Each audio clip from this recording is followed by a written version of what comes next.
it's not. Your accent is fine. It's that sometimes you rush some words. That's the problem. Oh, I rush. Let's talk about the Earth rather than rushing to sea level.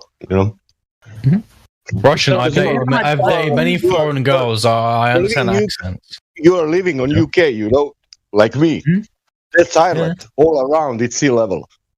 Yeah, I've also lived near the Thames River. I know how fog affects how things look. Yeah, can you live with that? You can live with that because people saying that water is curving. The only problem is because water doesn't care what people say. No, you're completely right. Water doesn't curve, but tides and waves do exist. Yeah. Yep. That's not what we're talking about. We're not talking about elevation change. We're talking about curvature. Awesome. Being as water doesn't curve. Water doesn't curve without an applied force. You guys are absolutely correct. The thing about that is, forces are applying to water all the time. Awesome. Are you going to talk about gravity again? I said forces, not just gravity. Yeah, and forces. Not just gravity. Oh, not just gravity, kinetic forces as well. Awesome. Yeah. So being as water is level upon the surface, observed, measured, practically used to be as such, where's the curve of the water of the Earth? Where is it? I can give you many explanations. You just won't accept any of them. Here we go, many. We want one. Absolutely. We want one proof that you can prove the horizon in the picture. In the picture. We're using an example. Of the picture. Show us the curve in the picture. Where is the horizon at 1.225 miles? Show it calm to us. down, Uncle fucking... Okay. Calm down, Uncle. Go back home. Honestly, you've outstayed the family gathering event. Back to what I was saying. No, just you try to address the actual argument here instead of waffling away like a weasel. A weasel? What do you guys have against weasels? They're beautiful. Talk about weasels instead of the lack of curvature. Good idea. Let's just avoid that at all. 1.225. Weasels are great. Anyway, to point out the forces that are applied to water, there's more than just gravity. You guys know this, right? Gravity is one of them. Yeah. Gravity is not a force, is it? Guys, stop fucking spurging out, okay? Do you guys need to go to care homes? You guys need somebody to fucking look after you and give you your meds? Excuse me. Gravity is not a force. We had this conversation earlier. Would you? I know gravity is an apparent force. Gravity is not an actual force. It's a phenomena that produces effects very similar to a force. Yes, we can agree on that. That's the bending and warping of space-time, non-Euclidean geometry. You're going to apply to your curved surface. The bending and warping of space-time produces an apparent phenomenon that is an apparent force. Yes. Stuff. So where is the curvature of the Earth then? Pardon? Where is the curvature of the Earth then? Where is it observed? Where is it measured? Where is the curvature of the Earth? Everywhere on Earth. Awesome. Can you point to it, please? I can just point to the Earth.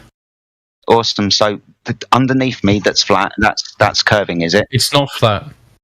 No, is it not? Have you got a direct measurement of that? I don't have the direct measurement, but it sure as fuck isn't flat. What can I say? Well, being as it's observed, measured, and practically used to be flat, that's not a problem. And I'm also talking to somebody who couldn't point to the horizon in a picture earlier, so most definitely wouldn't be able to point to the curvature of the Earth now, would you? No, I can't point to the curvature of the Earth because it's apparent. It's not a real thing that actually exists in the universe. You're absolutely right. Like the horizon? You don't say. Guys, you understand? Curvature is an aspect of something. It's not an actual physical thing that exists on its own. Yeah. So wait. What does apparent mean again? Apparent is. You know what? No, I'm going to go for the Google definition because I know what you guys are fucking like. Yeah. Hold on, sorry. We'll be patient.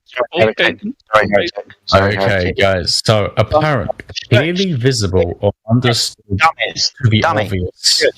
5 seconds.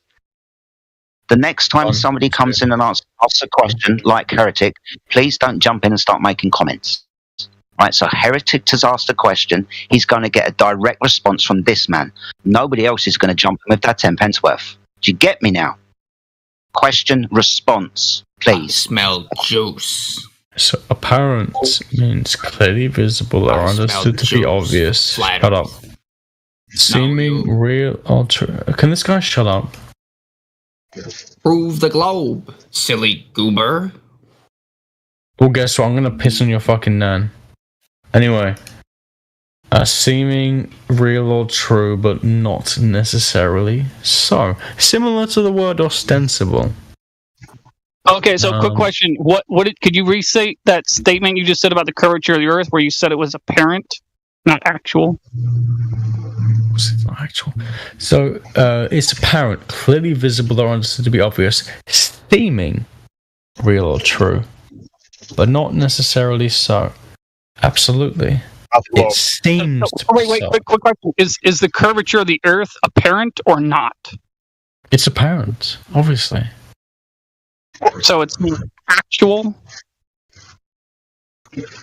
No, it's not like real, right? okay, visibly it's apparent. Yeah. Okay, but that would mean that it appears that way, but is not actually that way. Yeah, if you look at the horizon, it appears the curvature is so. But if you use measurements that observe not the curvature itself, but the effects of curvature, then it necessarily must be true.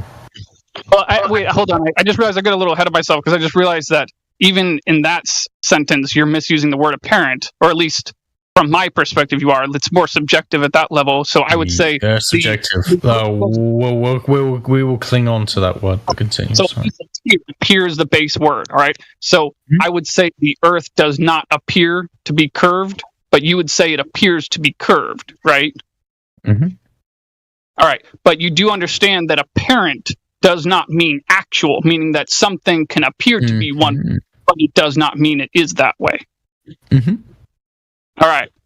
So I just want to make sure we're clear on that. Mm-hmm. But then the question arises, do you have a direct measurement of the surface of the Earth detecting curvature?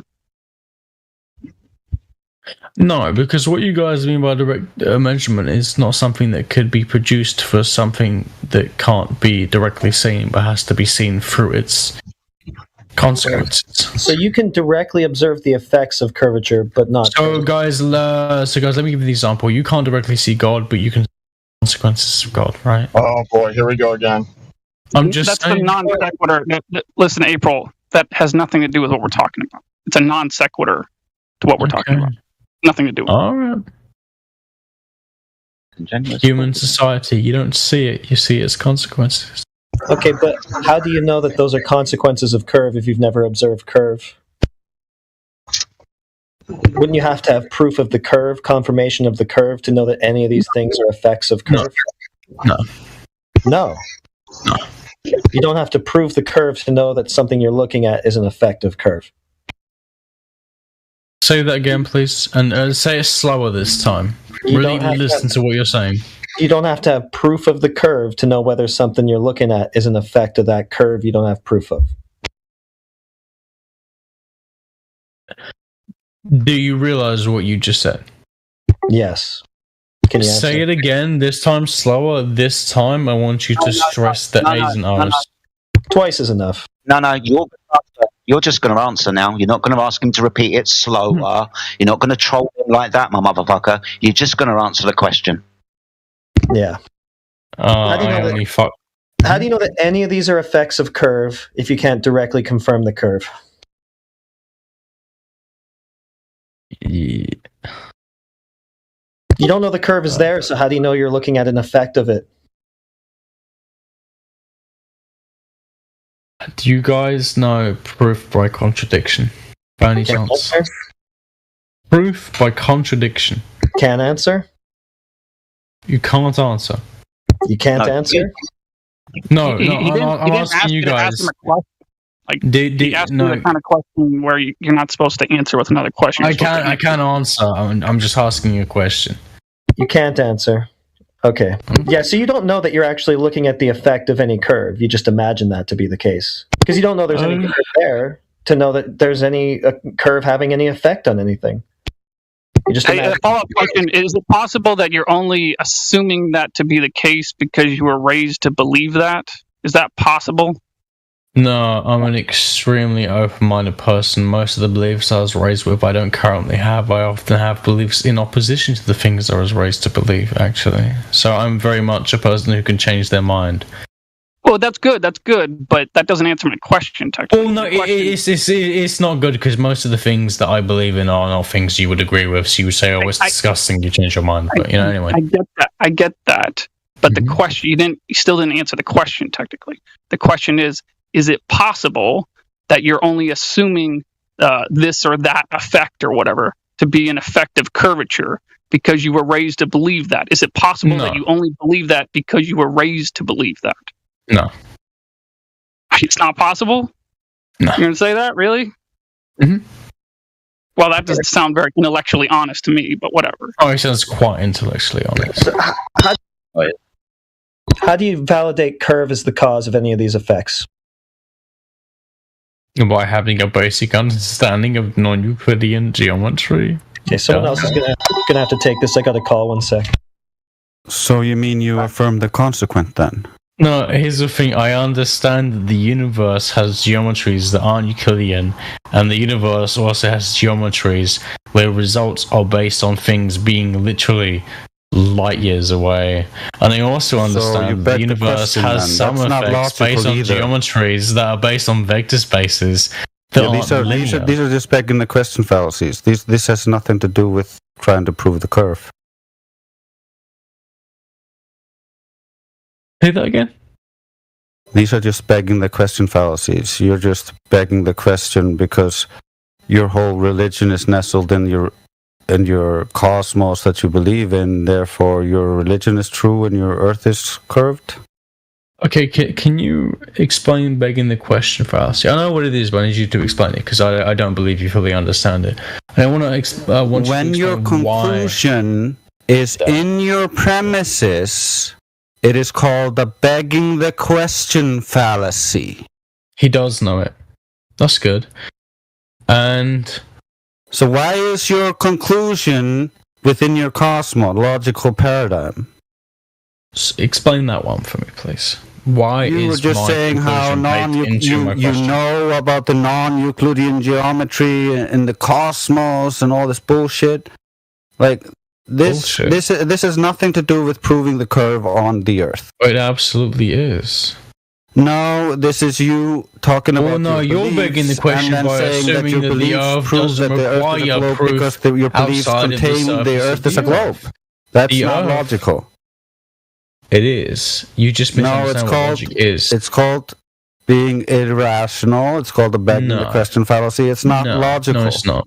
No, it's not. You just fundamentally try to make a coherent argument for your side, or you're just going to waffle here with sophistry all day? I'm not waffling. I'm not a sophist. I'm quite. You are a sophist. That's pretty obvious for all to see. You have used nothing but sophistry since you got here. Try to make a coherent, logical argument, and we will go from there.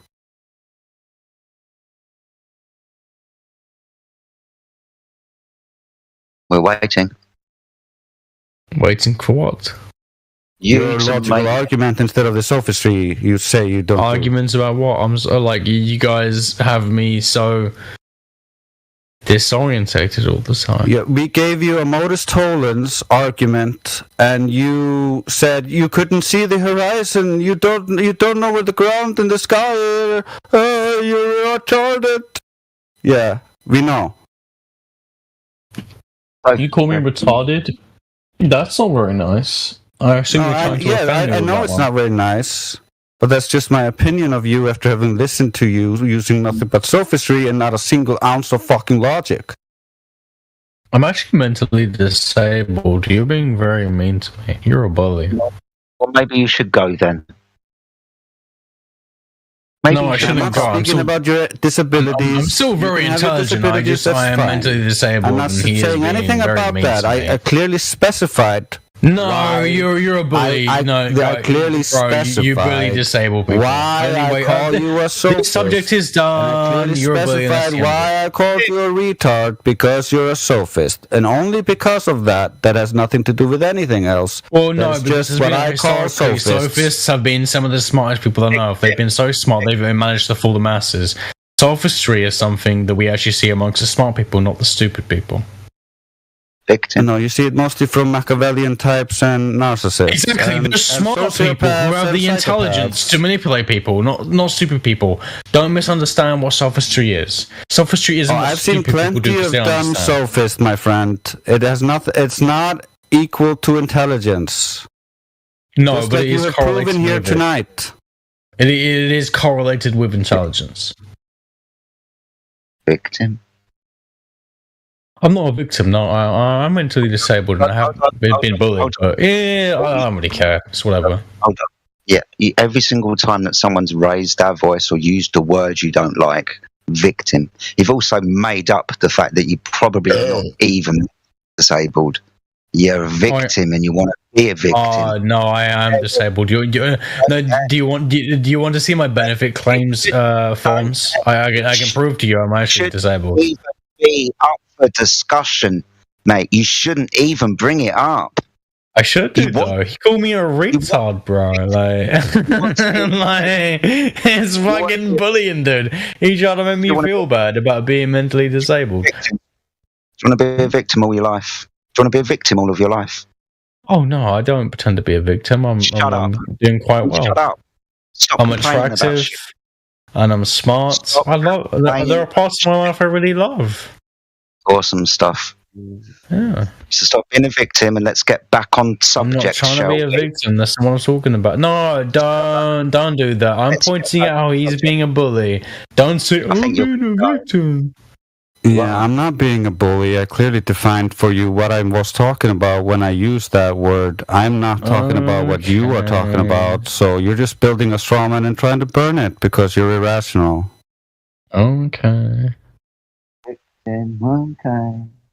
I'm like a fucking 5-year-old, man. Fuck arguing with a woman. He just been destroyed. Do you not like women? Because the women I've spoken to have been amazing. Here you go again. You want to talk about anything but the topic here, huh? No, but he brought up women. I'm pointing out women could be great really if you meet good women and you speak to them nicely. It's just a sidebar, dude. Don't jump all over it. Let's just stay focused here. Women are just great if you be friends with them and you pull up with them and you have conversations with them. You know what I'm saying? Women can be great. So what do you want to talk about? Not everybody has to have a wife and be fucking miserable with the wife. Drunk. Get back to the topic, April. For the last 2 hours, what do you expect from the guy? Guys, seriously, you can have a wonderful time with your wife. Just saying. Hey, April. Just you hear me? Yeah, I can hear you. What reason do I have to doubt that the Earth is flat? If any. The fact that the moon doesn't really change its appearance at all, no matter where you go, it should signify based on basic optical knowledge of parallax and stuff. And not even parallax, just the fact that we understand how straight lines work at distances. Clearly, the moon must be very far away. We're thousands of miles. Because when you see things even miles away, they don't. April, did you see ever in your life lake or body of water? Ever? Wait, yeah, but let's analyze this. I just asked you a question about the surface of the Earth, and you pointed to the moon and said the moon is doing this, thus the Earth must be curved. Yes, okay. In the exact same way that if you look at an ecosystem, you don't just look at the fucking plants on the ground. You look at everything going on, yeah? No, that's a non sequitur. No. It's not a non sequitur. The Earth is more complicated. The universe is more complicated than just the surface of the Earth. No, you're looking for the curve. There is things above the surface of the Earth. It's a non sequitur. Yeah, you're looking for curvature of the surface, so that's where you want to look. Okay, this is how you guys tried to divert the conversation. Divert by talking about the exact thing we're talking about. Where you can just bring it into like a constant circle about, can you find curvature of the Earth? No, I cannot find direct curvature of the Earth. I need to use stuff outside of the curvature of the Earth. No, you can't do that. You have to look at the curvature of the Earth. I can't use the direct curvature of the Earth. Oh, no, I need to use stuff outside of the curvature of the Earth. No, you cannot use things outside of the curvature of the Earth. Thank you for admitting at least that you cannot find the curvature of the Earth in your beginning of your list. Correctly, yes. I cannot use a ruler and show you the curvature of the Earth directly on the ground. I need to go above sea level. You could use lasers of different wavelengths if you wanted to try it. No, because you guys say, oh, actually, the atmosphere and blah, blah, blah, blah, blah, blah. No, don't you know that lasers of different wavelengths refract at different rates? So you would see by the separation of the beams how much refraction is in the air? You don't know that? That's already been done, and y'all fucking said it wasn't true. Okay? It's already been done, and it shows that the Earth is flat. How high do you need to go to see the curvature, April? Like... many miles. How many miles? Huh? How many miles? I don't know. It depends. You are saying now... Sasha, it depends. How good are your eyes? What lenses are you using? What is the atmosphere like? I don't know. Yeah, and how high we need to go? I don't know. It depends. It depends of what? It depends on the conditions. It depends. Approximately. Approximately, I don't know. I don't know the average stats for this. What is the first height when you can start to see the curvature? I don't know. You don't know? I don't know. Yeah. Okay. I can Google it. Maybe it will give me an answer. Maybe it won't. I don't know. Oh, you think that everything is on Google? Yeah, pretty much. Yeah. Does Google saying also how lake it's curving in reality? Yeah, there were plenty of wiki pages on it. Yeah. Okay, there are plenty of non-wiki pages on it.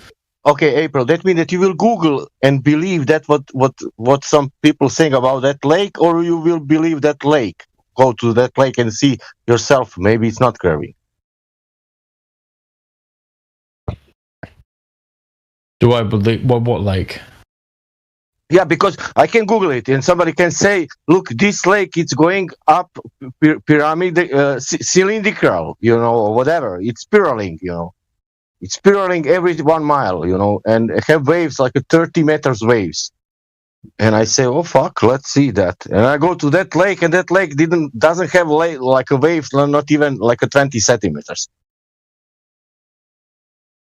Well, you understand that, they wouldn't say the lake has 30-meter waves. Every wave is different. They would say the biggest wave the lake ever had was like 30 meters. That means lake, what is some big lake, it's curving for sure, because it must curve, because we are on spherical land. And if it's written on Google, with that size, it must curve in reality, of course. And you don't need to check that because they are saying that.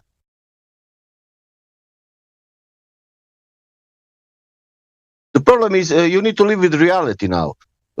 You have this information, and you can live with that. You can believe that what Google's saying, or you can believe that nature, how it's presenting itself.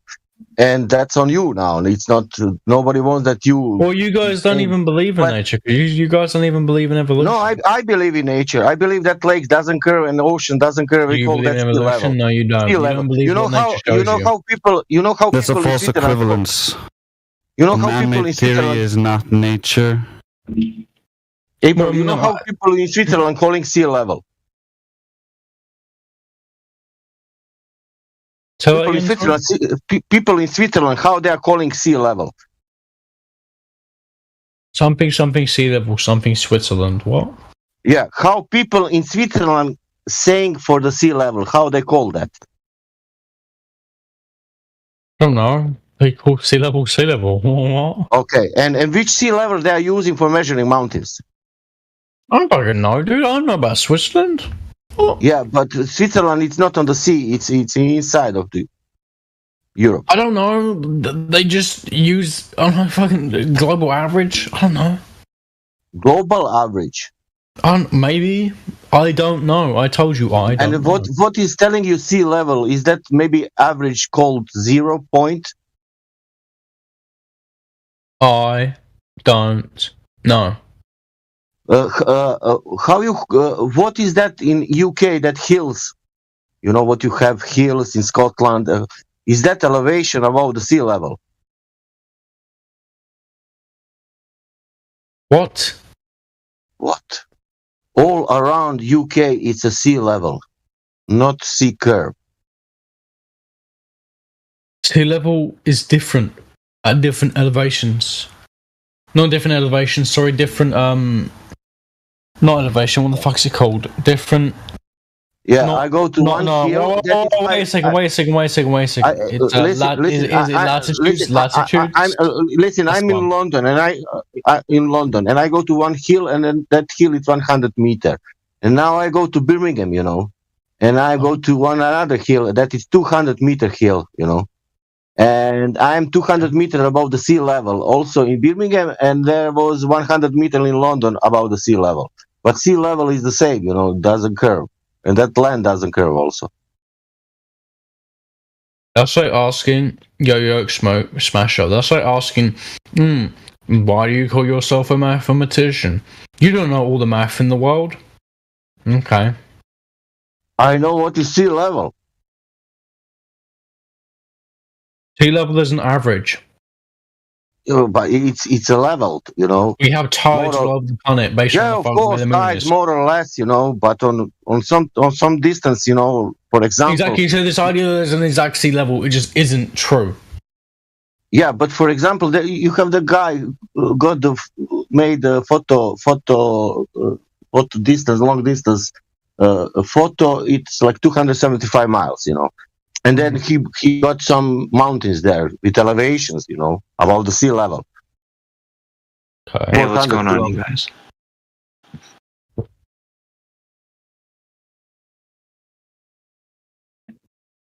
This is going to blow your guys' minds. Did you know what's on my mind? That they actually don't reach the same heights every single day. Wait, are you guys talking about flat Earth or anything right now? Yep, I'm talking about tides. The tides? Yep, tides never reach the same height twice. Never. I don't believe in flat Earth. I don't know that. So there are actually so many bodies affecting the gravitation that produces tides in the first place. Oh, really? Yeah, you guys know about like how chaotic bodies work. This idea you have a system and small changes in the beginning affect changes in the end. Stories. If you want to present I'm just gonna something to support your belief system, then you're welcome to try to do so. It's just true. We are not here to listen to your nonsensical stories and your belief system and your rants. But nothing curves. That's the point. I like ranting. Well, that's not true because booties curve. What are you on about? So, if gravity is affecting the oceans, right, then it must be curving, right? The ocean must be curving if it's being affected. Yes. No. Okay. Here's the thing. It depends on what you mean by curving. If you mean curving in reference to the surface, then no. If you mean curving, and gravity doesn't cause curving in reference to the surface. So it's not causing the ocean to conform to a ball. You're not listening to what I'm saying. Did you know it's not? I'm getting some clarification on what you're saying. Hold on, whoever you are. So I'm just getting some clarification on what you're saying. So, for example, if the Earth was a perfect sphere, then gravity.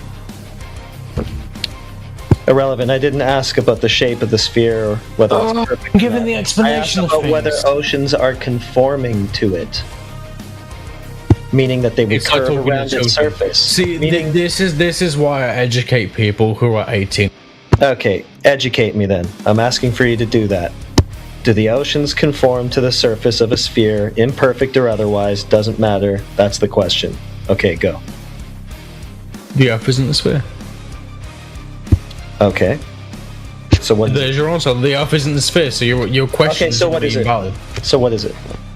The Earth is approximately an oblate spheroid. It's an oblate spheroid. So approximately. Okay, great. Approximately an oblate spheroid. So are oceans conforming to an approximate oblate spheroid? Yes. Yes, they are. Okay, so there should be observable, measurable curvature over the surface of an ocean then, since it's conforming to an oblate spheroid, which is a curved object, right? There isn't observable curvature over the surface. Why not? How do you know it's there then? Because the surface adheres to the approximate oblate spheroid. How do you know that if you don't observe it? Well, we can though. We can observe the effects. We don't directly observe it. That's what I'm talking about. One of the effects of that oblate spheroid with gravity would be the curved oceans that we're talking about. But you say you don't observe those, so how do you know that they're there? We indirectly observe them for things like. Why would we have to do that? Why can't we just directly observe them? Can you directly observe every murder? No. Exactly. It's a false equivalence. It's not. It is. So how big is it? How big is your oblate spheroid? No, because a murder has consequences. Got an approximate radius has consequences. Okay, yeah. Curvature has consequences, but you don't know that there is any because you still haven't demonstrated. And you don't know if there's a murder. That's a begging the question fallacy. You don't know if there's a murder. Maybe it was a. Maybe use it as a premise in your argument. Maybe it was a suicide. Okay, that's great. But enough about that. I know you're really desperate to get off this topic. Whatever you can do. But does your oblate spheroid have an approximate radius value? Like roughly 4,000 miles. Roughly 4,000 miles. Okay, that's good enough to have. Okay, no problem. We should have a geometric horizon at roughly 1.2 miles times. Bearing in mind, guys, the radius actually changes all the time. Okay, I'll give you 4,600 miles. Do you think that'll cover any change? No, it's like 3,900 and something miles. Sure, I'm gonna go ahead and just give you 4,600. How about that? What? No, that's not even roughly. Don't want it? 1,000. That's like a whole half of 1,000 extra. That's not even remotely. Yeah, no problem. It won't make any difference. It won't make any difference. Yes, it will. Are you kidding me? At a 1 foot observer height. What do you want about? Shut up. Hold on. You're being cringe. Be quiet. At a 1 foot observer height with the 4,600 mile radius value, you might get an extra tenth or two of a mile of geometric horizon distance. So, big deal. Doesn't really matter. Your variable radius and your oblate spheroid doesn't really do anything to affect the rate of curvature we should be seeing over the surface. So, it's a red herring, it's a non sequitur, and it doesn't matter. So where is this curvature, and how do you know it's there if we don't observe it? Because it should be observable given the dimensions that you just claimed. Who keeps muting me? I do, because you won't shut up when I'm talking. Show me your balls. I'm done, though. I stopped talking, so you can go now. Do you have balls? That's also off topic. Okay. I won't mention it again then. I'm I know you have ball envy because you're in desperate search of a ball. You don't have any, so you can only imagine them, obviously. That's why you're here doing this. But anyway, try to stay focused on the topic.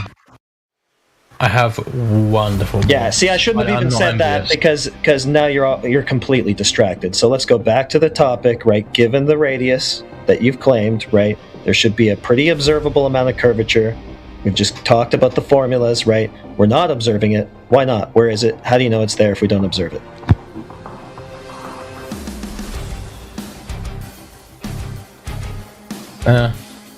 Will you let me speak the whole time? You won't mute me, okay? Yeah. Can you promise this? Okay, are you gonna get promises. To it? No, I'm being serious now because you keep muting me. Yeah, don't waste your airtime to ask if you can talk. Just talk. My airtime? You have the airtime for.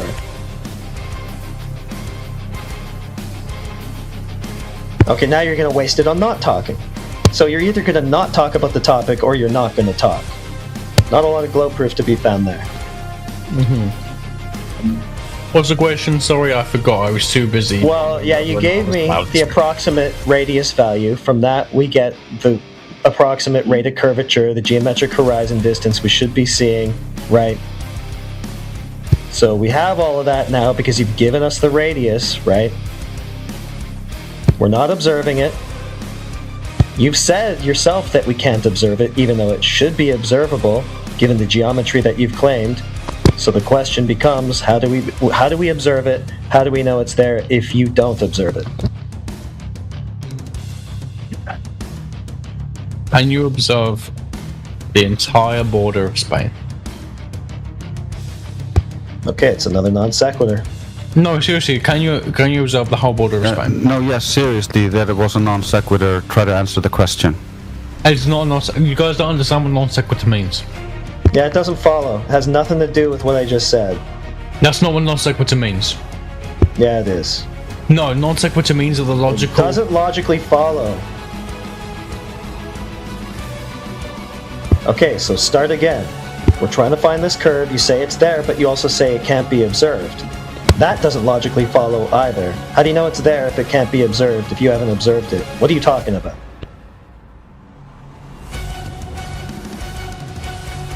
You guys already decided I was wrong before I even started speaking.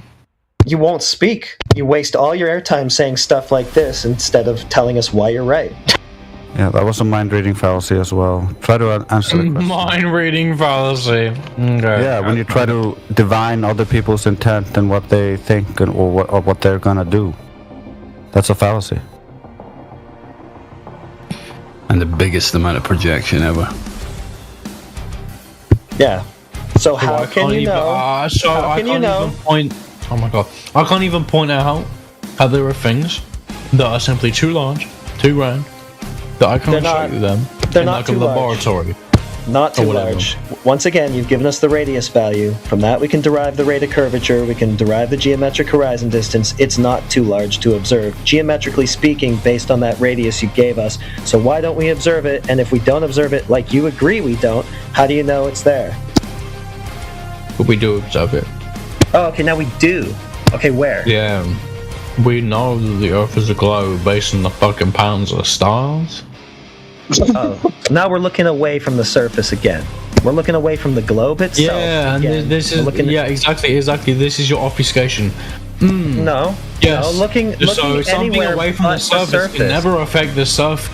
No, looking away from the surface, the very thing in question here, and talking about everything else, that's the obfuscation. So can you get back to the point, which is the surface?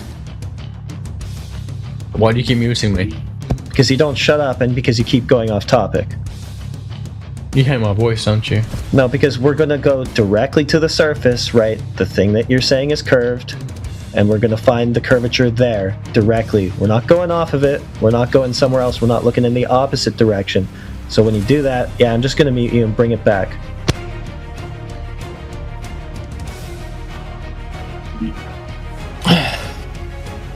Yeah, we're not going to look in the wrong direction. We are going to look at the thing you are claiming by looking in the wrong direction.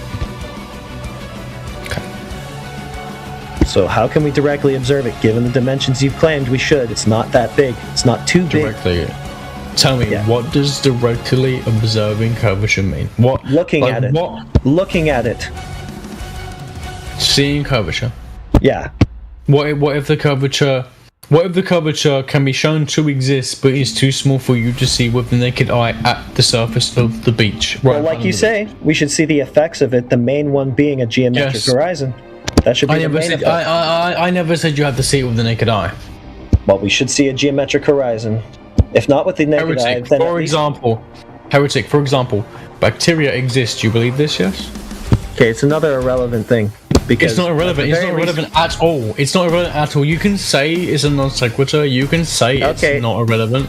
It's not irrelevant. That doesn't mean that you're right. Right, but now you're just talking about why if you want to go into some kind of asking us a question, first establish your point, and then ask us a question. So the point I'm making is don't try to answer a question with a question. Answer the question first, and then you can ask us the question based on your answer. Okay. There are many facts about the real world you cannot see. Okay, so once again, you're just going to tell us why we can't see the thing that you're claiming. So how do you know it's there if you can't see it? It's kind of self-defeating, don't you think? Magnetism. Magnetism? You cannot see magnetic fields. Okay, yeah, but that's irrelevant because we should be able to see the thing. It's not irrelevant because you cannot see. It is irrelevant. It's a false equivalency. You cannot see directly. Okay, gotta meet you again. It is irrelevant. This is a false equivalence. False equivalency. Yeah, it's false equivalence, right? because we should be able to see it given the dimensions and given the radius value that you just claimed. 1.2 miles at a 1 foot height is not too far to see, because as you can see, we have a picture of a horizon that's 10 times further than that, right? The camera can resolve that far, so we can see things that are further than that. It's a false equivalence. Try again. Just because the camera can see it doesn't mean you can notice the curvature. Simple geometry. I'm very good at geometry, and I know that you don't know fully what geometry is. So. Okay. You know what? I literally get paid to teach people geometry. I know geometry. I know that you guys think you know geometry. You clearly don't, bro. I clearly do. Yeah, you're going off topic again. We should be able to resolve this horizon. Given the telescope, a telephoto lens, good camera, we should be able to resolve this 1.2 mile horizon and confirm its existence. No problem. You can resolve it. Does that mean the human eye can distinguish it? No. That's irrelevant. The human eye looks through a camera. The human eye looks at a picture. The human eye looks at a picture that was taken with a zoom lens. That's irrelevant. We don't need to see it with our naked eye. We can use tools to resolve it. You have to be able to resolve it for the human eye to see it. We did, using a camera. Okay. Yeah. Okay.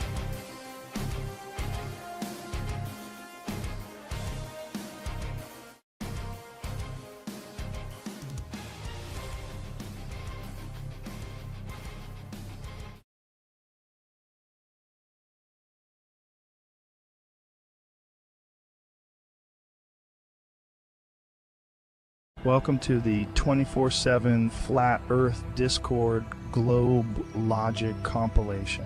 Enjoy the show and grab some popcorn. What? Ladies and gentlemen, we got him. No.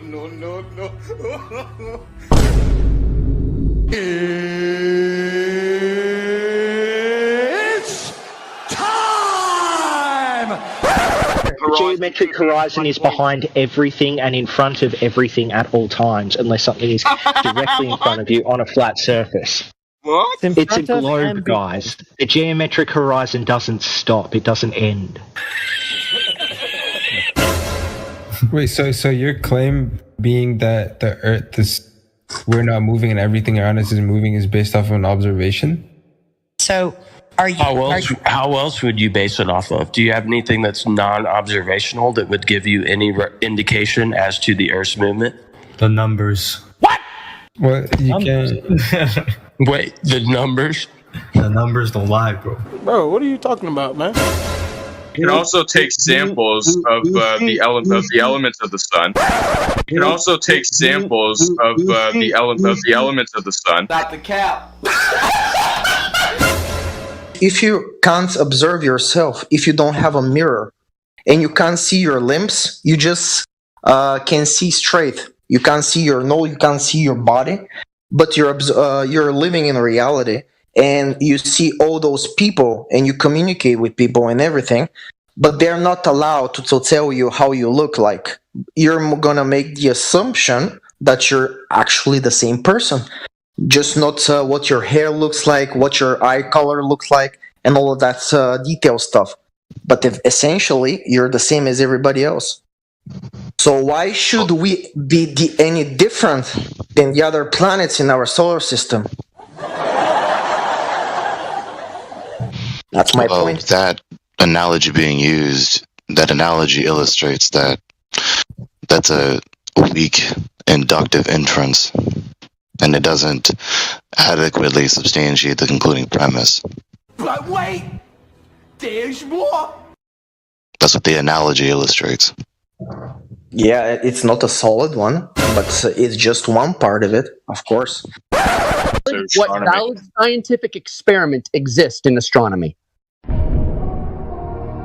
By getting a telescope and looking somewhere else in space. So if I spent 47,000 hours watching porno, it's a science. No, because this You just said watching under the shit is scientific science. You field. just said watching shit is science. Science! Bro, you're Well, I said watching shit in this context is science. No. Oh, so context. Because they're watching this shit to understand how it works, why it works, when it works. 47,000. Hold on. If I watched 47,000 hours of porno and I was taking notes about patterns I saw, then it's science. How it works? Well, no, because the porno is not important. But right now, you don't know if the Earth is a globe. I do. I've seen pictures of it. Okay. I mean, you've seen pictures of it, but do you think that's a great way to present evidence? So if I showed you a picture of King Kong climbing a tall building, you're going to be like, King Kong. Another thing that I actually have done, I've been to the equator, and I've balanced an egg on a nail. Bruh. Wait. So that's pretty much proof for me. Wait. I don't see the correlation. I'm sorry. That's science. That's just scientific I didn't expect that. So back to the question: who has directly measured the curvature of the Earth? Any time in history? Neil deGrasse Tyson.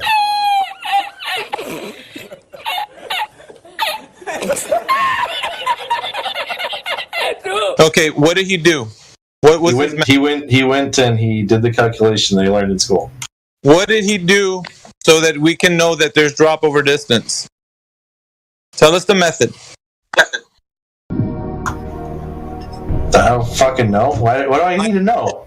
I know you don't know. That's why I'm asking the question. Yeah, but I don't fucking know how cancer works, and I still believe in that. Because of the fact that you're stating that the Earth has this curvature, but you have no knowledge on anybody who's directly measured this curvature of the Earth, as in drop over distance, right? I would how have you measured the curvature of the Earth or lack thereof? That's not the question. That's not the question here. The question is your knowledge, as your baseline knowledge, as how it's been done. You have no idea. You have just a belief that someone's done that. You don't know it. All right. So you hold yourself to the same standard. All right. Yeah, it's fine. But listen, I'm not the one that's saying that the Earth is a globe, because I know that it's not. What's your claim? I don't have a claim. So you're a coward. I'm not a coward. I don't have a claim for the shape of the Earth. You do. All right. So second question. They're saying that the Earth is rotating, right, on its axis at about 1,000 miles per hour at the equator. These are very simple. You should know these. Who has directly measured this rotation, as in per the axial rotation, anytime in history? Listen, man, I'm gonna bow out. You have a nice night. Oh yeah, believe me, this is what I love. I feel like I'm being respected right now, so I'm gonna bow out. Love everyone else. See you later. Why are you running? Why are you running? So to measure the angle of the sun, you need to get sufficiently far apart on Earth and measure the angle of the incoming rays, and they have to be oriented. That's how it has to be done, because they have to be oriented. No, you didn't. Yeah, me and my buddy. He did it from Oklahoma City. I did it from DFW. That's at least 15 degrees latitude difference. Okay, what does that mean? It's not 15 degrees. It means there's 15 degrees of latitude. How do you know it isn't 15 degrees, son? How do you know it is? Well, Jim, let me ask you a question. How do you know it isn't 15 degrees divergence of the sun rays? Well, they're both the same. That's how we got. You're just saying that. I asked you for the evidence. You're just saying it. I told you guys it was 20 years ago. I don't have any that left. My house got robbed. Everything got stolen. I told you guys it was 20 years ago. I don't have any that left. My house got robbed. Everything got stolen. What research do you need to do to know that you're not moving? Because I have seen multiple scientific pictures of the globe. Of course! Don't you know anything about science? What? Bro, what are you talking about, man? You don't prove the hypothesis in science, buddy. If I look at someone's chin who's like 10 meters away from me, that chin is not really there. It's refracted.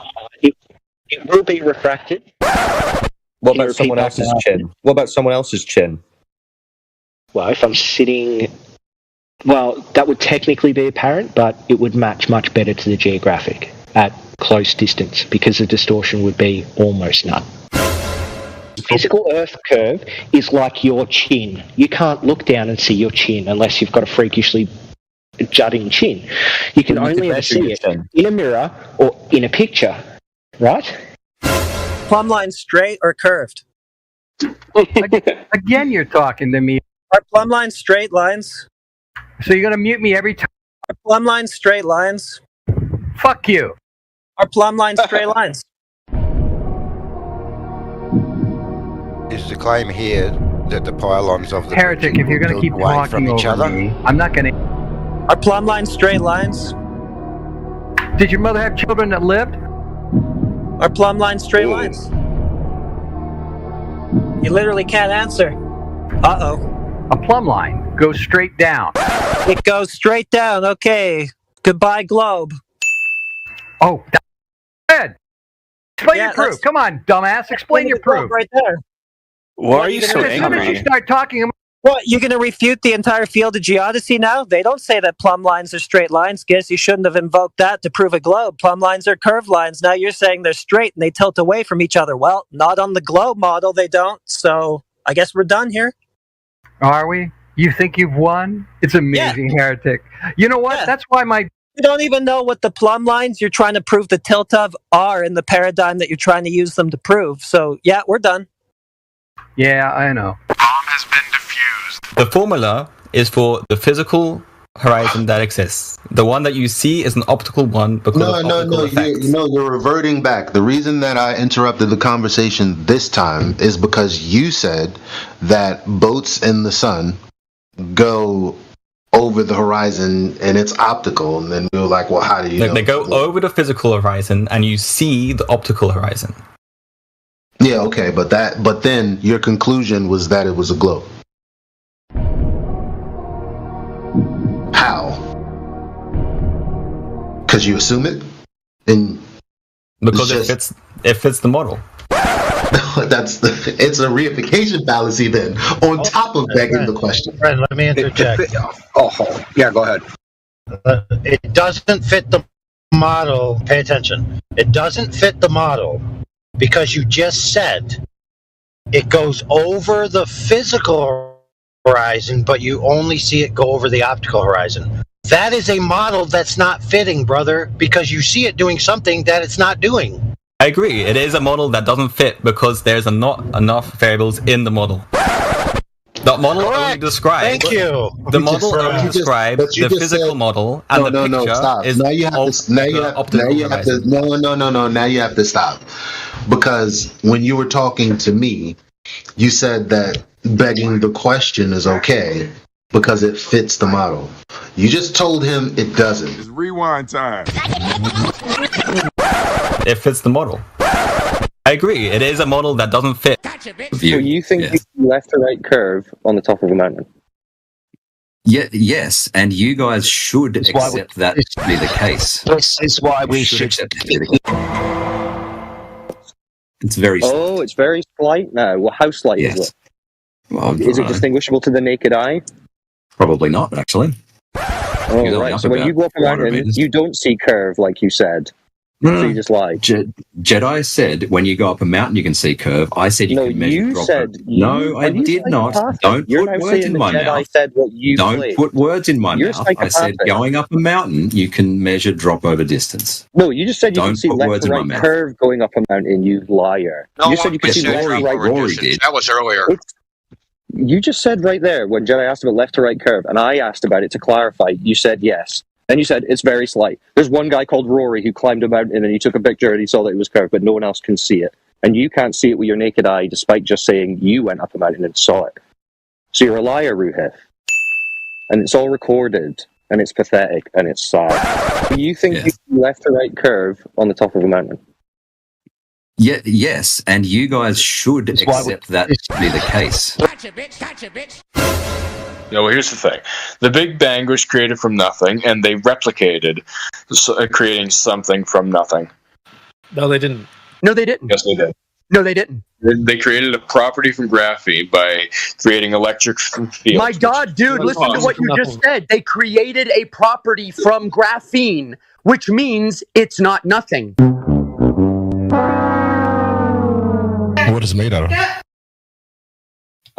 The moon is made of mostly rock. The sun is made of helium and hydrogen mostly. And you know this how? Observations, science. You observed the rock? I've observed the rock through a telescope. Other people have done a lot more detailed analysis on it. And you're 100% sure that's what it is? I trust the experts. I trust the experts. Shut up, bitch! So what do boats disappear over? The geometric horizon. But you said we don't see that. Remember how you started with your whole they don't globe move proof? over it. Remember how you started with your whole globe proof being things appearing to vanish bottom up in the distance, and now you're saying the thing that they're supposed to appear to vanish over is refracted so that it doesn't appear. Bomb has been planted. I don't see the problem with that. What? This is what laser targeting systems are. You know, the things that are used by, for example, the navies of the world. So they use laser targeting systems at distances of 100 miles, requiring the surface of the Earth to be level, because if it was curved, it would get in the way. Hey, wake up! Well, you have to see that the Earth is this is not proof, but it has gravitational pull that the laser gets pulled down, so the laser still hits the target even though it's so far away. Stop the cap! Stop the cap right now! Can you show me that curvature? Yes, if you zoom out very far, you will see the curvature. Zoom out from where? From outside of Earth. Outside of its atmosphere. Can you send the guy that's up there a message to zoom out so I can see it?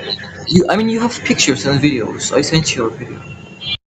So if he's showing us curvature up there, that the place where we're standing is curved, then we should be able to translate that back down onto the ground. Yeah?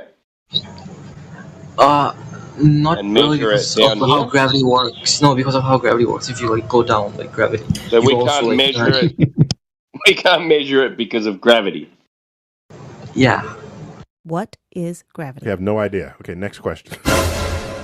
Does the Earth look flat around? Does the Earth look flat around? It's definitely round, dude. Hey, does it look flat around? What does it look like? Hello? You can't even do it. You're fucking sick, dude. You're sick in the fucking head. You can't even admit that the Earth looks flat. I refuse to incriminate myself. How about that? I refuse. You see, look at this, Indio. Get the fuck out of here. Yeah. I refuse to incriminate myself. A few moments later. I know. Have you been outside before? Yes. Okay. What does the Earth look like, flat or curved? I am not answering that question. Yeah, you need to. No, I don't. You need to. Why not? Why? It's not proof the Earth is flat or curved. I'm asking you what it looks like. What it looks like. I don't have to answer that question. You serious? All right, so when you go outside, did you see the world looking like it's flat? Yes or no? And how many times have I told you I'm not answering that question? The only thing you said that's honest is that you were drinking. Yes, that was something that I said. Why won't you answer my question? Why won't you answer that question? Stick here, Mom. Because I don't want to. Why? Why? Because it's self-incriminating. What? How is that incriminating? I got your ass, man. You know, Indio has you. You're dead to rights, bro. You can't get away from that. That's the question that you need to answer. What does the Earth look like because when you go outside? It doesn't prove one way or another. Well, then why would you answer? We know that. We admit that. It doesn't prove it one way or another. What's going to happen next is I'm going to say a point that's totally fucking left field of that. This is why I don't believe that. And then you guys are going to be like, oh, fucking straw man. You don't believe that it looks flat? What? Man, whatever the fucking terms you guys use, and then go with that. And I'm like, okay, I guess I'm a straw man now. And I'll do straw things. The hell is this guy on? Man, dude, shut up already. But wait! There's more! When you go to the beach, you see a curve left to right on the horizon. Maybe. I haven't thought about it like that. So maybe next time I go, I'll think about it and go, yeah, maybe I do see it like that. Maybe I'll squint a bit harder and look a bit. But when you've just seen it, you haven't seen the curve. You would have to squint hard to see the curve, meaning you default just see it as a flat line. No, I don't see it as either. But you don't see it as flat or curved. With timber? Have either of you guys built anything with timber? Oh, no. Wait, we're talking about the horizon, not building with timber. So you when I don't look at a see piece the of timber, horizon as I can look at flat that piece or of timber and curved, go, that you're looks saying. kind of flat and that looks really square. And then when I get my square out and measure it, it doesn't fit. So what I do is I assume neither. But you I just said assume you that the don't timber see it. might be flat, but I should check it. You said you don't see the horizon as flat or curved. Yes. So what do you see it as? Oh no, the left to right I don't see as flat or curved. Yeah, what do you see it as, left to right? I see it as neither. Yeah, so how do you see it? Neither. I What see does it as that something mean? that I can't measure accurately enough to determine whether it's flat or curved. But does it look flat or In the curved? same way, it's the same way I'll look at a piece of timber and I'll go, I can't tell if that's warped or not. But so if you can't tell that it's warped, then it just looks flat. No, that just means it isn't warped very much. It isn't curved very much. So it looks flat to you, not warped. No, it looks like neither. It looks like something that I wouldn't be able to tell. So it doesn't look flat. How do you not it doesn't understand look this? curved. What does it look like? Not flat, not curved. Neither. Yeah. Neither. So what does Not that look everything's like? a false If you were to dichotomy, draw- bud. What? Bro, what are you talking about, man? I know you find it upsetting for some reason to acknowledge observable reality, but you can't say the horizon is neither curved nor flat and give no explanation on what the hell you're talking about. It has to be one of them. Is it curved or is it flat, left to right, to your eyeballs when you go to the beach? That is what is called a false dichotomy, where you have presented two What's the things third option? Then there's a possible. The third option is that you cannot determine with your eyesight You can't determine what? whether it's flat or curved using your eyesight. You don't believe your senses, is that what you're saying?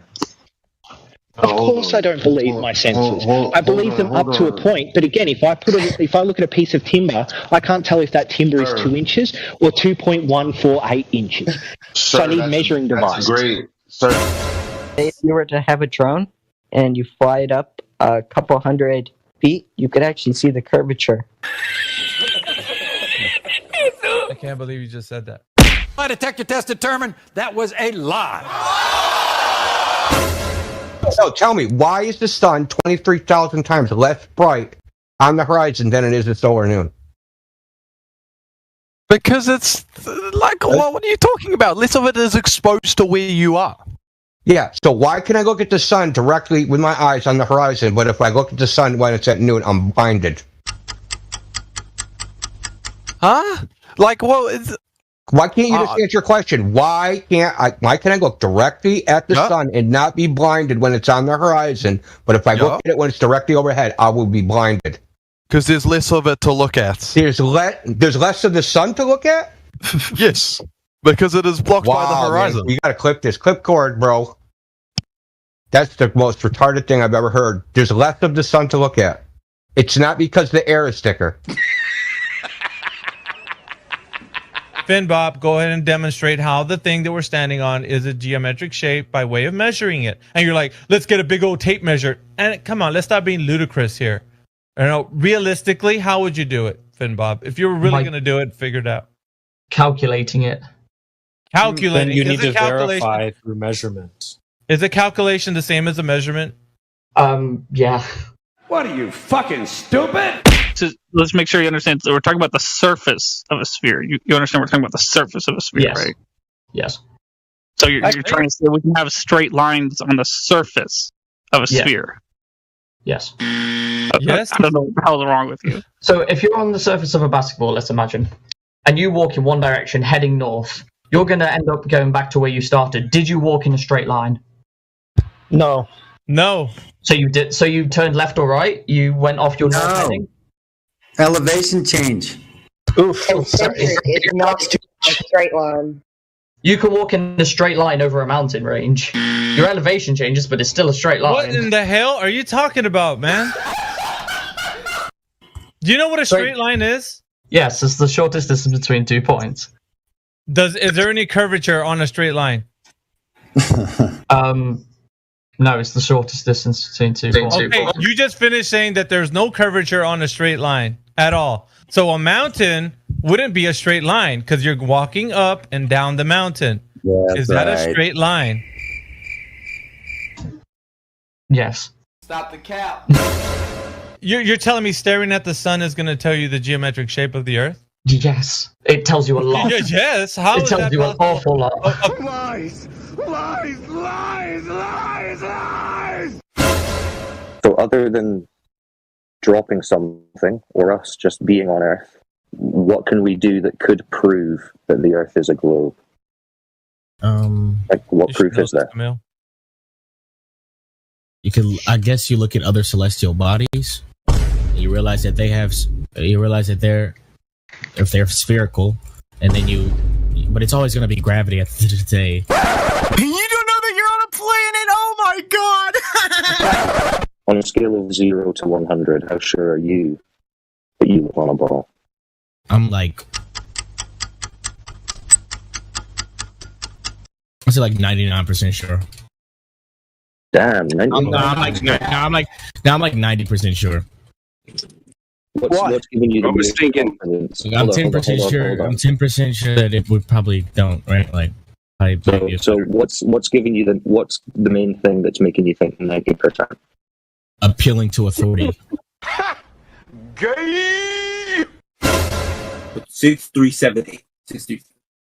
Okay, so what was who measured that? I actually don't know how that's measured. That's a great question. Right. Okay, well, do you want to go and figure out who measured it and then come back? No, I really don't need to know. If multiple people are using it, it's verified. Well, what if it's never been measured? Well, no, you'd have to measure it to verify it. But then, how do we measure things too large? We use angles to measure things too large. Well, you tell me because it's your claim. So who measured it?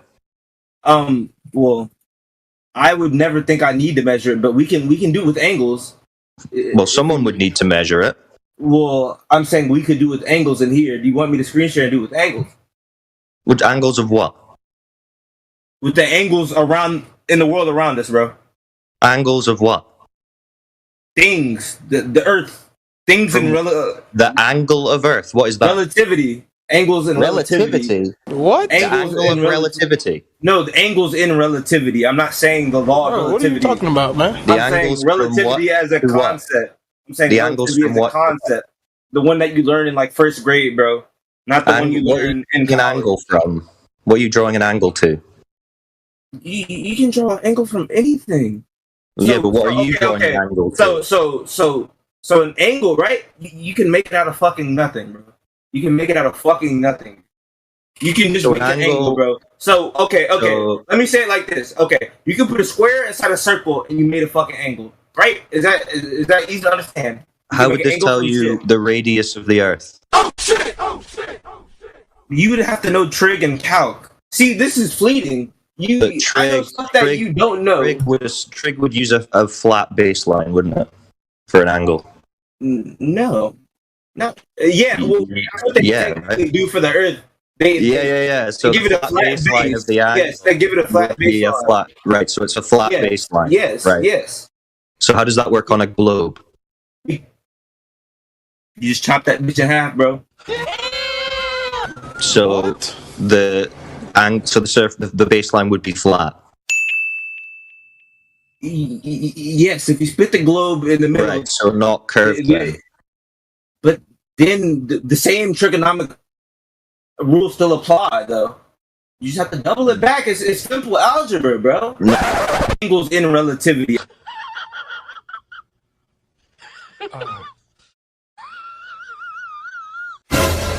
Do you have a demonstration of the 1.2 mile horizon that you say is refracted?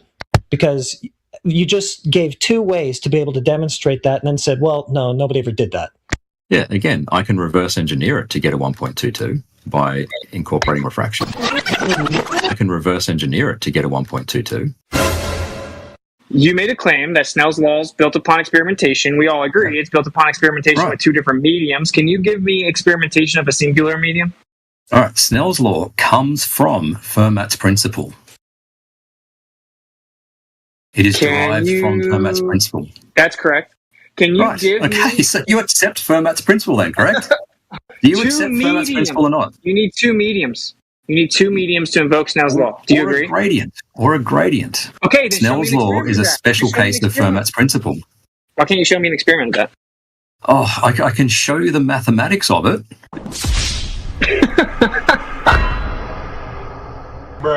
Variations in the refractive index in the atmosphere are caused by inhomogeneities of wide ranges of sizes. These include variations in the mean refractive index and refractive index fluctuations due to turbulence, and cannot be accounted for by deterministic models.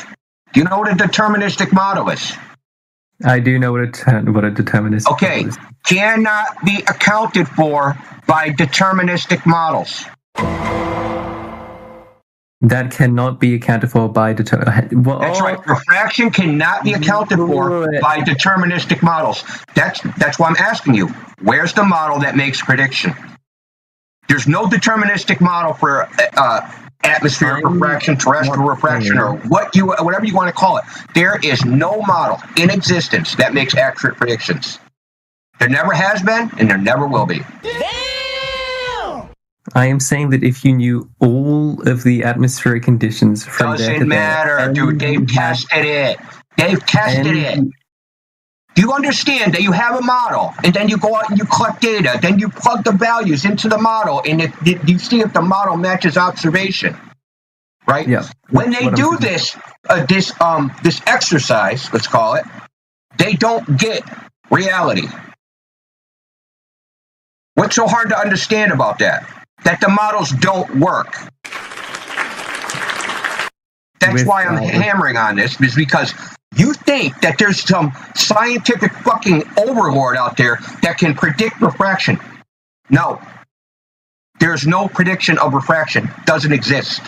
So you just saying you can predict where the geometric horizon is, that's just cap, dude. That's nonsense.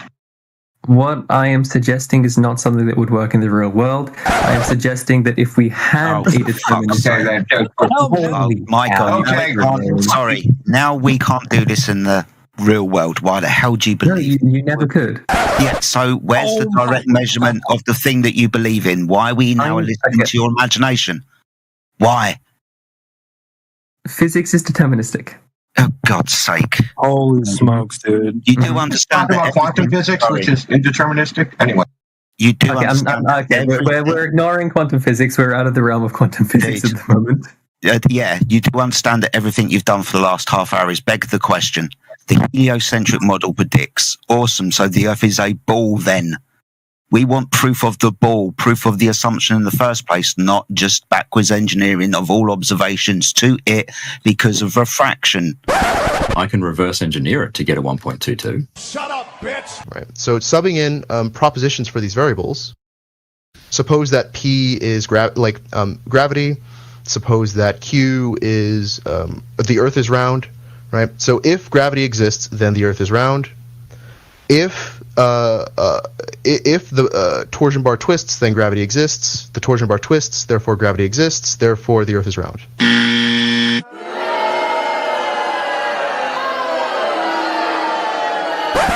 Yeah, so you're just wrong. Sphere. Oh, what am I wrong about? Objection. That gravity means twisty torsion bar. It doesn't. If the torsion bar twists, then gravity exists. The torsion bar twists, therefore gravity exists. Therefore, the Earth is round.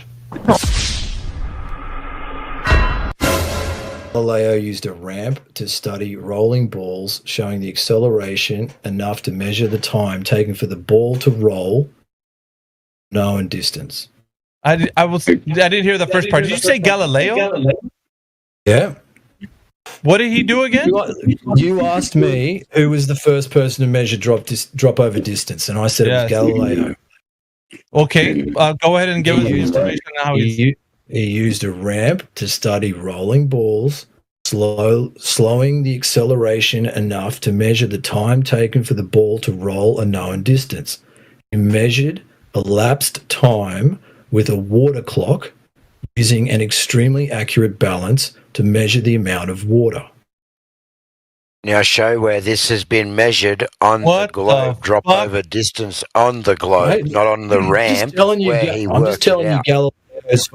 Rolling balls? Rolling balls off a ramp with water, therefore Earth curvature drop over distance. What? I think he's saying The black swan is a wonderful example of a straw man. How is that? It's nature presenting itself as, the way that it does. Wait, are you saying the globe claim is a straw man against itself? No, I'm saying the black swan is a straw man against the globe claim. Oh, wow. No, it is the globe claim, and then it shows how it's incorrect. No.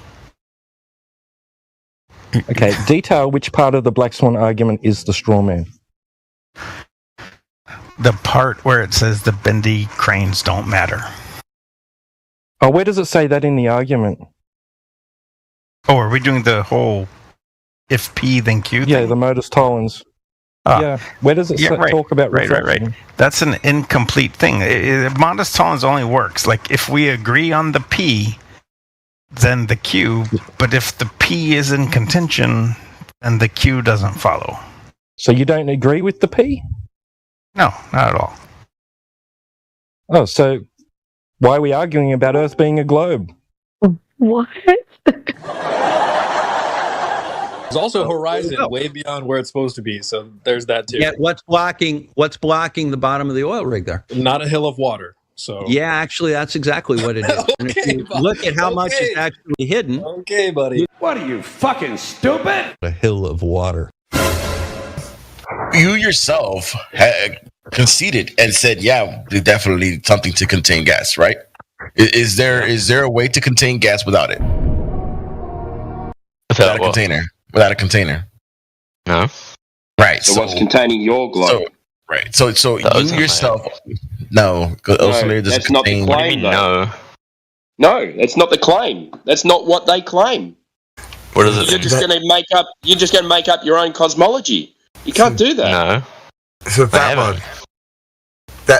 What is the ozone layer made out of? Bro just said no gravity. What is the ozone layer made of? I've been told it's made of gas. So what contains that? The gas itself. Holy fuck! Has anyone observed gravity forming things into a ball? Is it predicted by the physics model? There is. Do you have a demonstration? Oh, what experiment is that? Well, as I told you, the Cavendish experiment, but I formed something into a ball. Sorry? That formed something. That formed a bunch of particles into a ball. Well, not exactly, but okay. So, and what's the Cavendish have to do with it? We know that gravity. If with this experiment, you don't know it. You're claiming it, and I'm asking how we have the knowledge for the claim, right? Just if we know that the gravity exists and it's applied evenly when we look at the Earth, we will then see that it is spherical and stuff. And yeah, great. That's a claim, dude. See, you're confused. You think just saying gravity predicts things form into a ball. You think that that's somehow evidence for the claim? No. If that was the prediction, what would you have to go do? You'd have to go test it. Right? You'd have to go test it with an experiment. Yes. Okay, so what's that experiment? So just wanted to get in quickly. That's actually two fallacies wrapped into one. Because you begged the question, and then you've also made a baseless assertion based on the begging the question fallacy, because you haven't got any real world data to support what you've said either. Okay, so just as I told you, there is an experiment, but I don't know that one very, very well, and that's not really the subject I'm fully in. Well, listen, I know about the Cavendish, whatever, but that in no way shows that gravity forms a whole bunch of particles into a ball. Nothing about that. You cannot deduce from that experiment that conclusion. No, you're misunderstanding. Gravity is the dependent variable. Gravity is the dependent variable, so it's the observed phenomenon. Correct. That's literally what I'm saying. So gravity is the observed phenomenon, not the cause. Literally, yes. Okay. So is gravity the cause? Is gravity the cause of the natural observed phenomenon? Yeah. Is gravity mass attracting mass? Yeah. Okay, so the cause is the natural observed phenomenon. Right. The cause is the effect, is what you just said. Excuse me.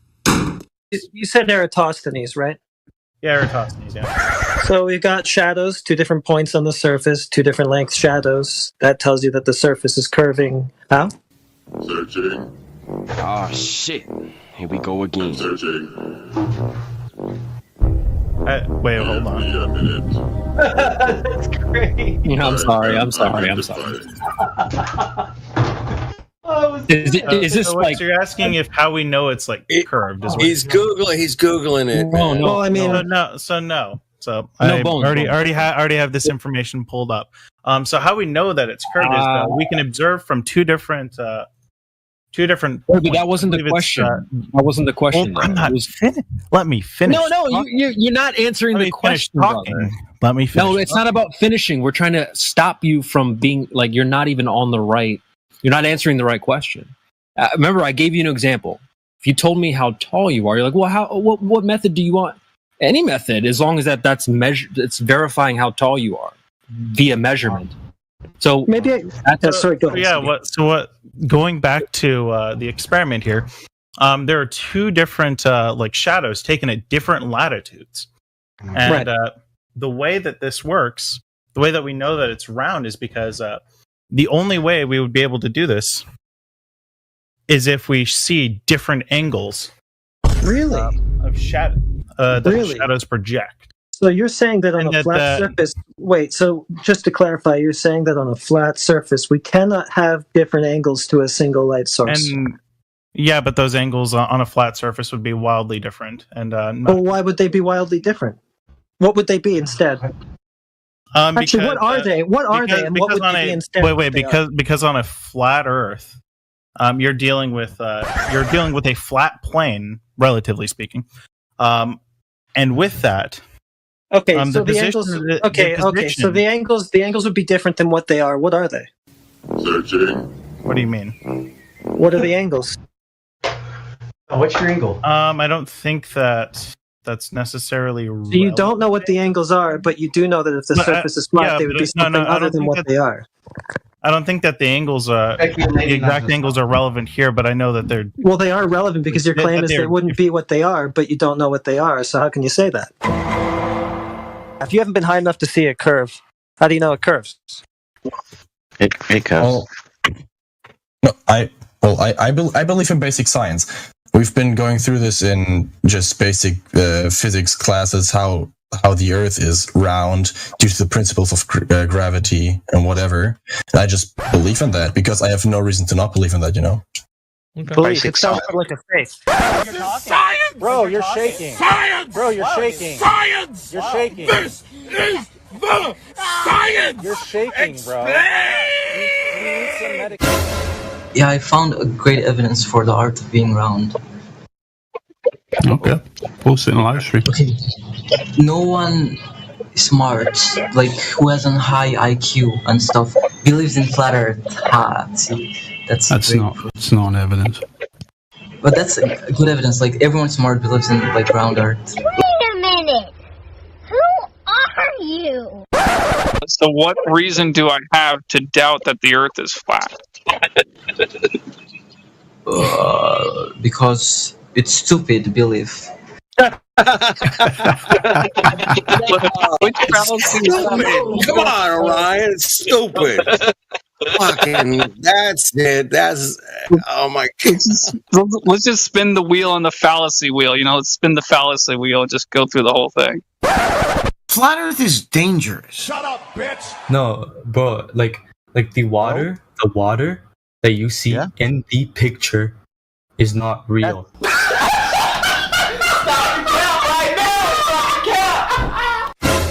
You understand that observational science is a science. It actually is. You take data through observations and can make conclusions without having to experimentally test those conclusions. You understand?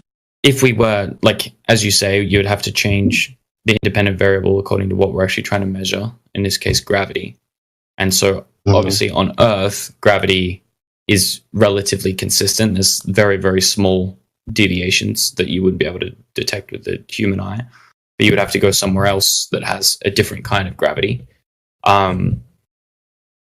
You haven't been to space yet, obviously. What are you, fucking stupid? 30 years, if you're super rich, you might get the chance to get a ticket and go, to low Earth orbit or something like that. And there you might be able to test different gravity for yourself. So being further away from the Earth, you're going to experience slightly less gravity.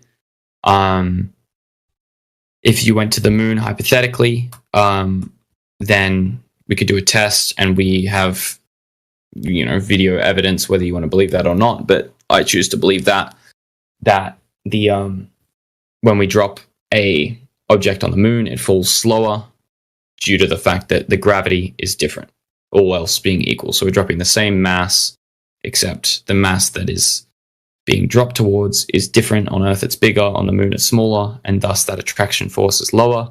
So the thing that is dropped on the moon is going to drop slower than the thing that is dropped on Earth. That's, I guess, the kind of test you're looking for, the change in the independent variable. But obviously...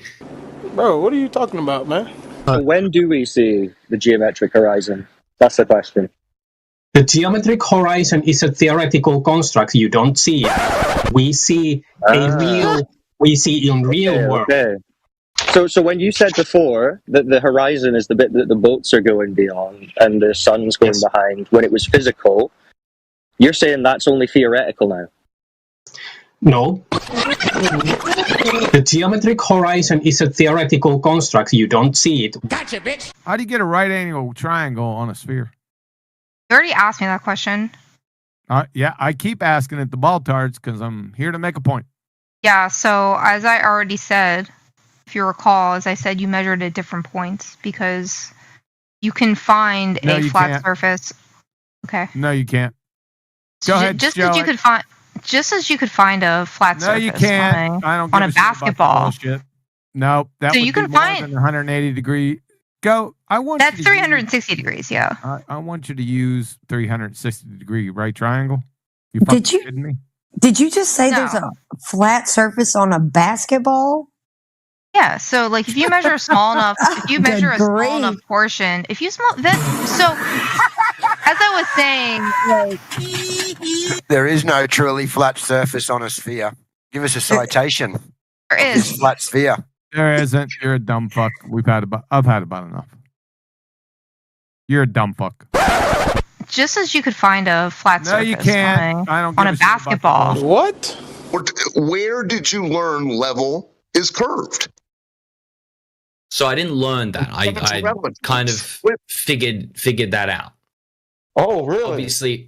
Obviously from a like that would be a logical fallacy in your eyes because I'm accepting the Earth as a sphere, like of course. And so from that understanding, then in my mind, I've kind of figured out, okay, well, if it's on a sphere, then depending on your scale of reference, things are going to look only in the reification of the globe.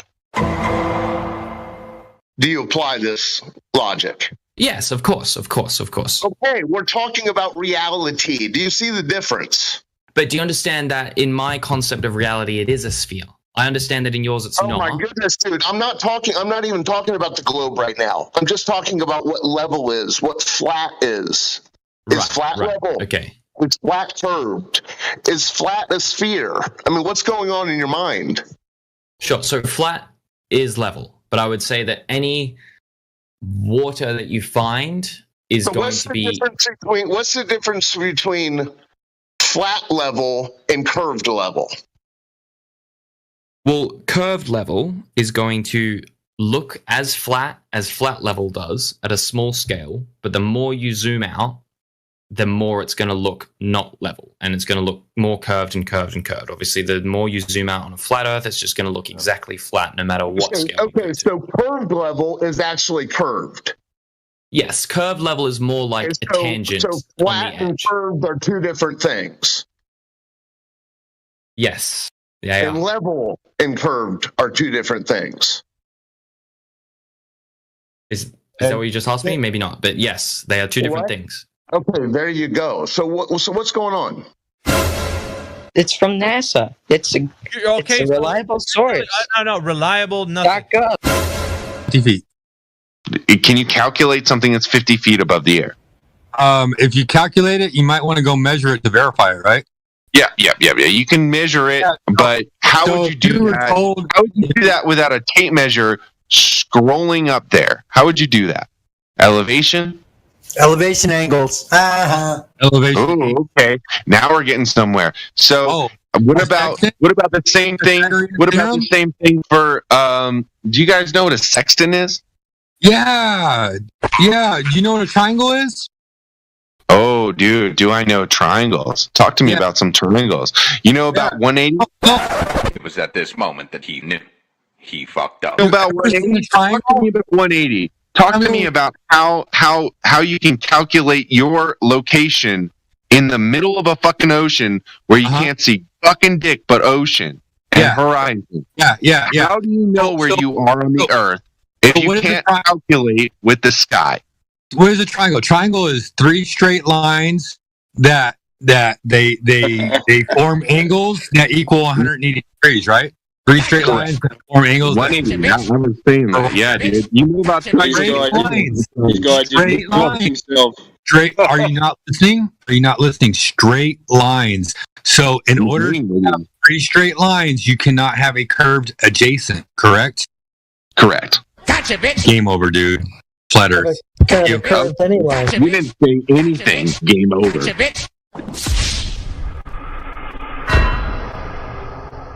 Why are you guys obsessed with peer review? I don't know Because why. peer review means somebody can recreate the shit. No, It doesn't mean it's just. Everyone agreed on Let me ask him a question. I want to ask a question. Ryan, do you think people that peer review recreate the experiment they're reviewing? That's usually what peer review means. No. They're just making sure the fucking data and the math are correct. They're not recreating experiments. Yeah, sure, it could be, but I mean, if I was like, I'm like, if I had to make a choice between one or the other. Yeah. But okay, so either you're saying they're massively incompetent and they don't know the difference between a rock from the moon and a piece of wood, or they're lying. Those are our choices, yeah? They misplaced it. So those are the choices, yeah? Either massively incompetent or lying. Well, they don't have to be massively incompetent. It could just been a simple mistake. Well, it's a rock from the moon, bro. If I have a rock from the moon, and I say I'm going to give you a rock from the moon, it's going to be difficult for me to accidentally give you a piece of wood instead. And if you're a $50 million, $60 million a day company whose job it is to go to the moon, we would expect that you know what the moon rock is when you're giving it to another country, wouldn't you? Isn't that a bare minimum? Well, I mean, I'm pretty sure like all governments like make mistakes. I mean, that's why we criticize them. Yeah, but if you go, but it would be but if you go to the moon like they claim and you get rocks from it, it's not like they're giving them a certain type of pencil and there's millions of them and they accidentally gave them the wrong kind of pencil. I mean, it's a rock from the moon. These are supposed to be some of the most valuable things on Earth, and they'd have to be very heavily watched and secured. And then you're accidentally getting a piece of petrified wood. Okay, let's say hypothetically that's what happened. Could you give me your scenario of how that petrified wood is becoming put in place of a moon rock by accident? Just in your mind, how you're imagining that to have happened. Well, like if someone has like a collection of these, they probably have a collection of like other things like petrified wood. It's like if you collect rocks, you probably have like petrified wood and shit too. Wait, so you think NASA are storing a pile of petrified wood next to their moon rocks? Maybe. I mean, why would they be storing petrified wood? I mean, you tell me. I don't know why they would. No, you tell me. It's your story. It's not my story. This is your story. You're defending the story. You made up the story. You said it could have been a mistake.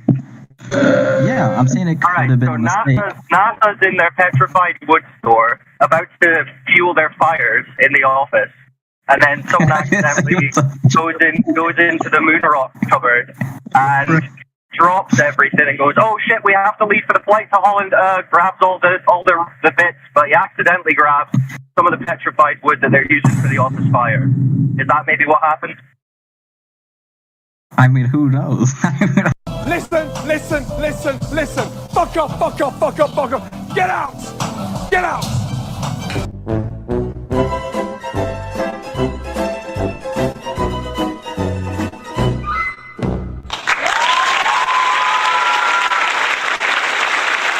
It's all over. It's all over for him. I don't know if you realize it, but it's over. Hold on, not yet. Clear? 24/7 Flat Earth Discord. Go get VC verified. The Antarctic terrorist, Jarl Andøy. Tromsø, Oslo, Norway. The Dagbladet. Polar explorer and television celebrity Jarl Andøy, 38, sits in the dock, the Nord-Troms District Court, accused of having carried out his third voyage south of the 60th parallel in Antarctica without permission from the Norwegian authorities. He is also accused of having sailed without insurance, so the provisions of the Antarctic Treaty requires. The expedition took place a year ago, where, among others, comedian Anne Cat Herland, 43, and rock guitarist Peter Barley, 50, was on the journey. The voyage constitutes television program Berserk in Pioneer Waters, which premieres on TV Norge tonight. There's an advanced sentence. Andøy believes the charges against him are baseless. He points out that the sailboat is registered in Russia and claims to have acquired permission from the Argentine authorities before the expedition started. He never sought permission in Norway because he believes an application by him will never be merited by the Norwegian authorities. He felt prejudged by the Polar Institute of Foreign Affairs. Ever since 2011, I have been treated as terrorist in Antarctica by the Foreign Ministry and the Norwegian Polar Institute. They've stolen equipment, withheld information, and tried to stop my expeditions, says Andøy. He believes everything started 5 years ago when he went on an expedition aboard Antarctic yacht Berserk with a crew of 4. The aim was to celebrate the 100-year anniversary of Roald Amundsen's trip to the South Pole. The expedition ended dramatically when the sailboat disappeared during a storm in the Ross Sea. Andøy was even on land, along with 18-year-old Samuel Massey at the time. Comrades Robert PCP, who is 34, Tom Gizel Bellica, 36, and South African Leonard J. Banks, 32, were never found. Andøy was fined 25,000 kroners after the expedition. He endorsed this writ. In 2012, he returned to Antarctica to find out what had happened to his friends. Again, Andøy was fined for having traveled to Antarctica without licenses and insurance. Foreign Affairs and the Norwegian Polar Institute have opposed and tried to stop me. They still do. The entire input on this matter was that I had permission to sail, something I had said, Andøy said, adding, "It will be exciting to see where they are now. This is a tragedy for me and other relatives who have lost shipmates and sons in Antarctica.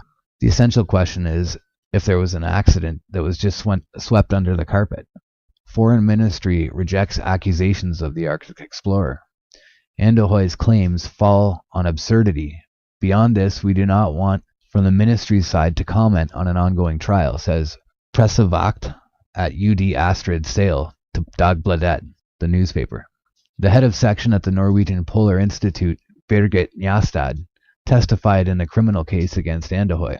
She told Dagbladet that she did not want to comment beyond what was said in court.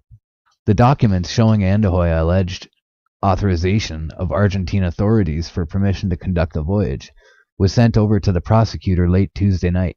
The papers were written in Spanish.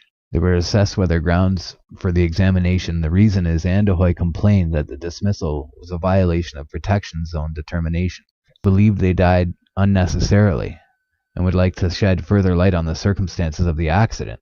He believes, therefore, that these matters have not been resolved, and he believes that all parties will benefit from what exists, says the lawyer Nora Bardal to Dagbladet.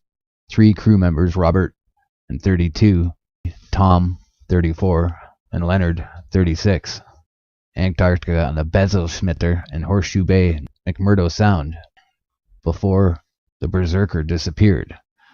Andøy got a text from the crew that read, "Everything is good, atmosphere is good in Horseshoe Bay. Contact us." Expedition participant Manuel Hernandez has gone through these documents today. Prosecutors reject Andøy's written permission. It is not issued by authorities who handle Antarctica regulations, say prosecutors Trude Vonley in this procedure, risking jail time. Anne Kat Hjerland was summoned as a witness in Nordstrom's district court Wednesday. I know that it was working to try to get a permit. I know that there was no Norwegian license, but I also know that Jarl would not have received any permit in Norway if he asked for it, says Hjerland. The prosecutor asked today about the 30-day suspended sentence and fined 45,000 kroners for Jarl Andehoy. I do not wonder if I will be convicted.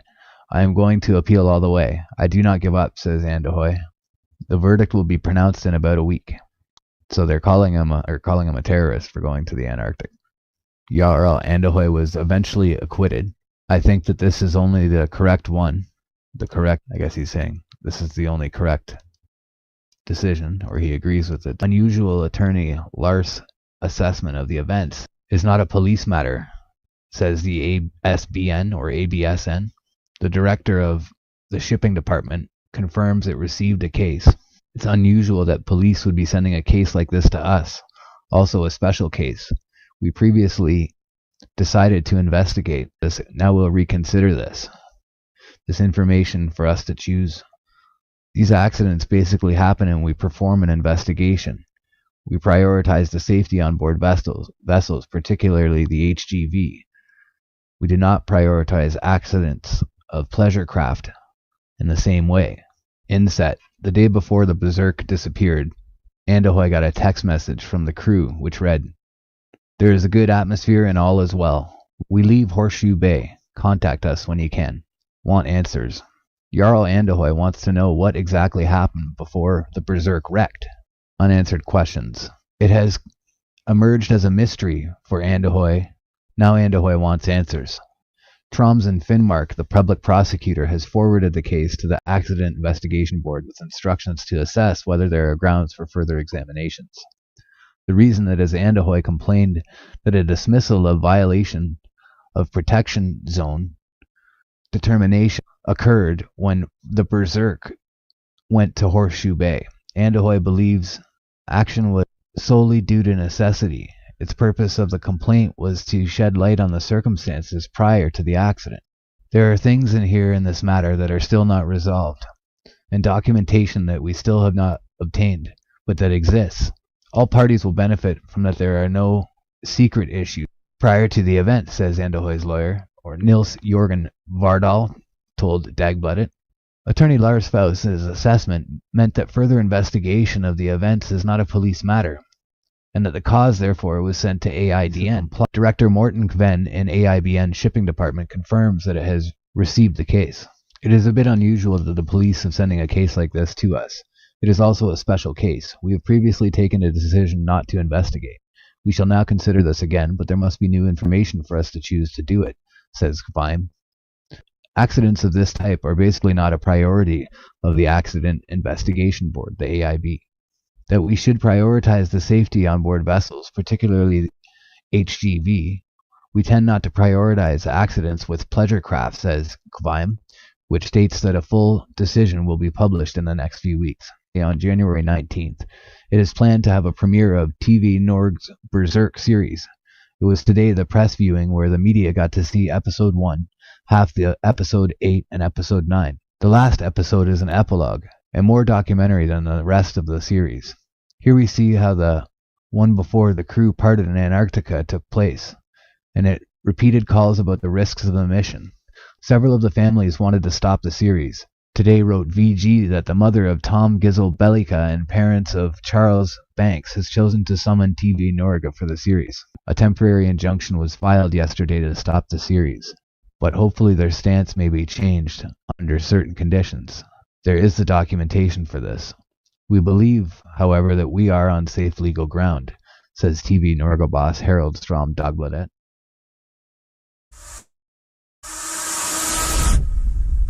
Discord.gg/flatearth.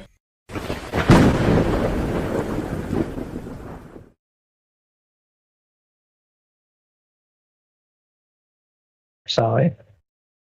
Yeah, well, Adam was speaking, so I have to wait. I'm sorry. I looked it up. Actually, I don't mind if you would like to continue the conversation with Brandon. If he's Brandon, what did you say? The device is called a Discord. No joke. I looked it up. Brandon, post it in the live stream voice text. I can't post pictures. I'm not on my. Yeah, I don't have the permission. Let's see. I don't know why, but I just don't have the permission to. Wait. All right. Hang on. I'm going to give you that permission. 1 second. Wait, just a moment. Okay, I got the plus on there, so let's see.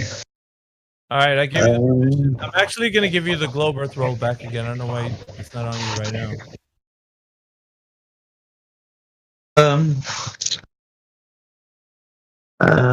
Let's see. Go ahead and put it in live stream voice text. I gotta look it up again.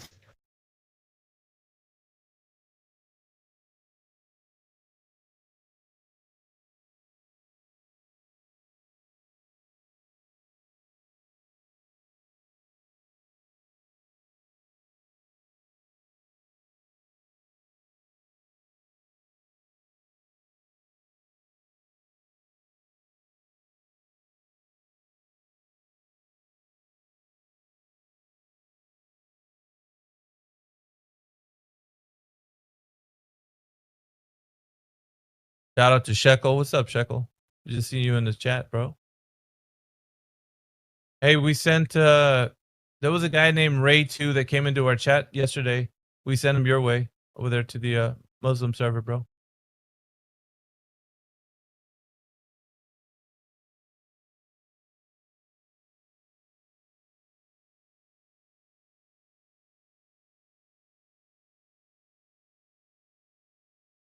Jedi, are you there? Yes, brother, I'm here. What's up? I don't know if you heard, but Brandon's going to produce a device that can measure curvature. He said it's one that can measure football fields, so he's going to drop it in live in just a moment. How much curvature is he expecting on a fucking football field like? Well, I mean, this is writing. Spake, this is writing off the back that the conversation we had previous. Oh, there you go. Yeah, that's a picture of it. The second one, the one with the wheel. One with the what? Brandon, I'm face palming so hard right now at your evidence. Oh, that's a fucking meter stick thing, man. What the fuck? That measures land, though. Well, that's what fucking that's what people use if they're fucking measuring a back garden or some shit, man. It's not going to measure That's what we were talking about. I mean, it's only going to measure like width for that. It's not going to measure convexity levels, brother. We weren't talking about that, though. We were talking about distances. No, we were not measuring distances. We're not talking about measuring. I told you we're measuring the curvature of the Earth, and you're like, "Yeah, I know a device that measures football fields." I'm like, "How is that?" Well, that wasn't on circular, but you know. You can measure like the width or length of a football field, but you're not going to be able to measure how much curve there is over a distance, bruv. Come on, man. Get a grip of yourself. Yeah, that's not where I went. That's okay. Why would you bring it into the conversation? For that pool, but I mean, my mind went somewhere else. Brandon, you went somewhere else because you. Listen, man. We were talking about measuring the guy was. I get distracted a lot. That's why. That's not that. I distract myself. Did you even, Brandon? Did you even Google? Like, what's that say? The device used to measure the curvature of the Earth. Is that what you typed into Google, and that's what you came up with? Probably. Well, I was. What's the rest of that Google search? That's what I was saying. That's what I was going for. The device that measures football field. It's not full for sure. No. I don't know what Max was here for the whole conversation. So even if you're distracted, everybody in here heard what. Yeah, I don't know what device that measures curvature. Then. All right. See, Why is it so hard to admit that when at first that's the only thing I want you to say? The football field was off, and that was my fault. And then it hit me. What's wrong with this picture?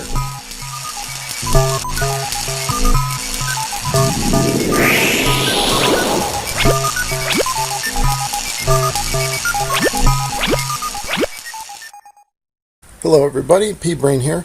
I got inspired to do a video. I'd been discussing on a couple of my videos about this notion that the sun would never make it to the horizon, and I had a couple people show me diagrams, and I hadn't come up with a really good illustration to completely debunk this idea until now. So that's why I got inspired to do this video.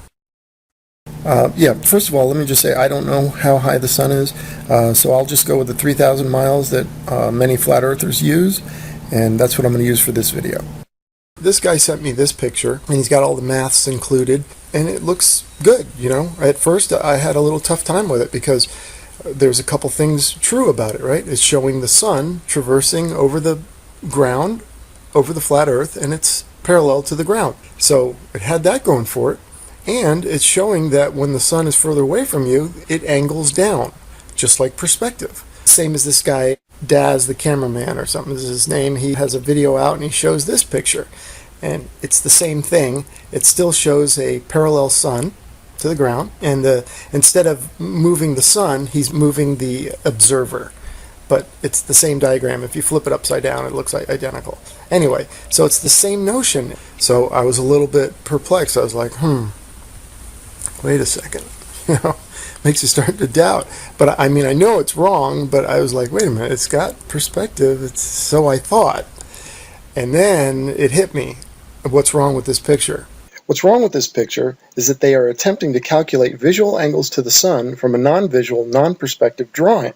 So the drawing is not taking the visual perspective of the observer into account, and that's what's wrong with this diagram.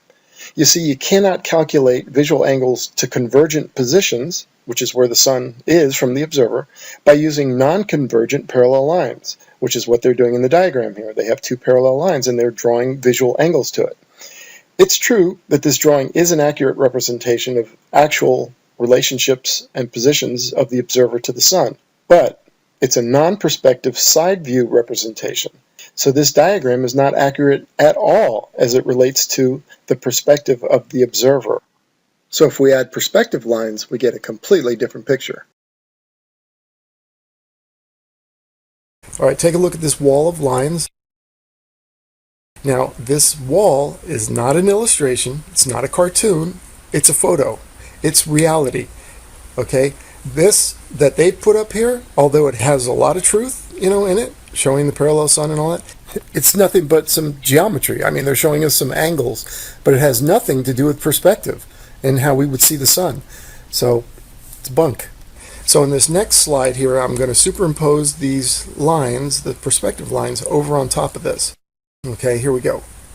All right, and as you can see, the way they're representing the sun as staying parallel to the ground is not correct. The sun would follow these perspective lines, and what they really are is spatial planes, right?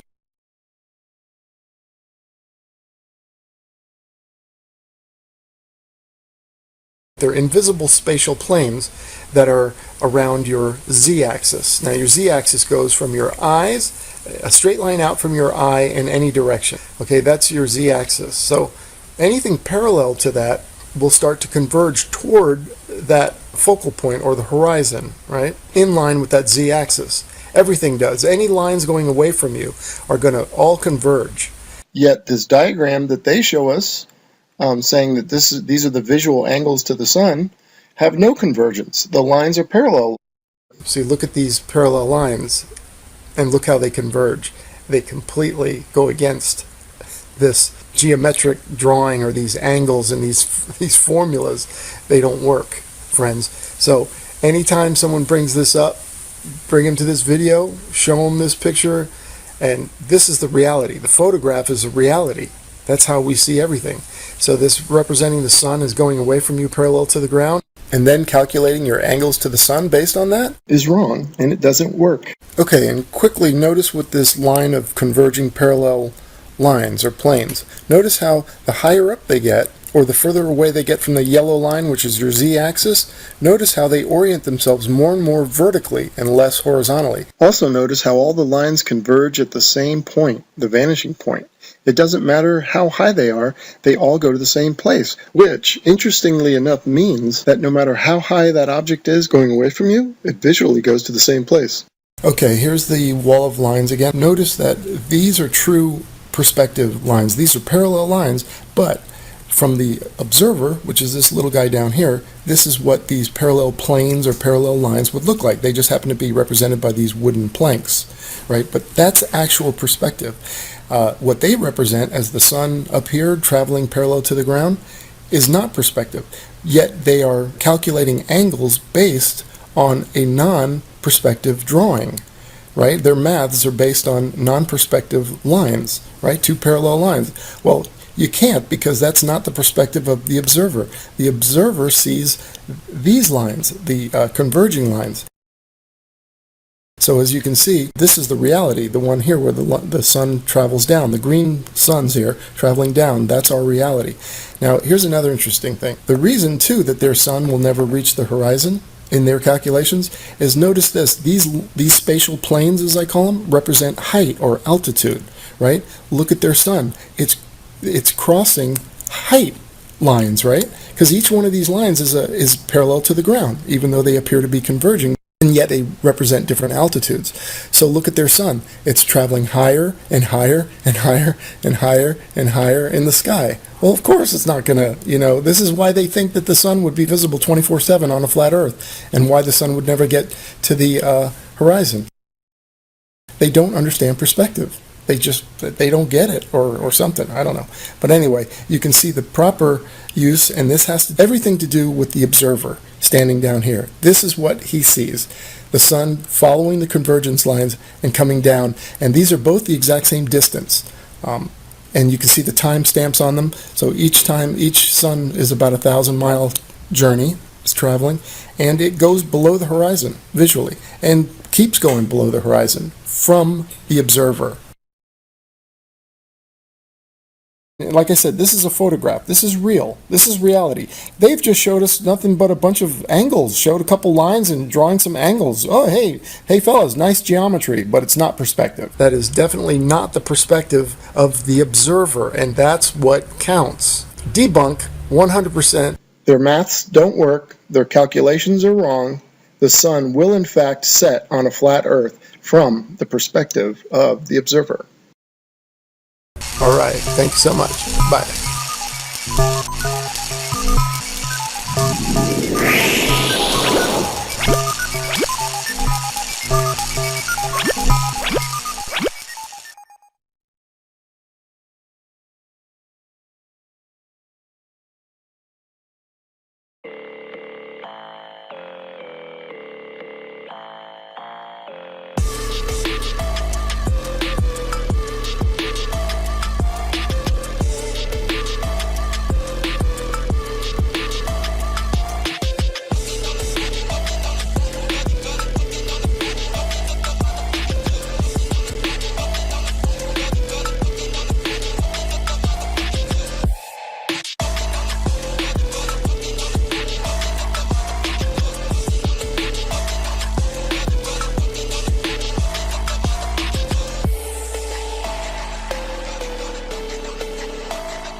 What is up, ladies and gentlemen? Welcome to another exciting episode of the True Earth Debates. We are super excited to be joined by two wonderful guests. We have Dave Weiss from deep inside the rabbit hole, as well as Mr. Joel.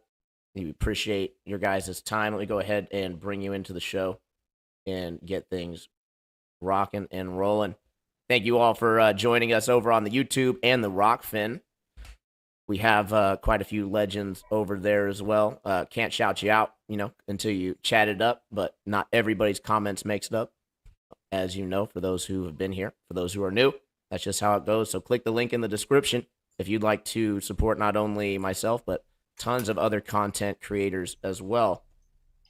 So only one way to know, and that is to go. So let's go ahead, pull you guys in for just a second. Awesome. Welcome to the show, Dave. Thank you for joining us. What's going on? What's going on? This is going to be fun. And Joel, thanks for coming. Yeah, it's going to be fun. I'm looking forward to it. For those of you that are like, this guy looks familiar, let me just give you a quick rundown. Sean Hibbler and I had Joel on was it a year ago or how long ago? Yeah, almost a year ago. So a year ago, and first I want to apologize, Joel, for any comments in the chat that are mean. It's just we have a lot of passionate flat earthers. Yeah, I know. I respect it. And the way that we see your beliefs, people get fired up. So everybody, Joel is not a shill. He's not a troll. He believes what he's saying. And he's, we see the world completely different, but he's a good guy. And we're going to try to share some information and see who learns something tonight. Maybe it's us, maybe it's him, maybe we both learn something. Hopefully it's both. Yeah. Yes. So I have a couple quick rules, and you're already off to a good start. You need to smile at least 3 times, and you need to crack at least 3 jokes. We're going to talk 2 or 3. I'm sure we'll surpass both of those. It'll be fine. All right, good, because you were very, very serious last time. Very serious. Yeah, it was the first time. So. All right, good. I'm happy to hear it. So, all right. Skylar, anything you want to start with to say, or we'll let Joel kick it off? And also, last time I did listen to our interview, and I had warned you that we were going to interrupt you a lot and talk a lot, and we sure did.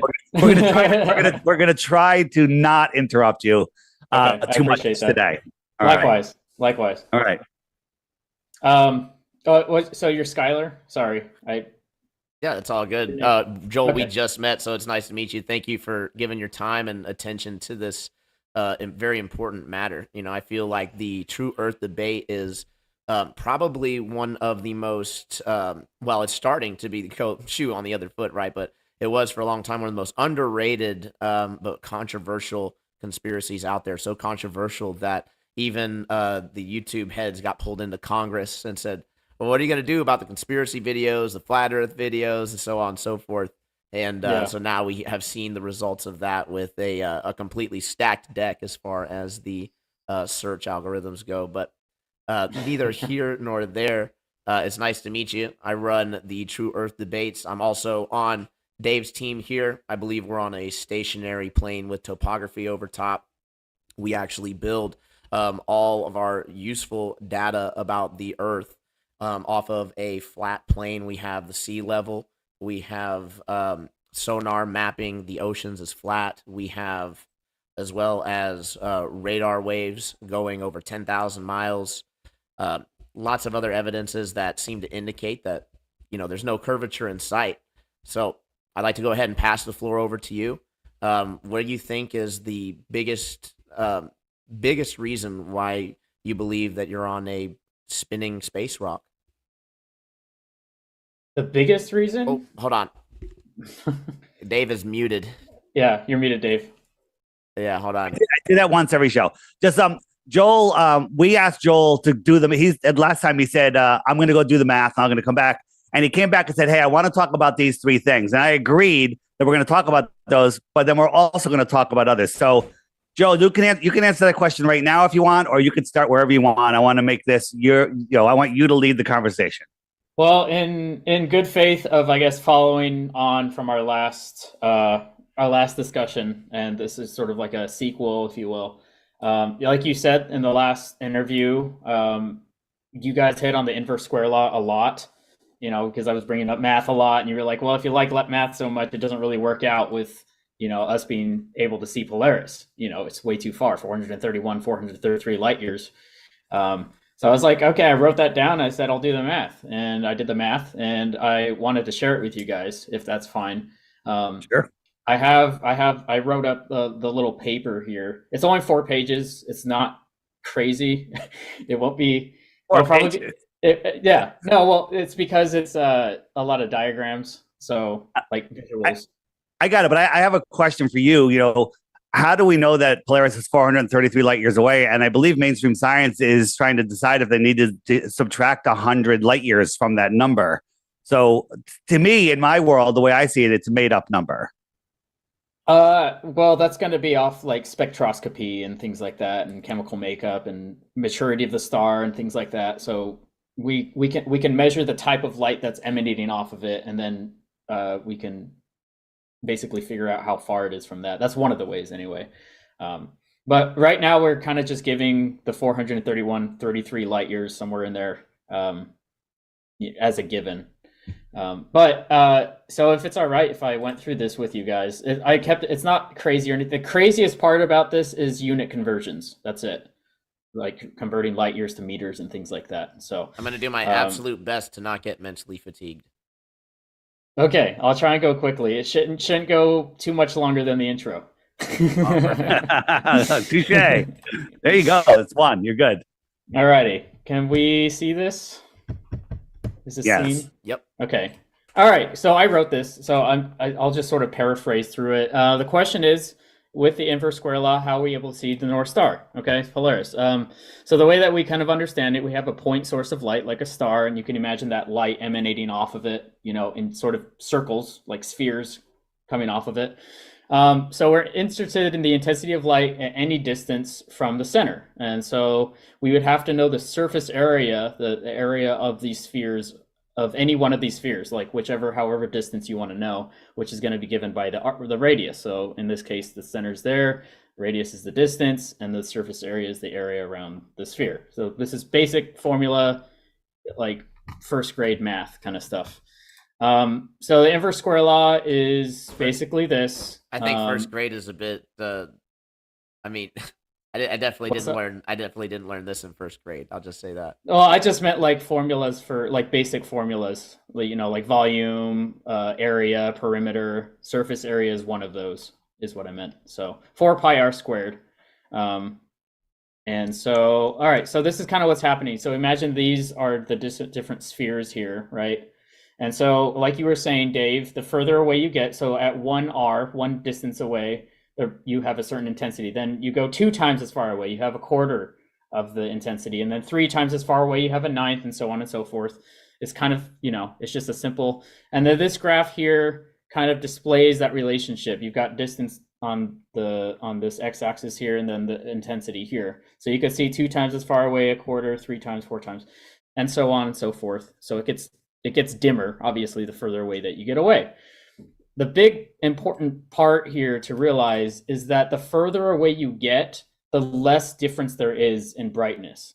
So yes, it gets dimmer, but the amount that it gets dimmer is a lot less the further away you get. So the example I gave here, say you're like 10 times as far away, you'd see 100th of the brightness, or 0.01. Whereas if you're only 9 times as far away, you'd see 181st, or like 0.0123, which is only a difference of 0.0023. It's not that much of a difference if you're 9 times as far away or 10 times as far away. And the further away you get, again, like the less difference there's going to be between those brightnesses. Okay, so that's the big point here. At what distance do we start to really notice that relationship? Well, that's what I'm saying, that the more distance there is, the less you're going to notice that relationship. So David, you're muted again. Sorry. Thank you. That's 2. I'll do it one more time. So you're saying that something is a ridiculous distance, like 100 light years. Long before you get to that 100 light years, you're saying that the difference between like 20 light years and 50 light years isn't very much. It isn't as big of a difference as the first few steps. Is that what you're saying? Exactly. Okay, that's correct. So something's 100 light years away. then can you see it at 200 light years, or it remains the same intensity at 200 and 300 and 400 light years? It goes to a point where it stops getting less. Is that what you're saying? Well, sort of, yeah. So well, there's not going to be a point where it stops getting less, but because eventually, you know, obviously it's going to be past what you can see. It'll be too dim. So, but there's also nothing obstructing the light from getting to our eyes. Like, for example, in some of the stars in the core of the Milky Way here. Oh, this way. So a lot of these stars here, you know, they kind of just look like a haze at this point because they're really far. You can't see individual stars with your eyes, but you just sort of see this haze. So the light's still getting there, but you can't make out the stars themselves, the pinpricks, if you will. Well, the only problem with that, just to interject for a moment, is that normally when you have something that's too far away to see that it's like pinpoint, right? When you zoom in on it, you're not going to be able to make it bigger, right? At least not with, not unless you have an intense, like a ridiculously intense amount of zoom, right? Most of the time, you would agree that you're with like a camera, right? You're not going to be able to zoom in on something that's, you know, 400 light years away. You know, if we're seeing a pinpoint source, right? Would you agree with that? That we're not going to be able to zoom in on that with a P900? To a degree, yeah. Essentially, you can't just get a whole bunch of detail out of something unless you're closer to it, you know. So if you're really far away from something, you can only zoom in so much. So yeah, I agree with that. Well, it's actually it's not just that, but it's also the actual size of the thing that you're talking about. So there's a point where you're pretty much only seeing a point source of light, and then there's almost no difference between 200 and 400 light years. It's basically the claim that you just made in the simplest terms, right? So if that's the case, then when you have a star that's 400 light years away and you're seeing the pinpoint source, zooming in on it a little bit is not going to it's not going to bring that size back in, right? It's not going to get larger by zooming in on something that's okay. Thank you. Yeah, that's relatively accurate. Yeah. Okay. So the problem is that we have tons of videos of people zooming in on stars, and they get bigger every time. So, and that's what P900s. That's a slightly separate subject. Let's go ahead and just finish this off, because the second part of this, I explained the concept, and now I plug the numbers in. Is essentially what's happening here. And then once we get through this, then we can have the discussion. All right. So I said let's try. Let's plug everything in. So there's a couple terms here. So what we were looking at here, when we're looking at like the area, this is like square meters, right? You have a meter here and a meter here, so it's square meters. That's actually going to be called the flux. So that's the astronomy term for it. And then luminosity is whatever the star's wattage is, output. So it's the same thing. The inverse square law is the same thing. We have luminosity here, and we're trying to get the flux. That's basically like if Earth was right here, you want to know how much light is sort of like at this sphere, at that distance away from the star. So that's the flux. So all we need to find is how bright the star is and how far away it is. So its estimated Polaris is 25,000 times brighter and 50 times larger than our sun. All right, these are estimates, but we know the luminosity of the sun is this. So I called it L Sol. So all you have to do is times that by 2,500, because it's 2,500 brighter.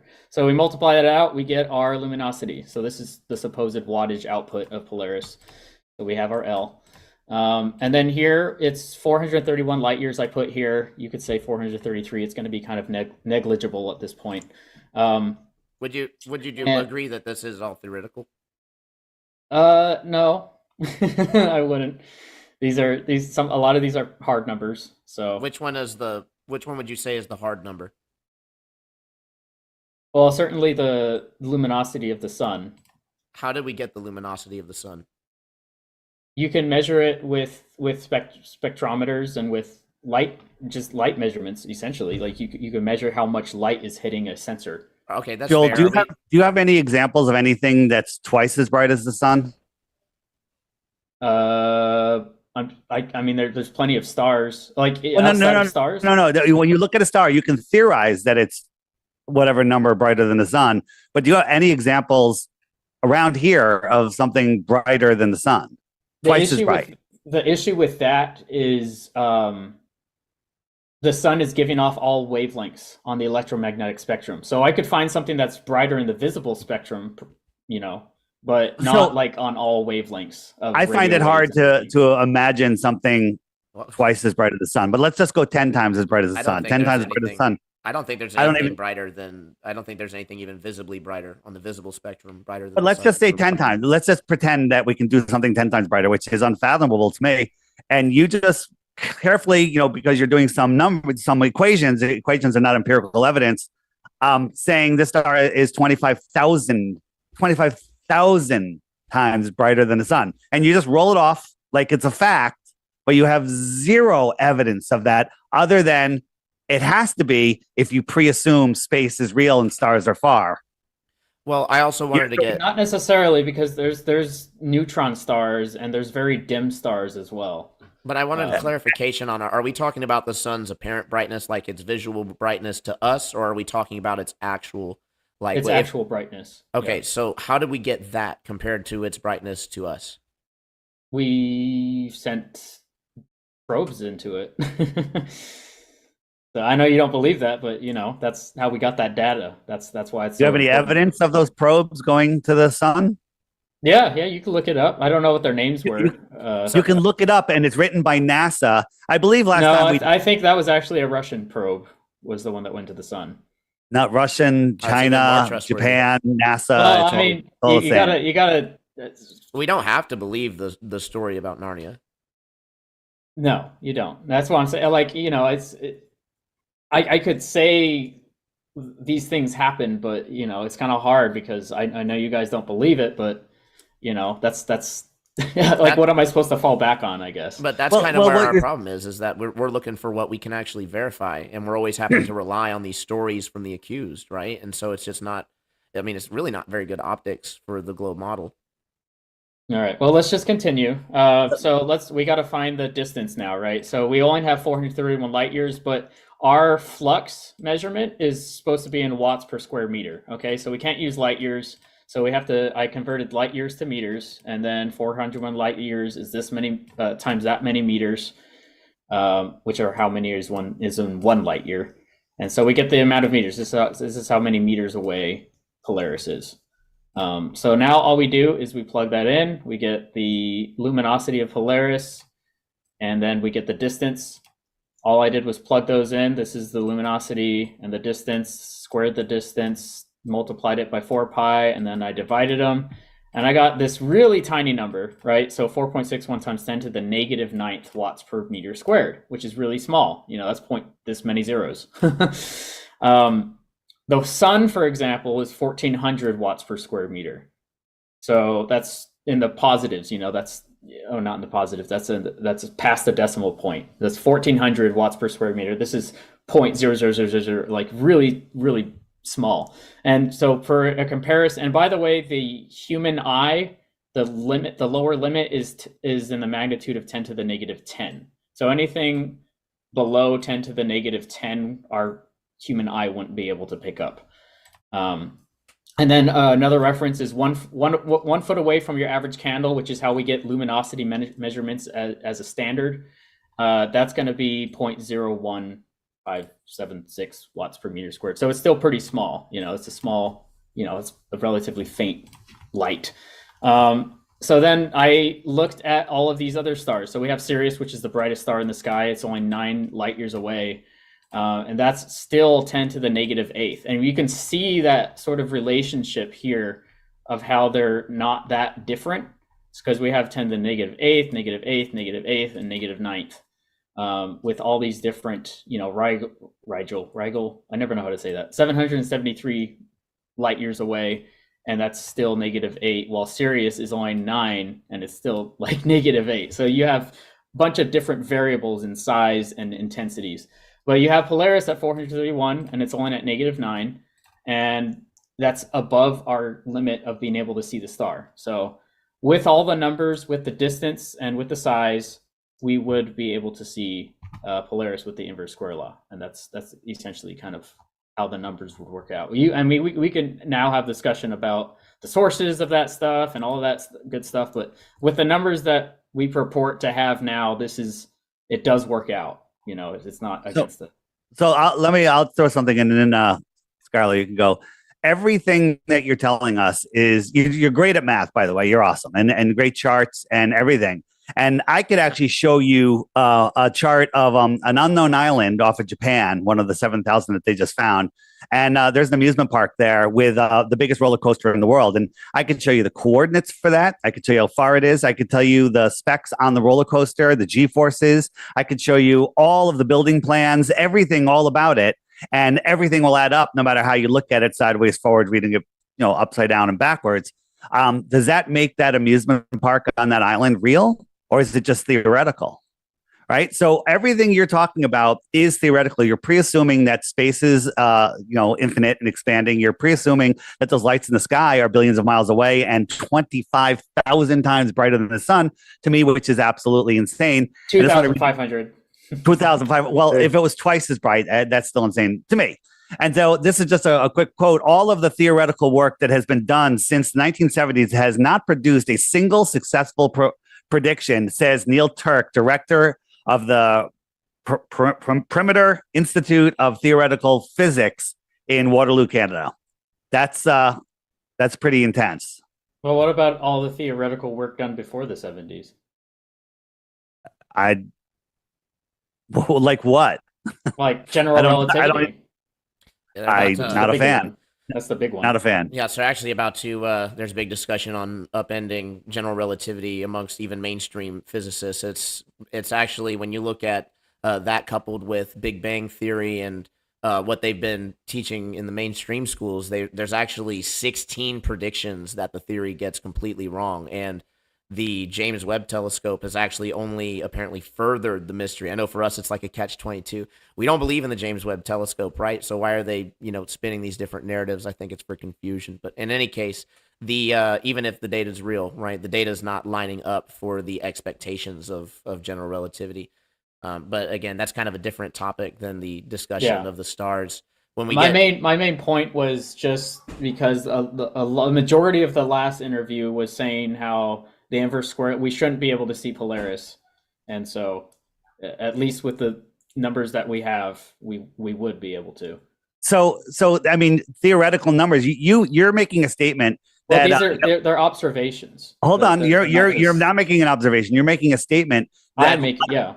Hold on. That light, the light of a star will get dimmer and dimmer fast, and then it gets less dim and less dim, and then it just travels forever and stays at the same brightness. You have no evidence of that being real, and logically, it doesn't make any sense to me. But you have no way to prove that that's real. That's just a theoretical statement that has to exist for your infinite solar system, infinite galaxy, and universe to exist. I'm not sure that they're infinite. I'm not sure I believe it's infinite. Well, expanding, very large, bigger than the flat Earth concept, if you will. Sure, yeah, it's definitely bigger than that. Right. So you're reaching to places that you can't verify. You can just read books and trust government agencies. They're very trustful entities. And you're not looking here on Earth where we can actually scientifically prove that we're not a globe. I mean, you want to believe that Polaris is 2,500 times brighter than the sun, which that's crazy. I mean, if that was the case, there's other stars that are probably 100,000 times brighter than the sun, or 1,000,000 times brighter, right? Not a million. I don't think a million. Okay, yeah, but many magnitudes, yeah. But these numbers that you're coming up with, but they all kind of look pretty much the same. And when we zoom in on them, they all that's proof of the inverse square law to me. I think that's proof of the inverse square law that the further away they all things look the get, same. Everything just evens out. Well, in our local celestial neighborhood, yes, but like once you get further out, like out to the middle of the galaxy and stuff, things look a little different. They get denser and they get closer together, and they get into you have nebulae and everything like that.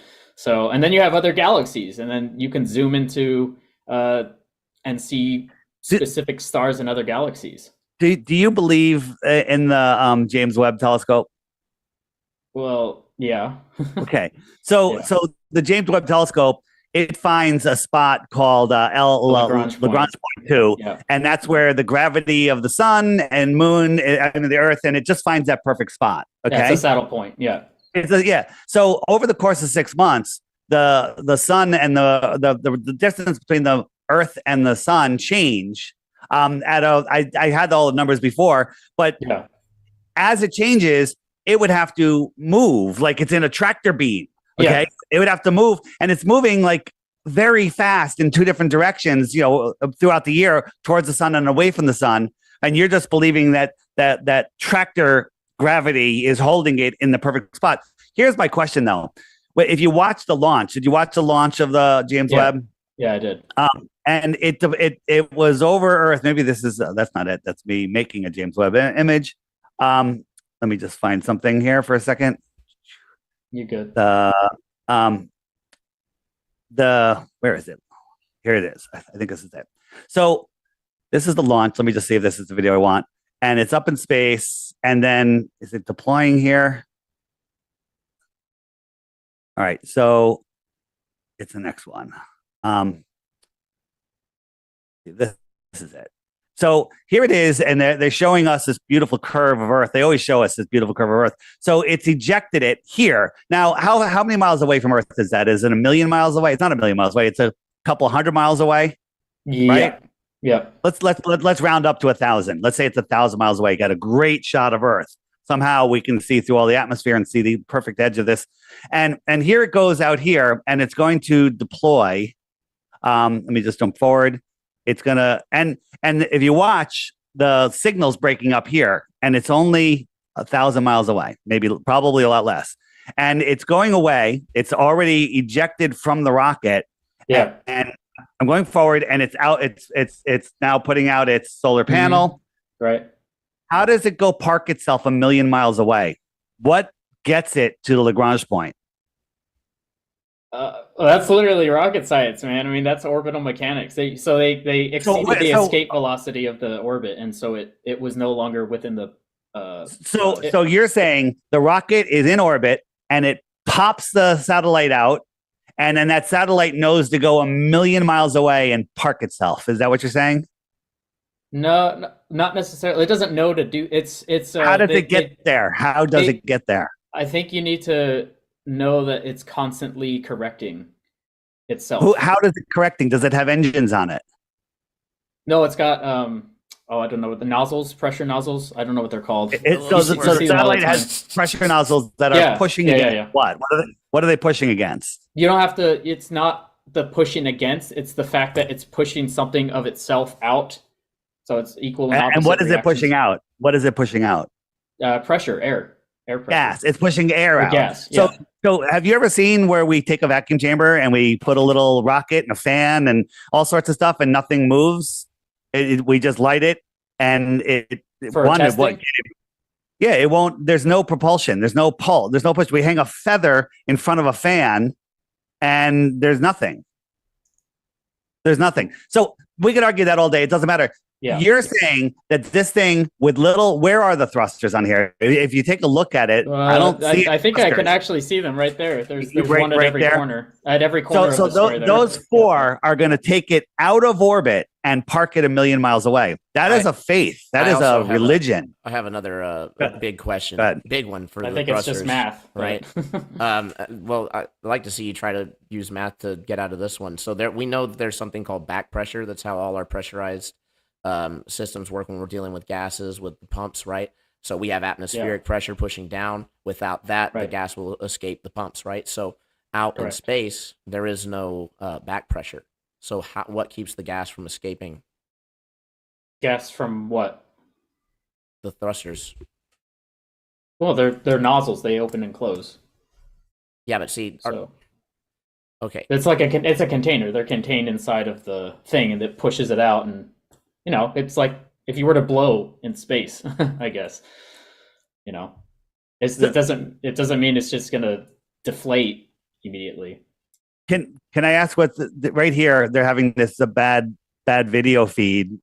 Is it going to get better as they get farther away from Earth?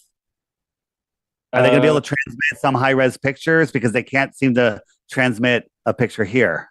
Well, I don't think the craft, the rocket, followed it. So, I'm not sure what you mean. So the transmitter on the telescope is better than the one that's on the rocket. Is that what you're saying?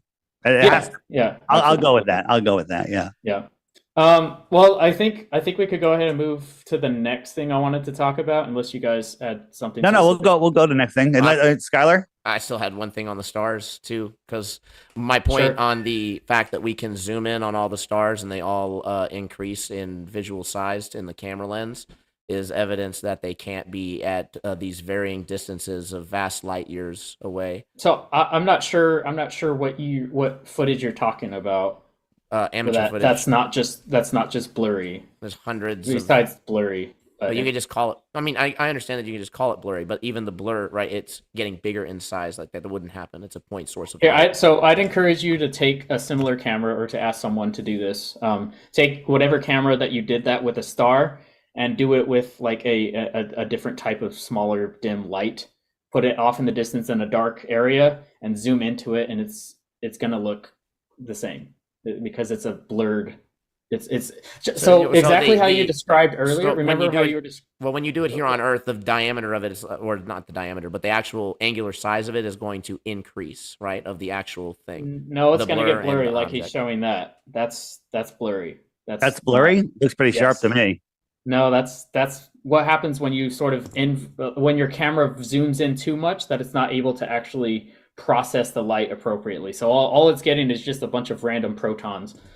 You can see this with your naked eye. You can see this with your naked eye. You don't even need to zoom in to see Arcturus.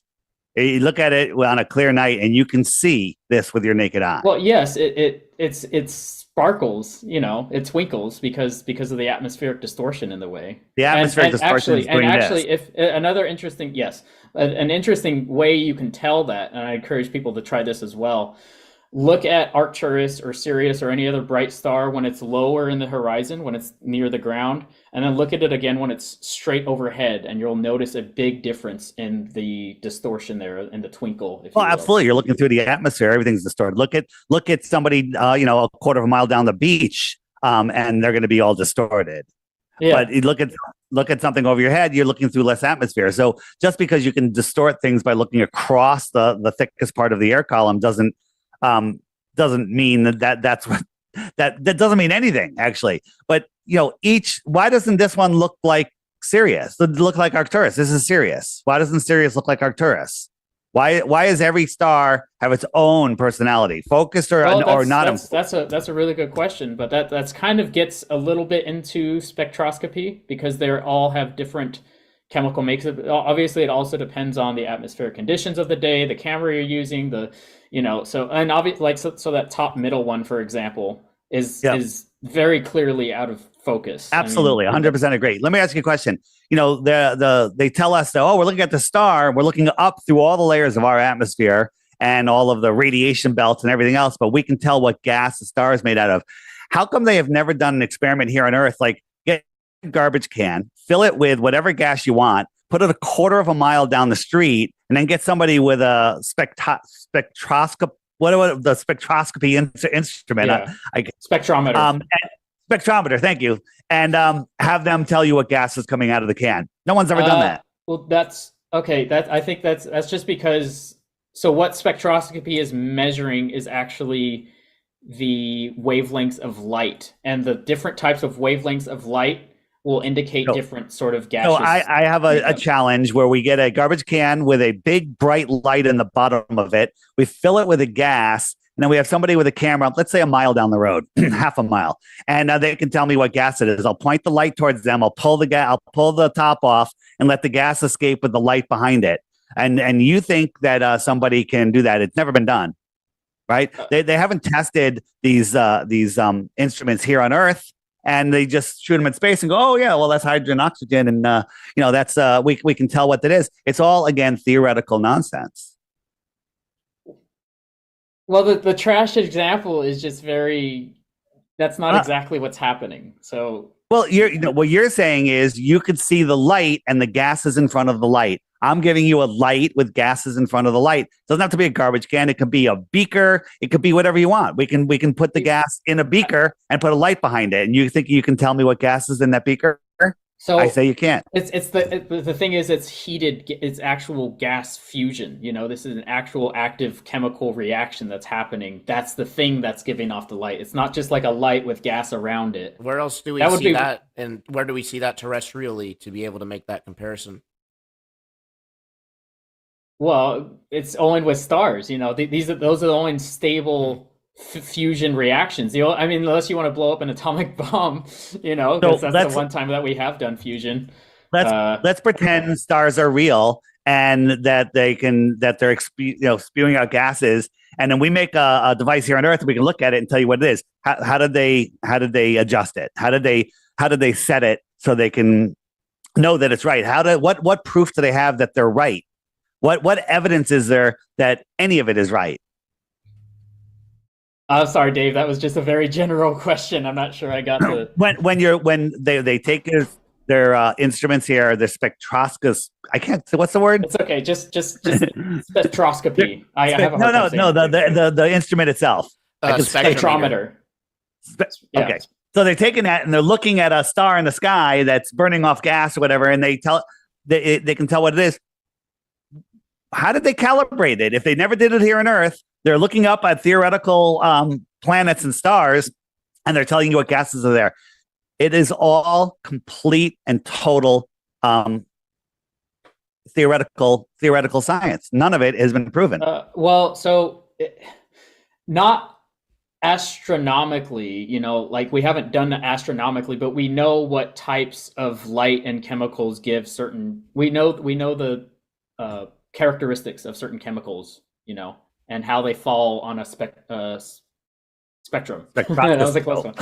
Now you can't say it either. Good. How they fall on the spectrum, right? So you know, you'd be able to see the spikes in which chemical is what, and that's with most things. You can test that terrestrially, but then when we point it up at a star and we're sort of receiving information from that star, light, electromagnetic information, you can see where the peaks are. What about all the gases in between that are here in our own atmosphere? It ignores those. Well, I mean, that's why we have, you know, observatories that are actually outside of the Earth's atmosphere and things like that. Like the self-driving parking James Webb Telescope. Well, again, it's not completely self either. I mean, you're able to calculate pretty. Almost exactly, essentially, of where it's going to go and how fast and all of that. So it's very. So you have no idea how it works. You just say somebody knows. The guy in a white lab coat and a bow tie knows. Well, yeah, I don't know everything, but I know how orbital mechanics work and how things can sort of fall into orbit, fall out of orbit, escape velocity. Theoretically. Well, yeah, but ahead, I mean, I got to be honest. If we're just slapping theoretical onto everything, you know, it's hold on. No, we don't have to slap theoretical on things. We have things that are here on Earth that we're trying to measure that are not theoretical. But go ahead, Skylar. I was going to say, I mean, if you're going to say that, I mean, that's kind of a cop out. We can define what's theoretical and what's actually verifiable, right? So when we're saying, when you say the hard number is the sun brightness before, right? Again, the thing that made it the hard number was the probe, right? So we had to rely on the story from Narnia. In this case, that's not the only thing, but that was just one example of one of the many ways we've measured the sun's brightness. Yes. Okay. So I'm not trying to start a whole nother rabbit hole on the sun brightness when we already moved on. In any case, spectroscopy, when we're dealing with a spectrometer, right, there's obviously a big difference between pointing something up at the sky and looking at a light in the sky, right, versus actually having an enclosed environment, a lab. Because most of the time when we're doing, you know, from the experts in the field, spectroscopy is done in an enclosed environment. The spectrometer is all enclosed with known variables. So everything's known when they're attempting to analyze these chemicals. So why, again, we're invoking between millions, billions of miles, trillions of miles, right? Unfathomable distances. We're invoking consistent, unchanging mediums when we have no way to verify that whatsoever. Well, the verifying is those observations. That is the verification, I guess.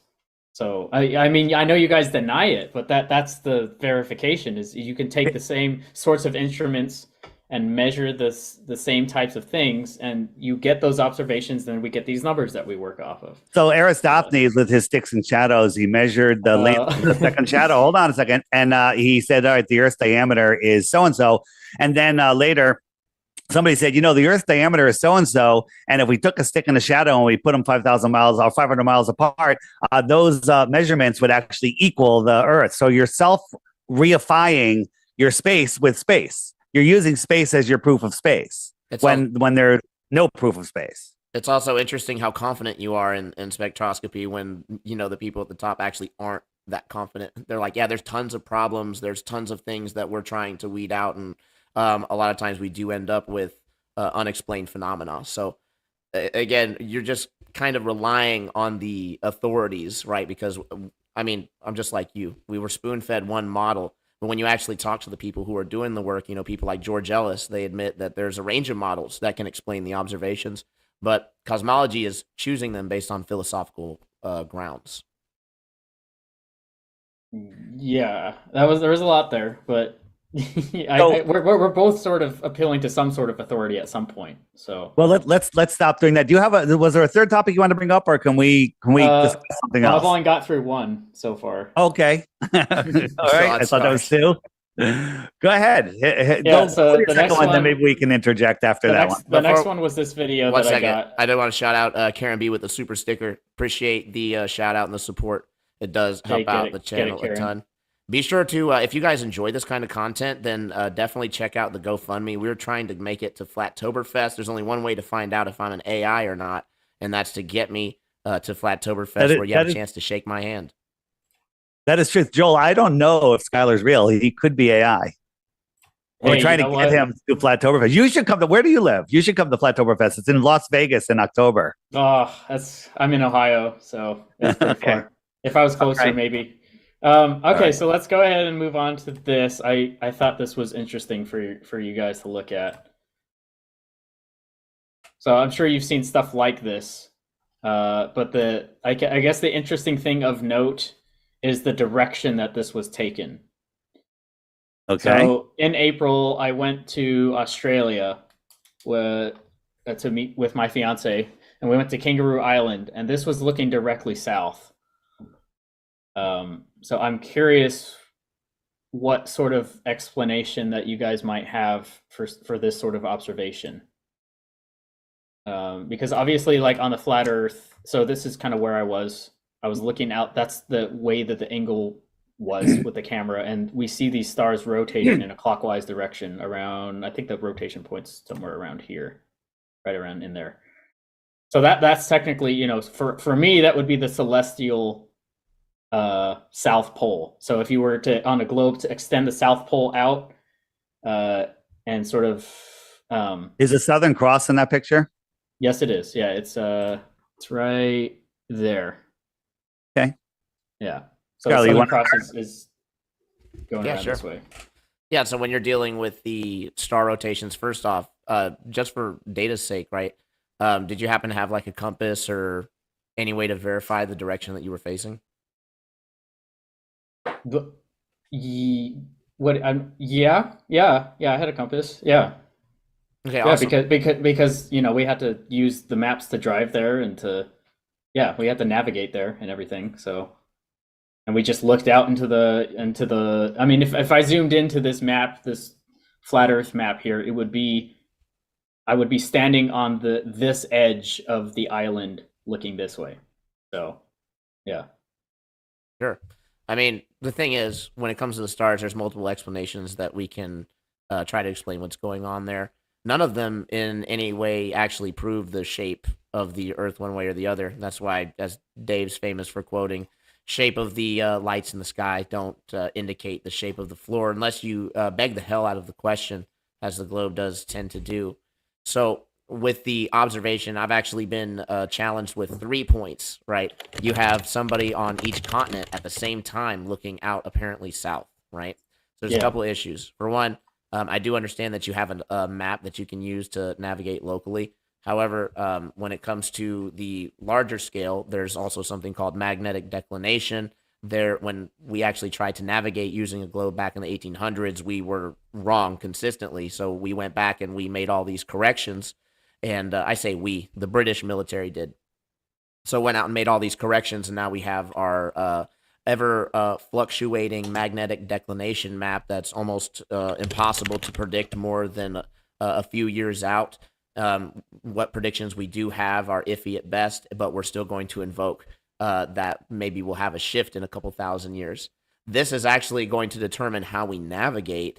However, the stars themselves are not going to be oriented based on the magnetic field, right? So how do we actually verify the direction that you're facing, literally like on the ground versus to the sky? Like, how do we know that you're actually facing south in relation to that map to then have to explain the phenomena?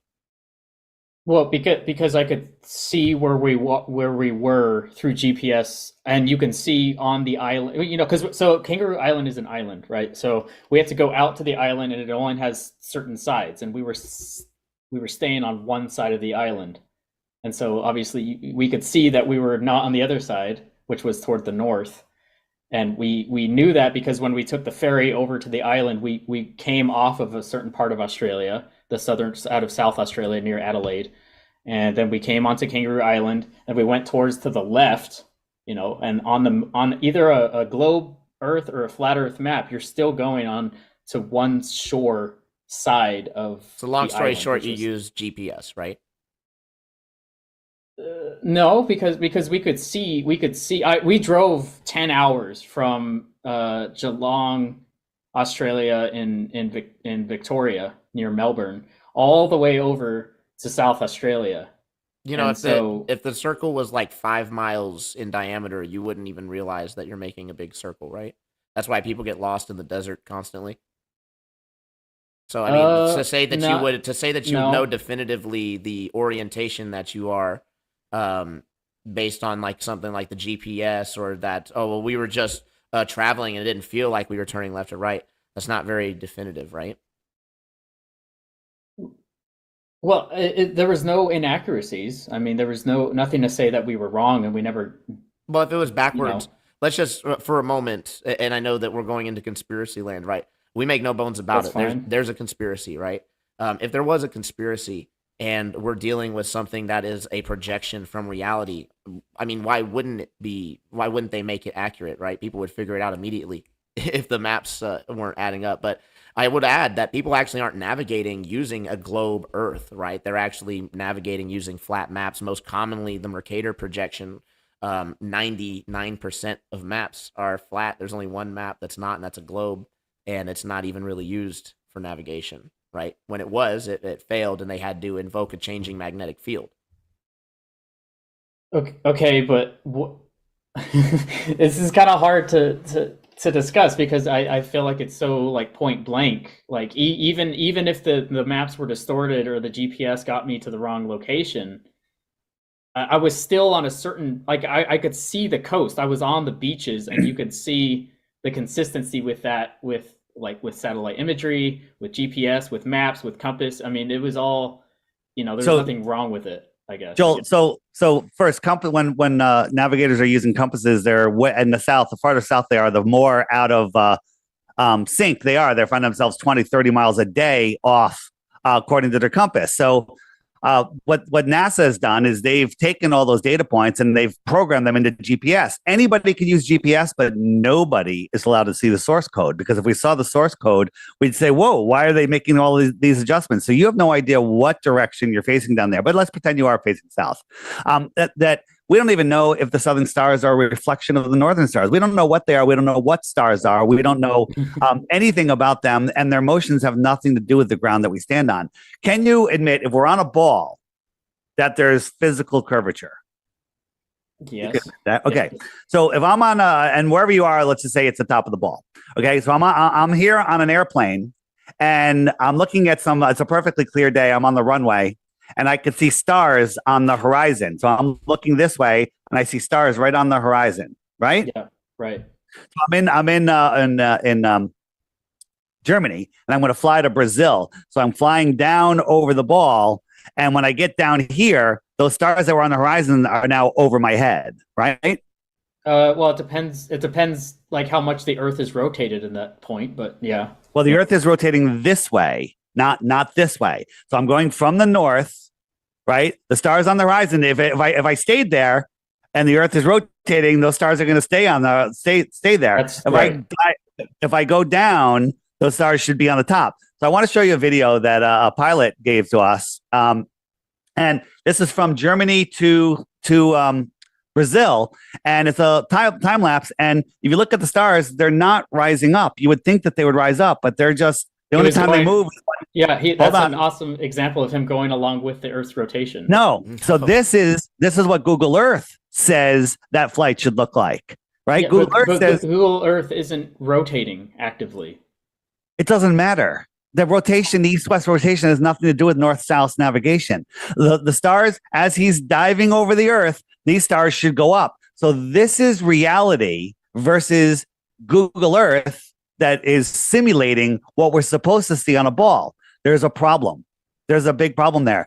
This is what it should be. These stars should just be rising up as you're diving over the ball. Whether it's spinning or not spinning has zero. Now, if you hold on, if you were flying east or west on the equator and you had something on the horizon, yeah, you're flying towards it. It's going to go up or down slower, but north south has nothing to do with the spin of the Earth.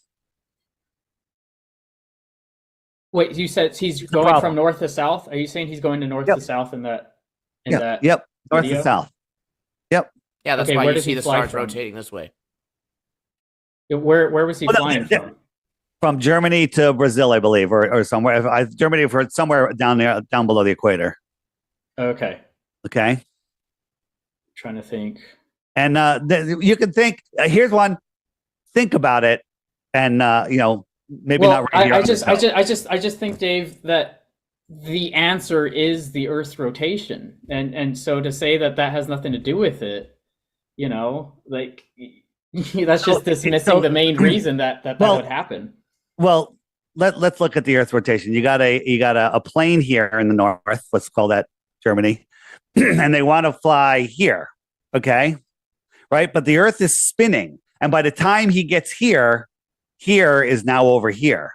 So he has a choice. He could kind of keep correcting to the left, and chase it all the way over. Or he could say, you know what? I want to go here, so I'm going to fly this way because by the time I get there, here will be there. Okay? No one ever does that. Airplanes pick their location. They say it's that way, and they head in a straight line and go that way directly to the location. Okay? If the Earth was spinning, you got a problem, right? But the spin of the Earth, you gotta model it out. The spin of the Earth, east and west, have nothing to do with that observation. Yeah, let me show you guys something. All right, so before you dog on this program, I need to tell you that it's extremely reliable because I've used it most nights. Goes off of azimuth measurements. Well, no, it does have an azimuthal grid, but no, it doesn't just purely go off of azimuthal. So this is close to where I was in Australia, so you can kind of see the same thing that was in the video. Was the ground curved like that where you were? Did it swoop up? No, like that? Obviously, like if you zoom out all the way, like it's going to be, it's just a matter of point of view. So really, it was probably closer to something like this. Because it was a wide angle lens, but otherwise, the reason I had to do that because otherwise you couldn't see enough of the screen. But the point is, this is looking directly south. That's right towards the South Pole, and I want you guys to notice the specific stars that we have here. We have the LMC, which is the Large Magellanic Cloud. We have the SMC, the Small Magellanic Cloud, and in terms of the Milky Way, you have the core there, and then up here you've got where's Polaris? There's Polaris. There's a Crux. So we're not even. Okay. But we're not even really looking at the sky here. No, but if you went to the same location and looked up, this is exactly what you would see. So this is a reliable software program or software. So let me just before you finish that point. If I put you in a planetarium and it showed you those same stars in the same locations, would that mean anything? Well, would that mean the Earth is a globe? Well, so sort of, because so the planetarium proves the Earth is a globe. because you're on a floor in a planetarium. You're looking at lights in the sky that are 50 feet away from you, and you think that they're trillions of light years. Go ahead. Dave, I need you to be charitable with me here a little bit, because what I'm saying is, if what you see in the planetarium is the exact same thing as what you see in real life, then it's reliable. It's not just because you see it in the planetarium. Okay, this is just what I can use, because obviously I can't take you guys outside to look up. But this is, so in the southern hemisphere, we have, that's the southern celestial pole right there. So all the stars, you're on the bottom of the globe in Australia, and you're looking down towards, towards the downwards from the Earth, from a right side up Earth anyway. And then here we have where I am, and you can see totally different stars. You could see, so this is the literal opposite side of the Milky Way, because the other part was down here. You were looking through there. So this is what I see every night where I live, and they're actually rotating counterclockwise around a different point. These are different. You didn't see Cassiopeia, you don't see M31, you don't see, the Big Dipper, you don't see Ursa Minor, you don't see any of these. And this is looking directly north, right? Because that's the North Star. And all of the stars rotate around the North Star. So you have the southern hemisphere where it rotates counterclockwise, and we have all of these constellations. They're beautiful and whatnot. I'm sure we could all agree with that. But they're totally different stars than are over here. Totally different. So if I may, different directions. Explain that with a phenomena that's not the Earth actually curving, right? And just to narrow it down, right? Well, that's the point. Yeah. Of course. Joel, your claim right now is that the way that the stars are moving, right, and the way that they appear to be curving around the Earth, right, is evidence of the Earth curving, basically. Not the Earth. It's evidence, because if you were on a globe and you were looking out from that globe, you would expect to see certain things. So if if you're on the North Pole, you look straight up, you could see the stars rotating directly above you, and you wouldn't be able to see the southern hemisphere. And so, when I took the flight down, I went from Dallas, Texas, down to Melbourne straight, and I got footage of a night lapse of the stars like moving, similar to how that pilot did, except I was looking out the side of the airplane, and I can see the stars literally shifting orientation in the sky as I was crossing the equator and stuff. Okay, so let me simplify it even further then. In your worldview, is perspective an actual thing? Like, do things get displaced in relation to the viewer based on how far they are in their relative position, right? So in other words, even if we're dealing with a flat plane, right, if something is moving level parallel overhead optically to the observer, would it not appear to drop? Or would it still appear to drop because of perspective? Like in terms of something getting further away from you, that's like has a certain height, and the further away you get, sort of like looks like it's two parallel planes. Yeah. You can see that with train tracks, sure. Yeah, the distance. So what if the stars were close and local, and you're flying underneath a low sky? You would see the stars curving over you as you go by. They would drop down lower. They'd be high above the plane as you're flying, right? And the reason that you see different stars is simply because the stars are so close. If you and I were in a room with 10-foot high ceilings, and there's recessed lighting, and they're in all different patterns. Look, there's a starfish, and there's a bull, and there's a cow. And I say, hey, Joel, walk 5 miles. We're going to expand the room to 10 miles wide. You go 5 miles down, walk there. So I wait, a little while, and I can't see you anymore because my vision has brought the ceiling to the floor, and you are too small for me to see. So I call it, and I yell, and my voice spreads out like light spreads out, and you can't hear me. So I call you on your cell phone, and I say, Joel, are there still lights above your head? You'd be like, yeah. I see a horse and a dog, and I'm like, well, what happened to the cow and the bull? Well, I can't see those. Okay, you can't see the stars that I'm under. I can't see the stars that you're under, and we're just 5 miles apart with in a small room with no atmosphere causing issues, just perspective. So that's why you can't see the same stars from the south, because they're too far away. Problem is, on a globe Earth, there's a physical horizon. So on a globe Earth, if you use globe math, You love math. There's a certain distance, which is the max distance you can see. Never, ever can you see farther. Only if conditions like waves on the water or density of the air could you see less. You can never see farther because there's a physical horizon. On a flat Earth, our horizon is very optical. And depending on weather conditions, we can see farther than we should be able to see. So, you know, a 6 foot tall person standing at the edge of perfectly calm water on a perfectly calm day, a perfectly clear day, should only be able to see the surface of the water for 3 miles, according to your math. Okay, there's a 6 foot drop in 3 miles, according to the Pythagorean theorem. Okay, so I shouldn't be able to see the surface of the water, but we can see the surface of the water for magnitudes farther than that. We can see things magnitudes farther, right? But globers like to say, well, I can't see that mountain. I can't see that mountain, therefore the Earth is a globe. And then we break out a infrared lens, and all of a sudden we're like, oh, we can see that mountain with infrared. And infrared, and the only thing they have is screaming refraction, but infrared even cuts down refraction, right? Without an infrared, you see a blue sky, right? But we can see this mountain with infrared. And infrared, if it's refracted up, it should be even less, but we can see all of this mountain except the lower part because the atmospheric density. So we can see too far because the horizon is a theoretical limit of your vision, okay? It's not a physical horizon. Yeah, but what about the rotation? Because that's specifically the rotation. So the rotation of so the rotation is a so this is something that I've actually been trying to send you something, Dave, for the background because I can't share my screen while I'm streaming. Otherwise, I'd pull up the visual for you. But we actually where are you sending it?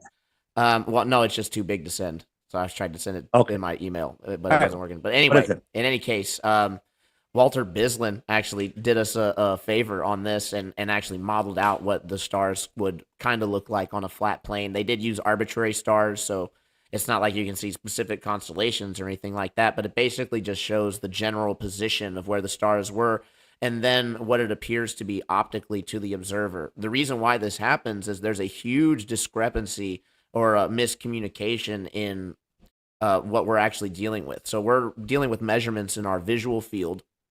Right, we're dealing with things that are very far away, and there's a big assumption that everything is in Euclidean geometry. We assume this because for a lot of things it tends to work. But if you Google it right now and you look up the geometry for visual space, you'll actually see that there's not a set model for it. So, oh, good. They've got it pulled up right there. Perfect. So there's actually not a set model for what the geometry we should expect to see in visual space is, and there is now evidence coming out that we are seeing a hyperbolic geometry as our visual space. So in other words, spherical geometry. There's something known as the Alley experiment. There's a paper that is referenced that I also sent Dave a quote from. Then this would explain the spherical nature of what we're seeing. As far as the rotation goes, it's an optical phenomenon. So it's literally an optical phenomenon. You would have an optical convergence point at the furthest point away from the center point of rotation, because again, the further out that things get, the more they're going to tend to converge. So the things that are rotating above you are obviously going to, if you're over the equator, actually, it's going to appear more straight. And then as you get further away, it's going to optically converge again as you look out. So this is just one of the explanations. Another explanation is that there's literally 4 different optical rotations, which is very possible if you just think of it as like gears, right? You have one rotation in the center and then 4 opposite parts of rotation coming off of that. So, but before I even attempt to explain any of that and get into the bottom of what's happening, I like to start with first principles, which is why I had asked you, how do we even verify the general position of where we're looking definitively, right? There's the quote right there. Euclidean geometry widely accepted as the model for our physical space. However, there's not a consistent model. There is evidence that our eyes work to make pictures and images of the physical space using a hyperbolic model. And this is obviously what we're basing our measurements off of. So I'm wondering what you would say to that. And if this is true, where is this accounted for in the mathematics that you present? Well, there was a lot there. I got some stuff down. It certainly wasn't any simple sort of message that you just gave there. So you're talking about non-Euclidean geometry, right? Okay, and how that relates to our sort of more hyperbolic perception. But you mentioned how, so for example, if you're on the equator and you're on a globe, you would expect the sort of the stars in the sky to sort of barrel over from you have the north here, the south here, they barrel over you just the same way. If you turn it right side up and you're on the North Pole, the stars would just rotate around that top point. And if you're in the South Pole in Antarctica, you look up, it would be the same thing, but with different stars. So, but my question is, what about the different stars? I mean, they're completely different, and you can watch as you traverse the globe, the different stars. So that issue was actually solved before the rotation issue was even solved, right? So what happens is, because our visual space is curved, the things that are further away are obviously going to be dipping down. So what ends up happening is these stars, the stars that are over, let's say, the northern hemisphere, as you drift over the equator, you're going to start to see both of them, because again, the closer you get to something, the more it's going to rise up to your perspective. The further away, the more something's going to fall. So as you move away from the northern hemisphere, those stars are going to fall to the horizon and become invisible to you. And then the stars that were invisible to you, that you moved closer to, are now going to be visible to you. Long story short, let's pretend you're in a big warehouse with lights over top. You're simply underneath one set of lights. Yeah. You're 5 miles away in the same room. We look up, we see the different stars. Now, as you walk towards me, you can't see the stars that you left behind, and you start to see the stars that I'm seeing. You're on the north side of the room, on the south side of the room. Okay. So it's the same thing. What's that? How low are these stars to be? We don't know. We don't claim. But you know, I know how low they're 25 trillion miles away. I just made that up, right? But you know, your theoretical, ideas of where the stars are scientifically impossible, if you ask me. Our stars are very close. I don't know how far they are, but I don't think they're thousands of miles away or millions of miles away. I don't know. I'm not going to make a claim. I like looking at things here on Earth that we can actually measure. This is just a question. I'm saying, so if you were to measure and work out the math of how far something would have to be to go a certain distance away from it to where it looks like it goes down. Well, here's the problem. You've seen mathematically. Well, you've seen the orthographic view of like, the flat earthers say the sun's 3,000 miles up, and with the size that they say the Earth is, the sun would never set. Well, I don't think it's 3,000 miles up, but even if it was, they're not taking into effect that somebody standing under it, it's directly above them at X height. And now somebody farther away, it doesn't stay at X height. It gets lower already just due to perspective. And then they go farther away, it appears lower and lower. Okay. Phuket Ward, you don't know who he is, but he recently did a video on it. And it's really, it's how perspective works. People, they don't teach perspective in school, because if they did, people would be like, wait a minute, this doesn't work out. We don't live on a crazy globe. I want to get back to, you're talking about seeing the stars and stuff. The stars, we can't prove what they are. We don't know what gases they are. We don't know how far they are. The brightness is 2,500 times brighter than the sun. That's a made up story. Well, that's only one star, though. There's different ones that have different. If you told me something was 1.5 times as bright as the sun, I'd have a hard time believing it.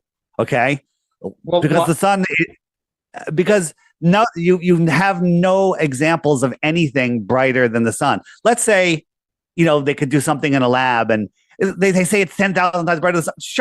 Show me something twice as bright as the sun. They've never ever done it. But instead of looking up at these lights in the sky, let's just come back down to Earth for a minute. You said earlier, you agree there's a physical horizon. You agree that there is curvature of the Earth. Do you know anyone in history, or have you ever measured the curve of the Earth? To the second question, no. To the first, I would say yes. But like who? Well, and the other one is axial rotation. Do you know anyone in history that measured axial rotation, and can you tell me how? Axial rotation? What do you mean by that? Like the Earth spinning on an axis. The Earth spins on an axis. What do you mean measure that? How do you prove the Earth is spinning without looking at the lights in the sky? what do you think would be a satisfactory answer for you? The Earth isn't spinning. No. I meant to test it. If we were to have a test of that, it's rotating. If the Earth what was would that look like? spinning or curved, you'd be able to measure curvature. So let's look at this. Okay. So when you're down low, that thickest part of the atmosphere, you can't see 100 miles. Okay, because the atmosphere just becomes too thick. Right. But the higher up you are, the air is thinner, clear, less pollution, less moisture, and you can see farther. Here's an observation from a mountaintop. Oh, yeah. I watched that video. Yeah. You watched it. So what is your explanation on why we can see these mountains? We can see all of them in the right places and everything.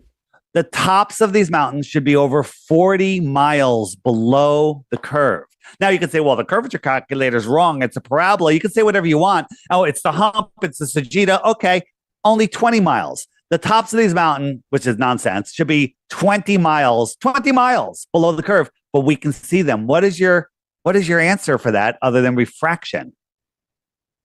I'd have to look into that. I can't just you know what? You would be the first one with a scientific belief system that is willing to look in it, because mainstream science won't look into it. No one will look into it. Okay. Yeah. I mean, I could look. Well, we got that down for next time then. There you go. Come up with an explanation on how we can see all of these mountaintops. Okay. Yeah. Yeah, I will. All right. Beautiful. I like how you assume on faith that the curvature calculations are just going to work out. It's not going to work out. Those I never mountains are said fine. I'm good. Okay. But Skylar, you've got to give me. I mean, how would you work it out then? I guess Well, there's an Earth curvature what method calculator, would you use? right? So I would simply find the height of the mountains, right? I'd get the distance of the observer here, 700 miles, the height, and then I would plug those numbers into probably the Walter Bislin Earth curvature calculator, and then I would invoke standard refraction just to be a good sport, right? And then I would see what figures it give me, and then I would compare it. When you do compare it, it says that there's like 80 miles of curvature that's supposed to be there. Those mountains are not 80 miles high. So these are the things that to us, seem to falsify the model that everybody just keeps insisting on with hypothetical, celestial proof. Well, I think celestial is strong because again, if we are on a globe in space, you should be able to look away from it and be able to predict what you would see. But is what I'm saying. But the whole thing with the assumption of Euclidean geometry being shattered doesn't shift or make you want to relook into way that we're doing. I don't think these it's shattered. calculations. I mean, obviously they just said there's alternatives and there's different ways to mathematic like the difference between radial. No, well, so when I say radian- shattered, right? I mean, I don't know how it could get more shattered than well, they nicely did it, right? They said the assumption of Euclidean space is wrong, and we have evidence that we are building our space in hyperbolic geometry. So I'm not sure how we wouldn't consider that shattered. I actually think that's actually referring to math, tensor calculus and general relativity, because that's using Euclidean geometry, and they were sort of criticizing. So this all was done as a result of the Alley experiments, were terrestrial experiments, right? So we're not when they did this observation, they weren't even using celestial observations, right? So this can happen in the small scale, which is, again, this is the kind of stuff that we like to go on when you say that, well, yeah, both sides are taking something on faith. Kind of, at least our side, we have the ability to go and verify the terrestrial examples, whereas your side, we have to take on faith that this entity, NASA, started by Project Paperclip, Nazis, admittedly, sent probes out and gave us back the correct data. Yeah, I mean, but I guess, because then I just ask, then what is this thing? What is this? And then what are these? Well, could you accept that we don't know, and that maybe the people claiming to know are just trying to get a leg up of credibility? Or that maybe you've been misled information-wise, and that the people who are actually doing the work on the ground don't claim to know these things, right? They claim that this is a theory that could explain the phenomena, but it's a work in progress, and it's surface level at best, right? It doesn't even begin to explain the deeper phenomena. Like, you can't explain what gravity is. You can't explain quantum mechanics. we can see other galaxies, though, is what I'm saying. Joel, you see lights in the sky that somebody told you is another galaxy. No. Well, you could see the shape. Like you can see. You can see a shape that somebody told you is another. Like, did you take that picture behind you? Where's that picture from? Yeah, I got it. Yes, I took this picture. You took that with your camera? With my GoPro, yeah, right here. Your GoPro took that picture of the sky? Yes. That's a good picture. Good job. Thank you. You're taking pictures of lights in the sky that are not hundreds of trillions of miles away. They're close. They're close. But to assume that, that's a disc shape and it's kind of fuzzy, therefore it's 100 billion stars with a trillion planets, right? To believe that's just a belief, right? So here's an example I'm looking for. Okay. Is this the sun or the moon? I can't tell. Probably the moon. Is it a sphere? Is it a sphere? I also can't tell. Okay, that's right. And guess what? It's only about a quarter of a mile away. And as we bring it closer, you see that it's a train and it's not even a sphere. Okay. It's got rectangular lights on it, right? It's got orange lights. It's got different color lights, but you saw a sphere at a quarter of a mile away. But you think that you can see a light in the sky 100 trillion light years away and tell me what it is? You couldn't even tell that this is a train with 8 different colored lights of different shapes that are not even touching each other. It looks like a sphere. It's how we see. But what about things that are shaped like what we call galaxies? They're shaped like what we call, an egg is shaped like a galaxy. I don't think there's 100 trillion stars in my fried egg in the morning. Okay. It's shaped like a galaxy. It should be. It should have 100 trillion stars in it, and it should be amazing. I bet if I took a really close up picture of it, I could send it to NASA, and they'd be like, "Wow, you discovered a new galaxy." Yeah. Oh, I mean, okay. Just I don't know. I'll take an okay. I'll take an okay. That's all you need. That's all you need to give me. Yeah. I just I wouldn't really know how to respond to that. Just but here, I think I made a good point. You couldn't tell what shape this was, what it was, or anything at a quarter of a mile away. You think that you can tell what something that looks like? They say, "Hey, a galaxy is this shape." Okay, you think that you can tell what that is? You were told what it is, and therefore anything that's that shape, you believe it because that's what you were told. There's zero evidence for anything that you have brought up today. It is all theoretical. And getting back to the spectroscopy experiment, I want someone to do a I can't say the word, spectroscopy experiment. You get a vial. We should be able to get a beaker full of whatever gas, put a bright light behind it, set it on fire, whatever you want, and somebody a quarter of a mile away we should be able to tell what it is. That's not how spectroscopy works, though. That's not. How does it work? we already went over this. But we already went over that. But okay, so let me just one more example, and then we can start go for it. Shutting it off. But so this is the same program. I've seen these things myself, so I'm not like just showing you gibberish that I haven't seen myself. First of all, I'm sure you've heard the Andromeda Galaxy. That's our nearest galaxy. It's quite large. It's huge. I've seen it. You can see the shape with a dark enough night right now. What's that? I said I can make that in Canva right now. Yeah, but I'm not. You can't say this is fake, Skylar. This is real. I've seen it. This isn't like some made up. We have pictures of. You can go outside with a telescope right now with a DSLR camera, put a star tracker on this, and take a picture of it. So this isn't like some just made up thing. You said that we could put a star light tracker in the sky. How is it that we're keeping up with this other galaxy? Right, that's definitely not within our galaxy.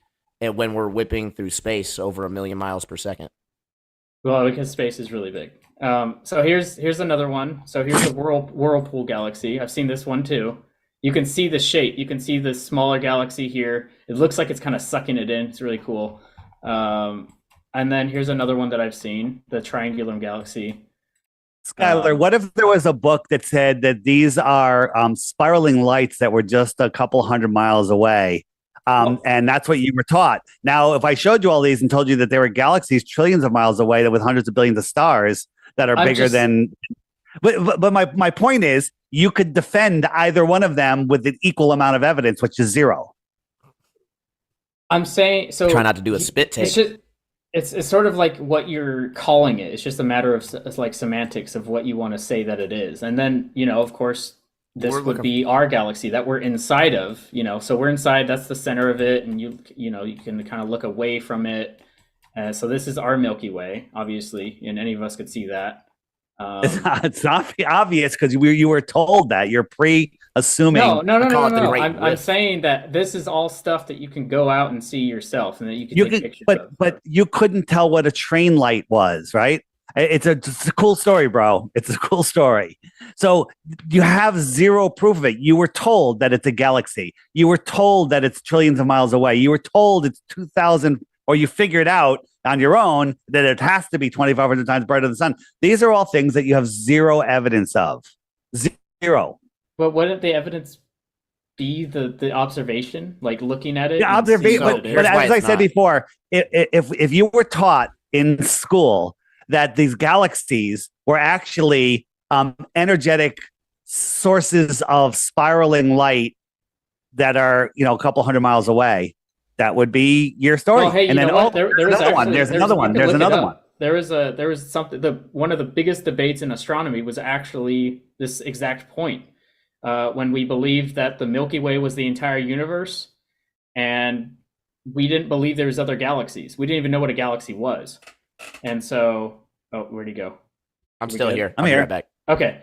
So the point was it was called the Great Debate. You can look it up, where it was Andromeda, that first one that I showed you. They were saying, "Oh, that's actually not a nebula." They thought it was a nebula, and turns out, Hubble discovered that it was a galaxy, and you can look up how he did that. But so they changed their story. They literally just changed their story. Well, I think better term would be updated their story, but. Well, that would be impossible to catch them in any kind of right. How can you falsify the model if you're just going to change it whenever you get narrowed down? It wasn't falsified. It was added because they didn't deny that the Milky Way existed. They just said kind of like refraction. Kind of like refraction was added to save Earth curvature. Well, you and I both know that refraction is a thing. Like, you can see how refraction works. Refraction never brings anything up that's gone. It can move things that are in your visual range, but it doesn't bring things back from when they're completely hidden and keep them there over 24 hours. I'm just saying refraction itself is a thing. Refraction, but that doesn't explain the observations. For example, the famous shot across Lake Michigan of Chicago, there's a time lapse, 24 hours with different weather coming through day and night, and the buildings never move 1 inch. They're just there the whole time. And we proved that they're not refraction because a couple of our guys got in a boat and watched it and went across the lake, and it should have disappeared at one point because they're getting closer to it. The refraction should change, and it never changed. We proved that it's not refraction. But all I'm saying is, with the Great Debate, it wasn't falsified and debunked. It was just added onto. They're like, oh, I guess the universe is way bigger than we thought it was. Well, that's, again, theoretical nonsense. You believe that this is a giant star manufacturing factory where there's dust and gas in space, another scientific impossibility, that is collapsing upon itself and spitting out stars like ping pong balls. Okay, that's what you believe, right? This is a nebula that produces stars.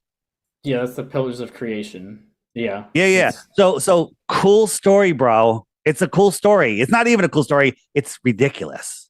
Okay, how do you have gas and dust in space? Well, I think we probably won't get into that topic here, but when you say things like, my issue is when you say things like, well, the observations are the evidence, right? Do you know that we changed the distance to the sun over 7 times in modern history?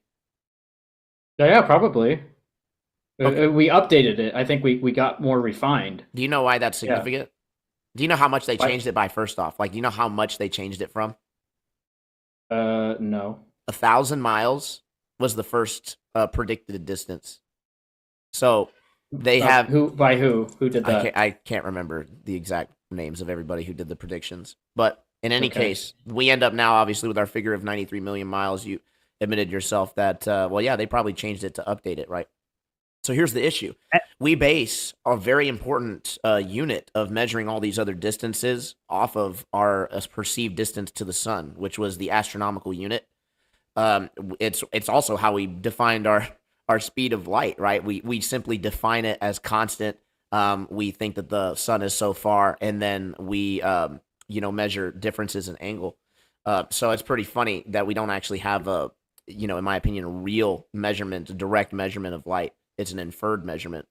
But in any case, the AU was changed 7 times, which means that the units to all the other stars were changed several times. And now, I mean, this point was kind of breezed over when Dave brought it up. The North Star, they're talking about give or take, right? That means they could give it 100 million or 100 more light years. Yeah, 100 more light years, or take 100 light years away. That's a 200 light year discrepancy. And we're going to sit here and pretend that that's not going to have anything to do with the other predicted distances, when we know that several other predictions were made about the distances to other galaxies and other stars based on where our projected distance of the North Star was. It's a house of cards.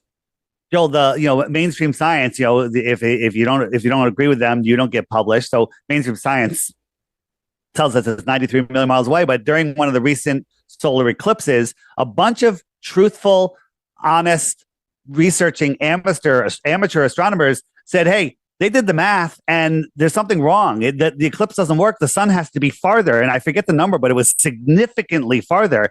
And so all of these chat groups, these articles started popping up, and then they all disappeared. Inside of a couple days, bam, you can't find any of them. It was completely squashed off the internet. And wait a minute. There's something wrong with the eclipse and the shadows and everything. It didn't line up. And that was just squashed, and nobody heard about it. That's interesting. It is interesting. Yeah. So I got an okay and an interesting. Would you be able to acknowledge that? Again, this is why I say it's theoretical at best. I'm not saying that the theory can't work, right?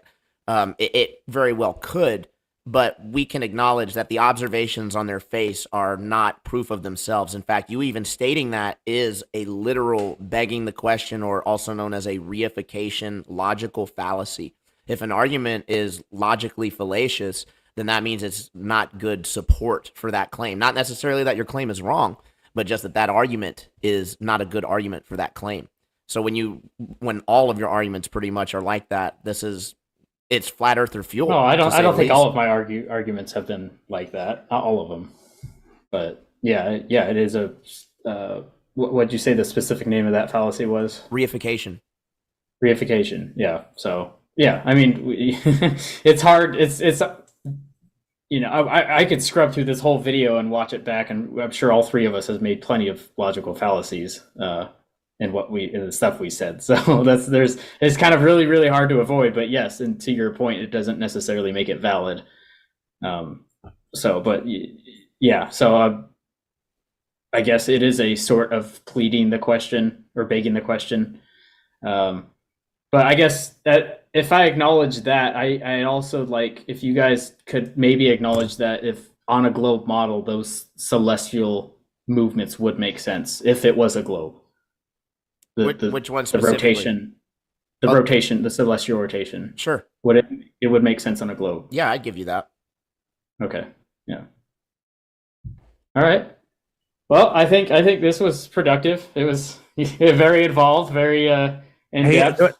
There was a third question I wanted to ask you. The one was axial rotation. No one's ever measured it. The curvature, no one's ever measured it. And high pressure next to no pressure. Have you ever seen or heard of a test in a lab or in nature that can have high pressure next to low pressure without a physical barrier in any orientation? Hold on. Is the question high? So the question's high pressure next to low pressure. Yeah, without a physical barrier.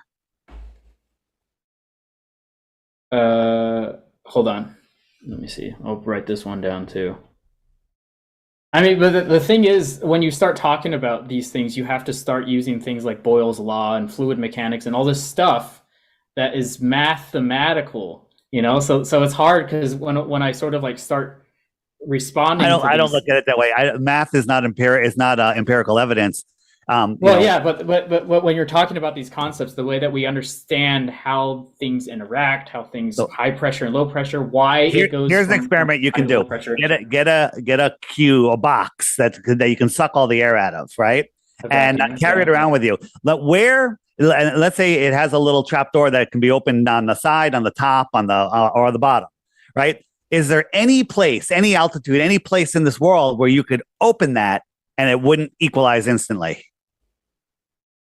Not that I'm aware of. So how do we have a high pressure atmosphere next to space, which is no pressure, not even low pressure, no pressure, like insane? Well, right? you know my answer to that. Gravity, right? So you've seen the train car that they suck the air out of and it collapses upon itself, Yes. right? Yeah. How come? I think we've all seen those videos now. If you did it the other way, you agree it would explode, right? Yes, yeah. If we put, So how do we have spacecrafts made out of aluminum? How's the ISS up there, which has high pressure in a no pressure, not even low pressure? How come it doesn't explode? Because the vacuum chamber we have here on Earth has walls 10 feet thick out of steel and concrete. David, the hard part is because then you have to start quantifying. Okay, how much pressure is in here? How much pressure is out here? So you start getting numbers. And then you have to start using mathematical relationships to describe why something would or would not Forget happen. that. Show me in reality. So that's what I'm saying, Dave. Listen, I'm saying Google it's Earth. hard. Google Earth showed you using math how the stars should rotate. Reality shows you something else. That pilot didn't use any numbers. He filmed reality, but Google Earth used mathematical equations and numbers and everything, and it worked perfectly for a globe. But reality. So show me in reality. Don't show me in Narnia math, right? Show me in reality. Take a box of vacuum, find a place where you can open up in any orientation that little window, and it won't equalize. And the answer is you can't. Nowhere. Not in Death Valley. Not at the top of Mount Everest. Nowhere. It'll equalize instantly. That shows you that we are not on a globe. We're not on a globe. I don't believe space is a vacuum. But okay? So if I was to show you what pressure was in a spacecraft, for example, and how maybe it wouldn't overcome the structural integrity of the outside of it. Let me interrupt. All right, go on YouTube and search vacuum chamber. Okay, they explode. Anything you put in there explodes. When they put a soda in there, it explodes. Okay, when you open up a soda can, it equalizes instantly. Right? Get a vacuum chamber and put something in it and suck the air out. It's going to explode. Okay, it's going to explode. Right? But the space station, no problem. Their seals work perfectly. Everything works years and years and years. They run around in gorilla suits up there. They got a meteorite, a mini meteorite, put a little hole in it, and they fixed it with duct tape and gum. Okay? They're mocking us, Joel, and you're buying into all of it. Okay? Listen, you are a super book smart guy. You're a nice guy. You're super book smart, but your book is Narnia. You're literally living in Narnia. I'm not sure how I could respond to that. Because you know what?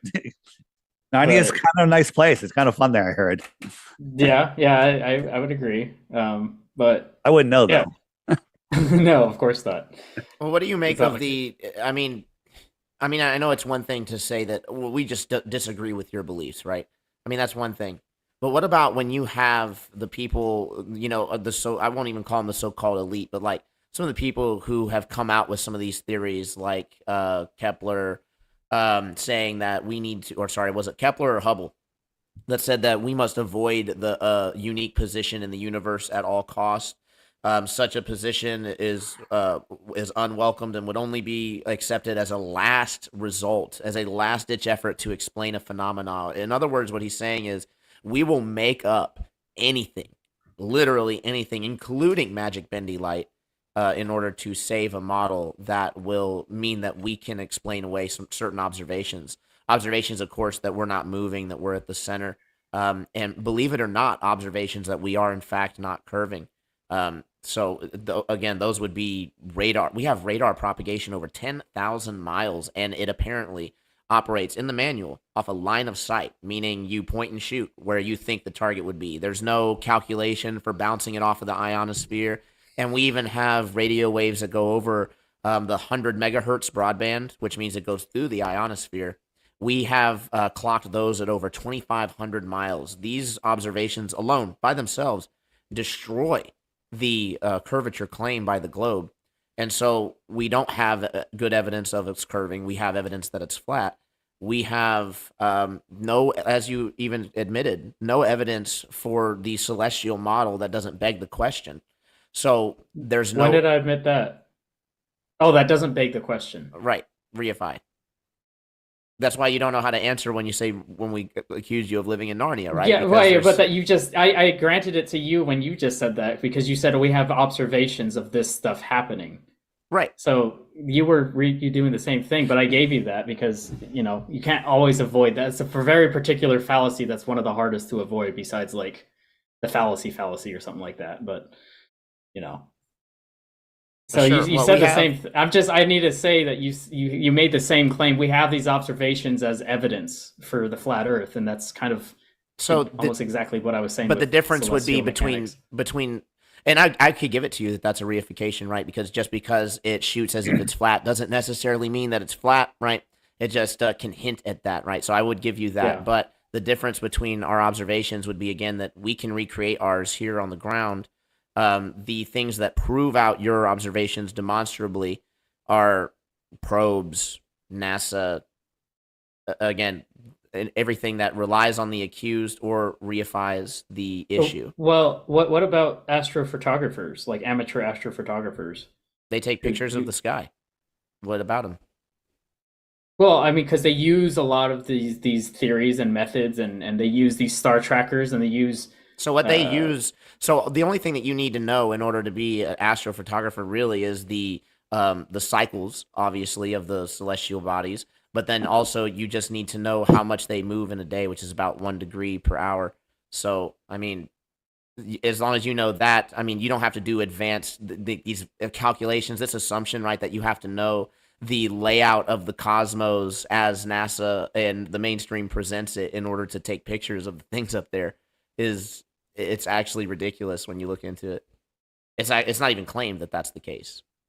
Joel, what happens when you go back and you decide to look at that mountain, that 700-mile mountain thing, and you can't come up with an explanation that works on the globe? What would you do? What are you going to do then?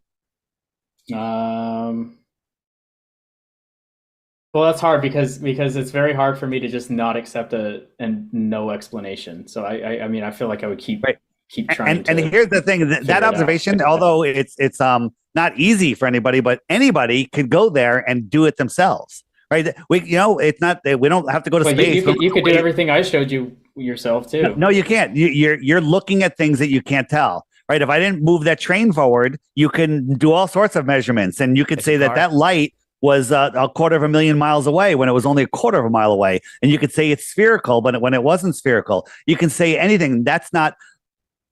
This is something we're viewing, a terrestrial object that we know where it is, we know how high it is, we can go measure it from another terrestrial place. We're not looking into Narnia. You're looking at Narnia. Well, things like Jupiter's moons, for example, like you could watch. Can I call them the light that we call Jupiter? The little lights that are near it. Yes, I know, Dave, but we're trying to be charitable to each other's positions here. So you can. Jupiter rotates once every 90 minutes, which is insane to me. But you could watch it rotate. I mean, it's such a big planet, but it's rotating so quickly, and you could watch its moons in a telescope rotating around the planet through the night. I'm with you. Yeah. I'm with you. So, yeah, so things like let's ask you a question. Jupiter, what's Jupiter made out of? Yes. Spectroscopy should tell you. It's made out of helium and hydrogen. Not necessarily, because it's not emitting light. It's a failed star. So what? Basically. But it's not. It's like 98% hydrogen and helium. I heard. Yeah. Well, is that right? I don't know. Spectroscopy should tell us. It's right here. We're not looking at it. It's not trillions of light years away, or millions of miles and millions of light years. It's right here. So the spectroscope. I'm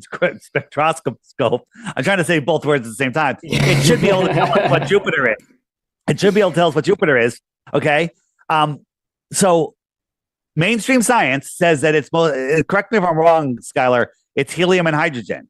Is that right? Am I right on that? That sounds right. Yeah. I don't remember. So helium and hydrogen kind of defy gravity here on Earth. They also tell us that Jupiter has more gravity than all of the other planets combined.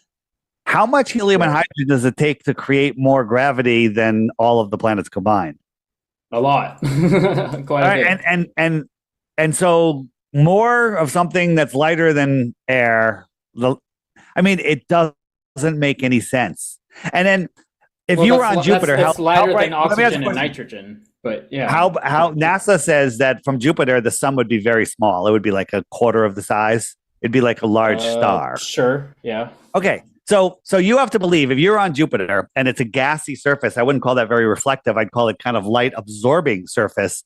And the sun is really small and it's far away.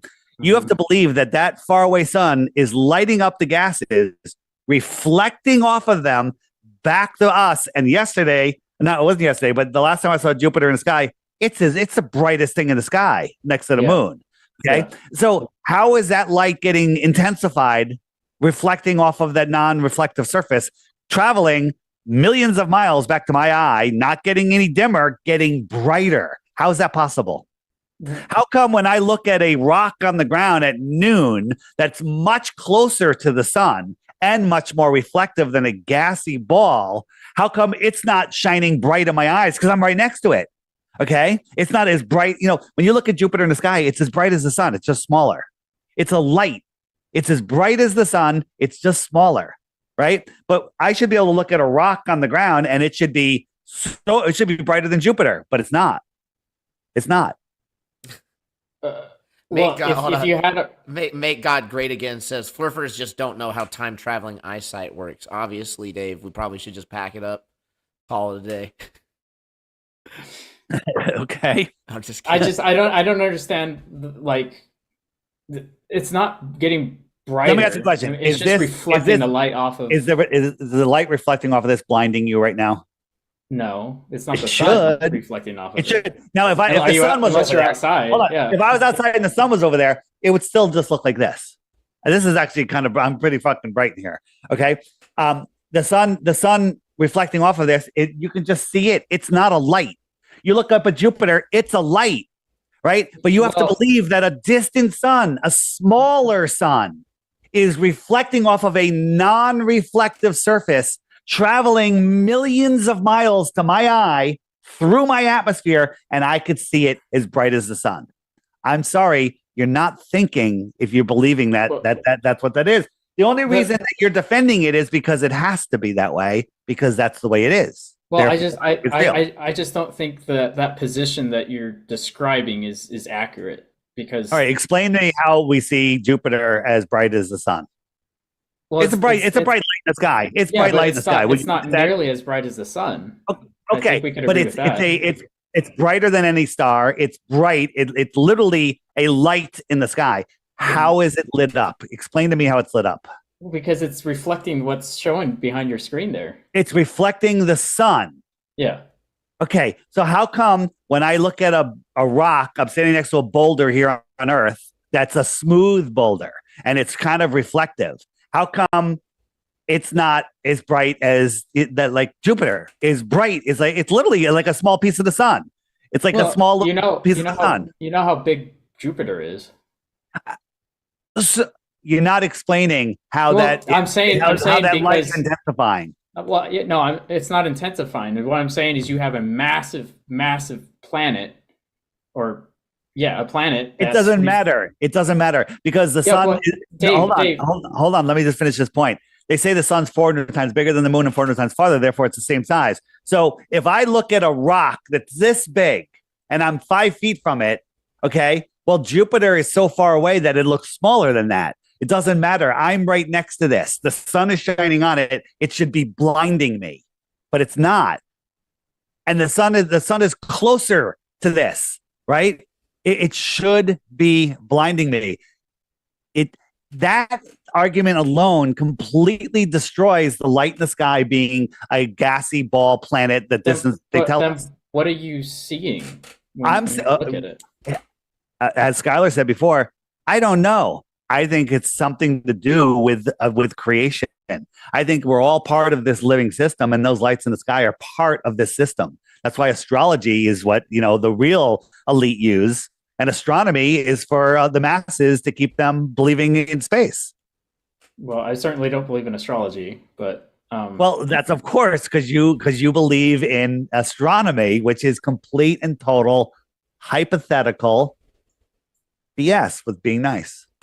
Yeah, but like so Venus, for example, is much brighter than Jupiter. I'm sure you've seen Venus in the morning when it's. I have. I saw Venus last night. It was right next to Mars, and it was also very bright. Now Venus, you could kind of argue it's closer to the sun and it's reflecting, but Jupiter makes no sense.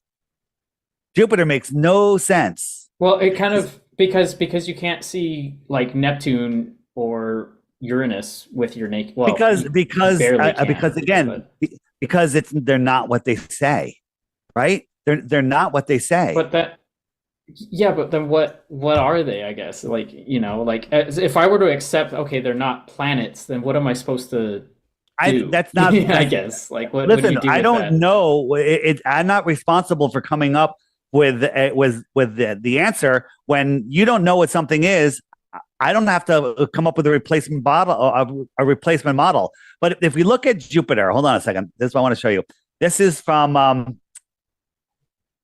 this is from NASA, right? Why isn't it so bright? How did they get it? Did they turn the aperture down?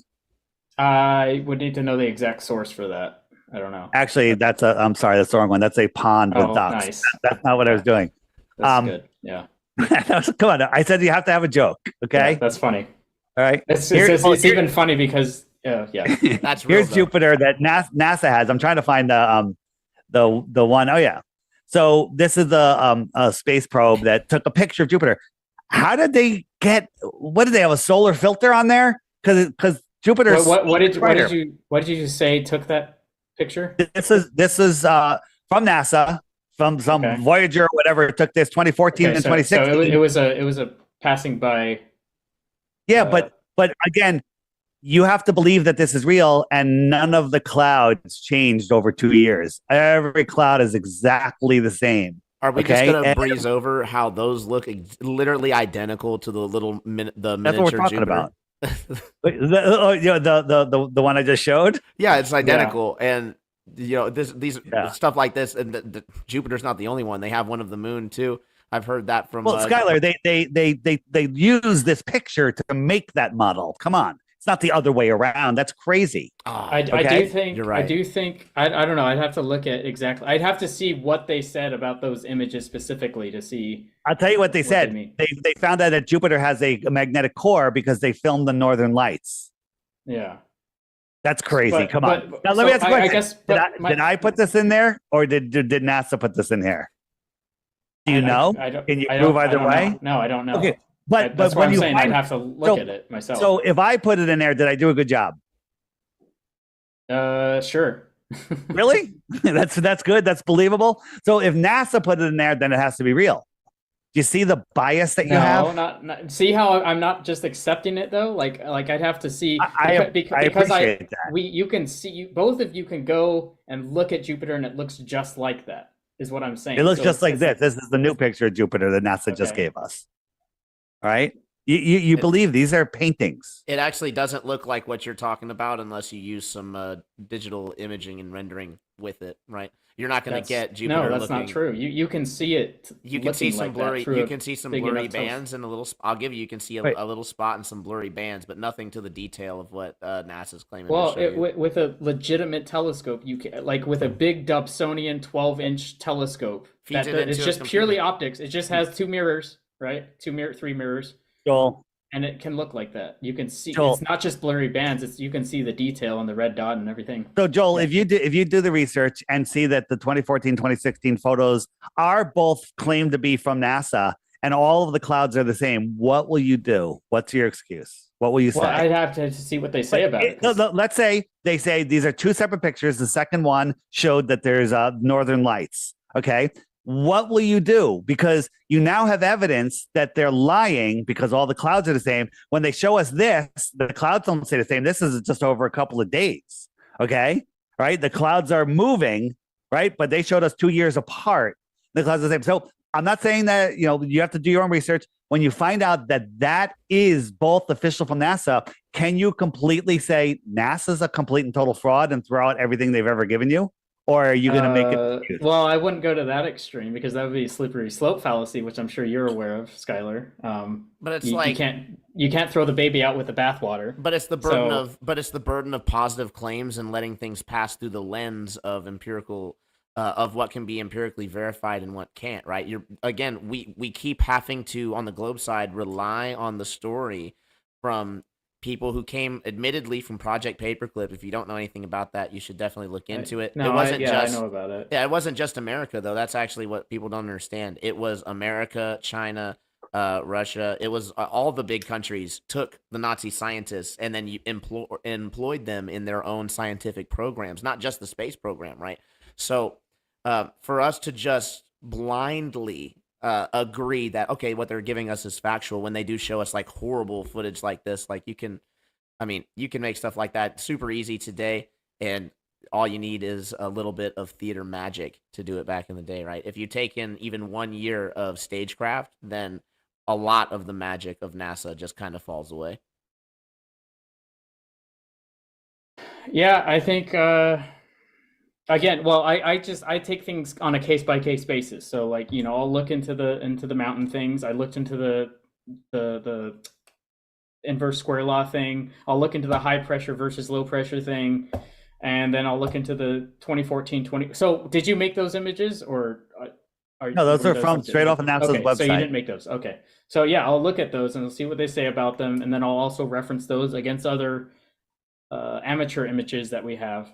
But yeah, no, Skylar, I did need to make sure that you understood that we can see Jupiter with a significant amount of detail just with. So yes, let me point that out. Yes, you can. And Jupiter is actually a train with 8 different lights on it. Okay. I mean, you don't know what Jupiter is. You can see it. It doesn't mean it's millions of miles away, that it's a giant gas ball made of helium that has more gravity than all of the other fictional planets. Okay, you're believing a story and using it to reify your belief. Basically.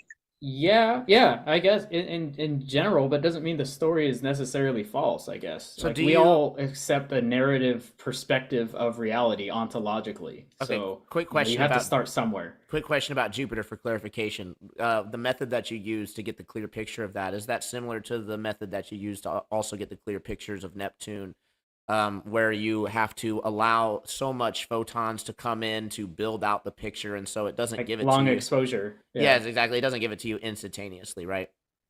No, I'm saying with a big enough telescope, if you're getting a picture, it's different. But if you're using a telescope for direct observation with your own eyeballs, or even directly into a camera, you can see a significant amount of detail, like Dave said.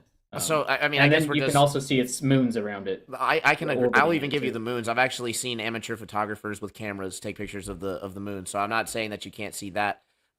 Again, I was talking the insane detail that you're seeing between the different colors in the clouds. Like that only comes from NASA. And anytime that I've ever seen anything like that from any amateur was because they had the long exposure. They had it digitally rendering through a computer. And in my mind, there's no way to verify that the program, the software, is not actually just building the image of what it is expecting to see. I mean, I'm sure you could do it yourself and try it. I have an astrophotographer friend who took it up in New Mexico, and he's like done build it himself. Build the software from scratch and everything, huh? Well, I don't think the software's biased. It only takes in what you puts out what you put in, I guess. It's not going to do something so like off, where it just flips from one image to another. You have to meticulously yourself hand. Well, if I was just saying, if I was at the top and I wanted people to believe in this thing, I could potentially put out a program that just gives people the proper, quote, correct images of what they're supposed to see. You wouldn't expect it to be off because it's programmed to be right. But I'm not a coder. I wouldn't, Hey Dave, I think is one of those things that that's put in there. I think one of those. So those are actual objects. I think that it's using, right? At least that software. It's using actual images of things, is it not?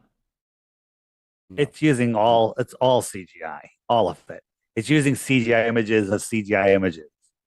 Okay. Oh, I see. You believe that they're all real. Oh, I can't really tell through the. No, through the I thing. once I was just once curious. took the deep star field that they did a time lapse, of a piece of the sky the size of a grain of rice, and they saw like 1 million galaxies. You know what I'm talking about, right? 10,000 galaxies. Yeah. Yeah, 10,000 galaxies. I took that and I put it into my film editor, and I zoomed all the way in on the smallest area I could, and then I did the effect where it just starts panning out slowly, and I made like a 30-second video of it just panning across, and the stars are going, and then I posted it. So it looked like it was from NASA. And I got into a week-long argument with Globers saying that, no, it's real, and telling me how they did it and everything. And then finally, when I revealed it, they all went silent on me.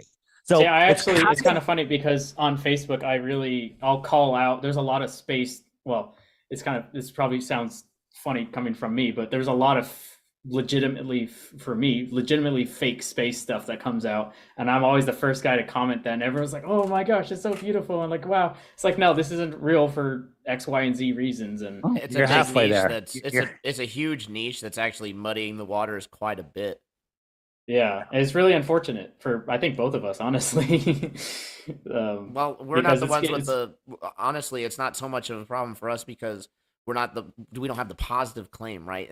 We're not claiming that the Earth is a curving, spinning, wobbling, tilting space ball. Which, I mean, we didn't even get into, since you brought up rotation was brought up briefly. I mean, we didn't even get into all the different wobbles that the Earth has been experiencing over the last several years that they've predicted or is somehow required for the model to work, including we could get into that next time. Yeah, for sure. So I want to bring up one thing. They have Earth-based telescopes here that take these deep field images, and when they took the deep field image, they said that the telescope is mounted on a cement block that's 10 feet thick, a huge cement block, and it's perfectly leveled or whatever. And the operator during this 10-hour exposure has to walk around in socks because the vibration of his shoes could ruin the entire exposure. Right? You've seen the documentaries on that, yes? I didn't watch the documentary. Yeah. Yes. So they talk about that, but then you have to say, well, while he's worrying about the vibration of his feet, the Earth is spinning at 1,000 miles an hour. It's orbiting at 66,000 miles an hour. It's chasing the sun at 500,000 miles an hour, and the entire galaxy is moving sideways at millions of miles per hour. And how does the tiny vibration from his foot make a difference? And then you look at the Hubble. The Hubble telescope does these long images too. It's doing everything that the Earth is doing. Also, it's traveling 17,000 miles an hour around the Earth while the Earth is going around the sun. So it's moving in 5 different directions at once, and it's able to hold itself steady on a grain of rice-sized piece of the sky to take a deep field image for hours and hours. I'm sorry, that's a religion. That's a ridiculous story. Well, what's the explanation that you've heard for that? The explanation is it's fake. There is no Hubble telescope. No. What is the explanation? They won't address it. They don't address it. Oh, no one's addressed that with you? No one will address it. I know I could exactly address what that they're with you saying. next time too. I know exactly what they're saying. Yeah, so that's what I'm perfectly, or it's perfectly orbiting around the Earth. It's perfectly matching the spin of the Earth, the orbit of the Earth, the speeding up and the slowing down of the Earth. I mean, it's insane. So I guess the question is, why would I don't want to get into this now. We could do that next time because that's another whole topic. So what's just like Earth's rotation, I guess. We could get into that next time. Well, you can, but no one's ever measured it. Okay, no one's ever. No, I'm saying an explanation of why you wouldn't feel it and like how that all would work, like the mechanics of that. Well, that's the thing. Like you can explain away the observations literally all day. Yeah, but what's the counter explanation? I guess like what's wrong with the explanation? Well, here's the thing. It's explaining why we don't experience any movement. I don't need to explain like a problem with that. It's explaining away an observation. The observation is that we aren't moving, but your side wants to invoke that we in fact are. So in order for that, you have to beg the question and create a mechanism for that. We have no need to do that because we're not asserting that we're moving. Yes, but you are asserting that it doesn't make the explanation doesn't make sense, and what I'm asking is, what about the explanation doesn't make sense? But that's what I would like to get into probably in a future podcast because it has been 2 hours. If you guys All right, didn't Joel. realize. Any final comments? No, I mean, I think it was fun. We touched a lot on a bunch of different things, a lot more than I think I expected. But I think it's fine. I think it was a fluid conversation. We were never bickering or like kind of. If you had to pick your one best proof the Earth is a globe, what can you pick one or? I would say the celestial movements. Yeah. The movements of the lights in the sky that don't make any sense. You could call them lights in the sky, but you know. Yeah, you can call them stars that trillions of miles away. You guys did acknowledge that it did make sense on a globe if the globe is real. No, we acknowledge that some of the movements could make sense, but we wouldn't be able to observe them because we would all be dead, right? And you're. I'm going to think about it because it's amazing that light gets dimmer and dimmer and dimmer and dimmer until it just gets to that dim point, and then it just goes forever. It's amazing. Well, why would you expect otherwise? I guess like what?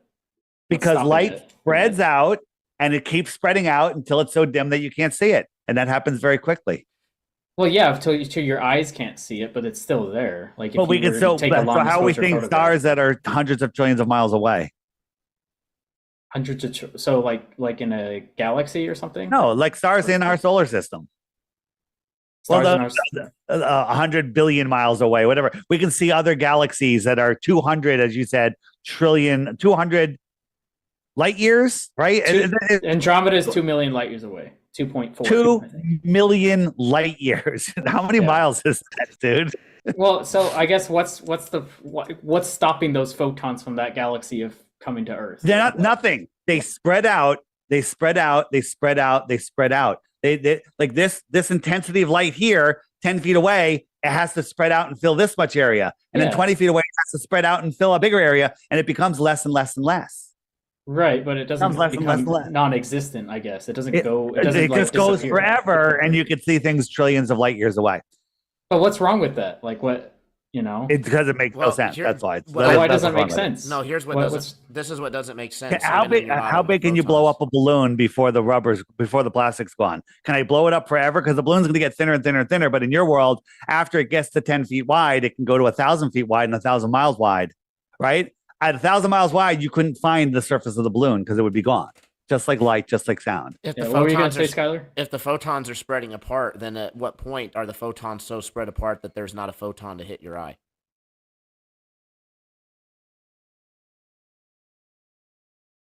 If it's not that it's because of the nature of light that's hard to answer, because you got to think of like just rays of spherical light coming off of something. Is light photons? Is light photons? Yes. If there was no photons hitting us, there'd be no light, right? Correct. Yeah. Okay, so you have a surface of a star, and it has X number of photons on it, and as that expands, those photons that are all side by side, they're all touching each other. They get more and more spread out, exponentially spread out. Okay. At what point will a photon completely miss Earth? I'm not sure. I don't know. Not far at all. Do the math, and you'll see that it's not far at all. What I was going to say is I think it would have to be a pretty far distance, and I think the math would reflect that. Like what, 100,000 miles? The problem, Dave, and I say this with charity and respect, but even if I did do the math, it's almost a waste of time. And you know why? Because once I present the math to you, it's like there's nothing I can, Math is not empirical evidence. Math is not empirical evidence. Yeah. Let's try to keep our feet on the ground. It's not charitable to say do the math when you won't. Well, I'm saying if you do the math, it won't work out because the photons are become too far apart. Okay, well, that's what you said about the inverse square law, and it did work out. Well, no, it worked out in math. All right, you're right. It doesn't work. Let's just stay here on Earth. Explain the observation away of the mountaintops. There's no curvature calculator. Even the worst Globee Pro calculator puts the tops of those mountains 20 miles below the curve. No, I'll look into it. I'll see. Okay. Whoever this other Joel guy was, you seem to want him to check Oh my it God, out. we had, so- it was yeah, there was two Joels, and it was crazy. It was crazy. That was funny. But All right. all right, yeah. Thanks, Ben.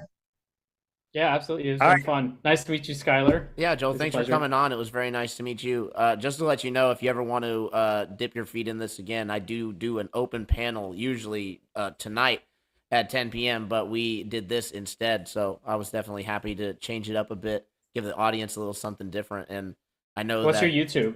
You got YouTube? I'm Yep, assuming? Troubling Tribune. Oh, it's just troubling. Okay, cool. All right.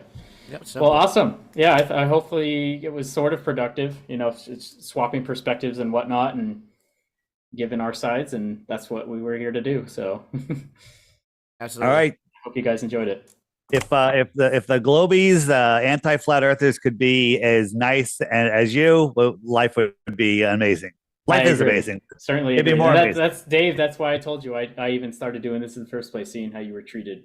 The problem is All that right. there's anti-flat earthers that will literally make just bad, bogus arguments that now genuine people digging through this stuff have to then peer through. And unfortunately, it can be kind of easy to fall into the bad information. So, Well, that's on both sides, I think, for sure. Absolutely. So, on any side, you're going to have misinformation, as it will. So, always important to do your own research. It's getting worse. Yeah, I agree. I'm a strong proponent of that. So, alrighty, guys. Well, you have a blessed night. I actually like your shirt, Dave. That's actually kind of cool. Thanks. You can say something on the back, does it? Anything on the back? No. That's... You can find that on my new T-shirt shop on the flatearthpodcast.com. Hit the shop. Oh, you made that shirt. Nice. Okay. Yeah. I Nice. have a whole bunch of new shirts and new printer. They're much higher quality printing, and they're awesome. So check out the shop, everybody. It's also on your app in the shopping cart button. Nice. All right. Alrighty, guys. Everybody Yeah. go check in your app, and if you don't have it yet, you're definitely going to want to go to the Flat Earth, Sun, Moon, and Zodiac Clock app by Blue Water Bay and use your referral code Tribune so they know the Tribune sent you. Yeah. Nice.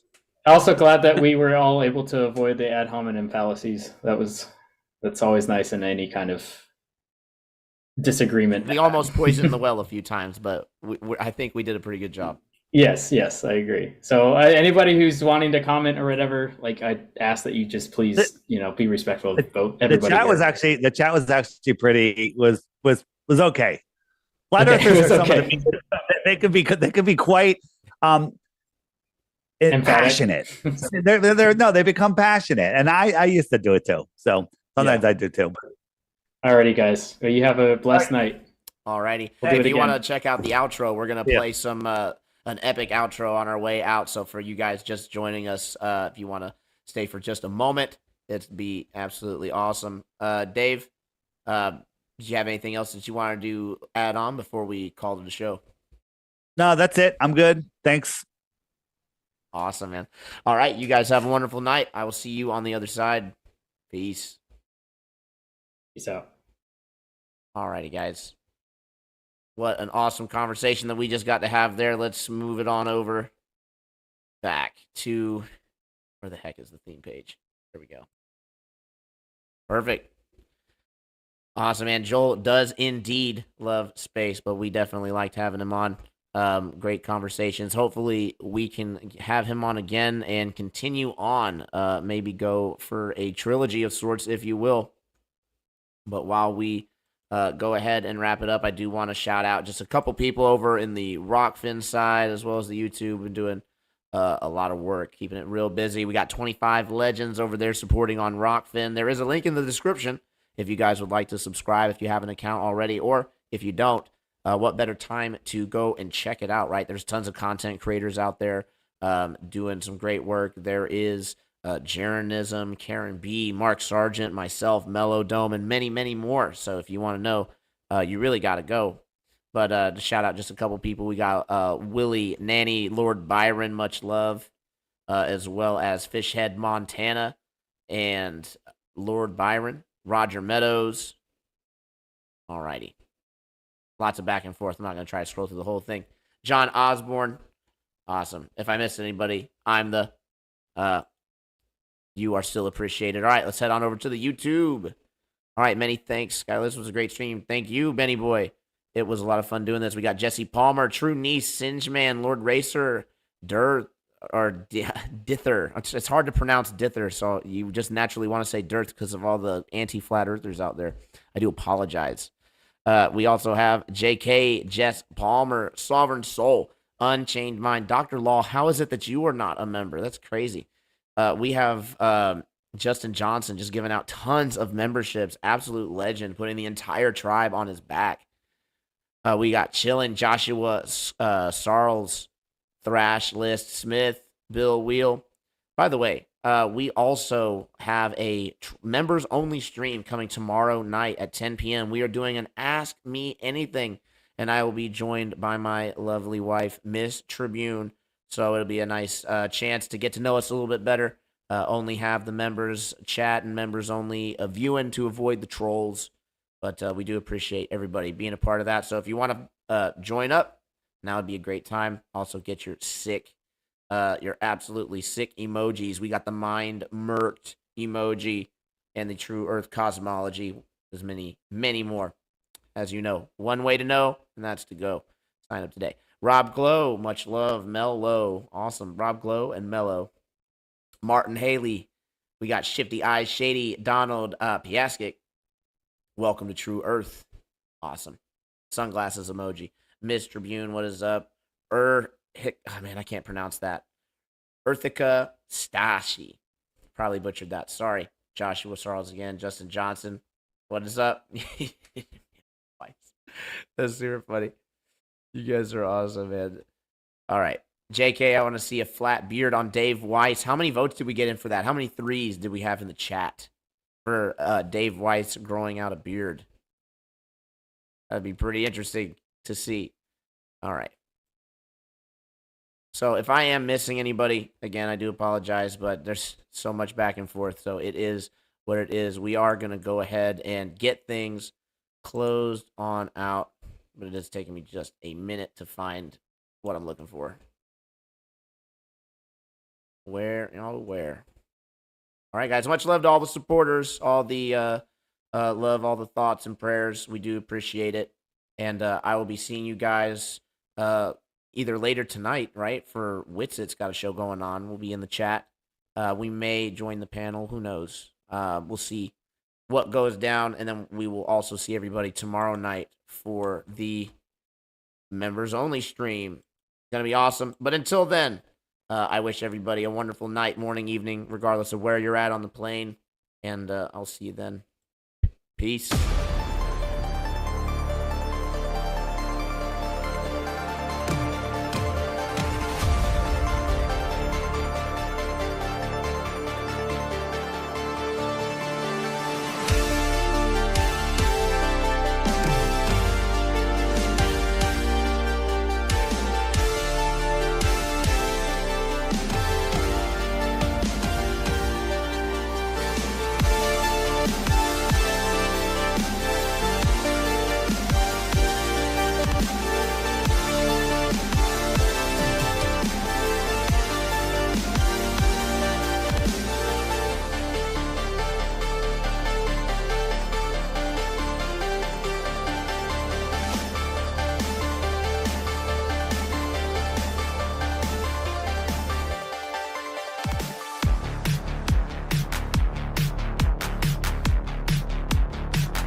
And that dude who jumped out of a perfectly good balloon, what's his name? Felix Baumgartner. He would have been about 2 millimeters above the surface of this globe. That's his edge of space jump.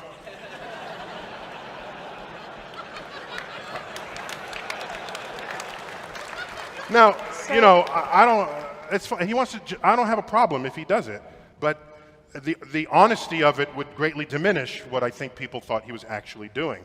And not only that, they made sure to photograph him standing there with a really wide-angle lens, which curves horizontal lines. Right. So in the photo, you see this curvature of Earth's surface, and he said, "Wow, he's in space. Look at that." No, he's not. At that height, you don't see the curvature of the Earth if you are 2 millimeters above this beach ball. You just don't. That stuff is flat. Check out this map of the Arctic from the 16th century. There are 4 major land masses surrounding a polar sea with a massive magnetic rock in its center, called Rupes nigra, Latin words for black rock. If we do a quick search through raremaps.com's massive inventory for more like it, we find dozens of similar depictions. Here is one by Dutch cartographer Cornelis de Jode in 1593, another from one of the founders of the Dutch East India Company, Petrus Plancius, in 1594, and one last example, Abraham Ortelius's 1570 world map and what is considered the first modern atlas. So where did these depictions originate? Just as Terra Australis in the south, this mysterious land to the north can be traced back to ancient Greek writers. It was called Hyperborea, which loosely translates to beyond the north wind. These ancient writers didn't unanimously agree on everything about Hyperborea, including its location, other than it was to the north. One of the legends was that the sun rose and set just once a year, indicating that it was somewhere within the Arctic Circle. Despite this, it was also said to enjoy a moderate climate. Some of its other characteristics included having strong connections to Apollo, and being home to people as tall as 10 feet, that could live to be 1,000 years old. It was allegedly nearly invaded by an army of 10 million men from a neighboring island, but the army turned back when they realized the Hyperboreans could not be defeated. That's more than 5 times the number of soldiers that landed in Normandy in the first 3 days of the Allied invasion in World War II, which is generally accepted as the largest seaborne invasion in history. 2,000 years later, there were still stories about a mythical land to the north, though some things had changed. Let's go back to that first map shown, which is the most well known. It was created by someone you've probably heard of. Even if you don't recognize the name, you're at least familiar with his work. His name is Gerardus Mercator. He's known for his famous projection created for navigation that makes Greenland look like the size of Africa. It's also commonly used in classrooms and by navigational apps like Google Maps. However, as you can see on his world map, it would have been difficult to use for navigation in the Arctic region, though he did make a more accurately depicted Arctic region as an inset. But trade had been increasing over the 16th century between Europe and the East Indies, and it was a long journey between them. The route at the time was south and around Africa. A northeast passage could reduce shipping times to and from the East Indies from 2 years or more to about 6 months. It would also help avoid many hazards such as run-ins with rival nations, wear and tear on ships, tropical diseases, and the still mysterious disease scurvy. 1 in 5 ships and 1 in 3 employees of the Dutch East India Company never came back from the round Africa route. With the growing interest, Mercator dedicated a map to the Arctic, which was actually published by his son Romuald Mercator in 1595, the year after Gerardus' death. It's also the first standalone map of the Arctic region. Mercator, and probably other cartographers going at least as far back as 1492, got their information from a book titled Itinerarium, which was written by Jacobus Noyen. This book summarized a travelogue titled Inventio Fortunata, meaning fortune discovery. This book was by a 14th century Franciscan friar and mathematician who claimed to have explored the region in 1360 on behalf of Edward III of England. Johannes Rous cited Inventio Fortunata on his 1507 world map. But Jacobus Noyen never actually saw this book. He received this information from a priest who said he had met the author of Inventio Fortunata when the man gave him an astrolabe in exchange for a Bible. Mercator wrote on his world map, "We have taken the Arctic geography from the Itinerarium of Jacobus Noyen of the Hague, who makes some citations from the Gesta of Arthur of Britain. However, the greater and most important part he learned from a certain priest at the court of the King of Norway in 1364. In 1577, Mercator wrote a letter to English astronomer John Dee about the Arctic region and referenced Itinerarium once again. In this letter, he wrote, "In the midst of the 4 countries is a whirlpool, into which there empty these 4 indrawing seas, which divide the north. And the water rushes round and descends into the earth just as if one was pouring it through a filter funnel. It is 4 degrees wide on every side of the pole, that is to say, 8 degrees altogether, except that right under the pole there lies a bare rock in the midst of the sea. Its circumference is almost 33 French miles, and it is all magnetic stone, and is as high as the clouds, so the priest said, who had received the astrolabe from this Minorite in exchange for a testament, and the Minorite himself had heard that one can see all round it from the sea, and that it is black and glistening, and nothing grows thereon, for there is not so much as a handful of soil on it. The friar also claimed to have encountered pygmies. It's unclear if the original book, Inventio, is the source of this concept about the North Pole. A similar story was written by the historian Gerald of Wales in the late 12th or early 13th century. Here is what he had to say. Not far from the isles towards the north there is a monstrous gulf in the sea, towards which all sides the billows of the sea, coming from remote parts, converge and run together as though brought there by a conduit. Pouring into these mysterious abysses of nature, they are as though devoured thereby, and should it happen that a vessel pass there, it is seized and drawn away with such powerful violence of the waves that this hungry force immediately swallows it up, never to appear again."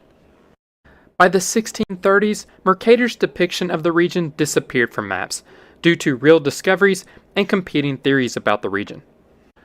Holes in the story were even appearing to Mercator. While the magnetic rock seemed like a somewhat logical explanation as to why a compass would point north, this wasn't actually where the magnetic North Pole was located. Mercator knew this, and tried to explain away the discrepancy by adding a second rock. But it would still be nearly another 300 years of theories, rumors, and lies about the geography of the Arctic. Before I end this video, thank you to RareMaps.com for sponsoring this video. RareMaps.com is an online antique map shop with over 10,000 maps in their inventory, which includes most of the maps you saw in this video, such as Mercator's Arctic map. Theirs is actually a first edition. Even if you don't plan on purchasing, they're a great resource for learning. I often start my research for my videos with them. Again, that's RareMaps.com. And that's all for this video. If you enjoyed it, please hit the like button and subscribe if you haven't already. Thank you all for watching.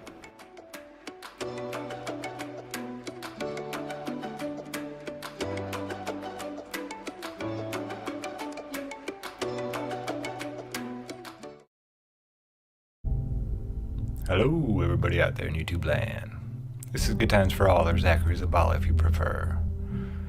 In this video, we will be explaining how incoherent electrostatic acceleration creates the downward vector. Gravitation, a word which many do not comprehend, is a theory that was created to explain the paths of the luminaries above, and what keeps them in orbit around other bodies, including our Earth. It has been known and taught in college-level physics courses that the electric forces that hold the Earth together are 26 times stronger than the gravitational forces that are supposedly here on Earth. I will now show you a short video of former MIT physics professor Walter Lewin explain this quite clearly. So what holds our world together? Well, on the nuclear scale, 10 to the minus 12 centimeters, very important are the nuclear forces. On an atomic scale, up to thousands of kilometers, it's really electric forces that hold our world together. But on a much larger scale, planets and stars and the galaxy, it is gravity that holds our world together. And now you may say, that's very inconsistent with what you just told us, because didn't you tell us that D cancels if you compare gravity with electricity? Yes, but keep in mind that most objects in the universe have only a very small amount of charge per unit mass. The Earth and Mars have each a charge of about 400,000 coulombs. The gravitational force between them is therefore about 17 orders of magnitude larger than the electric force. So even though our immediate surroundings are dominated by electric forces, including your own body for that matter, the behavior of the universe on a large scale is dictated by gravity. As you heard the professor state, gravity does not take place until we start talking about a moon orbiting a planet, the planet orbiting a sun, or stars orbiting the center of their galaxies. I fully agree that this is a theoretical concept that is unproven still today, and find it odd that they need ideas such as dark matter to make up over 90% of their model to explain how it is possible. Having said this, I completely understand people's reluctancy to use gravity in any kind of discussion about the place we live. At the same time, most people who have never been educated on the subject correctly believe that the force holding things in orbit and the force making things fall are one and the same, in which lies the problem. It is hard to explain how this place works when most do not know how the laws of electricity control the world around us. I will try in this video to explain how incoherent electrostatic acceleration works while using examples that can be recreated by anyone. To start out, we will take a look at Earth's electrostatic field. This is important because we, along with all the matter in this known realm, are inside of an electrostatic field. The Earth itself has a measurable negative charge compared to the air above it all across the plane. As soon as you leave the surface, there is a positive charge in the air around you that grows in electrostatic potential the further you go up towards the sky. It is a steady, gradual rise in potential, which tells us, according to the laws of electricity, that we are between two Gaussian surfaces. A Gaussian surface is simply a surface that encloses or distributes a charge. If there were only one surface, the rate at which the positive potential grew would be different. Knowing that we are between two Gaussian surfaces, we can also know that certain phenomenon will take place in all matter within the electric field, or area between the two surfaces. For this topic, we will first look at polarization through electrostatic induction.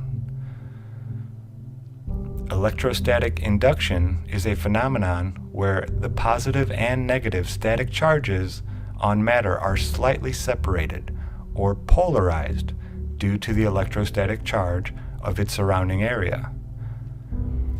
If one set of the object's surroundings is positive and the other negative, the negative charge on the object will be attracted to the positive area around it, while the positive charge on the object will be attracted to the negative area on the opposite side. So here on Earth, the positive charge on our bodies is always attracted down towards the Earth, and the negative will be attracted to the air above. This phenomena creates a slight force in that downward vector because as soon as we leave the ground, we start becoming positively charged by the air around us and are now forced towards the negative of the ground. This is electrostatic acceleration. One might think that the attraction from above and below would cancel out completely, but it is the electrostatic gradient that creates a flow from the positive above to the negative below. Think of the Earth as a flat strainer, and there is a constant flow of water from above, moving very slowly, always applying a force in a downward direction. This would be considered a vector. The electrostatic potential difference getting stronger as you rise from the Earth will keep a steady pressure from above at all times until it reaches the Gaussian surface above. When we reverse the polarity of the electric field and put a negative surface above a positive one, we can reverse this electrostatic phenomenon and get things to stick to the upper plate as if it were the ground. This works with all types of matter. You can move wood, iron filings, and even human hair with these forces. Believe it or not, you can even get water to bend. If the vector lines created between the two Gaussian surfaces are curved, all the matter will follow these field lines as well. In this demonstration, instead of using a flat plane, I use two circular objects as my Gaussian surfaces. You can see that as the water settles after being sloshed around by me turning the wheel on the Van de Graaff generator, it comes to rest with a curve in the surface following the electric field lines between the two spheres. This is why the ionosphere, a phenomenon that has never been created in a lab, is a theory yet to be verified, but is needed to create this phenomenon here on Earth. Maxwell himself changed Ampere's law, which stated plainly that without matter, no electrostatic field can exist. Maxwell changed it with no scientific evidence, allowing it to gather magically above our heads in free space. Density and electric potential go hand in hand. The denser something is, the more electric potential it can hold. Not that I believe in the model of the atom, but even the periodic table has a distinction on the amount of electric potential there is in the different elements. In this demonstration, I have a metal button hanging from helium balloons that keep the button buoyant just above the ground. By only adding more electrostatic potential to the button, you can see it will appear heavier and force the buoyant object down along the vector lines created by the electrostatic potential difference. Without changing the density of the medium or the object, one can change the overall weight or gravitas of the object. To do an actual experiment on the topic of gravitation, this variable of electrostatic acceleration must be taken into account at all times. Now we will take a look at how different electric potentials of gases act in this electrostatic medium we live in. Gases have different electric potentials, just like all matter does. The gas molecules that can hold more potential than those gas molecules around them are theoretically more dense and will have a stronger attraction towards the negative ground below. When these gases are carried along the downward vector by these electrostatic forces, the lighter gas gets displaced and becomes buoyant until it finds a place with the same electrostatic potential. This is why we have a pressure density gradient and are told the noble gases work their way up into the higher elevations and collect in layers above. This has not been verified by anyone I know, so at this point I cannot say if this is true or not. Through this induction, some pretty amazing things happen when large electric potential differences are applied to gases. When gases are placed into an area with a strong electric potential difference, we get the phenomenon known as ionic wind. If a person were to charge themselves up with 1 million volts of static electricity, they could blow out a candle almost 2 feet away from the gases rushing away from their fingertip because of the exceptional potential difference. We do know that when a gas loses its electric potential, it slows down so much that it turns into a liquid, like the condensation that forms on a window when it's cold outside. The gases hit the cold window and transfer their potential energy to it, trying to mediate the temperature. In doing so, the gases lose their electric potential and turn into a liquid. Down here near the surface, the system is very dynamic, with all the plants and animals breathing, low altitude weather patterns constantly cycling, and Earth releasing gases from the deep at all times. We will never see all the gases lose their potential and turn into a liquid anytime soon, I hope. Now we will get to the incoherent part of the phrase. It is called incoherent because it is not completely polarized, like a magnet, but only slightly on its surface through electrostatic induction.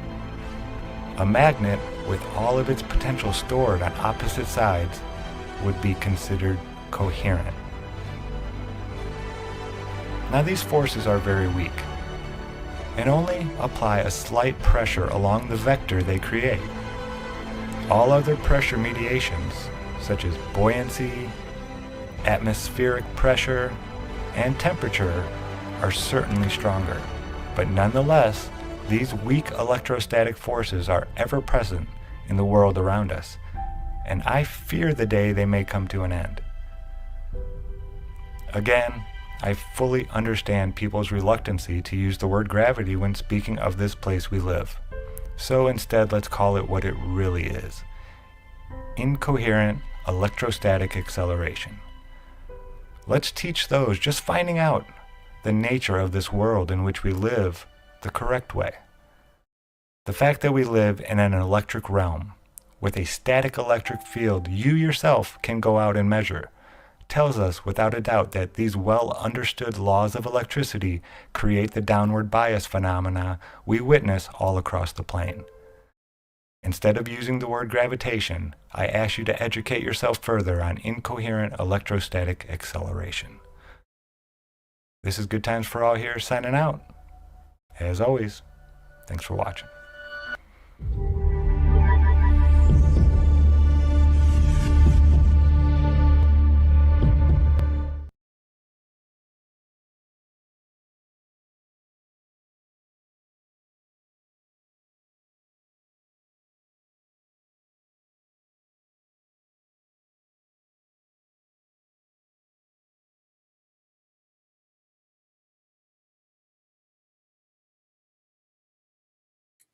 I will lay out the issue from the outset. The loss of information at our horizon is either an optical phenomenon or a physical one. If it's physical, people disappear by walking over the curve. If it's optical, people disappear by the angular resolution limit of the observer. Option 1, the ground is brought to your eye level. The person disappears from perspective by walking straight away and vanishing bottom first, from things getting smaller with distance and an angular resolution limit. So in the diagram, the floor is brought up to your eye level. The person gets smaller with distance and eventually disappears through the angular resolution of the observer. Option 2, the eye is brought to ground level. The vanishing person is represented orthographically without regard to perspective, and your focus continually shifts downward to observe them going over a curved surface and vanishing at the same rate that happens to be the angular resolution limit of the human eye. So again, in this situation, your eye line now moves downward to continually shift and adjust for a person walking over a greater amount of curve as they walk away and become smaller. So after reviewing the above options, we will see how the optical angular resolution limit of the human eye was replaced by the physical curvature of Earth. We will then use the angular resolution limit to calculate a sphere with a radius of 3,959 miles to 3,978 miles. At the end of the series, you can decide which version better represents reality. For our assumptions, first, the perspective changes with the observer and the observer position. Objects get smaller with distance. Small objects disappear from vision, and the horizon rises to eye level. So for our objectives, this will be a 6-part series. We will possibly expand on things in the future, but for now, this will be 6 parts. The first part will concentrate on angular resolution, what it is, what it defines, and how we likely see the world. And then the second part will be the world that we were given, the world that is proposed, and some biblical significance for why that is. So I'll go through them briefly here. The first part in this series is going to be the version that you're watching right now, which is to define one-point perspective, explain the basic optics of a lens system, and demonstrate the horizon at eye level. The second part will be perspective changes with the observer, and how your perspective alters with different heights. We will then go through in part 3 the angular resolution, Airy patterns, Airy disks, Rayleigh's criteria, diffraction limit, differential angular compression, and the resolution of images above and below the vanishing line, angular size stability of the sun and moon, the cause of a sunset, the importance of Polaris with regard to distant vision and position, and the effects of magnification on perspective and resolution. In part 4, we'll discuss the inferior mirage and the horizon, refraction across bodies of water, and a summary of angular resolution.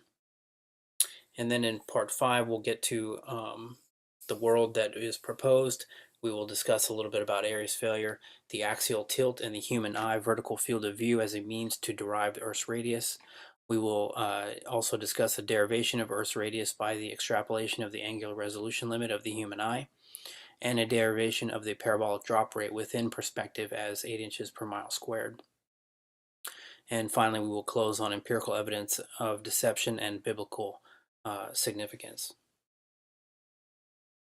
So again, this is the first part of the series, so we will define one-point perspective, explain the basic optics of a lens system, and demonstrate the horizon at eye level. So we'll start with our lens or our eye, looking at a block. 2 light rays are sent to our eye. We know that we see the world through a spherical geometry due to the shape of our eye, but even at relatively short distance away, spherical geometry assumes planar representations, and so in that respect, the use of planar geometry is accurate for illustrative purposes, and video links are in the description. We can add another object and create an alternating pattern of any kind or substance. We can assume for the moment that this is an orange and blue paint that are on the wall, and we are looking at that. This side-on view is termed orthographic, when we're kind of looking at the side of the head of the observer and modeling an image.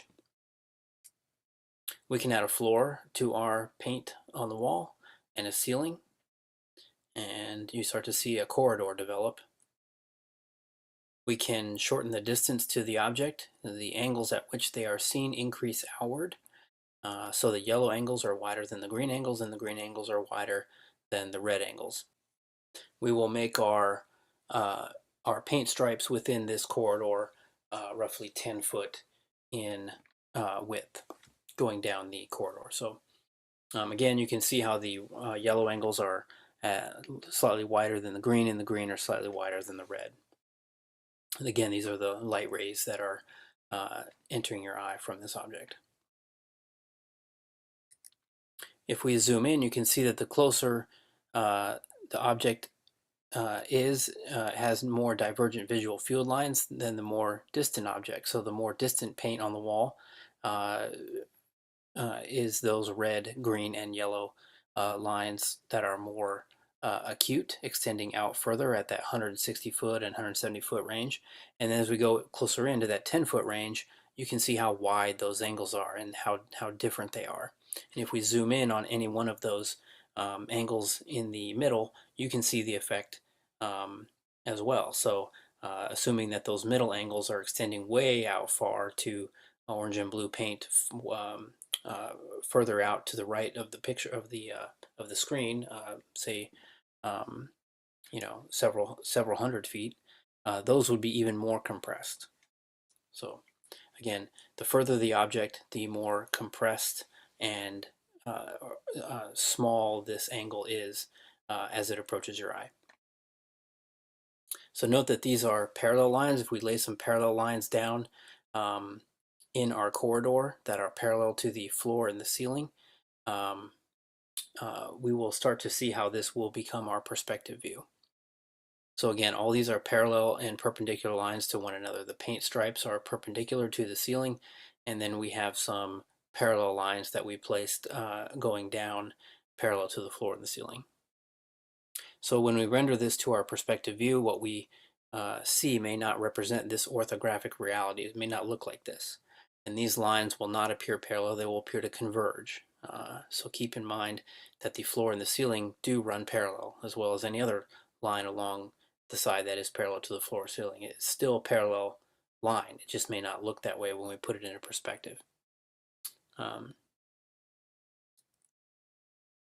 So we can also progressively shorten the distance to the object. We can just keep adding paint, and so we can say we have 6 columns now worth of paint, and we're going to do the same thing. We're just going to shorten the distance to them, and you start to see how these light ray patterns start to develop, getting more and more divergent as the object gets closer. So for this illustration here, try to remove the paint from the wall just for a second and concentrate on the light bulb. That light bulb is sending off rays that get more and more divergent as they are traveling outward. But our eye, the convex lens in our eye, is also converging those light rays at the same rate. So even though the light is expanding possibly exponentially outward to our eye is then converging them exponentially back down to represent the linear world. So the information at the periphery does change at a faster rate than at the center, but our lens takes care of that and converges those rays at a rate proportional to that divergence, and we view the linear world. So if you reverse the information that is being converged by the eye, and I just reverse those lines around and have them coming off from the light source, you start to see in general terms what our eye is trying to converge back again to represent reality. So down in that third pic from the bottom, you can see all those light rays that are getting extended outward towards us. We are then taking all those light rays and converging them back again to get a picture of our world. So these oncoming light rays are what we converge to form our perspective. We will cover these transversal and orthogonal lines in a bit. The transversal lines are those rectangular square lines in the lower right diagram, and the orthogonal lines are the radial lines extending out from the center. We'll cover those later, but note that if the outer ray is diverging more, it is converged more by a proportional amount by the lens. That's the big takeaway here. For the bottom diagram, that's called the inverse square law for light. So just remember that this can be for the left and right walls looking top down on a person, or the ceiling and floor looking at the side of their head. In other words, you can be looking down on someone and have this same view, or you could be looking at the side view orthographically. All things are parallel and perpendicular to one another, and the angle between the walls and the ceiling is 180 degrees. So the light entering the eye is again spread out to us by the inverse square law, and we are then converging that light back again. So again, if an outer ray is spreading out more and it hits the lens at a greater angle, it's then refocused by a proportional amount and the image remains linear as it exists. So image size or height h becomes inversely proportional to the distance away, and we can write that as follows: h is proportional to 1 divided by the distance. So if we double the distance, the size reduces by 1/2, and so on. As we'll see with distance, we focus light across a larger focal length and limited aperture. So we limit the rays with which we are viewing the object, and there is an angle at which they become so close that they are interpreted as a single ray. And for the human eye, this angle is about 1 arc minute, or 0.02 to 0.03 degrees, and it represents this vanishing point of our vision, since we must have 2 light sources to construct an image, and we'll cover that later. Just realize that we can't see forever, and there is a vanishing point where information is simply too compressed to make out. So again, in the diagram here, we have some light coming off of a building, spreading out exponentially through the inverse square law. We are trying to reconverge that image on the other side, and if it is too far away and we are resolving that building with a extremely small angle, we won't necessarily see the building. It will be beyond the vanishing point, and we will only view the paint in the walls. So we would interpret the building as that central circular dot potentially in the middle, and we may not see it. So that's just how our vision works. So the light is radiated, is then converged at the same rate, and what we interpret is there at the bottom. So for illustrative purposes, we can view this another way. When we rotate the floor and ceiling until they meet along the center line, or we'll call it the eye line, the point that they meet along this vanishing line is the vanishing point. Recall that while a near column may appear larger than a further column, they both are the same, and 10 feet is still 10 feet, even though one is bigger by being closer than another, which is further away. So I'm trying to represent that here by converging the floor and ceiling in that bottom diagram.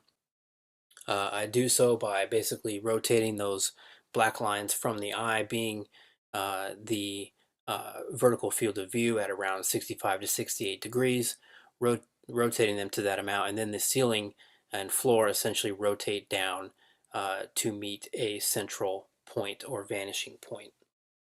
And then as you do that, the angles get smaller and smaller as they get further and further, and they get wider and wider as they get closer and closer.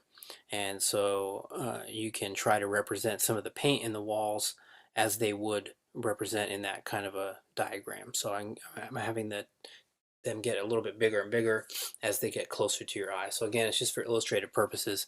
It will become important down the road, but for now I just want to lay the framework for that.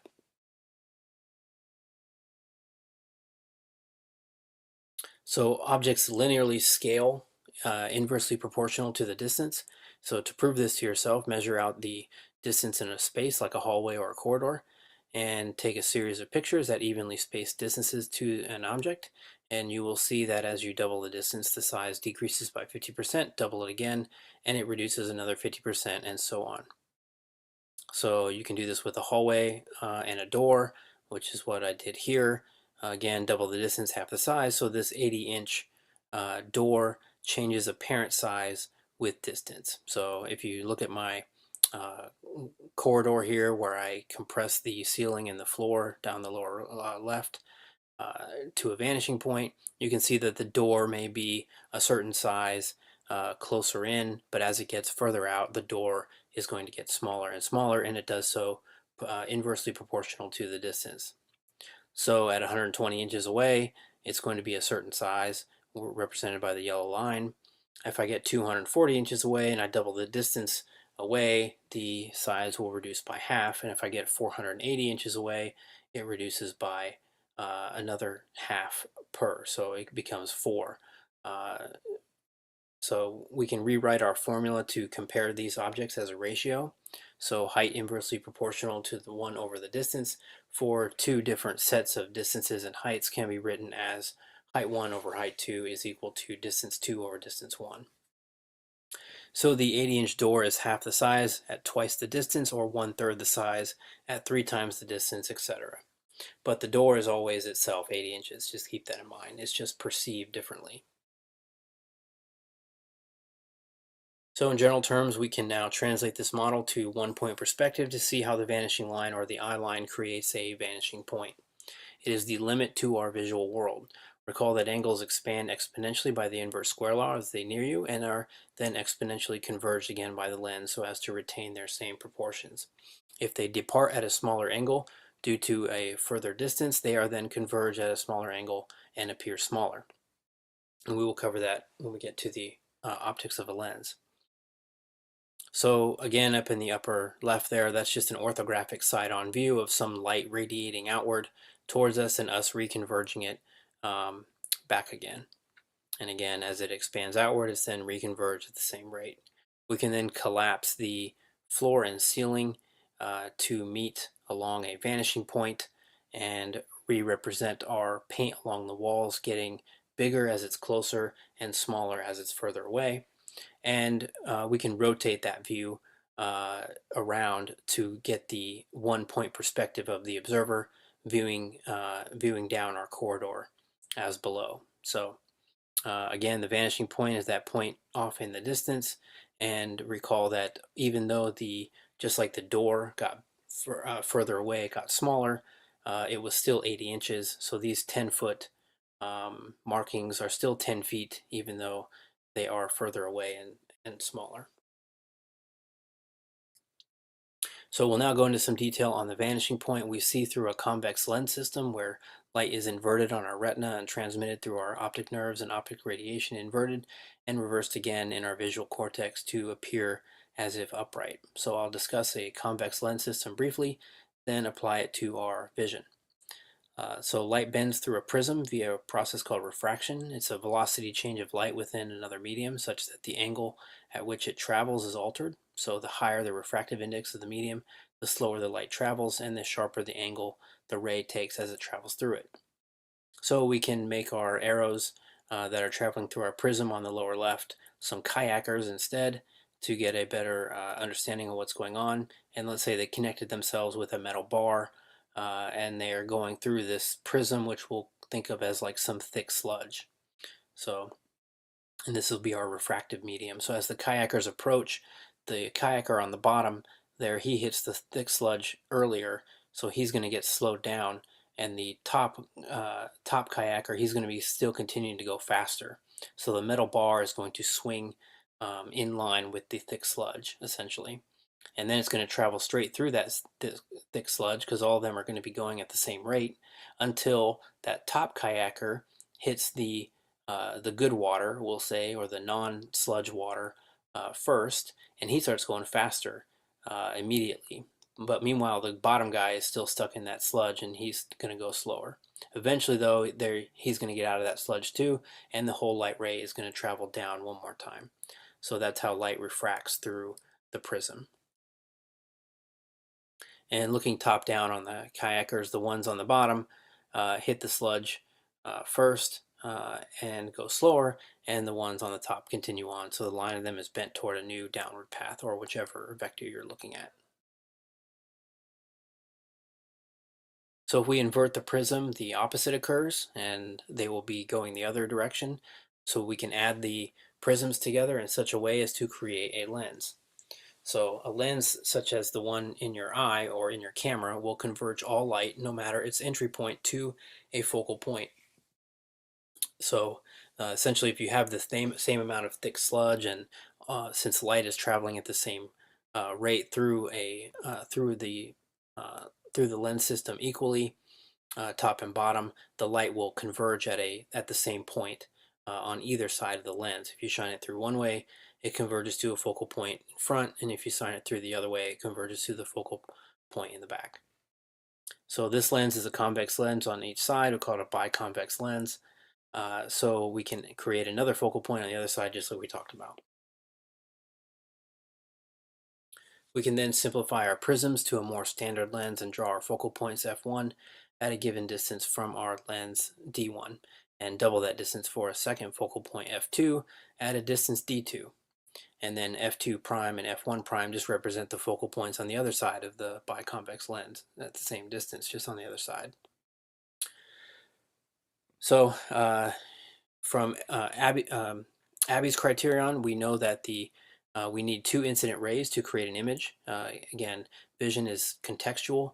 You need to have two light rays going through the focal points that then reconverge on the other side of the lens in order to reconverge that image and to create an image. If you do not have those two crossing rays at that intersection point, no image forms.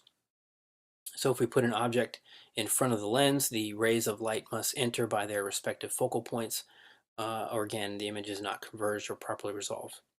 So for simplicity, the first ray off the top of the tree, we'll say, goes through f1 prime in front of the lens, and the second ray off the top of the tree goes through f1 behind the lens. And where they cross over is where a real image is formed on the retina. And it's always inverted because it is a convex lens. That's just how convex lenses work. So the visual cortex then takes that information and reverses it back again so that we perceive, in this case, a tree as being right side up. But remember that it's actually inverted on our retina.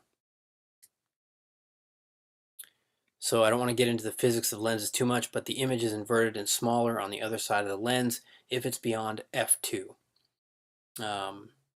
or f2 prime in this case. So, so if the image is at a certain distance beyond f2 prime, then it will converge inverted on the back of our retina, somewhere between f1 and f2. So if I pull back farther beyond f2 prime, it gets smaller and smaller and smaller. This tree, as I move it out to the left, let's say, further and further, it's going to get smaller and smaller on the back of our retina. And you can see that effect as we have these two trees compared here, and you can see how they would create a small, the further tree creates a smaller image. So again, we will not discuss lens problems where the lens is concave, where the image is inside f2 prime, because we see the world at a distance beyond f2 prime. And recall that f1, or just know that f1 represents about 1.6 centimeters. So as long as you're focusing beyond about 3.2 centimeters, or about 32 to 35 millimeters in front of your eye, the world is viewed as depicted. So again, we can now place this diagram within our optic system, and you can kind of see how this works. So the lens is the lens of our eye, or the lens of a camera, and the f1 behind the lens near the retina is where the light rays converge, and they converge somewhere between f1 and f2 if the object is beyond f2 prime on the other side of the lens. So the rays then, again, they diverge and they hit the retina camera sensor with an inverted image that is again smaller with distance. So this is not a totally passive system. There is kind of an active component to our vision. We do have some ability to manipulate this incoming light, and there are three main ways that we focus near and far. The first is the convergence of the eyes themselves via the extraocular muscles, and the second is the stretch and relaxation of the lens via the ciliary muscles, and the third is the constriction and dilation of our pupil or aperture via the iris. The relaxation of the ciliary muscles makes the lens more convex, and as it bulges out, the pupil dilates. The contraction of the ciliary muscles makes the lens less convex, and as it flattens, the pupil constricts. Think of the pupil as just kind of laying on top of this lens, and as the lens gets kind of fatter and bulgy in the middle, the pupil will dilate. As the lens gets flattened out and straighter, the pupil gets constricted. And this is the Helmholtz theory, and there are other theories for how exactly this occurs, but regardless, when taken together, these three effects discussed are the accommodation triad for near and far vision and how we can manipulate this incoming light. So near vision is characterized by a more convex lens and a dilated pupil, and far vision is characterized by a less convex lens, a flatter lens, and a constricted pupil. So I'm just depicting that here. Again, the accommodation triad, extraocular muscles, your ciliary muscles, and their effect on the lens, and the secondary pupil dilation that occurs. But we can't manipulate this light and accommodate things forever. Again, going back to our lens diagram, with distance beyond f2 prime, a real image from converged light is formed on the sensor, but as the image extends beyond f2 prime, there is less refraction occurring of those incident rays. So as kind of an illustration to this, the central light ray is not refracted as it passes through the convex lens. So as we go far out beyond f2, you can see how the central ray will approach the ray through f1 prime. They'll get closer and closer. That blue central ray will get closer and closer to that ray that's extending from the top of the tree through f1 prime. So as we'll see, image integrity starts to break down and light rays are viewed as indistinct at a certain point. The lens convergence is at its minimum, and we reach a limitation on the system based on the manner in which it entered. And as we'll see, the pupil diffracts the light and the lens converges it. So when the lens can no longer converge the image, our image will remain subject to diffraction and reach a diffraction limit or an angular resolution limit. And we'll cover that in quite some detail. So as you can see, this angle here that's represented with this orange triangle, and I have these three trees at various distances beyond f2 prime, and the angle is getting smaller and smaller as those light rays are going off and have to converge through f1 prime to create the image. And you can see on the back of the retina there, those light rays, as they converge, they're creating smaller and smaller trees essentially in the background or in the back. So again, as these rays merge and the angle gets smaller with distance, our vision becomes diffraction limited and a horizon line forms. This occurs at the angular resolution limit angle, and for all angles less than that angle until the horizontal eye line. So in other words, there's a certain line or a certain angle at which an image won't be resolved, as we'll see, and any angle that gets smaller than that, you still just won't see it. You'll see it as though it were essentially a 0 degree angle. There will be nothing resolved at that point. So with this in mind, let's go into some detail on how we see the world.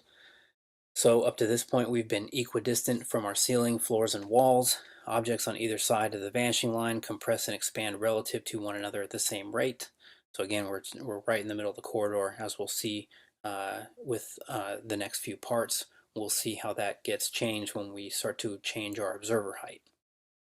So if my eye is in the middle of the corridor, the wall, ceiling, and floor will all compress and expand linearly and equally proportional as I move near and far. Likewise, a near object in the middle of my eye line remains in the middle as it moves away, and it diminishes in size proportionally in all dimensions. So again, if I just put a box straight in front of my vision here and it extended itself, went further away from me, straight away down the middle of this corridor, straight in line with my eye line, it will proportionally get smaller in all dimensions and eventually disappear. So again, this is how we model a 3D world in 2 dimensions. So the vanishing line, again, is the point at which information is lost due to too small an angle, and this line is always perpendicular to the back of our retina, and this is important. The horizon is always at eye level because it is our eye line. It is optical. It is the point where the resolution angle is so small we perceive it and all angles less than it essentially as a 0 degree central angle or a straight eye line. This angle can occur 360 degrees around our eye line like a cone, but for simplicity we will model it just above and below the eye line. And these small resolution angles and any information within them represent our horizon. The horizon is the midpoint of our vision.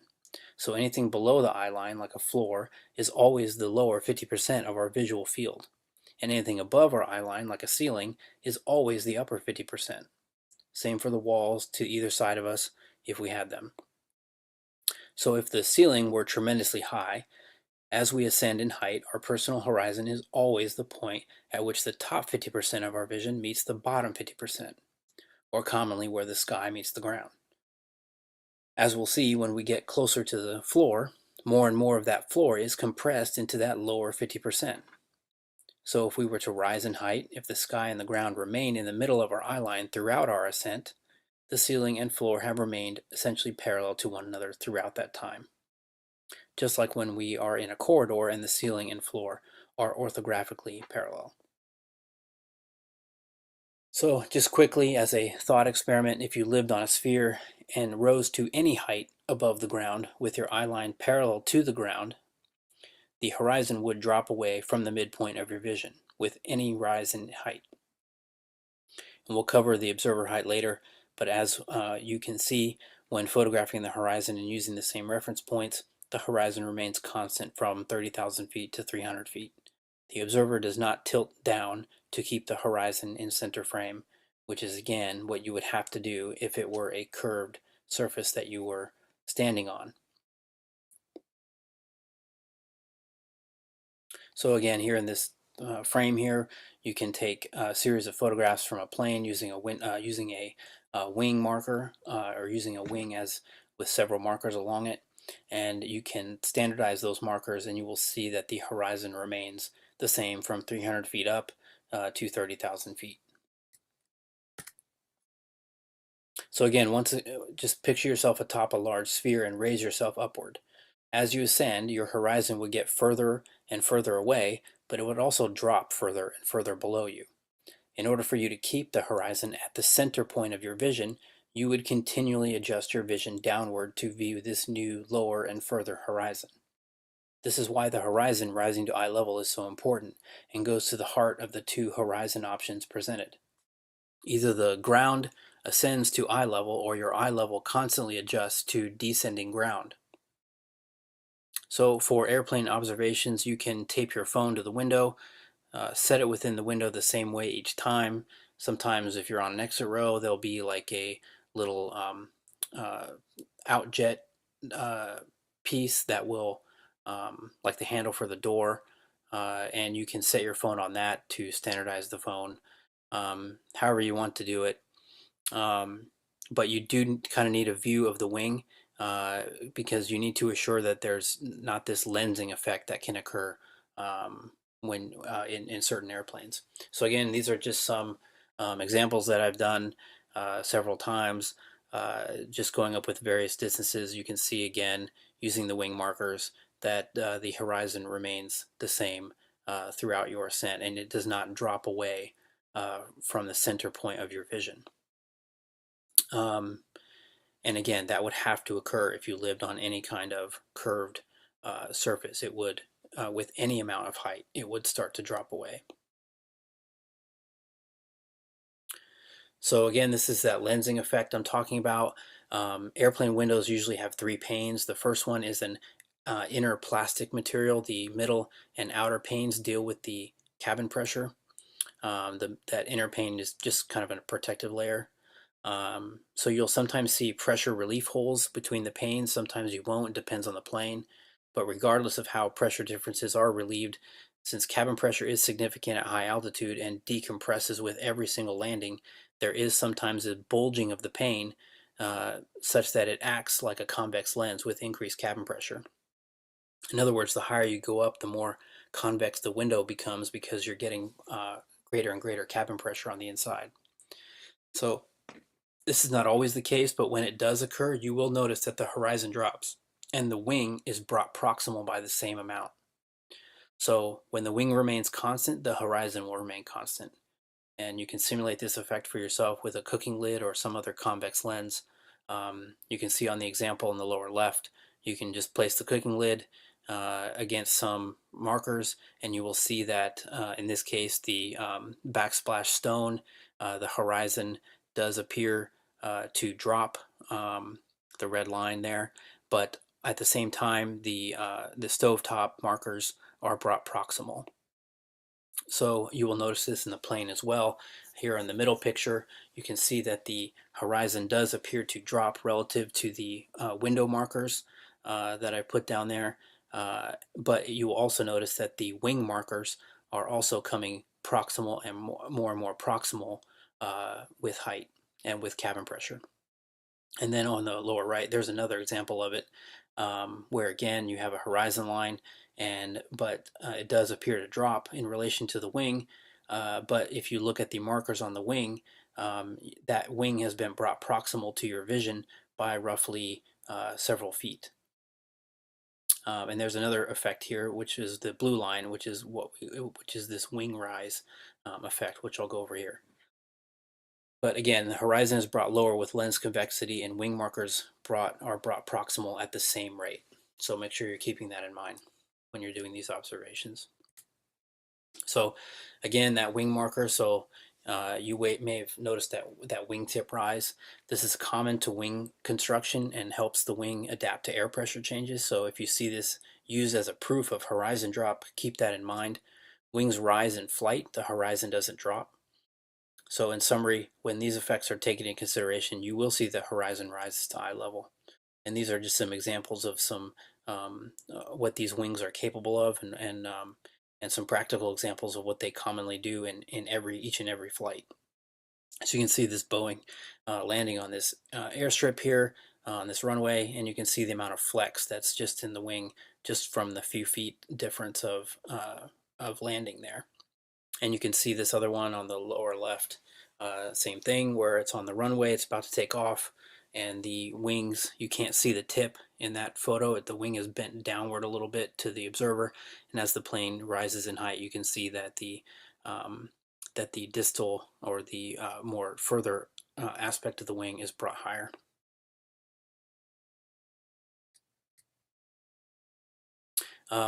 Lastly, it's difficult to apply this same kind of leveling to high altitude balloons, because it's difficult to assess when they are actually level. Video links in the description to some great high altitude balloon footage, roughly 18 of them so far. So the counter argument is that while the horizon may appear to be center frame, you can't say that you aren't looking down at it. That's the counter argument.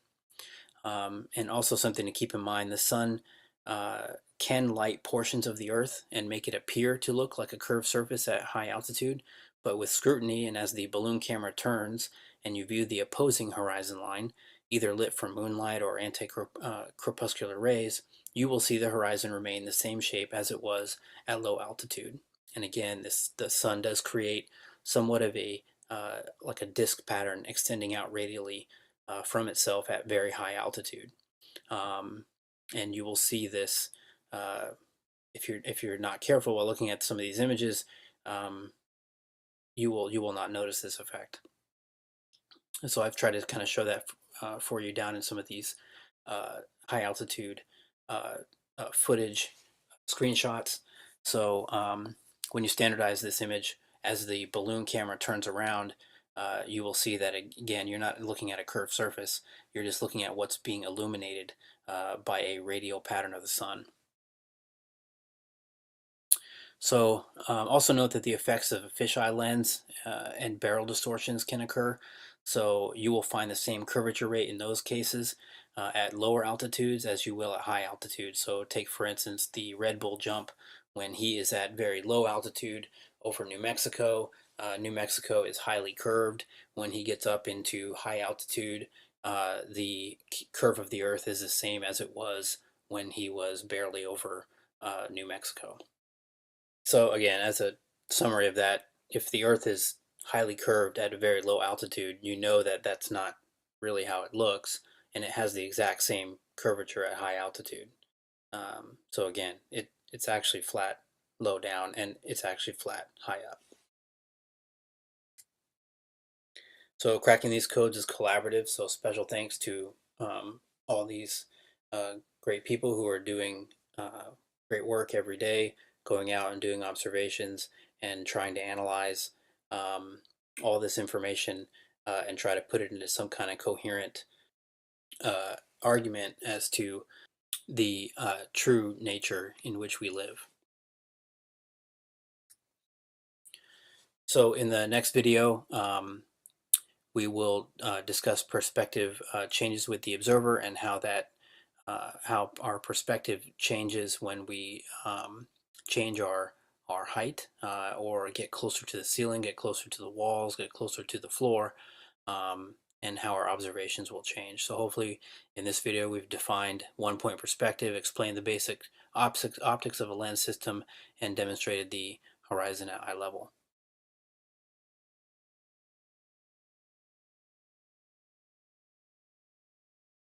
Hello, and very welcome to the first video in our webcast series on the topic of perspective projection. So in this video we're going to look at what is perspective in general, and what components do we need in order to create a perspective projection on our two-dimensional sheet of paper. So we're going to first of all begin with the very first question there: what is perspective? So here we can see the example of a set of railway tracks disappearing off into the distance. Now, in spite of the actual rails themselves being the same width apart, as they get further away, they seem to disappear off to a single point. Let's draw in our lines here, and we can follow them there. See, they all disappear off to a single point. Likewise, we can see that the railway sleepers that we have here, the ones that are the closest to us, appear larger than the ones further away. And this is what it means when something is seen in perspective, that objects nearer to us appear larger than objects further away, and that lines that are parallel, even though they're the same angle, disappear off to a single point. This is how we see the world. So we actually see the world in perspective. So being able to create a perspective image of an object gives us a very realistic view of the object. A good example of that is Leonardo da Vinci's famous painting The Last Supper. Here we can see the Last Supper like that, but if you look at the actual room itself, if you look at the corners of the room, they all disappear back to a single vanishing point here, like so. And actually Da Vinci himself was one of the key people who developed this idea of perspective to make his drawings look more realistic. And in this case he actually cleverly used it because all the lines go back to the center of the image and over the image of Christ here like that. So he's really trying to draw our attention back to the central focus of the painting itself. So that's one of the most famous examples of what's known as one-point perspective, because all our lines come back to one single point, one single focus like that. What we're going to do then is look at what are the key things that we need on our to create this a technical perspective projection of an object. So here we have just a 3D setup of those components. We're going to begin by looking first of all at the spectator, which represents the observer, the person looking at the world around them. So our spectator here has a particular height, which is important because obviously if our spectator was taller, he'd be looking at the world slightly different than if he was shorter. And likewise, he has a position. So at the moment he's standing in the middle of the railway tracks. Not the safest thing in the world to do, but if he was to move to the left or to the right, he'd see the railway tracks differently. So our perspective image will be able to capture that difference in image. We can see also here we have a ground plane like so, or horizontal plane, simply just representing the ground. And here we have what's known as the picture plane, the PP, or the picture plane.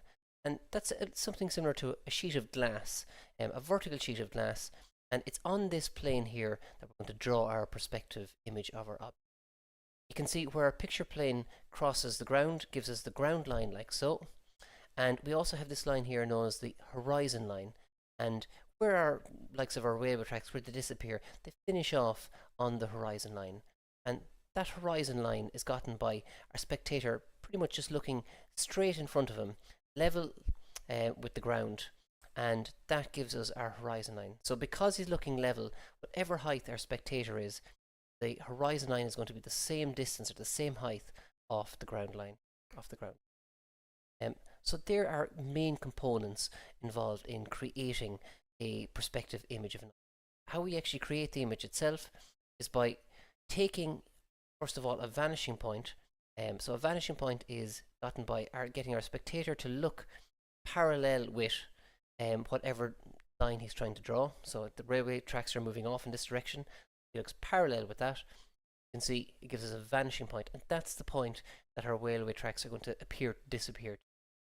So like so. So in our image, there's our railway tracks disappearing off towards our vanishing point. If we want to find the individual sleepers, what we do is we're able to take each of the points, so left and right, we bring them back to our spectator, so back to a single point like so, and where those lines, those projection lines cross the picture plane, gives us the image of sleepers. There's our first sleeper, the same for each of our sleepers, across the picture plane gives us a representation of it.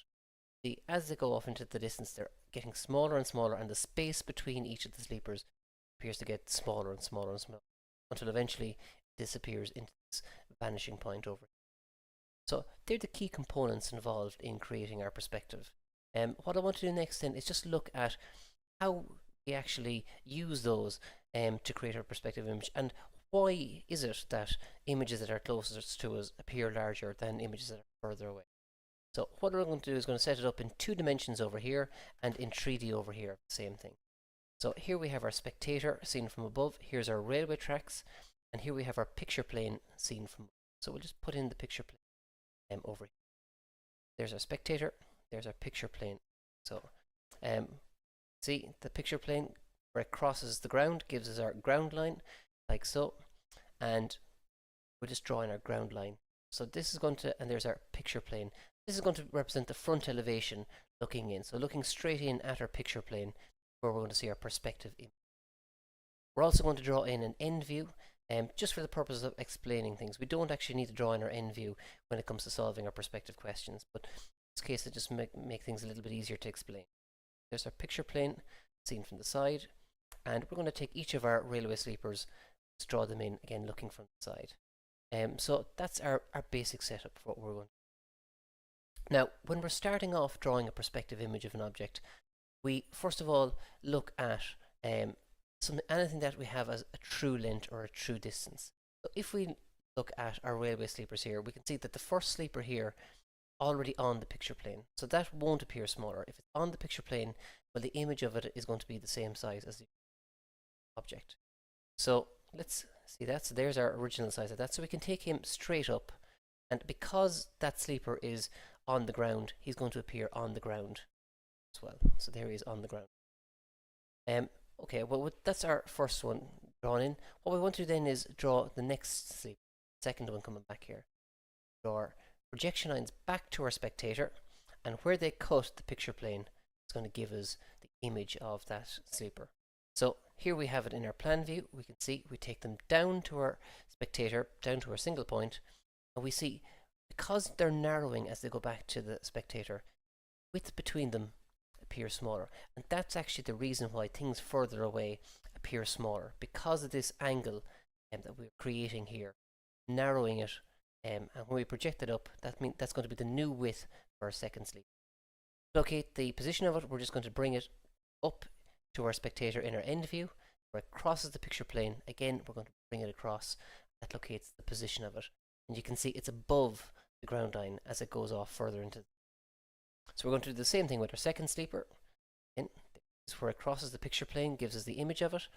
Here we can see the same things. Bring our lines down to our spectator, and we can see because this line is further away than the first one, the angle again appears narrower, so this image appears narrower again. Same thing when it comes to our end view. The angle that we have here is getting reduced, so that means that the distance between the two of them is also getting reduced. So, and again, that's why our perspective.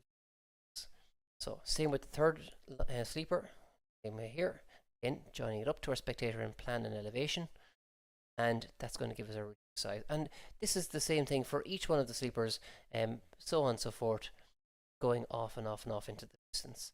Now, just at this stage, if I actually join up each of the side points from my sleepers, we can see that that's going to give me my railway tracks disappearing off to a single point. So it all disappears to this single point here. That's where our vanishing point is going to be. So there it is in 2D. Here we have it over here in 3D. And if we want to know, well, how do we actually find our vanishing point? To find our vanishing point, we simply just look in the direction of the line we're trying to. So in this case here, our railway tracks are disappearing in this direction here, and they're level. So if we get our spectator to look parallel with them, that'll find us our vanishing. So here he is, our railway track is level, so if he looks straight in front of himself, level like so, that gives us a line like that. That's our horizon line when our spectator looks level. The same height as our spectator off the ground, and our vanishing point is on that. Likewise, in our plan view, the railway tracks are moving back in this direction, so parallel with that, you can see that locates as our vanishing point. So here we have it in 3D. That gives us our vanishing point, and that's on our horizon line. So that's actually how we set up our perspective projection. Now, it must be said that we don't actually need the end view. That's only drawn in this particular example just by way of explanation. All we need is the front elevation and the plan view actually construct our perspective image. But that's all the key components put into place here. And you might look at that and say, well, what is this picture plane, or how come I don't have a picture plane? I don't walk around with a piece of glass in front of my face giving me an image. But if you actually look at how we see the world, if we take an object like, say, the Eiffel Tower here, and take your eye, well, the rays of light from the object pass through the lens of your eye. So that's, I suppose technically, that's our spectator, and they're cast to the nerves at the back of that. That's actually the picture plane. So you do actually have a picture plane. But because it's behind your spectator here, because it's behind the lens of your eye, when the image goes into your eye, it actually ends up upside down by the time it reaches the picture plane. So it's a curious fact that small babies, when they're small, or babies when they're small even, actually see the world upside down. And it's not until after a few weeks that the brain itself is able to correct what we see and put it the right way around, or the way that we see the world. So you actually do have a picture plane. But obviously for the purposes of us creating a perspective image, the idea of having an upside-down image or an image that's drawn on a curved picture plane doesn't make sense. So what we do is we put our picture plane in front of the spectator. That gives us our perspective image. So that's the real-world application of the theory that we've seen there. So this is the first video in our series on perspective. So hopefully this has been some help clarifying what's going on with our perspective. And if you want more information, stay tuned to the rest of the video. Rumpus isn't listening to a single word I say. He's just chattering and chanting, so he doesn't have to listen to how bad he and his compadre got teabagged for the second time in a row. Assuming the sun's going behind a physical sphere edge, timing it to get assuming a sphere edge horizon. I pummeled it then, I'll pummel it now, I'll pummel it every time you try and pull the wool over our eyes. It won't happen. Chanting through me while I talk to my audience isn't going to happen either. Just takes one word if anyone's watching. Going down, right? Down. That's all it takes, because that implies the physicality of the sun going behind an Earth curve edge, they're assuming. They needed to drop it in once right at the beginning, and everyone's begging the question that the horizon's a physical obstruction and the sun's going behind it, and we're going to take timings for it. So long as we're all under the assumption that the horizon's a physical Earth curve edge for this example, yeah, not going to happen. But Rumpus can call me impolite as his rebuttal and tell me that, oh, you're so obnoxious to all these fundamentalist religious zealots and their dogged determination to beg the question of sphere edge horizons. Yeah, they're just going to get told to go fuck themselves. That's what we get told as flat earthers. We're assumed to be dumb, talked down to and belittled like nobody else in this entire plane that we live on. We are treated worse than any of them.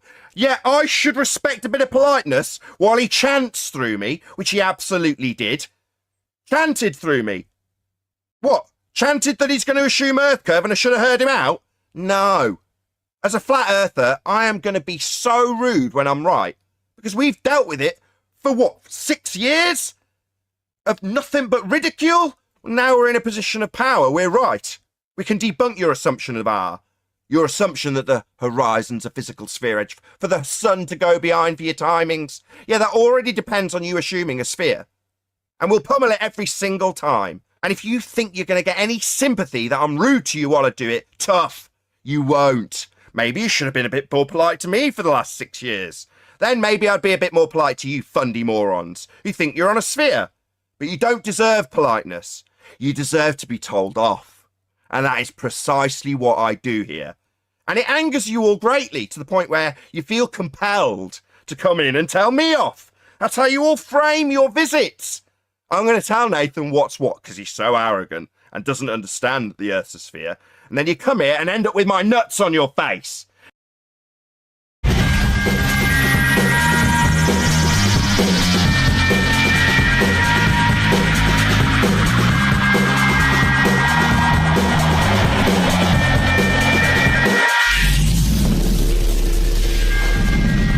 Hey, truth seekers, welcome to another edition of Anarchast, your home for anarchy on the internet and around the world via satellite radio on the Liberty Radio Network and on over 140 radio stations in the U.S. We have a great guest coming on today. It's going to be an incredibly interesting episode. We've been talking about so many things lately, spiritual stuff. We've also been talking about economics. We've been talking about love, all kinds of stuff. We've been getting into all sorts of different areas.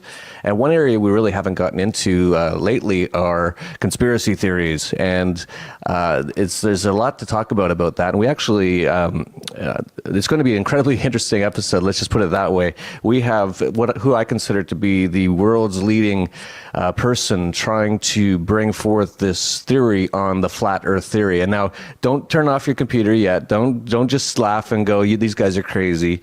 Give us a minute or two here to talk about what we're talking about, because I've looked into this and it has some very valid points. And I'm not saying I believe in it at all, because I just found out about it about a month or two ago. But when you hear some of these points, you're going to go, whoa, this is very interesting. And so we're going to get into all of that. He's coming in from Bangkok in Thailand, in my old neighborhood where I used to live in that area. He's been there for about 10 years. His name is Eric Dubé. He's written numerous books, including The Flat Earth Conspiracy, The Atlantean Conspiracy, Spiritual Science, and Asbestos Head. He's very prolific. He's also very well spoken and very well written, which I found very interesting. He doesn't really come off as one of these wild, crazy sort of people at all when he's talking about these wild, crazy ideas. To some people, he comes off very professional, and you're going to see that. So stick around and at least see what he has to say, because I think you're going to find it very interesting, as I did. So let's get right into it, Eric. I got to ask you first thing, we got to check your credentials, make sure you're a good person, at least morally sound and person. How did you become an anarchist? There you go.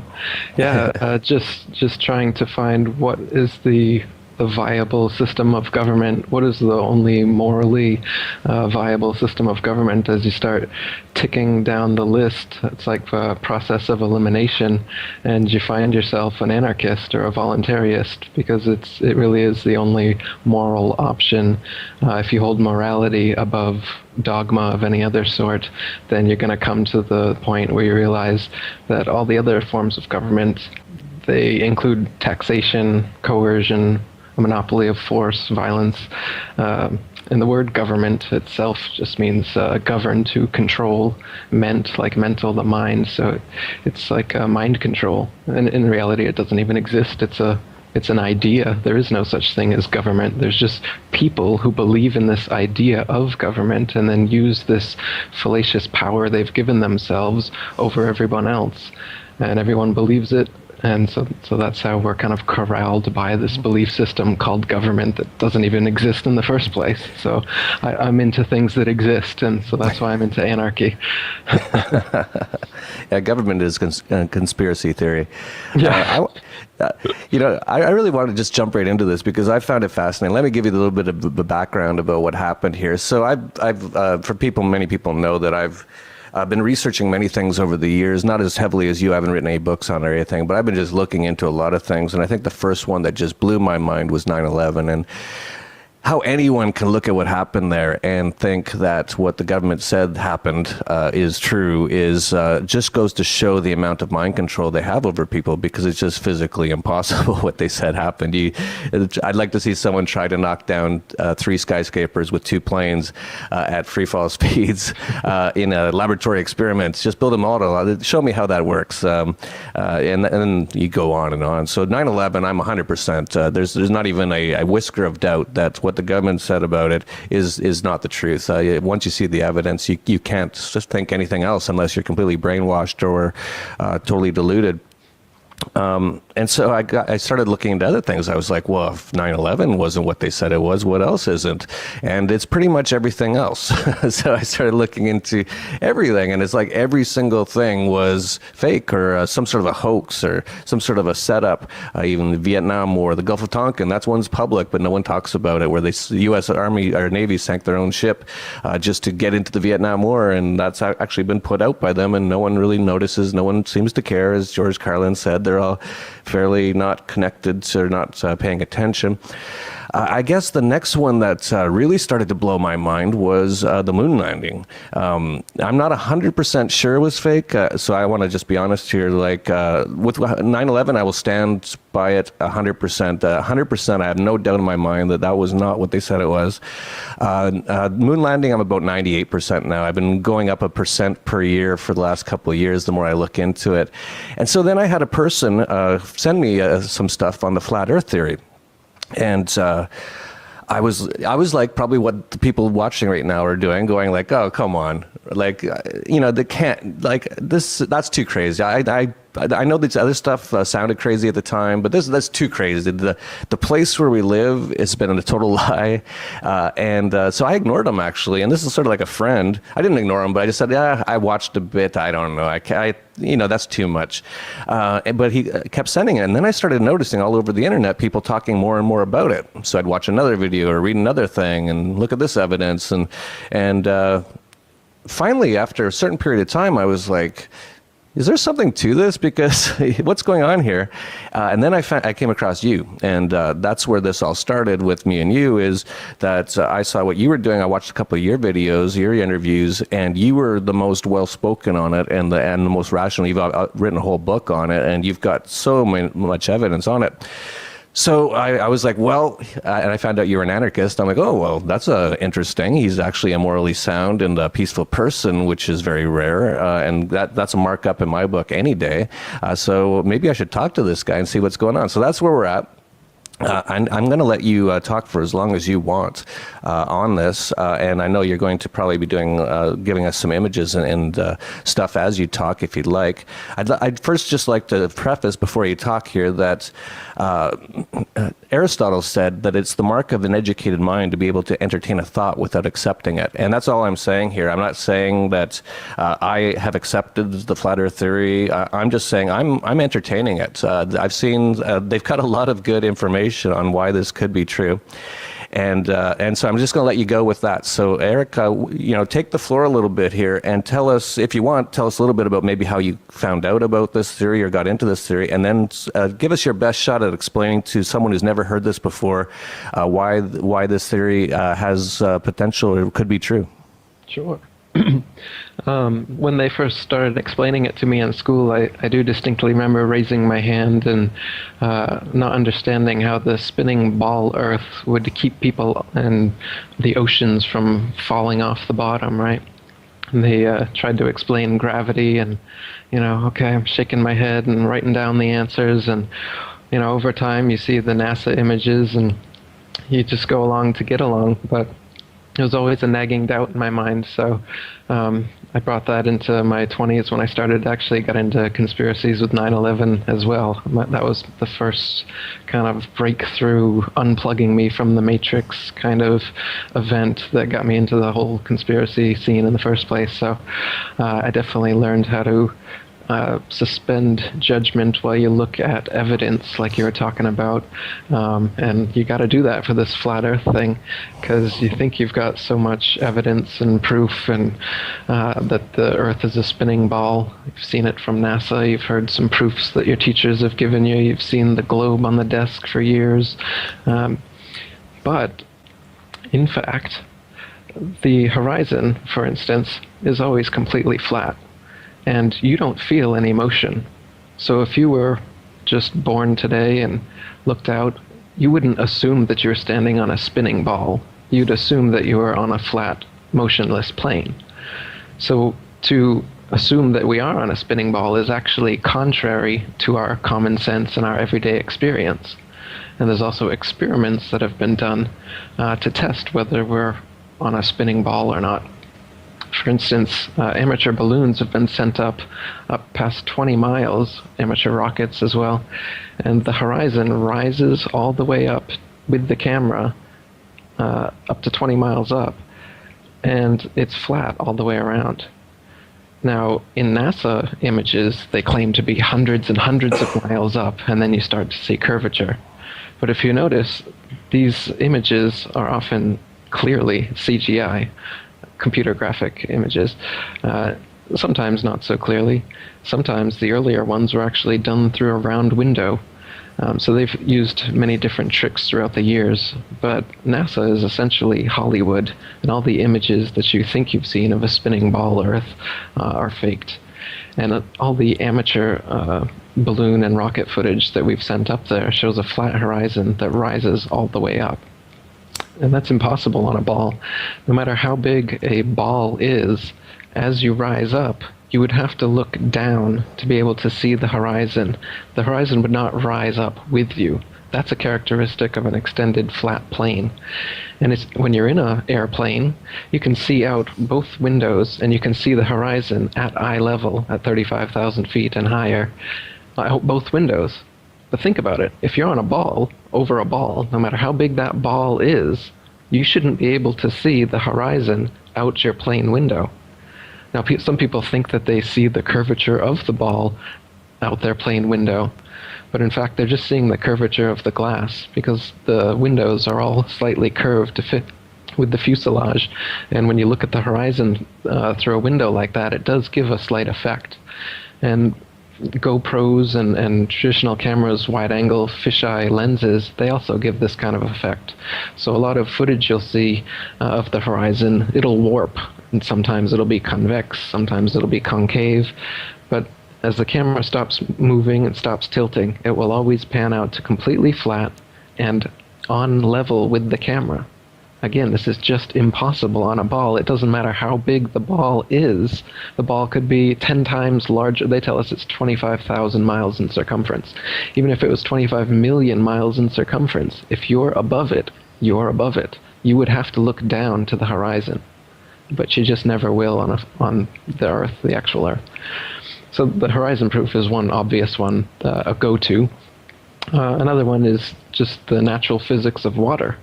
It's the natural physics of water to find and remain at level. If water is dammed up and then released, it will flow out in all directions until it becomes level again.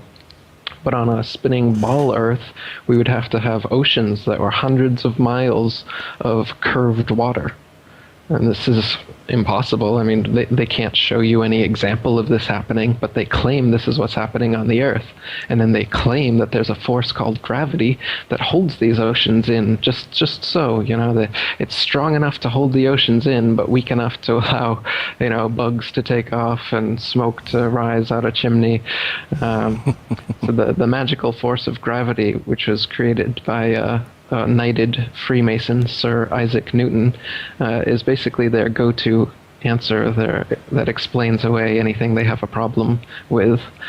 Gravity is what they say caused the Big Bang somehow.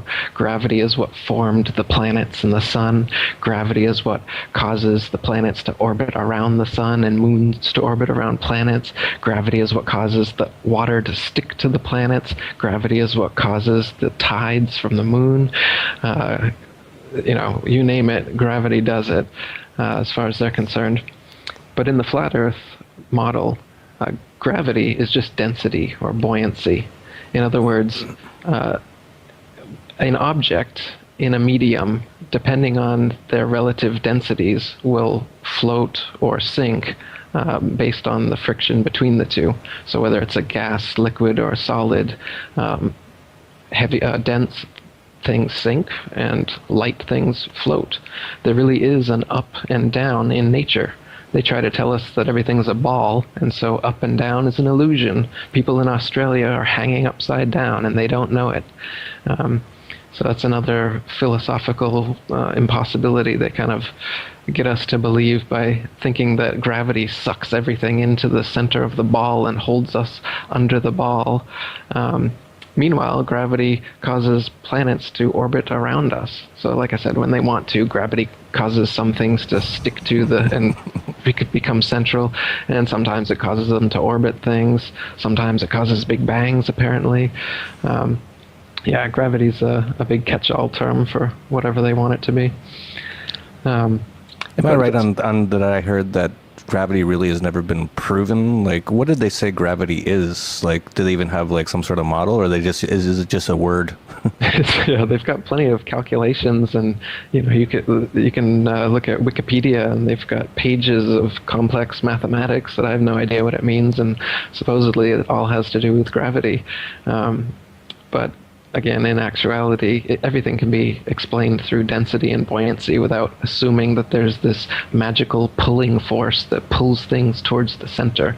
They call it a mutual attraction of masses, and that a mass, by virtue of its mass alone, causes this force called gravity, which causes other smaller masses to orbit or stick to those larger masses. But they can't actually show you any example in nature where this happens. They can't show you some object that's so massive. Why can't they create some CERN, massive thing that's so massive and dense enough that they could at least cause a dust bunny to gravitize around it? They can't create any sort of experiment to prove that this gravity exists, but yet it's their catch-all explanation for everything that they can't explain. So really, the science that people think is so solid that we've been believing with gravity and astronomy and the whole Big Bang cosmology with billions of planets and stars and suns and all this is all science fiction. What's actually going on is we're on a flat plane. I don't know how far the flat plane goes. That's still a mystery. But the sun, moon, stars, all the celestial bodies rotate around us. And this has been proven, too. Since the 1800s, they've done experiments. You can look up Airy's failure is one. George Airy put water in a telescope to slow down the starlight coming in, and comparing it with control telescopes, you're able to see whether it's the starlight that's moving over us relative to a stationary Earth, or is it the moving Earth rotating under a relatively stationary star. And this and many other experiments by Michelson, Morley, Gale, Sagnac, and some others in that time proved that the celestial objects in the sky are all revolving around us, and we are completely still.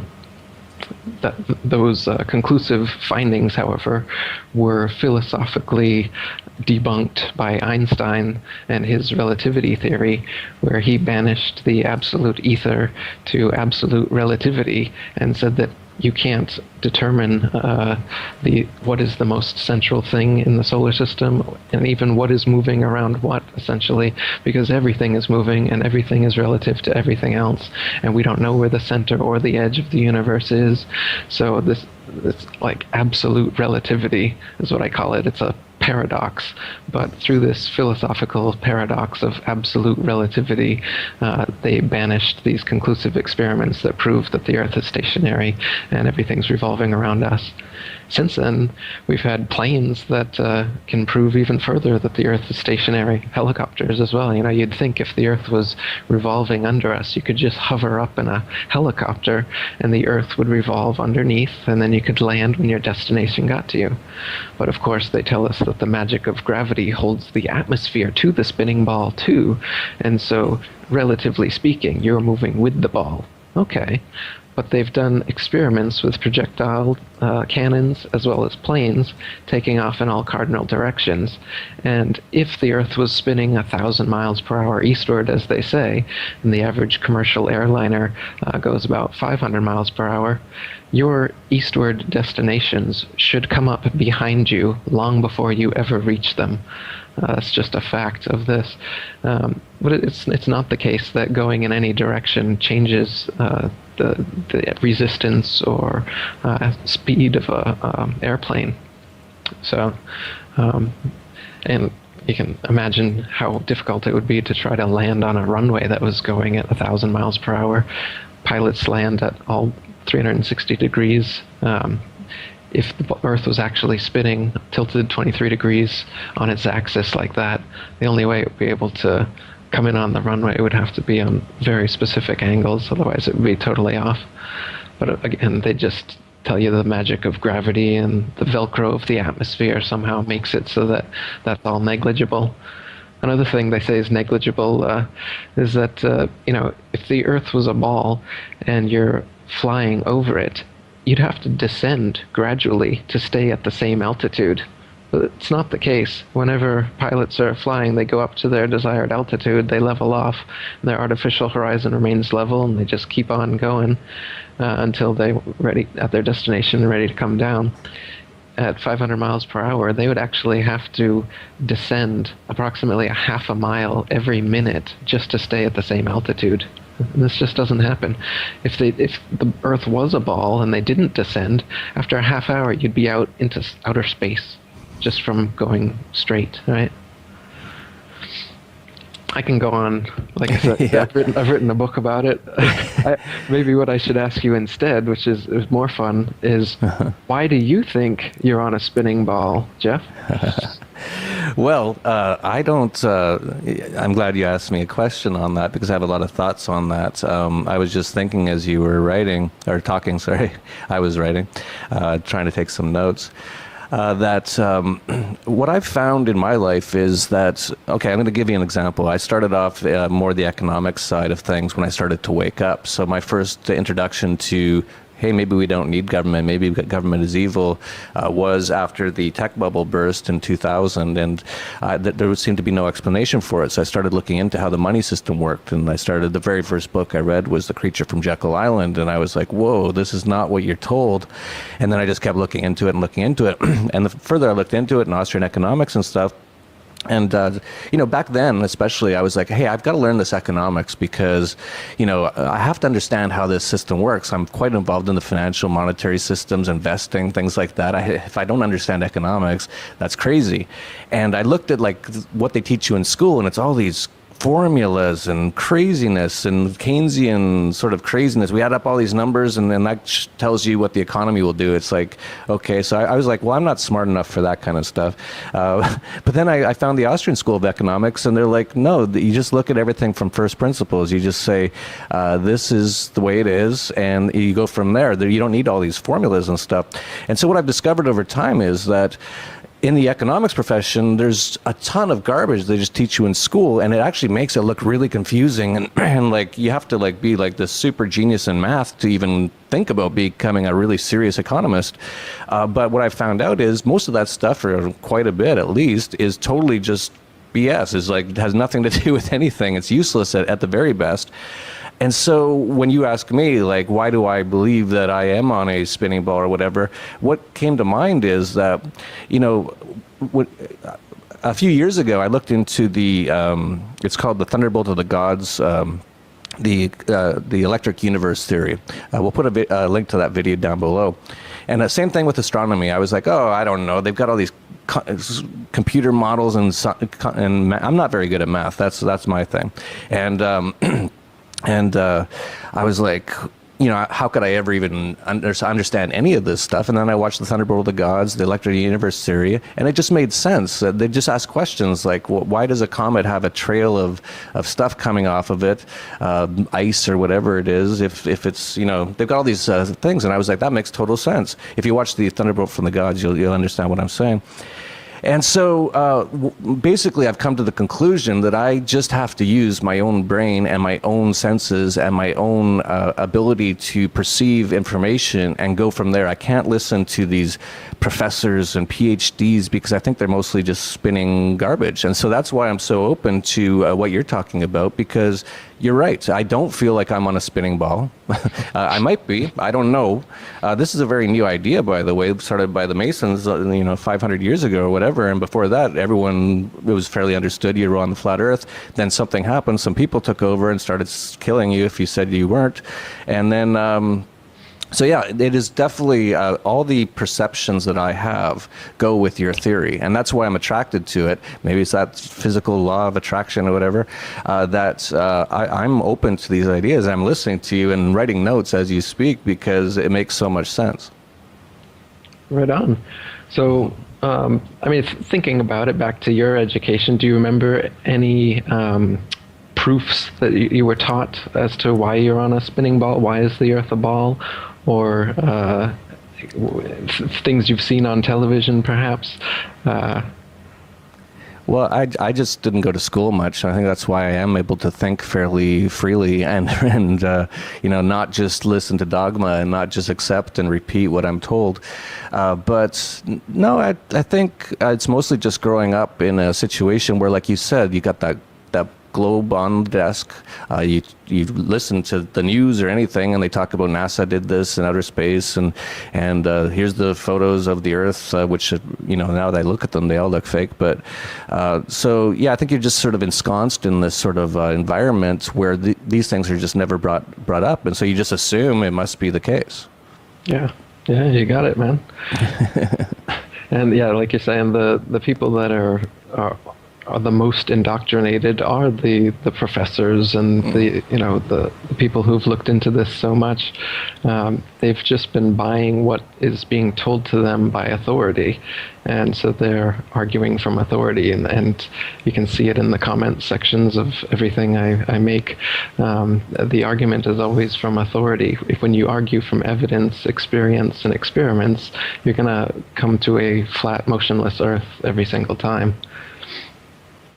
Yeah, I'm sure we're gonna have a million comments down below, and I have this one. There's a few people every now and then that say this. They say, you're hurting the liberty movement by talking about things like this, because a lot of people think this is crazy, including myself. They say, and it's usually some little loser, and I've had this happen even just in the last few weeks. Just some loser who's never done anything, and he's like watching you because he's never done anything, so he's got to watch everything you're doing, and they'll say, you can't talk about this stuff because you're hurting the liberty movement. It's like, fuck off. You're not doing anything for the liberty movement.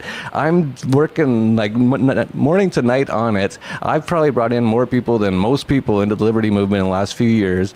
So yeah, go, take a walk, you're a bunch of losers. So we'll see that down in the comments down below. But let's talk to the people that are really into science, or as I'm starting to call it, scientism, after I got that word from Mark Passio. There's going to be a lot of people who are really into the science. And hey, don't get me wrong, I think it's possible that the science stuff is right. I don't know. I have to see with my own eyes more to see it. But they're going to say stuff like, what about when they, there's all these scientific sort of reasons why, that this can't be right. Maybe you can talk about a few of those sort of things that you debunk a little bit from the flat Earth theory, how some of these, what the people are going to say about how science proves this is wrong. Like, for example, some experiments or something like that. I'm sure you know more about it than me. Sure. Yeah, this is what I was trying to get out of you in the first place. So, so for instance, people will usually come at you with, well, what about circumnavigation? That's one you learn in school. We can circumnavigate the globe, so it must be a globe. You can go all the way around it. So if the Earth was flat, you couldn't go around a flat Earth. But the flat Earth model, what we're looking at here is, imagine a disk with Antarctica being an ice ring all around it, and the oceans being held in, and the North Pole at the middle. So with this model, circumnavigation just means east to west, like a compass point, set it in the middle. You can trace a circle.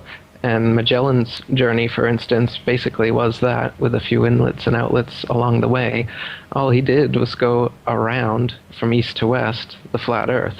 This doesn't prove that you're on a globe or a flat Earth either way. It can go either way. So basically, the circumnavigation proof is not a proof at all. It could happen regardless of whether the Earth was flat or a ball. Another scientific proof that they'll come at you with is that ships, as they're disappearing on the horizon, as they get further and further away, the bottom, the hull, will start to disappear before the masthead. And so what's happening is it's slowly going over the curvature of the Earth. It's going over the ball. And this is, Aristotle used this. This has been a proof of the ball Earth for a long time. The ball Earth has been theorized back as far as Pythagoras 2,500 years ago, but it didn't really pick up steam until 500 years ago. But so anyway, yeah, this one is one they use a lot. But in actuality, if you use binoculars, a zoom camera, a telescope, after the ship has completely disappeared over the horizon, you can bring it completely back into view, proving that it hasn't descended over a wall of convex water. But in fact, it's just gone beyond your perspective. The horizon line is not the curvature of the ball Earth as you're told. The horizon line is the vanishing line of perspective from your point of view. And that's why as you raise altitude or on a clearer day or with a zoom camera, you're able to see further and further along the horizon. It's not a fixed point as it would be on a ball, as they tell you.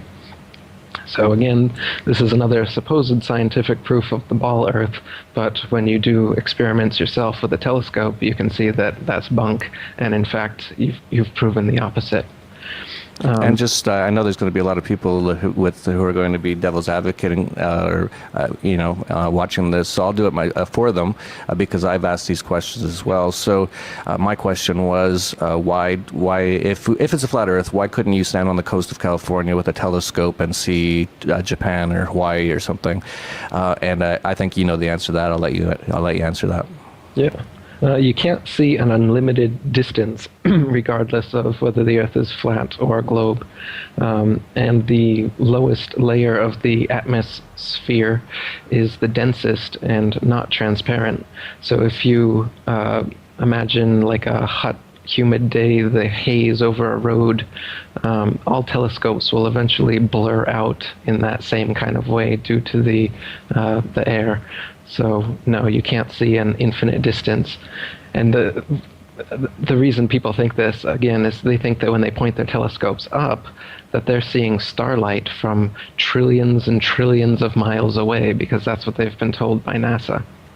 Now, in fact, you can measure with sextants and plane trigonometry how far away the sun, moon, and stars are, and they figure to be only a few thousand miles off the surface of the Earth. But they tell you that they're, like, the closest star is 25 trillion miles away, 4.2 light years away. Their science fiction term they created to make it sound more plausible. And the reason they give these ridiculously long distances to the stars is because they have to for it to fit their model. Because day after day, year after year, the fixed stars stay fixed in their constellations as they revolve over and around us. But what they say is that the Earth is spinning, and it's spinning around the sun, and the sun is spinning around the Milky Way, and the Milky Way is spinning around the known universe. And so you've got spinning upon spinning, and it's faster and faster, all these multiple spins happening. But if this is the case, you'd see movement in the stars. So the only way they can claim that you don't see movement is to use this ridiculously huge mathematics to make the math fit. So if you say the closest star is 25 trillion miles away, then you can still say that, oh, there's no parallax change between the fixed stars every year because they're just so far away. But no, you can't see that far through even the best telescope. And by the way, the Hubble telescope doesn't exist, and all the images supposedly coming from the Hubble telescope are wonderful CGI Photoshop. Look again. Yeah, I was just looking that up yesterday. So, I'm just like looking at, okay, let's go look at what the Hubble telescope things are. I've never looked at them. I don't care that much. I'm busy doing my own thing. So I said, well, what's this Hubble taking anyway? So I went and looked at the images, and these images are, wow, these are amazing. Like, how are they getting such amazing images? Like, why don't they turn it back around on the Earth and get some really amazing images of the Earth? Like, they don't really have any images of the ball Earth that's ever been taken, right? Like, that was my question. And I actually had another one too, was about Antarctica. This is a really interesting one in my opinion, and I want to hear your answer. It appears like no one has ever crossed Antarctica from one side of the Earth to the other side of the Earth, even in a plane. Which seems insane to me, and maybe you know of some evidence that they have, but I don't know of any. Or at least someone's claiming that they have. And so I was sort of chatting with a friend the other day, because I've been so interested in this, I've been looking it up, and I said, well, if, we really just need to get a plane and fly it over Antarctica, like just to see what's going on. And my friend who doesn't know anything about your theories or anything, he said, oh, no, it's just way too cold. And I'm like, well, they fly over the North Pole pretty much all the time. And he said, no, it's just way too cold. It's too big, too, down there.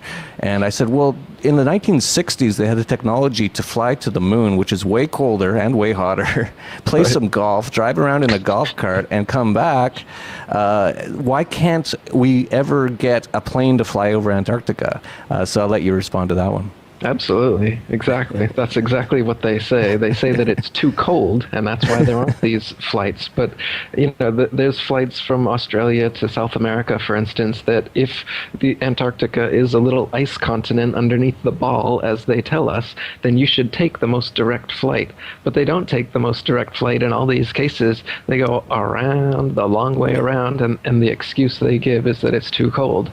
And like you said, well, that doesn't make any sense because it's way colder and hotter out there on the moon and on the way to the moon that they supposedly went. So why is Antarctica giving them such a problem?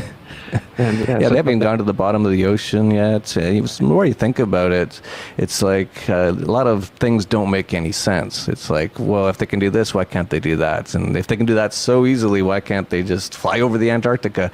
And then, of course, as you know, and you mentioned Antarctica is pretty much a no man's zone. It's a militarized zone. If you try to get in there, you'll probably be turned back. So they don't want you to know what's there, from what I can tell. That's right, yeah. People like Jarl Anderhoy have been turned away when you try to just go there on your own without one of their pre-approved tour groups. They will turn you away at gunpoint, fine you, and put you in jail. They don't take kindly to that at all. And yeah, they don't want you to expose the hoax. There's a UN treaty that's been going on since the 50s there, so they don't let anyone in there other than their pre-approved guided tours that they take people to the fake South Pole. They've got a ceremonial South Pole there at an arbitrary point along the Antarctic ice, and they take people there. It's a little barbershop red and white pole, and there's a ball earth on top of it. And they take photos there and tell people that they're at the South Pole. And it's interesting, though, you can hear on a BBC clip them talking about how, well, it's not actually the South Pole. The real South Pole is somewhere, several meters away. Everyone's made it, all 12 of them, the whole group of 20, whatever it is, but the 12 wounded soldiers have made it. Couldn't have made it without everyone's help, especially back home. The founders, Ed and Simon as well. But everyone is so happy. Everyone's touched the ball. We've all had photos. We've all had hugs, a few tears here and there. But all in all, mission success, basically.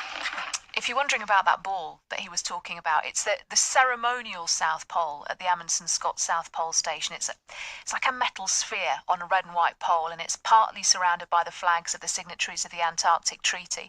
So it's lovely for a photo, but the problem with it is it's not the real South Pole. It's about 300 meters away. So at the real South Pole, what is that? Well, there's nothing. That's the thing. You can't see. To do it properly, to cover all your bases, you have to do both. You have to do the picture with the ball, and then you have to go and kind of hang around at the exact why don't they move longitude the and ball to where latitude. the actual thing is? Well, that's a very sensible question. It's to not work one I can answer, but it's a very good point. And so they tell us that this spinning ball Earth model is that the magnetism of the ball Earth happens from the molten metal core in the middle of the ball, and it causes the geomagnetic poles to constantly shift. So the north and south poles are constantly moving. So this is their perfect excuse that they can give for when people go to the South Pole and break out a compass and see that north isn't in every direction as they go around the pole. They can just say, oh, well, the pole's constantly moving, so there's no way that you can find it. And in the North Pole documentaries, they never break out a compass there either, nor do they give any star readings to prove that they actually are at the North Pole. So I'm quite skeptical of all the footage I've seen claiming to be at the North Pole or the South Pole. Whether they're actually there. They just show a Garmin, which is GPS, Global Positioning System, which is created by the U.S. military. And I'm not trusting the U.S. military just to show me 90 degrees north latitude on a Garmin, and I believe that they're where they say they are. So yeah, I have some serious questions about why people can't go to the North Pole or to Antarctica and independently explore it. Pilots are also not allowed to go over there independently. They have some polar routes, they're called, but they don't go directly over the North Pole, and nor do they ever circumnavigate under the supposed ball from one side of Antarctica to the other. They always go around. You can check for yourself on all these flights. If the Earth was really a ball and they can survive the cold of outer space, they should be able to fly a straight route across Antarctica. Yeah, you'd think we'd have the technology for that, to just fly a plane from South America to, I guess, what's on the other side in their theory, Africa or something. I think we should push for this. Let's do like a crowdfund or something to try to do the first manned aircraft flight over Antarctica. We probably need about at least I don't know what we'd need because if your theory is right, they probably won't be coming back because they'd get so far that they wouldn't have any gas to get back. And I don't know what's out there, but probably not anywhere good to land. Right.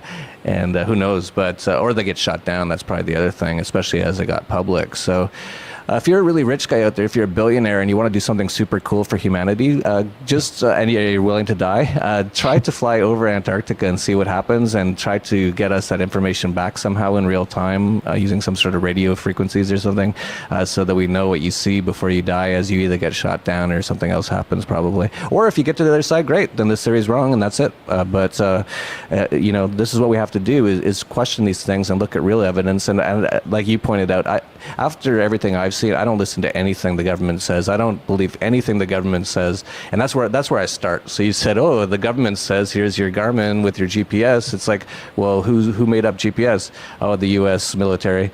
Okay, I don't believe it. I believe those numbers are there, and I believe they actually work on where we live to get from place to place. But as far as it being a whole theory that makes sense, and I'm just going to take it from them, no. Absolutely. Yeah, I'd like to see some experiments done like that. If people could get a drone or a plane, either the North Pole or Antarctica, or take ships out there and try to walk it out. Somebody could fund Matt Boylan. He was trying to get an expedition to go from any entry point in Antarctica in a straight line and see whether he comes out the other side or what happens. What else could people do? I'm up for anything. I would love to see people who are, once you figure out this is definitely what's going on. As far as I'm concerned, we don't actually need to do this to figure out the Earth is not spinning and not a ball. That's been decided. But as far as what's beyond the Antarctic ice, that I don't know. Whether there's an edge, a barrier, a dome, or an infinite plane, and it just goes on forever. Who knows? Yeah, we should point out that it is kind of dangerous to talk about these things. There was David Cameron, the prime sinister or the prime murderer of the UK, was at the One World Government headquarters, the UN, which actually uses the flat Earth as a flag. That's very interesting. And he said that the non-violent extremism is just as dangerous as terrorism and must be eradicated using all means at the government's disposal. He references 9/11 and 7/7 truthers, examples of the type of extremism that must be dealt in a similar fashion to ISIS. And of course, the U.S. government started, and the CIA is ISIS. So, but no, this is quite serious. What he's saying is that they should kill us if we question what they're saying. And so, for people out there, if you're wondering why you don't hear a lot of these other theories, or especially this theory, it's probably because people are too scared to say it. Like if we're gone in the next few months and I die of a heart attack or something, and Eric, whatever, some strange car crashes unexpectedly, pretty much you can assume that we probably got taken out. But what we got to do is spread this information. And I'm not saying, again, I'm not 100% on the flat Earth. I'm going to need to see more evidence, but I think the evidence is incredibly compelling to the point where I will continue to look into it for sure.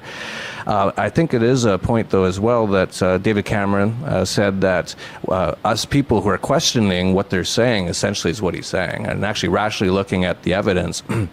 He's saying that we're as dangerous to them as terrorism. And that's actually right, because if enough people wake up and look at all the evidence and listen to their own senses and what they're seeing, and not to some professor on TV who's got all these charts and numbers that you don't understand and probably no one understands, and if anyone understands it, they probably don't even get that how it relates to anything. They're just like math freaks or something. This actually is dangerous to the government, and he's right. And so they're going to try to shut it down any way they can. So we have to just get this information out there. I'm not saying, again, that I'm a flat earther yet. Man, the more you look into it, I'm going to have to see some real solid evidence that I can see with my own eyes to prove one way or another at this point, I think. Yeah, man. The second president of the International Flat Earth Research Society, Charles K. Johnson, he had his house burned down and all of his flat earth materials, books, correspondence, his whole library, and he swore till his dying day that it was a NASA agent that did it, who also tried to kill him on more than one occasion. So there's definitely that aspect to it. They also have controlled opposition set up to defer people away from the legitimate flat earth. So for instance, the International Flat Earth Research Society I just mentioned was started in 1957, and in 1970 they started out the Flat Earth Society of Canada, and then they took off the word Canada right away. And this one was a satirical society set up to control the opposition, to make it look ridiculous. And they did a wonderful job. Their president, Leo Ferrari, would go on television interviews claiming to be a flat earther, but then doing ridiculous things like taking on a big rock and saying, I was just at the edge of the earth and I almost fell off. I lost all my shipmates, but I held on to this rock and I saved me. And so I just brought this here from the edge of the flat earth to show you. And he'd say things like this. And nowadays, the Flat Earth Society promotes false flat Earth arguments, such as the flat Earth disk constantly rising to account for gravity. They say instead of the force of gravity pulling us down, the flat Earth disk constantly rises up.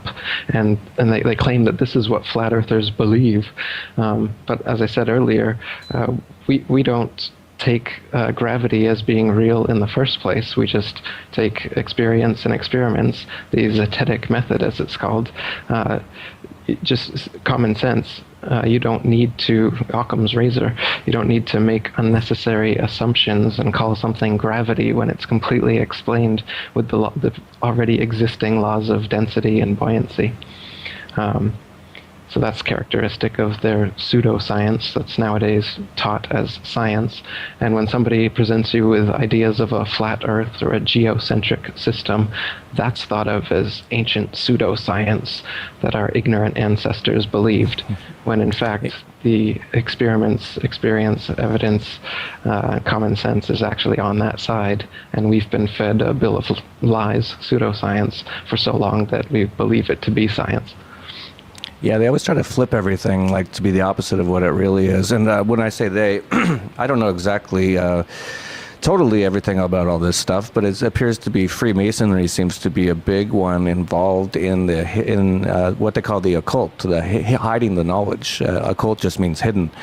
And for whatever reason, over the last few hundred years, it looks like they have just decided they don't want people to know what life is. They want to totally try to confuse them in every single way, including the money system. If you're in the U.S. and you pull out a $1 bill, just look at the back of the $1 bill. That's the Masonry symbol, the all-seeing eye pyramid. So you have an occult symbol in your pocket. So this is not crazy theories. This is what's going on. I've heard that what they're trying to do is trying to get humanity away from God, whatever God is, spirit, gods, from themselves, from understanding truth, from being human, basically. And I don't know why they're doing that, and I don't know if it's satanic, or I don't know if they're just screwed up psychopaths. I don't know, and maybe you do know. And if you feel you have some evidence on that, let me know. But isn't that right that it's basically been sort of from Freemasonry? They've been trying to hide this knowledge for a long time. And if it is true, do you know why they're trying to do it? Yeah. Like you said, on the dollar bill, the mono eye, that's the one eye of Freemasonry, of the Illuminati, whatever you want to call it. So money is definitely part of the scheme. As you mentioned, the UN, their symbol, their logo, their flag is a flat earth.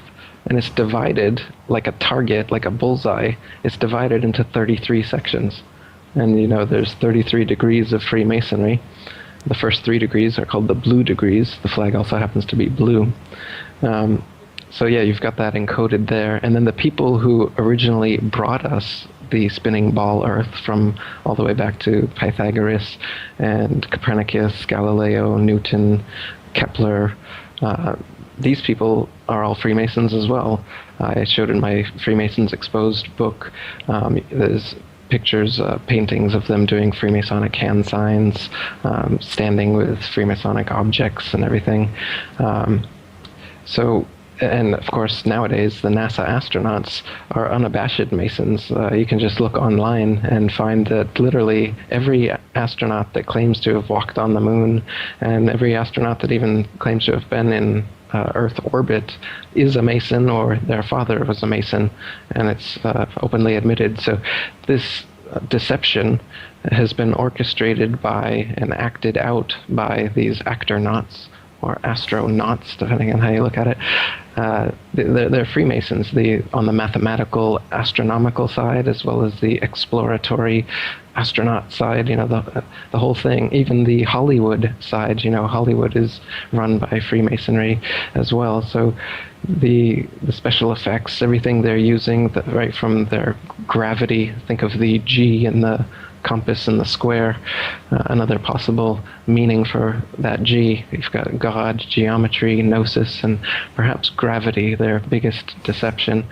And you can see even Masons today, like Neil deGrasse Tyson and Carl Sagan, they're always given their little Masonic hand signs and whatnot. So it's definitely part of the big boys club that's given us every other deception, and it's worth looking into based on that alone. And the more you look into it, the more you're going to find that, like you were saying, the reason they've done this is to position themselves as the authority. Once they tell you that because of their special telescopes and their special rockets and all these technologies that they have that you don't, that are able to see out into the cosmos and determine all of these things, that they are the authority, and so you have to go to them, you have to watch their documentaries, you have to go to Neil deGrasse Tyson, and you gotta prostrate yourself at his feet and ask, "Oh, mighty NDT, tell me please, what is the universe like?" And you give up your own common sense and your own experience to him, and he tells you that you're on a spinning ball, and he tells you all the, you know, he weaves quite a nice story, and he does a lot of nice little NLP stuff. I don't know how he does it. Well, you got the Mason hand signs going, you got the little NLP, you got the flat earthers over here, and the ball earthers over here, you know. So they've got all their little magician tricks that they're using, from CGI to zero-G planes to underwater pools, to make you think that they're floating in outer space. But in reality, what goes up must come down. There is no point where you can just go up in a rocket and suddenly pop out into the nothingness, the vacuum of infinite space, they call it, which is a paradox if I've ever heard one. How can there be a vacuum in infinite space when it's adjacent to an atmosphere and not separated in any way? You can't have a vacuum. And how does gravity pull you back to the Earth but then get less and less to the point that you float? How does that happen? And they say that the atmosphere is spinning because the gravity is sticking it to it. So if you figure that, the Earth is spinning at 1,000 miles per hour, but then as you go up higher and higher, the atmosphere must be spinning even faster because it's further away from the point of the center of rotation.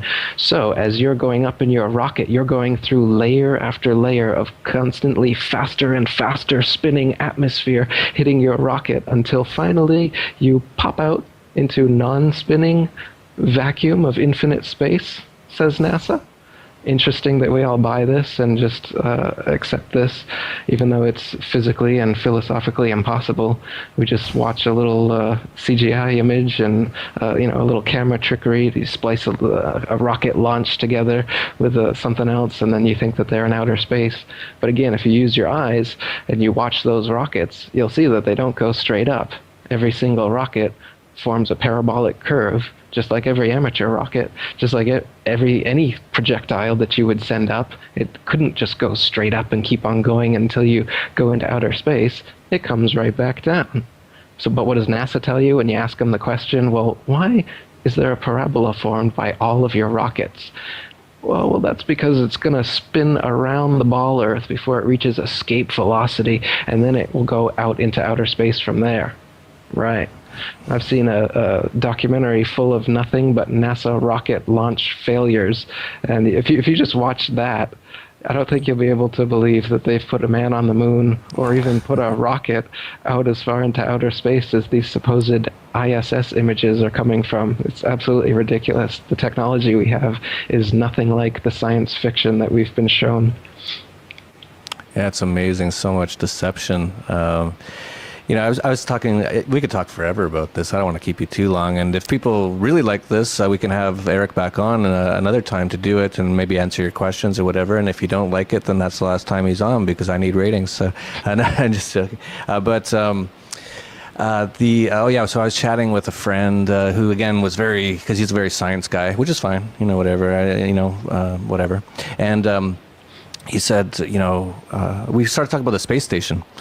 And I said, why do they even have the space station? Why don't they just put it on the moon? And he was like, well, no, they want to have it there because they want to study orbits or whatever. And I said, okay. And I said, well, why don't they just put one on the moon? It was so easy like 45 years ago just to fly up, drive around a go-kart, play golf, take some really awesome, amazing pictures and then just, hop in like this little tinfoil thing and then float in outer space and then come back and then it was really easy back then. I don't know what's changed since then, but why don't they put like something on the moon, like, because now I'm hearing they're starting to talk about Mars, and they're like, we want to do put humans on Mars and start a colony. It's like, why don't you do it on the moon? It's so much closer, according to what you guys say. It's like, and it'd be so much easier. And if it's so easy to get to the moon, the guys on the space station should, just every weekend go to the moon. Why not? They're already out there. It's just like, bloop, hop in that little tinfoil thing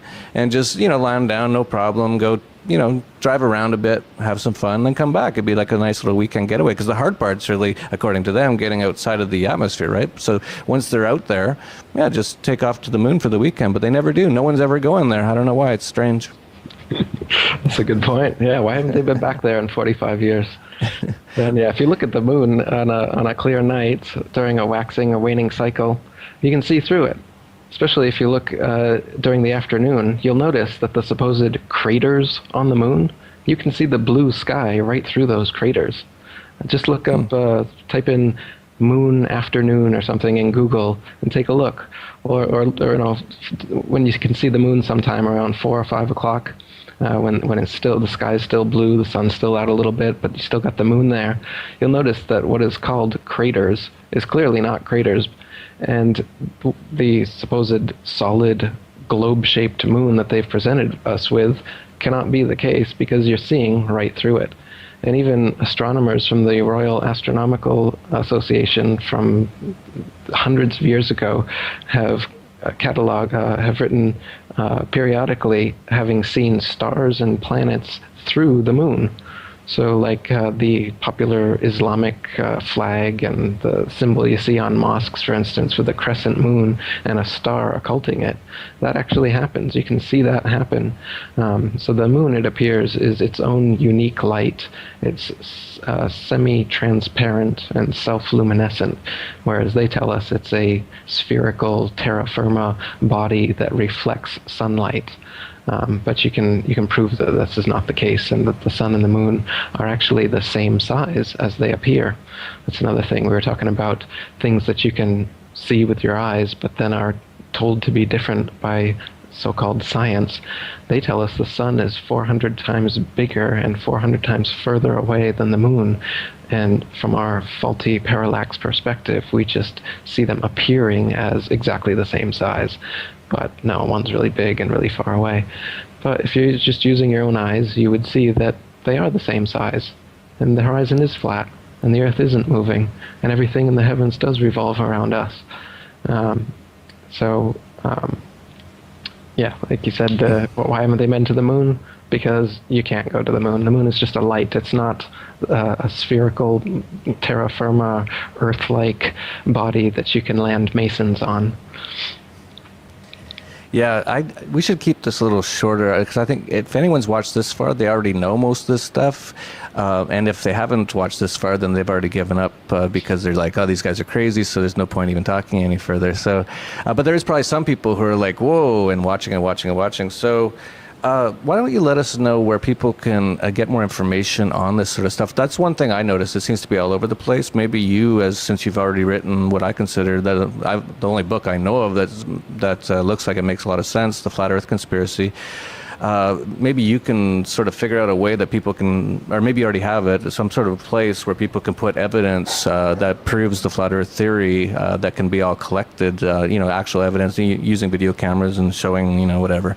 It obviously could be fake, but some sort of repository for this information that you can build off. But anyway, let people know where they should go if they want more information on the flat Earth and about your books and everything else. Yeah, I actually just restarted the International Flat Earth Research Society that I was talking about earlier that ended after he died and his materials were all burnt down.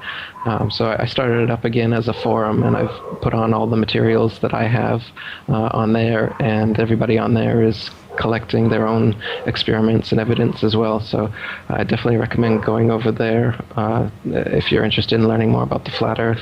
It's ifers.boards.net, which is ifers.boards.net.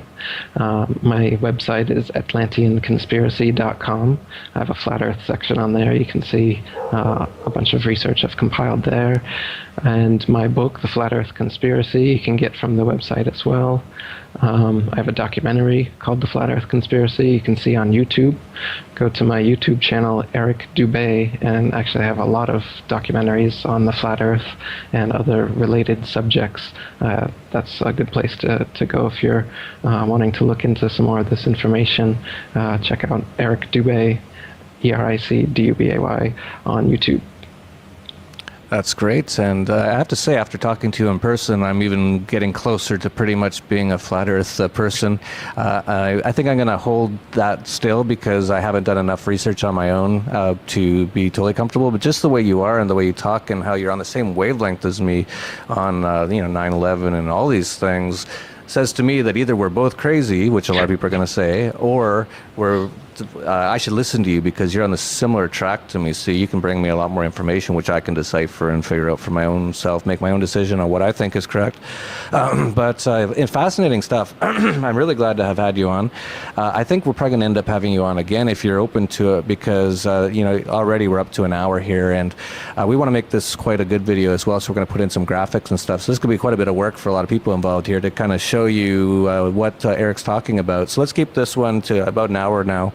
And like I said, if you like this, if you're interested, you want more, please comment anywhere you see this on Facebook or on YouTube and just say, yeah, I want to hear more about this. And if not, no big deal. It was just information. We're just trying to figure out what's real and what's not. And there's a lot more unreal out there than we appear to know. So we're just digging into all that kind of stuff. And now we're the terrorists. So welcome to 1984. And so, if you like this information, share, like, subscribe to this channel, download this may get taken off YouTube, and that should be a sort of a little bit of hint.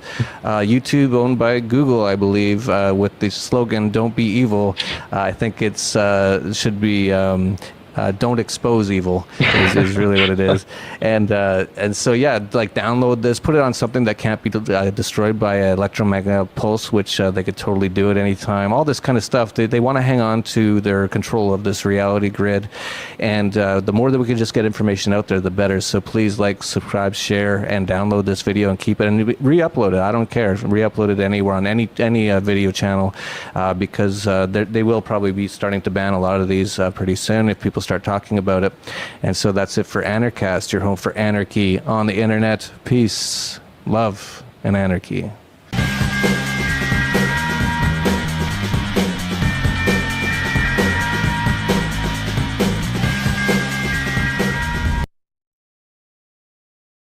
All right, what is up, LFA TV? Welcome back to Matter of Fact. I am your host, Ryan Mehta. We have a great interview planned for today. One of our good friends and new buddies, Flat Earth Dave. He goes by Flat Earth Dave. Do you go by a last name, or is it just Flat Earth Dave?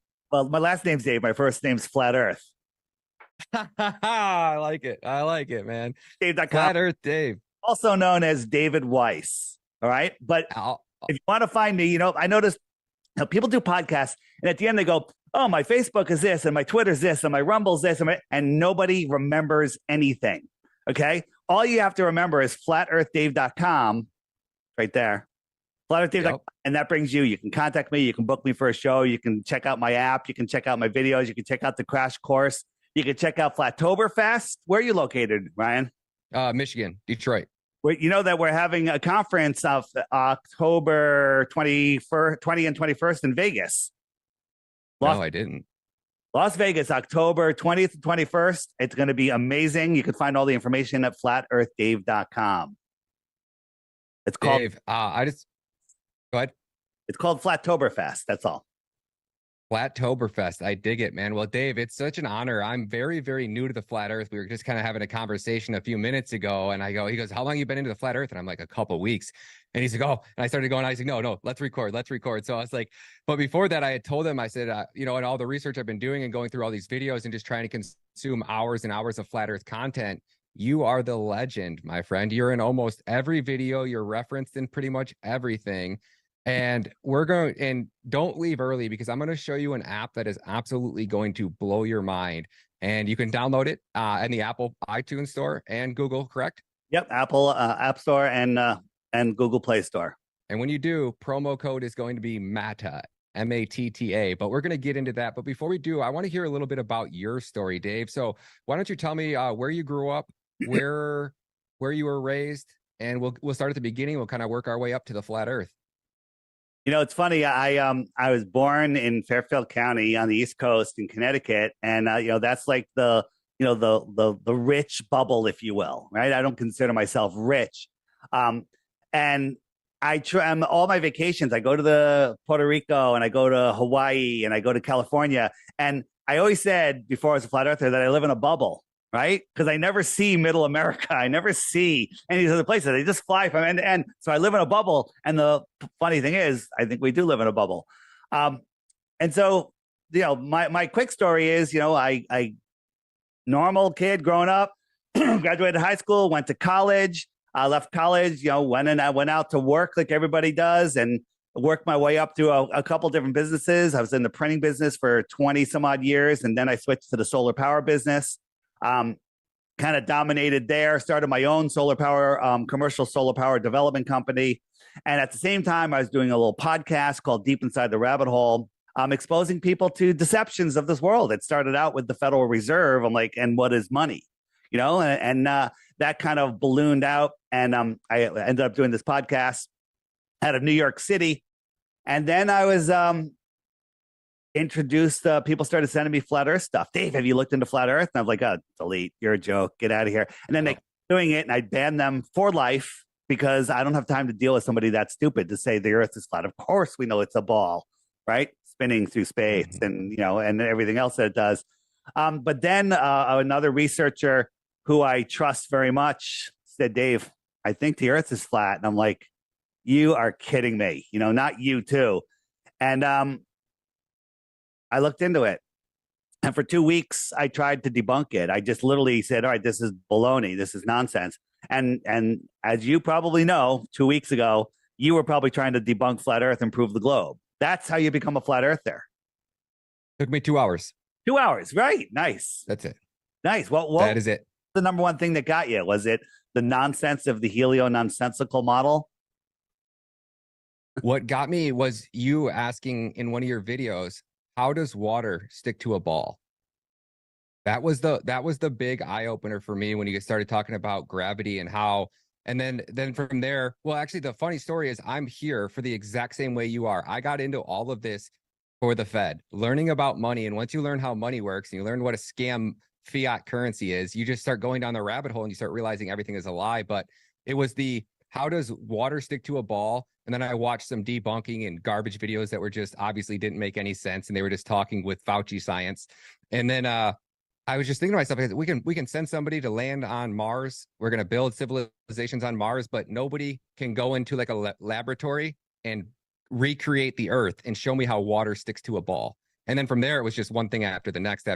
But Yeah, that's how I got there. From the globe side there is, that's because you can't, pouring water. I hate when flat earthers pour water on a basketball or on a tennis ball and say, why doesn't the water stick? And the answer is, in the gravitational model, is because it's not big enough to hold the water on with the gravity, right? You have to have something to do that test. You have to have something as big as the earth, okay, to hold it. But as you said, it doesn't make any sense. Large bodies of water at rest lie flat. That is a proven, undeniable fact. And once you understand that, everything else falls apart, right? So I was just showing you that model. We're spinning. You know what have been in this 2 weeks? I give you a little test. How fast is the Earth spinning at the equator in the heliocentric model? The Earth is spinning at 1,000 miles per hour. Very good. 1,000 miles per hour. And we're orbiting the sun in an elliptical path, speeding up and slowing down at an average speed of 67 million miles per hour, 67,000 miles per hour. It's 66.6, 67, same thing, right? And then we're chasing the sun at like almost 500,000 miles per hour, moving those three different directions at once, spinning, whirling, and twirling at these insane speeds, right? So let's put that into context. What's going on here? Hold on. Let's put that into context of what that looks like in reality. So here is the hypersonic sled track. Anybody can pull this up on YouTube. Just type in hypersonic sled track. You come up to this video. This is a test track with a rocket sled on it. And it's going to show it again. It's going to go by at Mach 8.6. Ready? Can't even see it, right? But if I had the sound on, it's shocking to you, right? It goes by so fast, your whole body, every cell in your body goes, whoa, right? So you can barely fathom this speed, let alone twice the speed, okay? But this is only 1/10 of the speed of our orbit. We're traveling around the sun at 10 times faster than this, okay? And we're chasing the sun 100 times faster than this, okay? That's insane, right? But then when we go out into nature, we see things like this, right? What does your common sense tell you if you don't listen to the nonsense? That the Earth's not moving. This isn't moving. Tap your foot on the ground next to this lake and it's going to send a ripple all the way across it, okay? 100%. Get a dinner plate. Go in a car, the nicest car on the smoothest, straightest road you could ever find. Set the cruise control at 100 miles an hour. Get a dinner plate, fill it with water. Okay? Take the slightest turn, the slightest acceleration, or the slightest braking. And what's going to happen to that water? It's going to off the plate. Go right off the plate, right? We're whirling and twirling at incomprehensible speeds. Oh, but it's so big. Gravity is holding it down. Baloney, okay? Nonsense. We are perfectly still. Now, this water is contained. It has land all the way around it that is higher than it, okay? It has land all the way around it, right? So they tell us that Antarctica is a continent about 11 to 13,000 miles in circumference at the bottom of a ball, but no one is allowed to explore anywhere except the edge, which is weird, right? It's really weird. It's really weird. So for those of you that don't know, flat Earth isn't a disk floating in space. That's what they want you to think it is. We're a pond. We're just a giant pond with continents. These are islands in the pond. And the shoreline of the pond has to be higher than the surface of the pond. Well, Antarctica, many of you don't know, is the highest land basin on Earth. There's even claims that the mountains and the outskirts of Antarctica, as I'm saying out, not in, because Antarctica surrounds us. They say that there's mountains higher than Everest. I can't confirm that because nobody is allowed to independently explore. So people are Googling right now, well, trip to Antarctica. Look, there's 100 different companies that'll take us to Antarctica. They are, but they're all run by the Antarctic Commission. So they're all really one company, 100 shell companies competing against each other because they all work together. Okay. Kind of like everything else in this world, right? And they'll take you from Santiago out here to a little island. Okay. Now this little peninsula here is bigger than many countries. It's huge.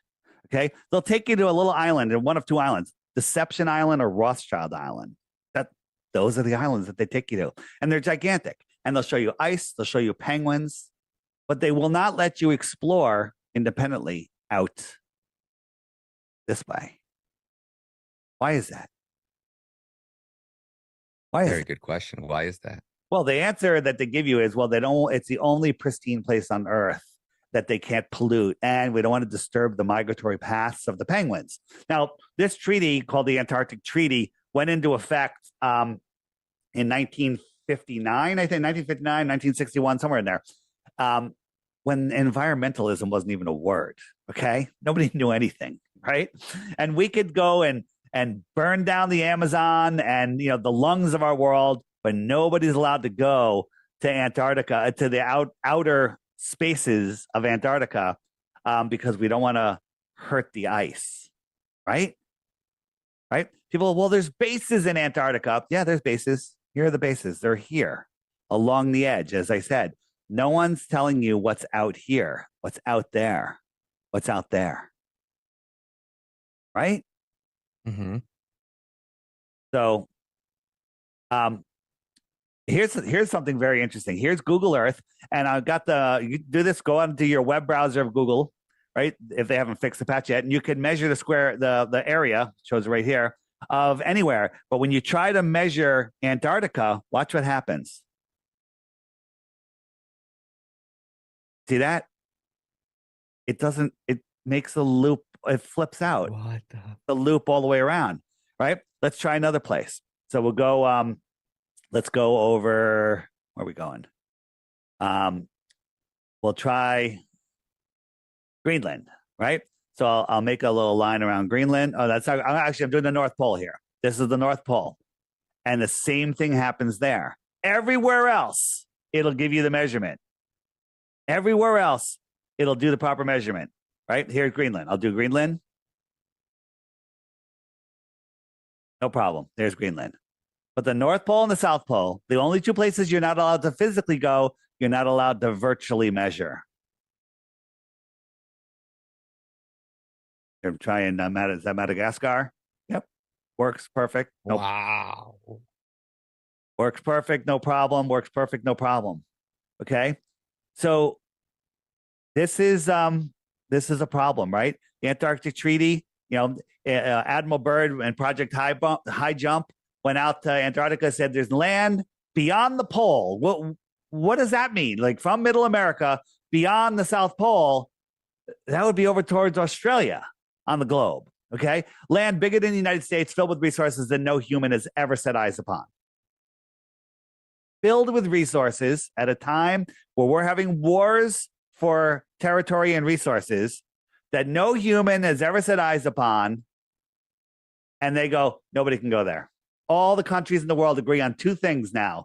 There's only two things in the world they agree upon, all the countries. Everybody can't go to Antarctica, can't go to the North Pole, and you got to get the thing stuck in your arm. Oh yeah, yeah. The clot shot. You don't have to censor that on my channel. Is it? Well, we're careful what we say here, because I want to put it on my YouTube channel. Okay. Oh, okay. I got you. No problem. So we can talk properly. Yeah, I'm with you. Yeah. So when you understand how that lie works, and when you actually think about it, the problem is people don't think, right? Like there's people you can show them unbelievable evidence, and undeniable evidence, and they will just short circuit. It's like they don't teach us how to think in school. They teach us how to memorize and regurgitate. Where do we get the information from? The Rockefeller textbooks. The Rockefellers who are quoted as saying, I don't want a society of thinkers. I want a society of workers. Okay. If you are, if you are the elite families that are running the world, are you going to educate all of the serfs, all of the useless eaters to challenge your authority? Or are you going to teach them to be good little worker slaves? Nailed it. Why is that? Why do you think that island is called Rothschild Island? Because and again, when we talk today, we don't need to go beyond 60 degrees south, which is the limit where we're allowed to go. and we don't need to. We can't, and we don't need. We're going to speculate about what's above us and what's beyond there. That's speculation. We don't need to go there to prove the Earth is flat. We can do that without leaving our yards. It's that easy. Okay. But it is interesting to speculate out there. And I kind of think, that there are controlling families, civilizations, whatever, on lands that we're unaware of. They could be within our pond, or they could be beyond the shoreline of Antarctica and other inhabitable continents. We have these world leaders that go to Antarctica all the time, and they go to South Pole Station, and then they're disappeared for 3 days. Their itinerary is blank, and then they're back at South Pole Station, and they go back home. What are they doing? Are they getting their marching orders from the real people? Right? Mm-hmm. You know about the North Pole, right? No planes do fly towards the North Pole, but then nothing goes over the North. And they say, well, that's because the magnetic anomaly, makes the planes, not function. So you have to stay a couple thousand miles away, right? But there's some old video of the North Pole where there's like a vortex and a hole, and you can see the wind patterns. I'll show you. Well, I don't know if it's going to show you right here. So on here on the app, I have this wind map, and let me go to winds.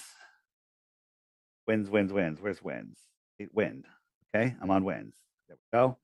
We'll go up to higher. So here are the winds, right? But it's not going to show it today. But right in the center, you can see something blocking the winds. When there's winds that are going tight around the center, you can see something that's blocking the winds, and they call it the Rupus nigra, or the Black Rock. Who's controlling the world these days? It's called Black Rock for some reason, right? Right? It's crazy. It's crazy. And all compasses point to the north. No compasses point to the south, right? On a geodynamo ball model with a molten magnetic core. Again, that's like saying military intelligence, right? It's a misnomer, right? Because you can't have a molten magnet. There's no such thing as a molten magnet. Yeah, magnets break down after you melt them, right? After they hit the melting point. Hit the Curie point before they melt, and that is where they lose all their magnetism before they melt. But they tell us there's a molten magnet at the center. Okay, molten magnet at the center, right? And no one's ever gotten below 7.5 at 7.8 miles, whatever, less than 8 miles. Okay, that's like drilling through the skin of an apple. Okay, right? You got a quarter of the way through the thin skin. You were guessing what you were going to hit all the way through, and you were wrong every step of the way. Every time you predicted something with your ground penetrating radar, it was wrong. And then you hit an impenetrable barrier that you couldn't get through for years. But somehow the next 4,000 miles is this, when you couldn't even get through the part of the skin. Okay? This is pseudoscience. It's in every science book. Mm-hmm. Okay? So when they tell you, well, the radius of the Earth is 3,589 miles, or whatever it is, close to 4,000, and these are the layers. This is just a guess. And even when they were using ground penetrating radar, they were wrong. So that's even worse than their predictions. It's literally pseudoscience. That is another part that really woke me up. Watching you in the documentaries. What is the documentary called? Level with Me. Level with Me. Yeah. Wow, man. That was fantastic, man. It was really, really well put together. Sean Hibbeler does some great stuff. On the app, which we'll get into in a little bit, there's a web button, which is called the More Resources page. And if you go down to here, FE Movies, you need to see every one of these movies. Okay, these are movies that are being hidden from you. Have you seen A Stranger's Guide to Flat Earth 21 Questions yet? No, sir. Nope. There's only literally 3 I could find on YouTube. That was it. And they were hidden. I had to look for those. Yeah, and this is the go-to. It asks you the top 21 questions and 3 to 5 minute answers for each one of them. Bam, bam, bam, bam, bam. It is scientifically impossible to watch this video, understand it, which only takes 2 to 3 brain cells, and then still believe you live on a globe. but there's a whole bunch of videos, including the level series right here. Other great ones. This is one of my favorites. If you want like a movie night, you married, girlfriend? Yeah, kind of. Yeah. Okay. So with a partner, with your friend, whatever, you got Flat Earth, the ultimate litmus test by Marty Leeds. Phenomenal. Blow your mind. Right? These are amazing videos, and you'll find none of them by searching for them, because if you search Flat Earth Dave, Flat Earth Horizon Proof, Flat Earth Top 10 Proofs, you're going to get the same debunking propaganda nonsense videos by the algorithm propped up anti-Flat Earth trolls. Okay. So these videos here, it's impossible to watch a couple of them and remain a globie. A globetard. Well, That's my favorite word. I don't like, but yeah, they're globetards. All right. Globetards. I was one of them. I can't hate, I can't blame them. Oh, flat earthers, you'll never change your mind. No, excuse me. We already changed our mind, and we went with the unpopular decision. Okay. Asking us to change our minds to go back to the consensus, right? Consensus is not science, right? 100 people believe that 5 quarters equals 10 cents, and only one person believes that it equals $1.25. It doesn't make it right. The consensus, right? 100%. 100%.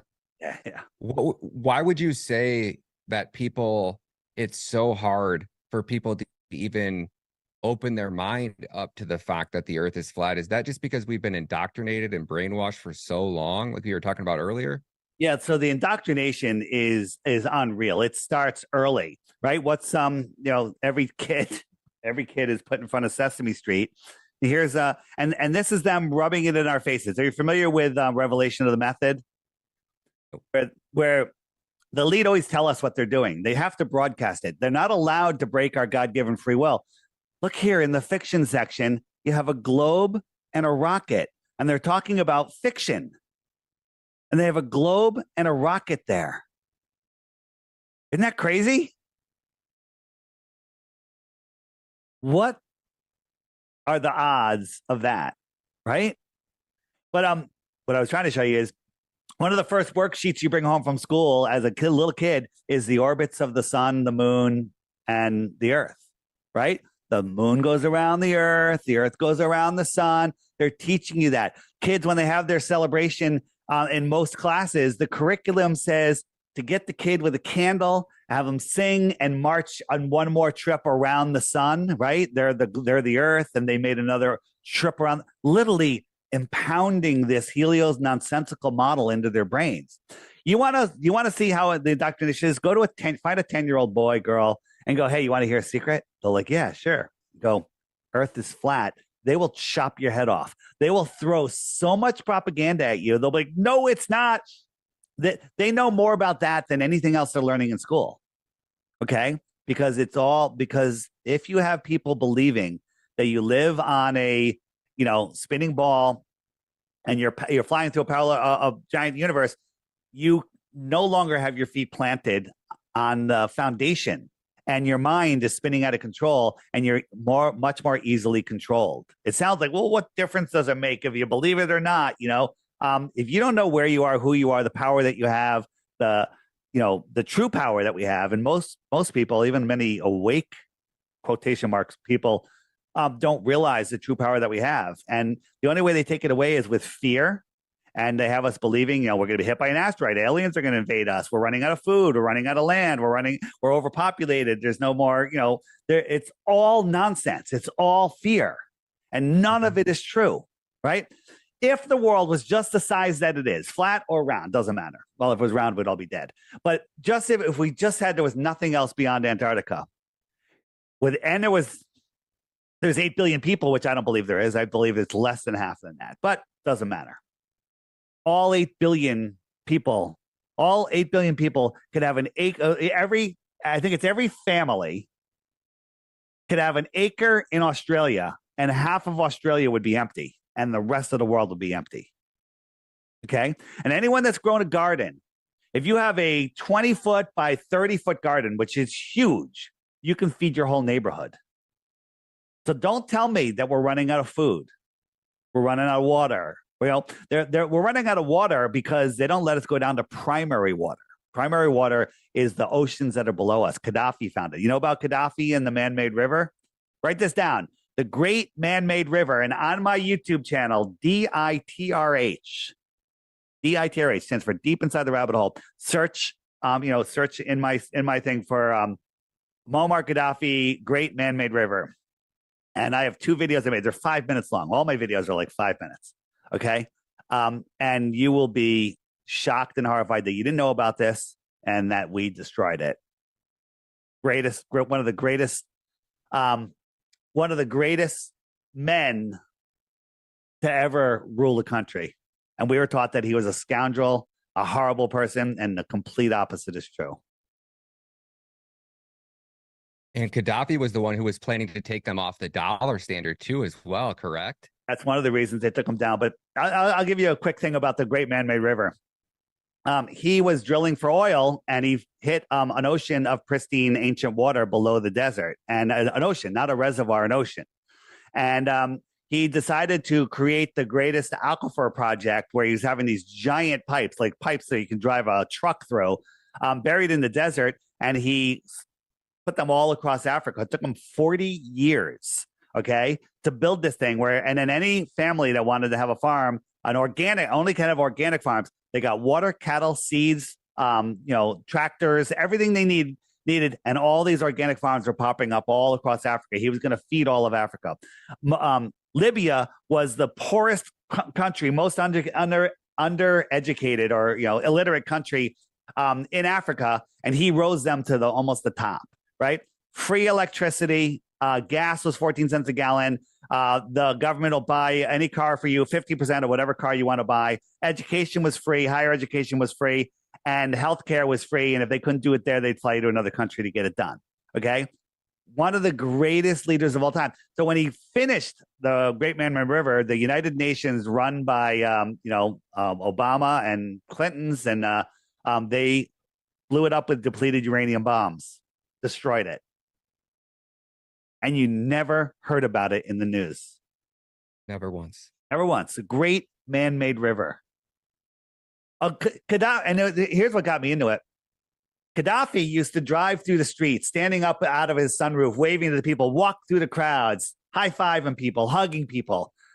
I had to go. I was late for an appointment, and I tried to get on I-95 here in Connecticut, and there was cops blocking it. And I'm like, what the hell's going on? I can't get on. And I go down to the next exit. It's blocked also. I'm like, what's going on? They're like, oh, Obama's coming through anytime now. And you have to wait until he comes through. No other cars can be on the highway with him. And like 15 decoy cars come in. So who's the horrible dictator? Okay, the guy that needs 15 decoy cars and can't be on the highway with other people, or the guy that walks through his people with his arms out like this, hugging people? Okay. Crazy. It is the rabbit hole is endless. Now, in your movies, I also saw you going over a bunch of declassified or quote unquote leaked documents from NASA and the CIA. Can you tell us a little bit about, how NASA got started, what the CIA's involvement was with it, and how hard is it for normal people like myself to find these declassified documents? I've searched, I can't tell you, in the last 2 weeks for these declassified documents, I found one. They are hidden. They are hard to get my hands on. How are you guys accessing all these? So that's funny that you mentioned that, because let's go back to the app for a second. So on the app, if we go to, where did I put them? On the frequently asked questions page. And then there's are all scientists and are all space agencies in on it? No, not that one. Are all scientists in on it? Where'd that go? I thought there was one that said all scientists. Are all scientists in on? Oh, here? Was it there? Let me look. And I have a video that goes through all of the documents, but actually they're not. It's not there. It's somewhere else. But I'm actually adding a button that's going to link to a Google Dropbox that has all those files in them. I have them all. No way. How many are there total? If you just had to take a guess, ballpark. There's tons. There's tons. Pastor Dean Odell, if you know who he is, he a fantastic presentation, a fantastic presentation on it. And he's got tons of them. But, you know, they keep moving them. They keep, you know, you go and they change the links and stuff. But we have them all downloaded. And basically, they're just talking about, you know, everything is done on a flat, assuming a flat, non-rotating plane.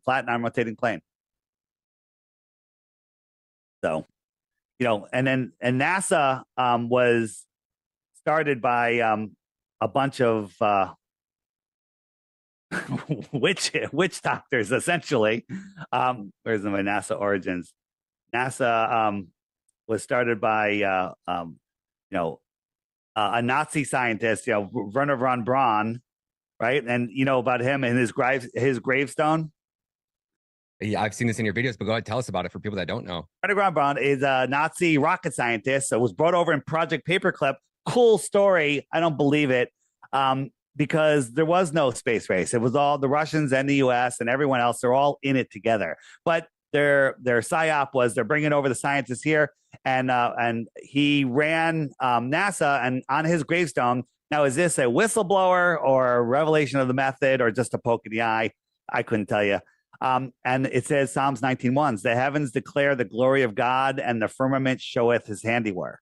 Okay, why would a NASA scientist or NASA, you know, the head of NASA, why would he have that on his gravestone other than to, you know, give us a poke in the eye, I think. And then the founders of NASA, you know, Ronald Hubbard, founder of Scientology, Walt Disney, right? Walt Disney, come on. Werner von Braun, ex-Nazi, Jack Parsons, right? And Aleister Crowley, one of the most wicked men in the world.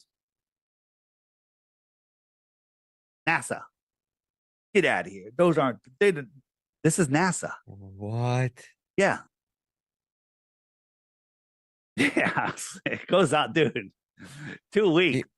I thought you were going to say like a year. So wait, check us out. Elon Musk. We're going to go all over the place here. Yeah. Let's do it. Let's do it, man. I'm down. So this is Elon's SpaceX rocket that's going to go to Mars. This is a prototype that he built, right? Mm-hmm. In 1957, Werner von Braun wrote a book called Project Mars about a rocket that was going to take a whole bunch of people to Mars, and they were going to start a society there. Okay? Does it look similar? A little bit. Elon made a tweet. I like my design, but I want to make the nose a little pointier. Interesting. But the more interesting part is in 1957, when Werner von Braun wrote that book, there was a group of people going to Mars, and guess what the leader of the group's name was? What's that? Elon. What? Yeah. What year was that book wrote? 1957. A guy that's going to take people to Mars with the name Elon.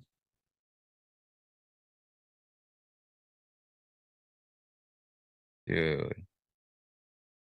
what are the odds of that, man? This is all a scripted reality or a simulation. I hate saying it's a simulation, but man, you know, it sure makes things more explainable if you say it's a simulation. So with SpaceX and what he's doing, so oh boy, my one question here is, can you go? So they won't let you fly over the Arctic Circle. Yeah, but we see really rich billionaires like Ghislaine Maxwell and all of these elite people have this weird fetish with submarines. So can you go under it is my question. Stories about Nazi submarines down there. And very interesting. I'm a believer in the underworld and the, you know, like the subway systems in New York City. They were here. They were here before we said that we built them. Years ago, they were going to build, I think it was the number 6 line, and all of a sudden it was built. It was already there. They just renovated it. Okay. It was from a previous civilization. Right. Have you gotten into the old world civilizations yet? Not yet, but keep going, man. Fill me in on anything you can. I'm like a sponge right now. So on the app, on the more resources page, if you just scroll down to lost history, this is good. Yep. And another one is Biogeology by Stellium 7. Is that right there? Right? Yep. On the homeschool page, this guy is great. Does these 10, 15, 20-minute videos on old buildings and the story behind them. And it's hysterical. It's unbelievable. It's called My Lunch Break. And just watch this. And they're all here. You can just go. And by the way, any videos that you find on here that you like, subscribe to that channel and hit the bell. And you may not stay subscribed or get notified, but at least you can start, get it going there. You have John Levy here once a week. Every Sunday, he puts out a new video. Mind-blowing stuff. And again, take it all in, look at it for yourself. And you're going to find that there's these old world buildings right in your hometown. They're everywhere. And you look at them like, that doesn't make sense. How is this stuff built when they had horses and buggies? And why are the roads made of mud? And you realize that these people founded these cities. Means legally they found them. They didn't build them. Founded doesn't mean built. It means found. When you see in 1857, it was found.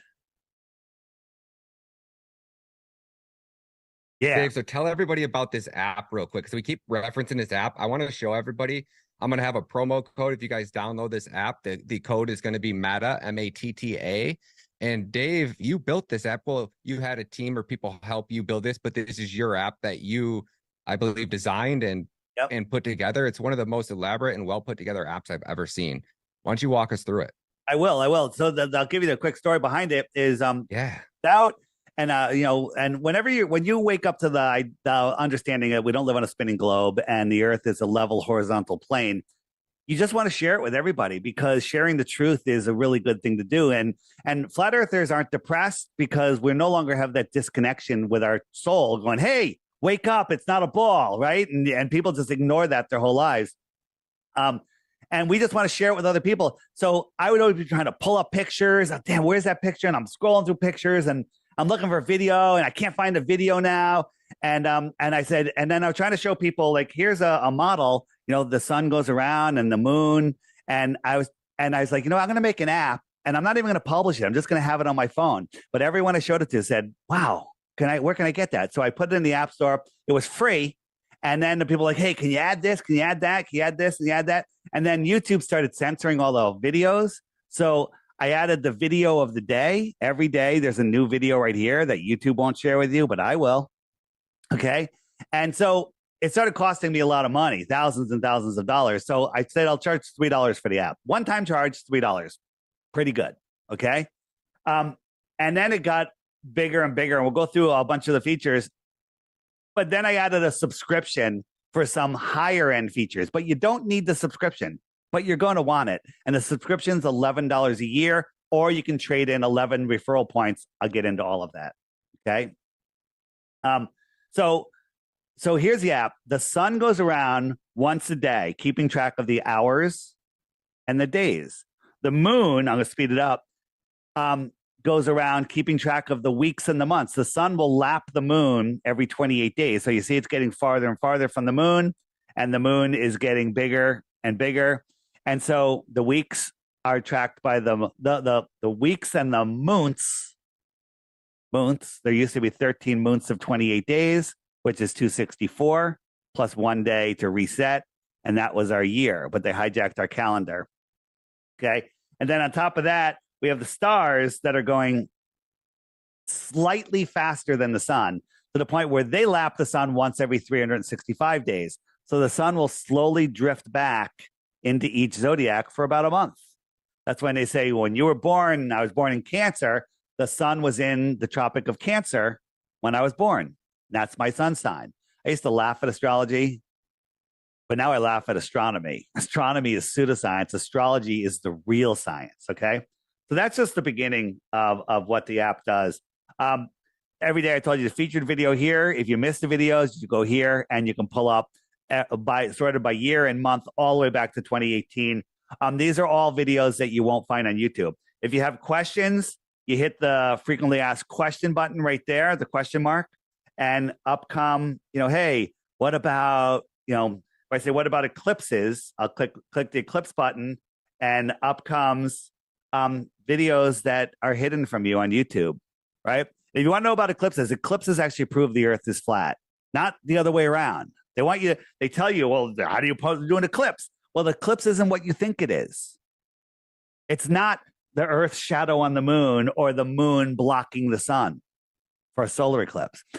I encourage you to watch these two videos here, which are videos that I made on my DITRH channel, but you'll see them in the eclipse there. Watch all of these, and then each one you'll watch, you'll have more questions than before. Okay? Don't think you're ever going to be like, oh, I got it now. Now what am I going to do? Flat earthers are never bored because every day there's more to learn than there was the day before, even though we learned a ton of crap the day before. All right? So going back here, there's I have the images page, right? And we're adding tons of images. Before I had the images all kind of organized in groups, and you still had to scroll looking for them. But let's say someone's like, what do you mean there's no photos of Earth? I could just type in Earth.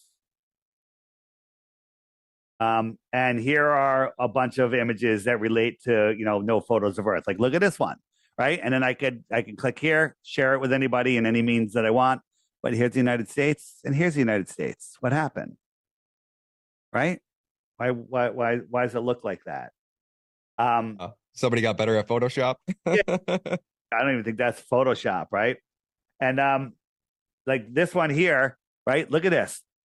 So this is the photo of Earth, and here's all the land that we see, and all of that other land is on the other side of this ball. All of this other land has to be on the other side of that ball for that to be a real photo. Okay. Right. Here's 9 pictures from NASA. Which one do you like? Okay. Which one? Here's the blue marble is on everyone's iPhone. Then they come out with this, right? These are all just paintings. Right. So that's the images section. There's a homeschool section if you really want to get into it. Schooling Globers. Each one of those will blow you away. It's with Austin Whitsitt. If you haven't discovered him yet, blow you away. Here's a great one. This is I'm the Improbable Dreamer on Instagram. All about the old world. He does these short little Instagram videos. Mind blowing. Sit back and watch the last 20 of his videos. You're forget it. You thought the rabbit hole. There's no bottom to the rabbit hole. So just enjoy the fall because there's no bottom. All right. So it goes on and on and on. But my favorite part is the friend finder, right? And the friend finder, when you're a flat earther, there's 2 things you want to do. You want to wake up everyone you can to the reality of this world. And you also want to hang out with other like-minded people. You're like, man, it used to be a few years ago, people were like, oh, it's so lonely being a flat earther. I can't talk to anybody. I don't know what's going on. I don't know what's going on. Well, these are the flat earthers that are near me, okay, that have my app, right? And I could click on one of their names and on one of their dots, and I could look at their profile. I could, I'll pull up one here. Here's one. I'll pull up their profile, and up comes. This person hasn't filled it out yet, but you can, you can find people. You can go into groups. You could have chat messages.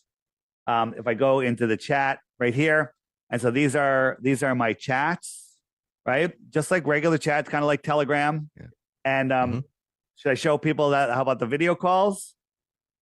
Yeah, let's do it. So here's a group I called Beta Test, and this is where I was testing people. And I would say, okay, you know what? I'm gonna do a video call so I'm ruining the magic, so you can see how I'm really set up. And so now it's everyone's got a message, a push notification.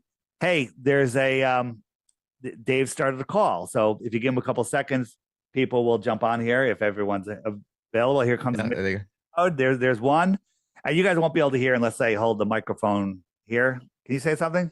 Let's go, Dave. There you go. You can hear. So I'm on a show. I appreciate you jumping on. And you can have these great conversations. You just jump into random conversations. You can call somebody. You can do all sorts of stuff. Where are you located? Florida. Florida. Nice. How are you liking the new version of the app with the profiles? I absolutely love it. I'm a beta tester. Awesome, man. Awesome. All right. Thanks so much. I'm going to go. See ya. Dude, that's so freaking cool, man. Oh my gosh. There's so many things that yeah, and it's just a great way. There's already people that have, there's people that have had babies already, let alone just met each other. So, and then also, like, if I go into the profile section, one more thing.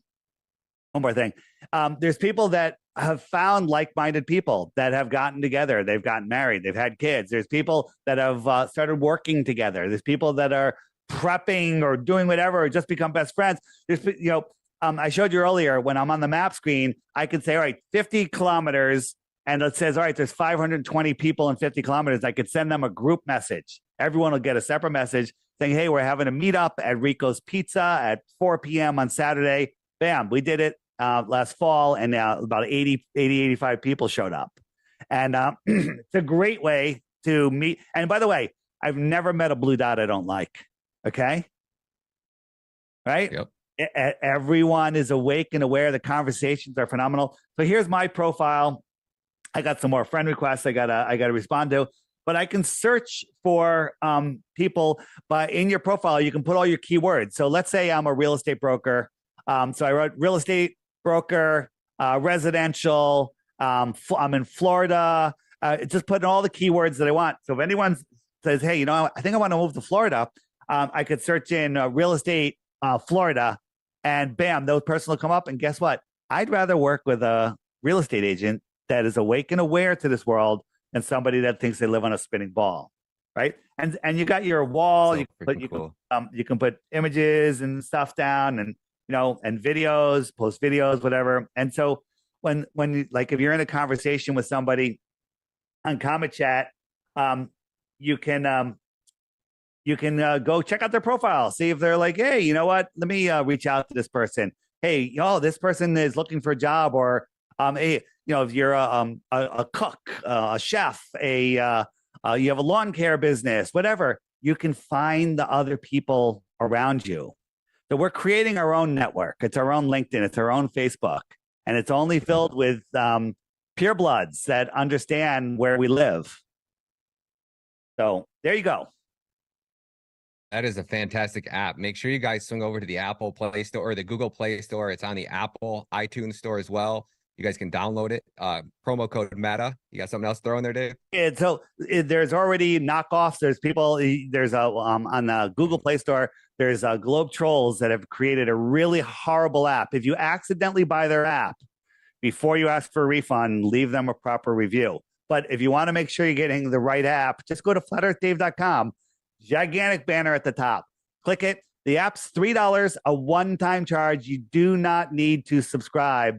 But if you want to support me and you want to enjoy some of the other amazing features on the app, subscribe. It's $11 a year. Or, I forgot to show you, in the referral area, and you're going to put in MATTA, M-A-T-T-A, because when you download the app, first thing is going to say, do you have a referral code? Put in MATTA. That way he gets a point. And the point just put you on the leaderboard. And it basically, I always say, when you're at the pearly gates and the God is looking at your scorecard, if you woke somebody up to the flat earth, you help them find the creator. You help them break away from the heliocentric model. So that's a point in your favor. So let's say you're right on the borderline of making it in. You show them your app and go, look, I've got 63 points. That could be the tipping point. I'm just saying, no, it's possible. It's a possibility. Yes. You can't rule it out. Okay? No, can't rule it out. Everything's on the table. And then, hopefully we can get him on the leaderboard. And this shows the top 100 people. I did Man in America, one show. He got 237 people that signed up.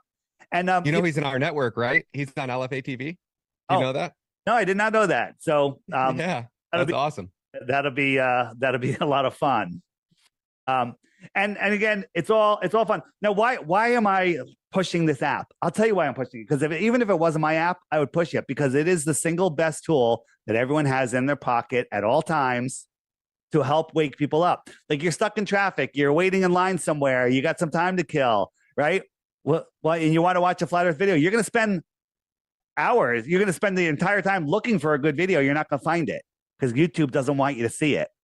But they're all here on the app, all of them. Any good video that comes out is here. It gets featured on the app.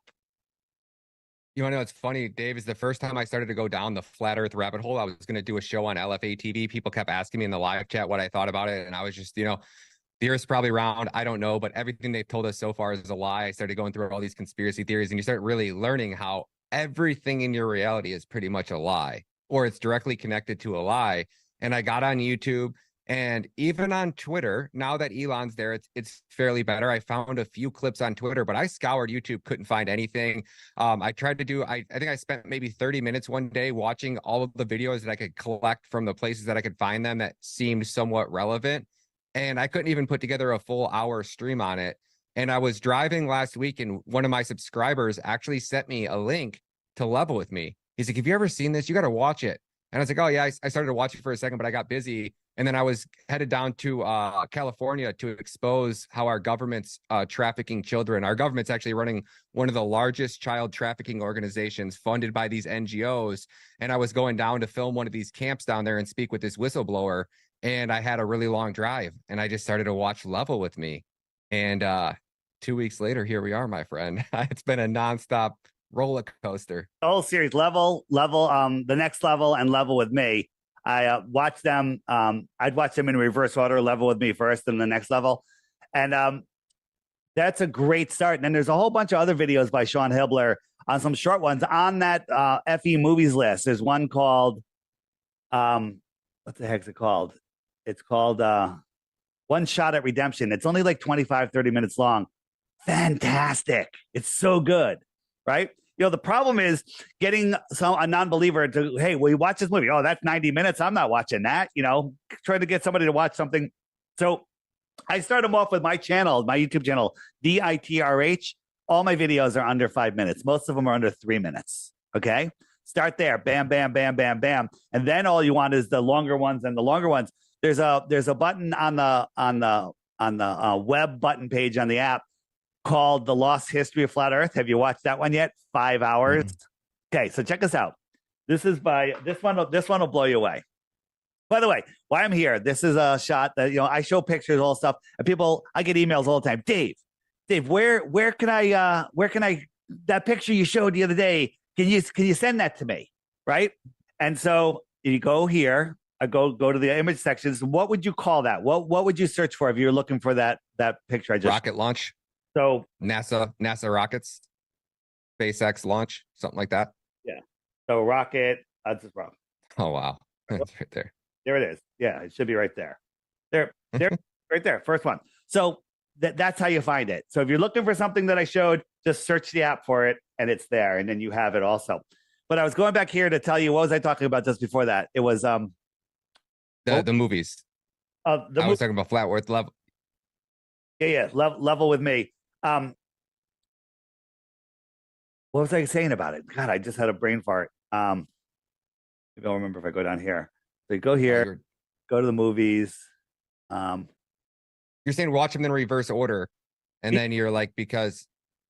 Yeah, that's okay. That's good. Watch them in reverse order. It really doesn't matter. But the right up near the top, this one is One Shot at Redemption, 25 minutes. It'll blow you away. Oh no, you're on the 5 hour video. That's what you said. Yeah. Woo, going down. I'm standing on a wobble board, right? Couldn't do that if you were spinning. So if you go to the web button page and scroll down right here. So when and there's a whole series here, but the first one is 5 hours. So you gotta hold on one second. I just gotta grab my power cord. Hold on. Yeah, go ahead. Take it down.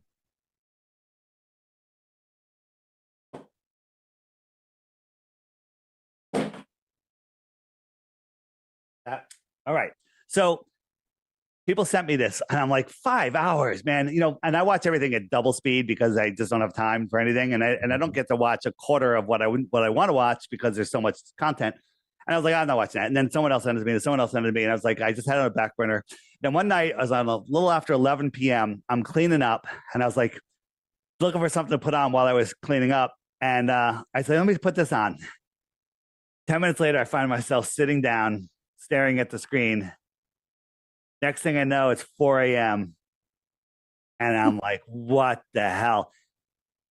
I watched it again that night. Okay. 5-hour video. I watched it again. Okay. Careful. Bring food and water. make sure you're in a good headspace, because this one is going to blow you away. It's going to bring you down all of the rabbit holes. Flat Earth mostly, but ancient civilizations and everything. So there you go. You know, it's funny that you had mentioned bring up flat Earth to a 10-year-old and watch them freak out. We were checking out at Walmart about 10 days ago. I was with my son. He's 9. He'll be 10 in October. Yeah. And he started talking about something about space. And I said, well, what if I told you that space wasn't what you thought? He's like, what do you mean? I go, what if I told you that the Earth wasn't round? And he's like, Dad. He's like, come on, Dad. And I'm like, no, I'm serious. If I could show you a couple of videos, what if? And he goes, well, how can the Earth not be round? I go, well, have you ever seen water stick to a ball? Have you ever seen a rocket that goes straight up, or do you ever see them? They kind of curve like that. And it was like, I got his attention. He watched Level with me. He couldn't put it down. Like he was, and then it's funny as I post the video, because he goes something about, he goes, well, Dad, what if what they told us in school about Christopher Columbus wasn't real? Do you think? I go, well, who would have created that lie? He goes, the government. I go, that's my boy. Scroll down. We got Flat Earth Experiments. If you hit that, the first video, this one right here that has the different color lasers on it, watch that video. Okay. Watch all of these videos. These are experiments. People are like, well, did you go out and measure it? Yep, we did. Okay. And we did it for you. Okay. And we did it because going out and measuring, it's better to do it when it's cold out. And well, that sucks. And you have to do it at night if you're using lasers. And you have to go 20, 30 miles away from the other person, and you have to have communications and batteries, and it's not easy, but it's done for you in detail. But this one will blow your mind. These lasers are at different distances, but when you look at them with the camera literally inches above the frozen lake, you can see all of the, this is just an illustration, but they're all on the same plane, where the bottom one should be like 50 feet below the other one. But they're all on the same plane. Shouldn't be able to see any of them, but we can see all of them. Watch the video. Okay, this is the one that will seal the deal forever. Okay, seal the deal forever. But one more thing on the shopping cart page, and when you download the app, you're going to get a pop-up that's going to show you. Let me see. Let me just turn off my app. See if it actually. If I didn't tell it not to do it anymore. It's not doing it because I told it not to. You get a pop-up, but for this right here, this is another movie I was in, my third movie, called Origins Untold. We had a screening in South Carolina a month or so ago, a couple months, yeah, somewhere around there. And it just became available for download and purchase. It's $5.99. They're trying to get distribution. So if you're interested in Flat Earth and you want to watch a good movie, this is different than the Level series. Level series was awesome. I love it. But this is about a guy that heard the Earth was flat, couldn't believe it. So he decided to travel around the country talking to other prominent flat earthers. I was one of them. Mark Sargent, Jay Tolan, the Founded Brothers, and Shelley Lewis, and a couple others. And it's a human interest documentary. It's phenomenal. And if everybody could rent it and watch it with the family, $5.99. Everyone watch it together. Bring your friends. Watch it with your kids. Your kids will love it. Okay. And it's a real, I don't think there's any other flat earth movie like this. So it's different, entertaining. It's only $6. I want to watch. Me and my son have movie night every Saturday. That'll be our movie this week. That's a great one. So it's right there on the app. You can download it, play it on your screen, big screen. And they're trying to show the distributors. And if they get to a big distributor, then it goes out to all the people that we want, that don't know about this stuff. They want to see that there's an audience willing to pay. So let's show them, everybody. Let's share it with everybody, you know, and $6. It's like, you ever buy anyone a drink? You can't buy. Skip your coffee tomorrow. Yeah, skip your coffee tomorrow. There you go. Exactly. Take some Shilajit instead. What'd you say? It's cheaper than our margarita. You going out and buying a margarita with no and not tipping the bartender. And people are like, oh, subscription, $11. I'm like, it's like you bought me a margarita and you forgot to tip the bartender. People are like, spending $3 on an app. Who wants a round of shots of tequila? You know, that'll be $75. You know, oh, no problem. And then how long do you have that for? Okay. Yeah. But, you know, not that I'm against tequila. That is my drink when I do drink. So where did what are like the most common questions or rebuttals that people throw at you when you first start trying to tell them the flat earth? Where would you start with people? Like if you walk up to somebody and you're trying to enlighten them to the realization that the earth is flat, where do you even start? You know, I get that question all the time, and the answer is it's never ever the same. It's never the same for anybody. It depends on where that person's coming from. So what I do is I tell people, does this ball have curvature to it? Of course it does. It's a ball. Okay. It has curvature. And there is a formula that we could say, if I move 1 inch this way, how much off of that plane, off of that tangent will I be? There's a formula that'll give us the information as we go around. Well, they tell us that the Earth is 24,901 miles around, and that has a curvature formula. There's actually 4 different formulas that are good. One of them, the simple version, is 8 inches per mile squared. First mile, there's 8-inch drop. Second mile, it's not 16 inches because it's dropping away faster and faster, right? Mm-hmm. And so it's 8 inches per mile squared. And the Globers will go, that is a parabola. Yep, it is. After like 3,000 miles, it becomes not accurate. But up to 2,000 miles, which nobody could ever see, we'll get into that. It's off by a couple of feet, I think. It's ridiculous. And by the way, with all of the other formulas, 8 inches per mile squared gives the globe the best benefit of the doubt. It says there's less curvature than there actually is. Okay. But, you know, the first couple of 100 miles, it's dead on accurate. So here is a photo. Oops. That is not what I wanted to show you. Here's a photo from a mountain. Now, when you're on the ground, the air is the thickest. When you look over water, there's moisture and everything becomes distorted. There's refraction. Now, refraction, not bringing things up that are hidden, but just blocking your view. But when you're up high, the air is clearer, thinner, less pollution, thinner air, cooler, less humidity. And we could see all of these mountains. We can see there's 8 of them, okay? They're in their proper positions. They're the right shapes. They're not clouds. They're 100% provably the mountains. You can go to a place like this or this place and do it yourself. The tops of these mountains should be over 40 miles below a physical curve, okay? My face is behind the physical curve of this ball. You can't zoom in and see it because it's a physical curve, right? Mm-hmm. We can zoom in and see these mountains. They should be behind 40 miles of curvature.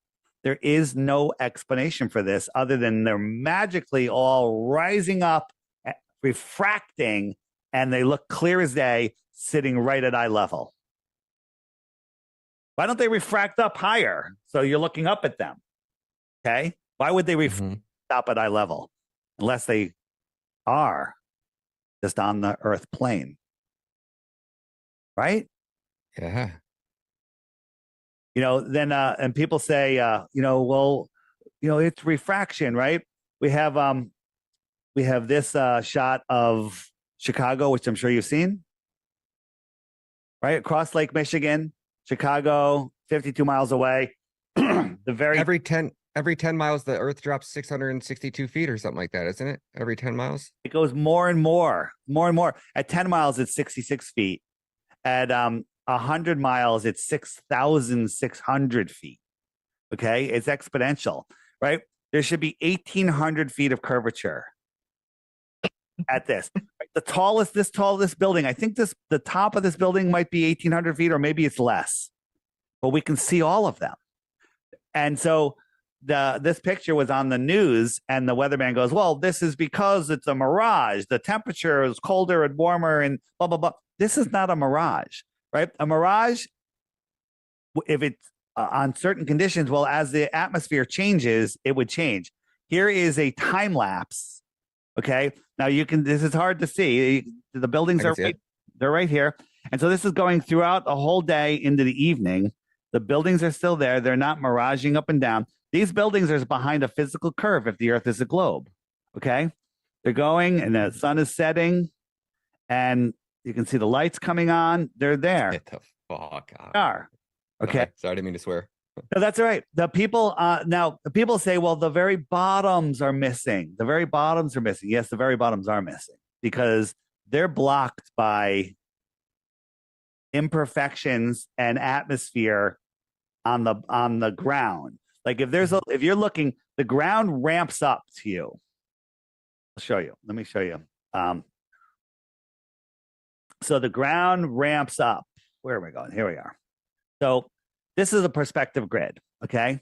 So here's the ground. It ramps up. The sky ramps down and the sides ramp in. And so there's your vanishing, almost to your vanishing point, right? So we'll put a guy here. And his eye level is right here on this line. Okay. And so now I put this mountain in front of him. The top of this mountain is thousands of feet above his eye line. You with me? Mm-hmm. The sun is way above the mountain. So now I'm going to push this mountain. I'm going to push the sun. It's going to go away. It's just going away. It's not going down. It's going beyond the mountain. Just like if you were standing next to a building looking at it and the sun is over your head and the sun is moving away, it goes beyond the building. It's not below the horizon. It's just blocked by the building. Mm-hmm. Right. So the sun is blocked by the mountain. It's just beyond the mountain. Like if he climbed up to the top of the mountain, he'd be able to see the sun. Right. It's right there. It's right behind the mountain. So we move this mountain into the distance and it reveals. So we'll spread it. You can now see wider, fill in the foreground. This top of the mountain is thousands of feet above his eye in reality, but he sees it at his eye level. The sun is above there. So now we'll move the sun farther away and it's just going again beyond this. This is thousands of feet above his eye level. The sun just went beyond it, just like when you're looking up at that building and the sun goes beyond it, it's just beyond it. It's behind it. So now we'll fill in the clouds, and the clouds, the atmospheric deck, it also ramps down to eye level and it becomes another opaque line here. So the sun, so this mountaintop is thousands of feet above his eye level. These clouds are thousands of feet above this mountaintop, and the sun is above all of that. And as the sun moves away, it just goes beyond all of that. Goes beyond it. It's not below it. That's not the horizon. This is tens of thousands of feet above his eye level, but it looks like it's at his eye level. Got it? Mm-hmm. But people think that's going behind a physical curve of a ball. That is such a good explanation. Oh my gosh. That just made everything make sense. It's really hard. It's hard to pull it together, right? And people say, well, if I go up higher, I can see the sunset again. That works on a flat earth, right? Here's a guy's eye level, right? And let me see what I got here. And if he is watching something here and it goes below, this is his horizon, which could be thousands of feet above his head. If he goes up to the top of this building, he can now see farther. He can see the sun again on a flat earth. Yeah. Right? This guy can see farther than this guy. Got it? Yes. And if we were on a globe, they should be able to see the exact same. Well, they say if you're on a globe, you got up higher, maybe you can see over a little bit. But if we're on a globe, we'd all be dead. And why do you say we'd all be dead? Because we're spinning in space with with atmosphere adjacent to a void, a vacuum, which is scientifically impossible, right? You'll come across a video one day and go, that's why he said that. So it's actually a taboo conspiracy video talking about how ridiculous the heliocentric model is. And he kept throwing in, the best way to tell that we're not on a spinning ball is because if we were, we'd all be dead. It was a funny video, and I just say it all the time. So, and when you say heliocentric model, for people that are new, what do you guys mean when you say heliocentric? Can you give it? I hear that a lot in the flat Earth. It took me a minute to do some research and dive into it, so I know people are going to be asking. Yeah, the heliocentric is what they teach us in school. The helios is the sun; it's the center, and we're orbiting around it. That's called the heliocentric model. That's what they, in science, which is truly scientism, tells you that we live on the heliocentric model. We live in the heliocentric world. Okay. And so that's not the case. We are geocentric. We're not a disk floating in space. We're not a planet floating in space. We are the center. All of the luminaries in the sky are within the Earth system. While we're on perspective, let's stay on perspective for a minute. All right. Yeah, let's go. So what do you see here? I see a boat, a pier, maybe a road into the ocean. A boat, a pier. Did you say a pier? Oh, I meant like a boardwalk, not a pier. Yeah, a boardwalk. You got a boat, you got some clouds. Now, these clouds in your mind, you know that they're the same height. It's just perspective that brings them down, right? Got a boat here. There's grass, could be the same or maybe slightly higher than the pier, right? And the pier, of course, is higher than the water because the water would be going over the pier, right? This is an illustration also. And these lights are all the same size. They just look like they're getting smaller because of perspective. This is how we see, right? Mm-hmm. Right? You see the Great Pyramid of Giza? No. Wow. What? Do that again. This is the Great Pyramid of Giza. This is a photograph. This pyramid is way higher than this person, right? Yeah. Here it is. It's all how we perceive things. Okay. Do another one.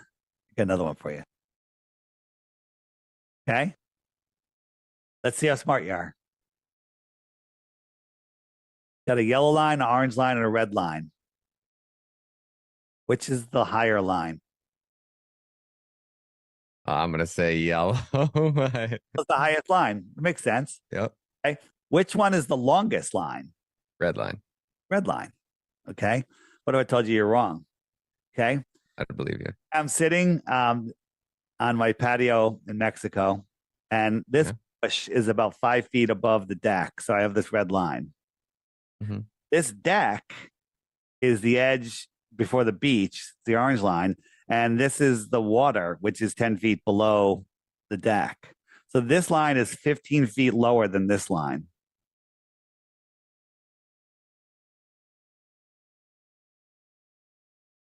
This is about 6 feet across, maybe. This is about 20 feet across, and this is probably several miles. Okay. All right, let's see what you learned. You ready? So here we got a line. And I'm going to add some more lines. Right? These lines appear to be getting higher and higher. Okay? Mm-hmm.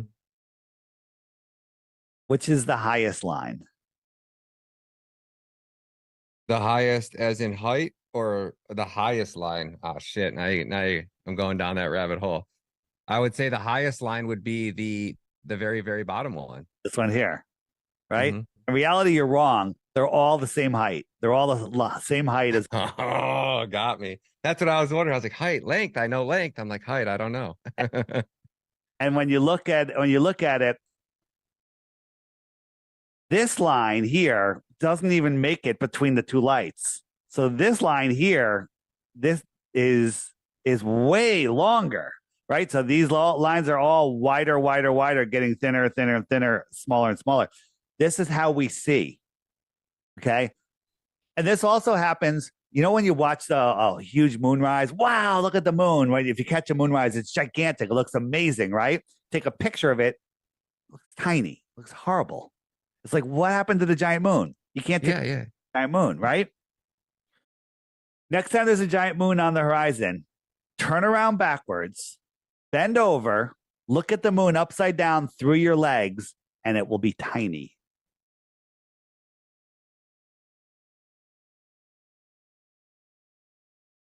What? Rewiring your brain. Your brain makes all sorts of assumptions. It's how we navigate through this world, in this three-dimensional world, right? Where, you know, these are all the same height. Your brain has to know that to navigate, right? Your brain has to know that this area here is just as wide as this area here, okay, for you to navigate. So you're processing all this information, but you're seeing the world in a different way. And if you don't understand what you're seeing, you can't navigate this world. So again, the giant moon thing, it's quite amazing because one of the big arguments is, why doesn't the sun get smaller and smaller on your flat Earth, you know, as it goes away? And the quick answer is it does, but you don't always see it that way. But there's several things that are happening, and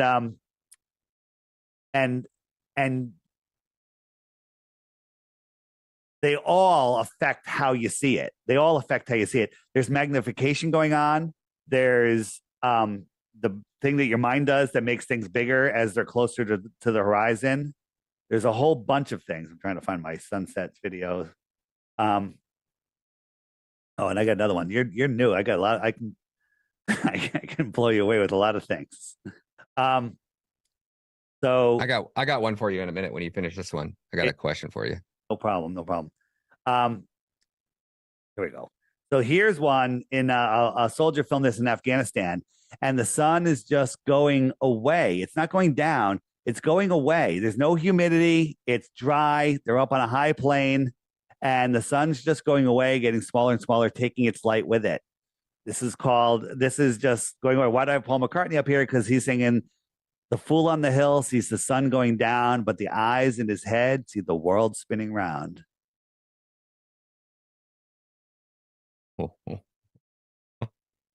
Remember that song?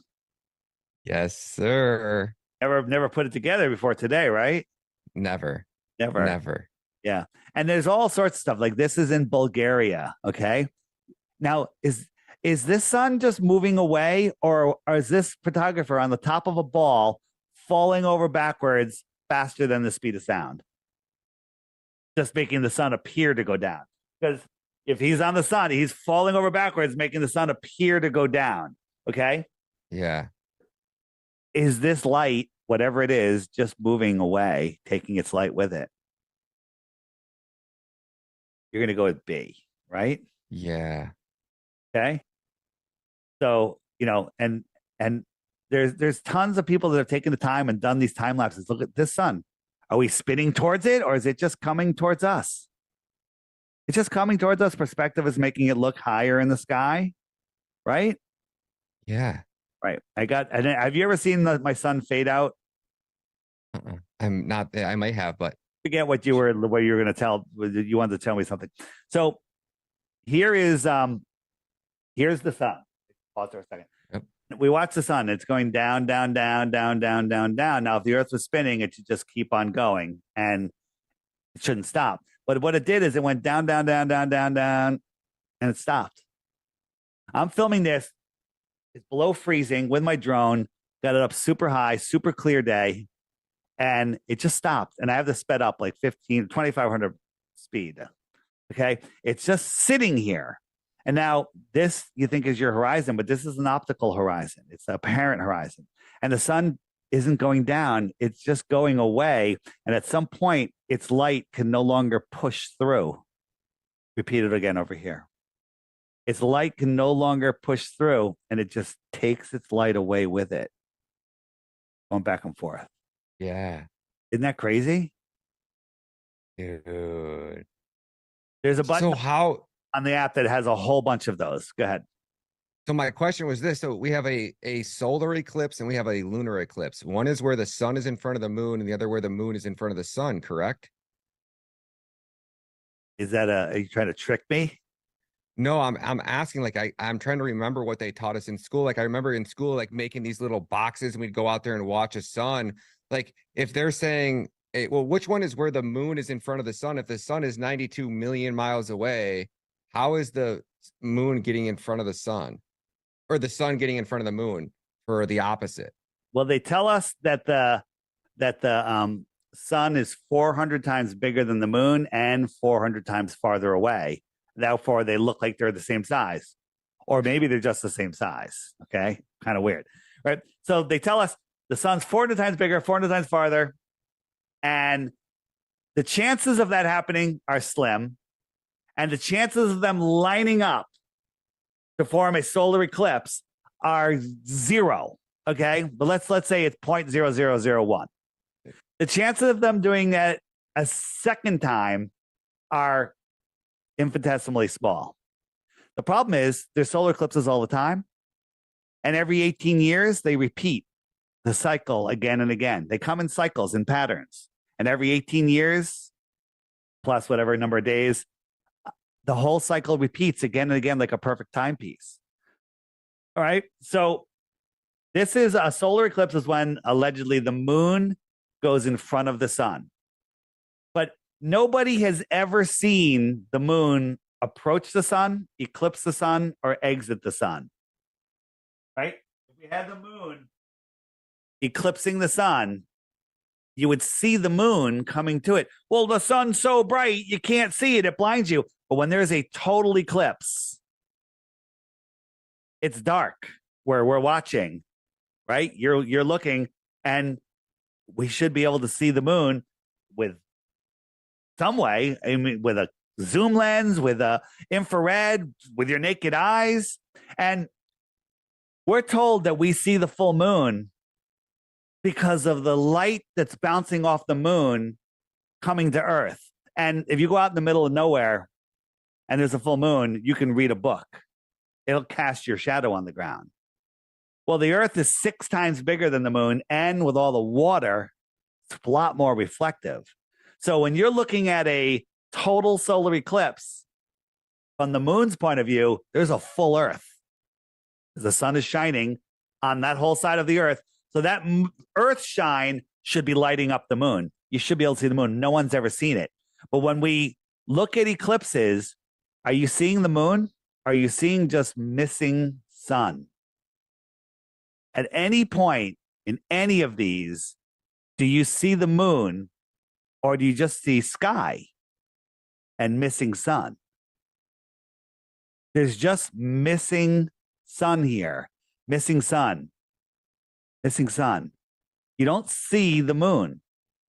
You see something you assume is the moon, and it very well might have something to do with the moon. I personally, and I don't know, a lot of flat earthers say the moon has nothing to do. It's a whole nother nodal thing, dark bodies. Very well might be true. But I think whatever it is that's blocking the sun is not in front of it. It's behind it. Okay? Do you see the moon, or do you see missing sun?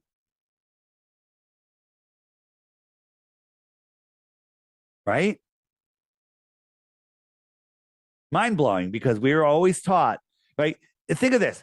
If the moon was eclipsing the sun, how come they don't have a camera on the moon filming eclipses? Think about the learning for every kid in school. A camera filming the Earth spinning in space, filming the eclipse from the moon. Never. From the space station. Never. Okay? Never, never, never, never, never. Right? So let me show you how I think that the eclipse happens. Right? Here it is. So this is on the app under the eclipse section. Right? So this is an actual eclipse. I filmed it. There happened to be a lot of haziness in the sky, so it was really easy to film without any glare. And this is an eclipse that's going on. It went to like 85%, right? This is a model eclipse where I have a light on the other side and I'm projecting it and I'm blocking the light with a round object. And I'll show you how that's done in a second, right? So this is an eclipse that was filmed prior to that. And we saw this. What is this? It's locked to position with the sun. This is a lens flare. It's moving around as we move the camera. But this is staying in perfect sync with the sun. Now, this was happening. There was like a 90% eclipse at this time. The reason you don't see it here is just because it's so bright. But if you looked with sunglasses, you would see that this eclipse is just about that much. But what is this eclipse here? And if it was a lens flare, it would be moving around, but it's not. So I say that the sun that we see is not the actual source of the sun. It's a projection. It's like we're seeing a rear projection on our sky screen, just like my experiment here. The paper towel is the sky screen, and I have the rear projector, which is here. This is the source of the sun, and I'm eclipsing it with a dark body. Now, I don't see that dark body coming in here. I only see the missing sun. I don't see that dark body because there's no light coming off of that dark body. It's just blocking the light. I don't see it. I don't see it exit. And so I did it again with a thinner tissue. And as I bring it in, we see it right here. There's the source. I'm seeing through the sheet. I'm not being blinded by the bright sun. And I'm blocking the source. And that's exactly what we see. And when we compare it to what reality actually showed us, looks pretty damn close.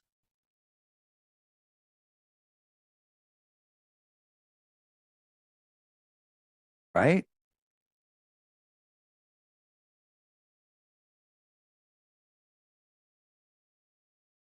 You're muted. It just opens your eyes to everything. It makes everything make sense, and it makes you question everything. Yes. Like, it really makes me question why did they assassinate Kennedy? It was because he was trying to make the world a better place. He was trying to what? Or is Kennedy about to expose and let the world in on their hidden agenda? I got one. I haven't looked into this yet that much, but remember when Nixon called the guys from the moon? Remember? Yeah, 28 minutes. Yeah. He called the guys on the moon. Remember? He's talking to the guys on the moon. Okay. This is the actual footage. They're showing the thing, they're showing the moon, right? There he is. The television does that whoop, I lost the signal thing, right? And so he's talking to them on the moon, right?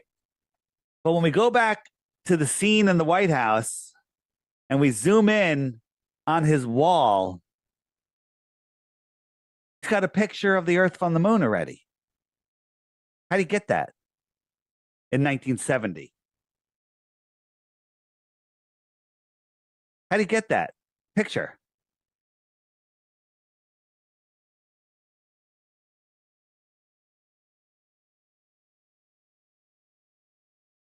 Whoa. Now, the Globers will say they sent a probe around the moon and it took a picture, and I don't know what they're going to say, actually. I really don't care because this is ridiculous. And by the way, we've taken these pictures off of NASA's website, put them into Photoshop, cranked up the levels, and there's a friggin' square box around the Earth that it was clearly just it was photoshopped in.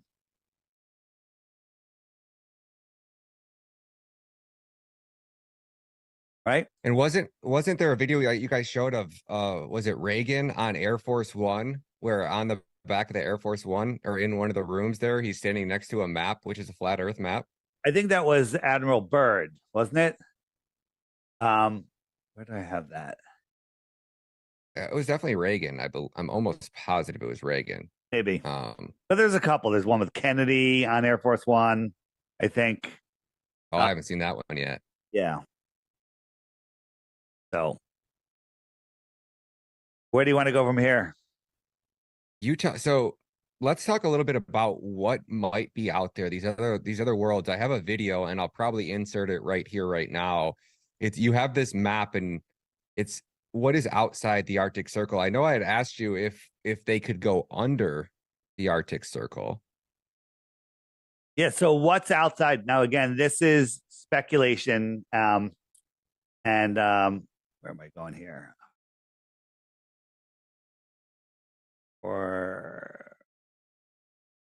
Here we go. Did you make all these? Some of them. That was made by an anti-flat earther that was claiming that the flat Earth was just pulled off the globe when it's actually the other way around. They took the flat Earth and wrapped it around a sphere. So here we are, right? Africa, United States, South America, right? Antarctica. What's out here? We don't know. We're not allowed to go. We want the right to go. Is there more land out there, or is there no more land out there? I don't know. If you said, Dave, we're going to find out tomorrow, let's make a bet, I'd bet you $1 million there's more land out there. Okay? But again, making no hard claims, right? You know, a lot of biblical people say, well, God said he created the earth. Well, maybe the earth goes out for another 100,000 miles.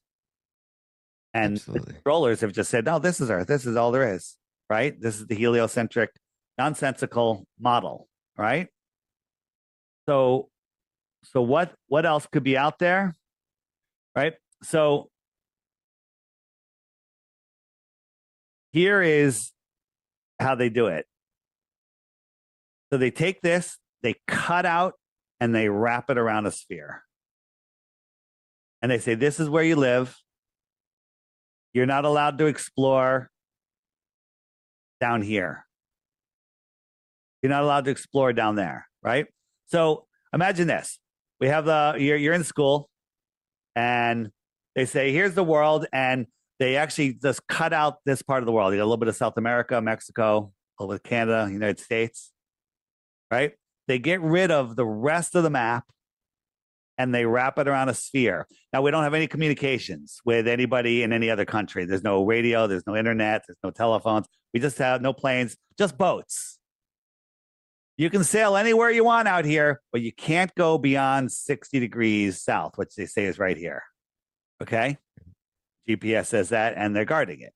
You can't go explore here because we have to protect the penguins. This doesn't exist. This is all that there is. You don't know about Australia, Africa, England. You don't know anything about it. And if one day somebody from England landed on an airplane on the White House lawn, you'd be like, oh my God, an extraterrestrial. Damn right they're extraterrestrial. They're from the extra terra, the extra territory. What if the world was set up like this? We live in this pond right here.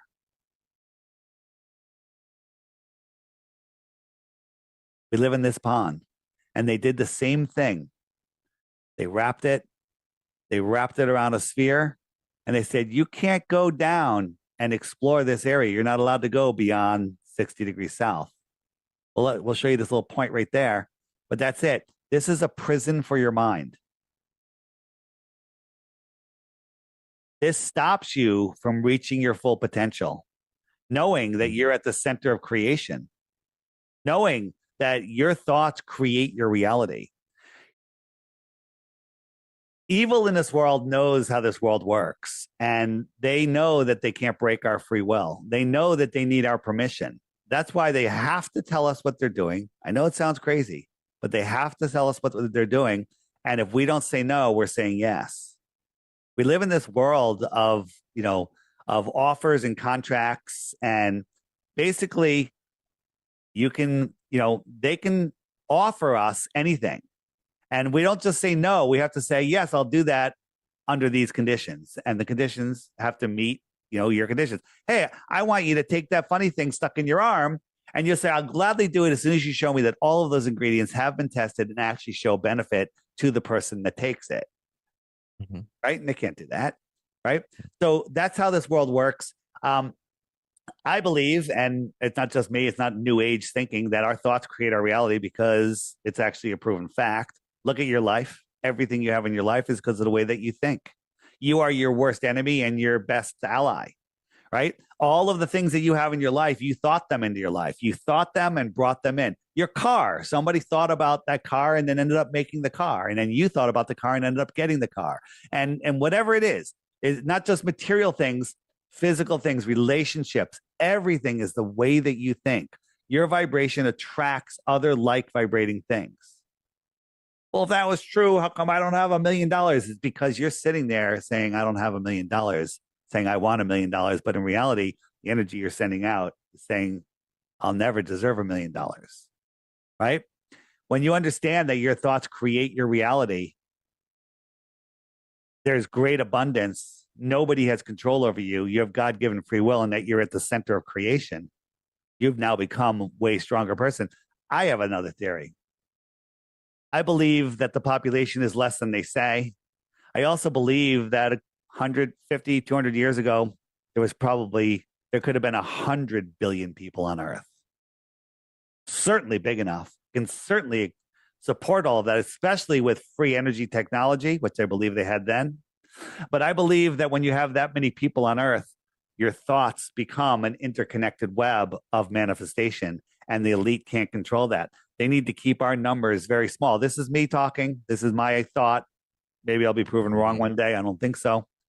But I think by keeping our numbers low, keeping us separated, keeping us in fear, it lowers our ability to have the great power that the Creator gave us. And so that's why they do these depopulation resets all the time.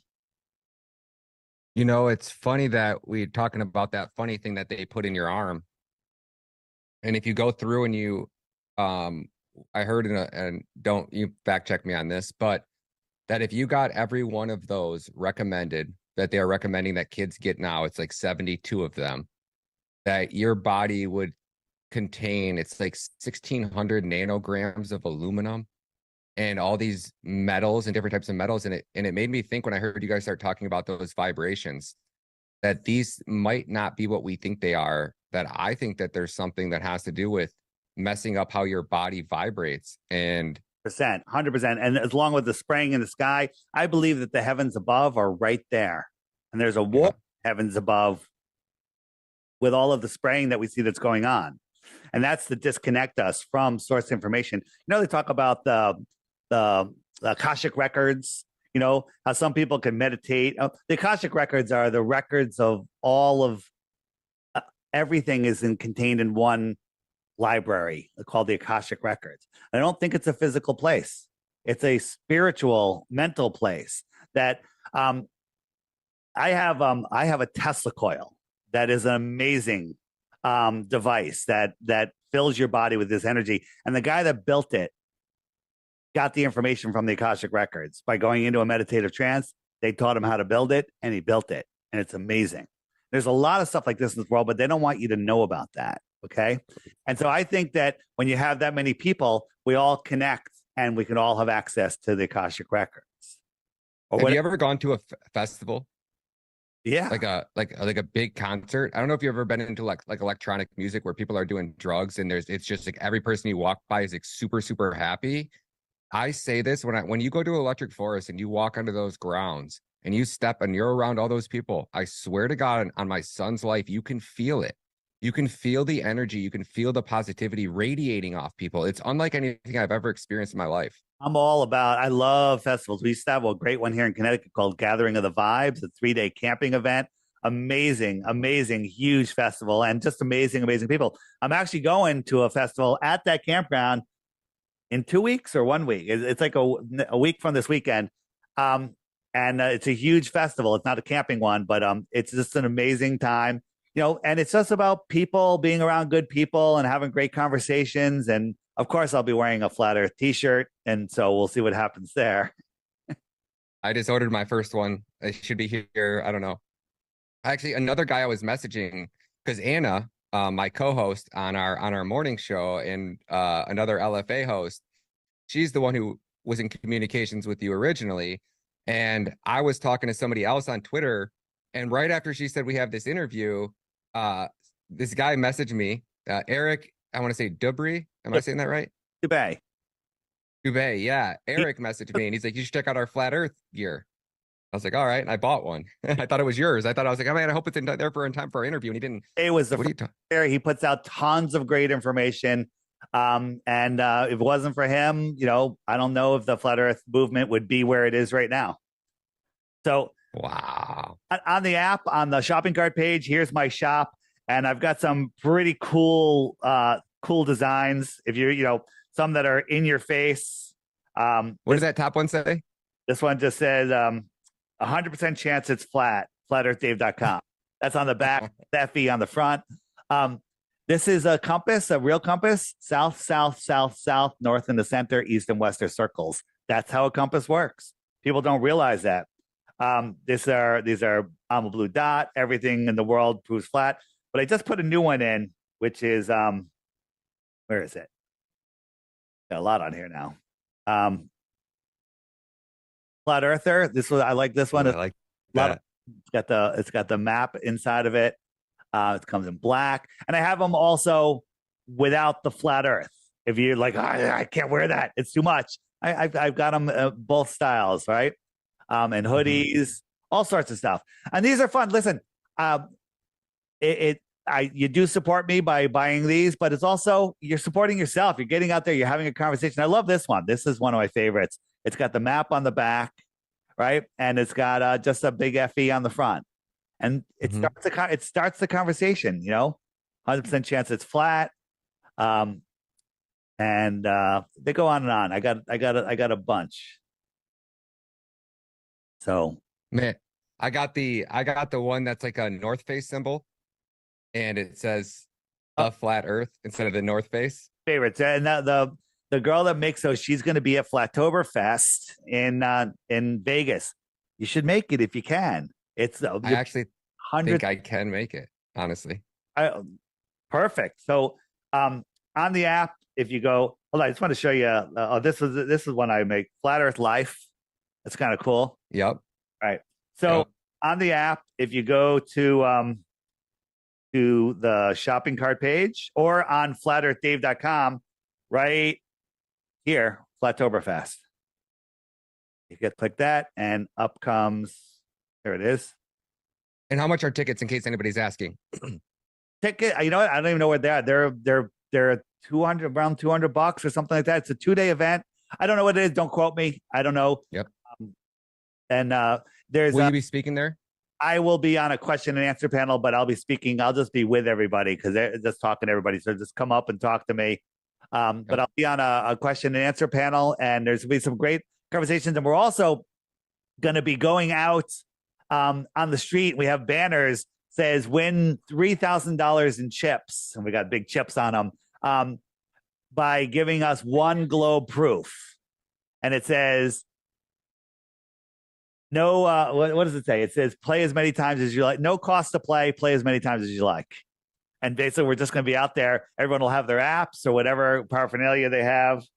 Oh, there we go. Like, throw my mouse on there. But check it out. Oh, that's a old ticket price. We can look right now. Let's see what the price is. So let's check it out. Flattoberfest. Get tickets. And tickets are buy tickets.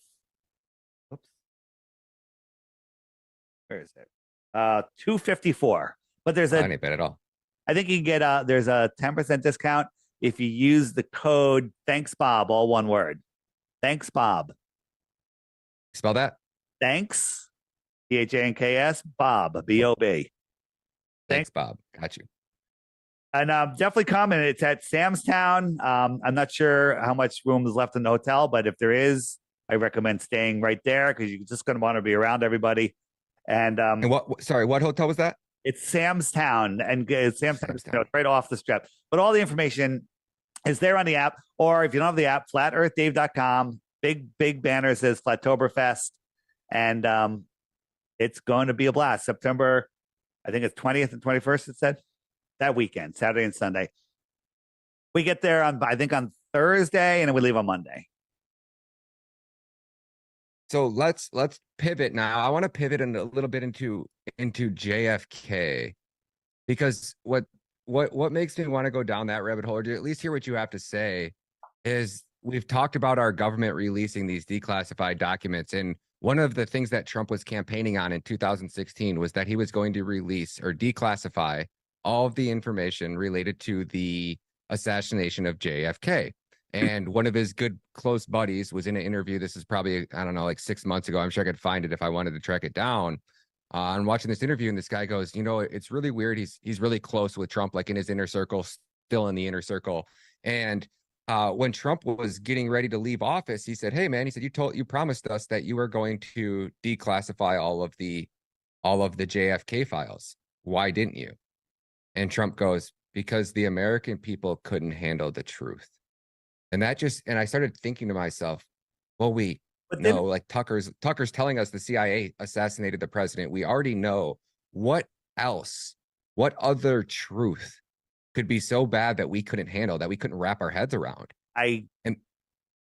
Maybe that the earth is flat. Maybe that's what he was trying. Maybe. I think so. What else could it be? What could you think of something that would be that China did it? Or our CIA did it? We already think the worst, don't we? Yeah. No, in that type of reality. I mean, it's a lot for people to deal with, knowing that, you know, the Cold War wasn't a real war, right? It was all a put up, right? All of these conflicts we're having, you know, and all of the stuff comes out, you know, like the Korean War, it was kicked off by the Gulf of Tonkin, which is now admitted, declassified as a false flag attack. So the entire Korean War was put on as a ruse under false circumstances. Where's the revolution? Everyone that had a friend that went to Vietnam should be revolting. Nothing. The CIA admitted it was, you know, it came out that the CIA killed John Kennedy, right? Didn't that come out like last year? Yep. Nobody did it. It's in November. Yeah. Nobody cares, right? They've dulled us down, making people just complacent and non-caring and non-thinking. I mean, I go into New York City. When I was doing my Deep Inside the Rabbit Hole podcast on 9/11, we're out there with clipboards taking a survey how many buildings fell on 9/11, and nobody heard of Building 7. A couple people did, but they didn't really know that it fell or what really happened. And they're right in New York City, in the heart of New York City, right? There's so crazy. Yeah, I mean, and most truthers don't even know that 7 buildings fell on 9/11. No, most truthers don't know about Building 6. Most truthers don't. You don't know about Building 6, right? No, sir. You know, Building 7 fell, you know, and it fell after they announced it fell, which is impossible. Okay, you know all that. That's so crazy. Yeah, I heard that part. 6, 10 stories tall, full city block. Almost the entire inside of the building disappeared down to the basement. How? I don't know. It did. Therefore, there is a weapon that can make the entire inside of a building disappear down to the basement. If you look at the evidence, the buildings fell at free fall speed, and the big chunks that were already ejected from the building dissolved into dust when they were falling and never hit the ground. Therefore, there is a weapon that can turn buildings to dust in midair. I don't know what that weapon is. I don't know where it comes from. I don't know who uses it, but there's some sort of energy weapon that can do that, because that's what happened.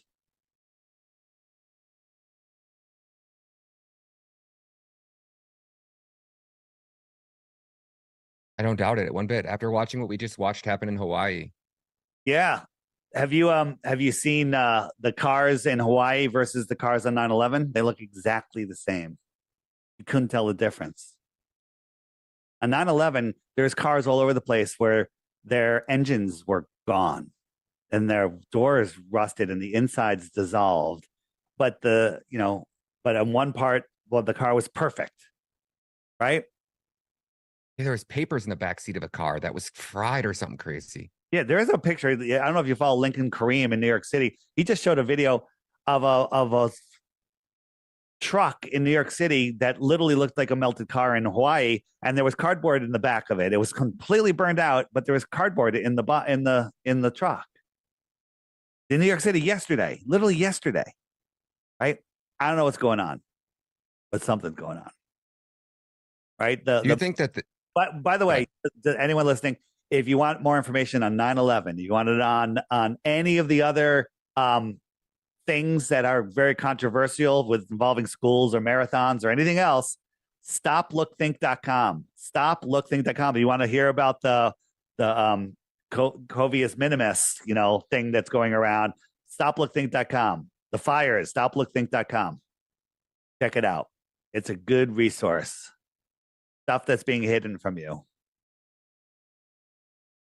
Do you ever get the feeling that civilization was way more advanced back in the day and that something was done to, like, I always ask people the question, I said, if, like, say you're in the world that we're living in today with the, I don't even want to say those 5 letters here, but you guys know what I'm saying, with the dyed pink hair and all of the craziness that's going on and how it feels like AI and technology is outpacing humans. I think about if I could get in a spaceship, like, so let's say you were traveling from another planet, right, quote unquote planet, and you were able to escape this planet because your planet was collapsing, and you found Earth, knowing how detrimental all of that technology was to the civilization you came from. Would you give everybody here that technology to bring it right back to this Earth, or would you kind of just say, hey, we're going to let these people figure out how to start a fire again and everything from scratch? I feel like that. In the middle of the movie Idiocracy right now. We're literally have you seen the Idiocracy? You haven't seen Idiocracy? All right. Do you smoke weed? Yeah. Or I shouldn't say that on here, but yeah. Whatever. Have a beer, relax, and watch the movie Idiocracy. All one word, Idiocracy. It's basically about how the world just got dumber and dumber and dumber. And it's literally to the point where we're in the middle of that movie right now. It used to be a comedy, but now it's a documentary. That's what I say. It's just funny. So yes, there was way more advanced people 150 years ago. Okay, way more advanced. You ever see my interview with Ruth, 102-year-old woman back in February 2020, and I was interviewing her about the World's Fairs. What's that? Is that the one where the girl walks by with the cell phone? No. I'm interviewing. Okay. I'm interviewing a 102-year-old woman, and I have that. And basically, she was telling me about the World's Fairs and that she had gone to, and then I asked her what they taught her in school, and she said about the Earth, and she said she was taught the Earth was flat in the mid 1920s here in public school in Connecticut. Right, that she was taught the Earth was flat, and then we found people later, other countries in the 30s and 40s that said they were taught the Earth was flat.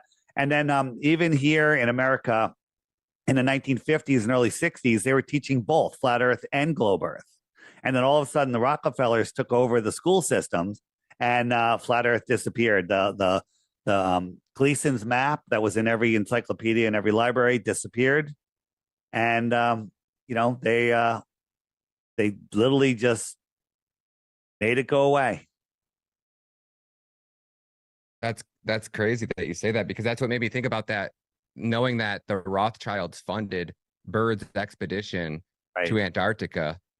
That's what made me think that the Rothschilds named that island after them. Like, these people that are basically running the world today have been in control of things for way longer than most people think. United Nations uses the flat Earth map, right? The World Meteorological Organization, these are the organizations that run the world, right? The International Civil Aviation Organization, flat Earth map, right? And then we have our flat Earth map. Like, okay, we got our maps. This is good. This is good. This is good. And oh no, this is no good. No good, right? It's the same map. Why are they all using it, but we can't? Right? You ever see the in Africa, the United Nations building?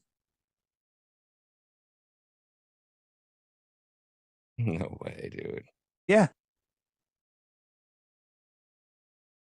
Seeing a lot of sixes there too. So what is their logic? Do you think that you can go under Antarctica? Is that the edge of the firmament where it freezes because it's technically hitting whatever the firmament is, I guess? Or I don't know what's going on underground because, there's a lot going on underground here. That's provable. But if you wanted to have a way to connect, right? Let's go back here. Because they don't have any radars for the water, right? They're only above Earth, right? So like you couldn't fly because your plane's going to be on radar unless you made it into quote unquote out of. Well, there's buoys, beyond 6 degrees south that'll detect any boats going towards Antarctica, and they'll be intercepted. But imagine if the world was like this, and we have all of these ponds. Ponds. Each pond is a world. This is our world. We're just at the center of this pond. Okay. And these are all occupying a piece of the plane. Might call that a planet, if you will. Okay. What would be the best way to travel between them? Flying in the air? Well, that's difficult because weather and maybe there's a dome. Who knows? Water becomes frozen, but underneath in tunnels, to me, there could be a whole network of tunnels connecting all of these lands. That's so crazy because Elon's talking about like vacuum sealing these tunnels that he's building under California that'll allow humans to travel at like thousands of miles per hour. Well, they already have those. We find these pneumatic tunnels that they can send pods through with people in them that were here hundreds of years ago, all across the world. Right? They're here. There was a great civilization here. Again, in the homeschool section, check out I'm the Improbable Dreamer. Check out John Levy. Check out My Lunch Break. Trust me, check it out, and then use your own mind. Use your own mind. I keep out something I'm like 5 times I'm going to tell you, then I get sidetracked and I forget it each time. It'll come back. It'll come back. Wait for it. I was talking about beforehand. I was talking about going under, and you're like, I can't go under, and that's speculation. I keep want to just shut Elon down real quick. So Elon Musk and his SpaceX. Have you seen this? Oops, what the heck happened? And down. Where is it? Transition. Not coming. Lost my. That's interesting. Oh, here it is. Is that right? Gone.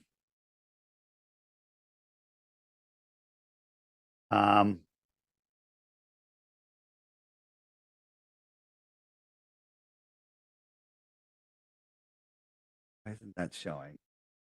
This is Elon rocket. I'm just trying to. I have Where is the? There's a rocket launch that just shows how fake his rockets are. You know that he doesn't launch anything into space. You aware? I'm coming to that conclusion. Yeah. Yeah. And you've seen, Twitter is now X, right? Mm-hmm. And you see what happens when you mirror it. So that's the Freemason symbol. What?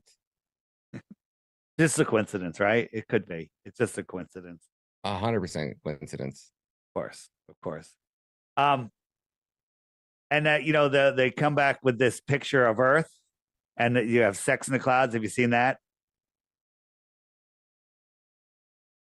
What? This is like the first picture they gave us of Earth recently, a couple of years ago, and this is from Elon, and it says "sex in the clouds," right? Because they love this imagery, right? Here's Elon's rocket going off. Okay, that could be me. I'm just perverted, right? That's kind of weird, right? But then you look at Elon versus Virgin Galactic. You got Elon with not Elon. This is Jeff Bezos. Blue Origin. Blue Origin. Could it look anything more like a rocket? Right? And then you have Virgin Galactic. Okay? That's just me. That's just a coincidence, right? Then when you watch Jeff Bezos, every time one of his penis rockets go off, the guy that is filming it has a shaking problem. Okay? this motion look a little obscene? Right?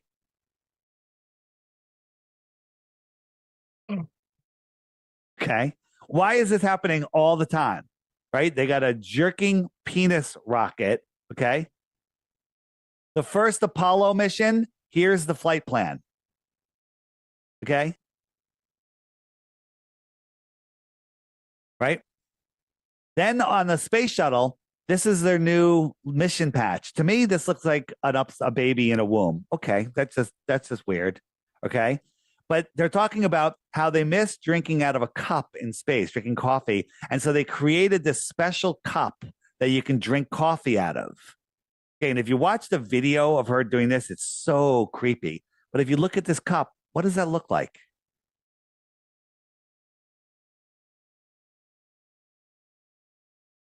Oh, a vagina? Yeah. I mean, look at it.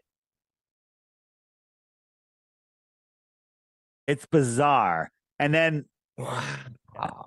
Yeah. Yeah. Pretty weird, right? Do you think they all the people in these positions of power is like they get off on this? Like they're just like, all right, let's Totally.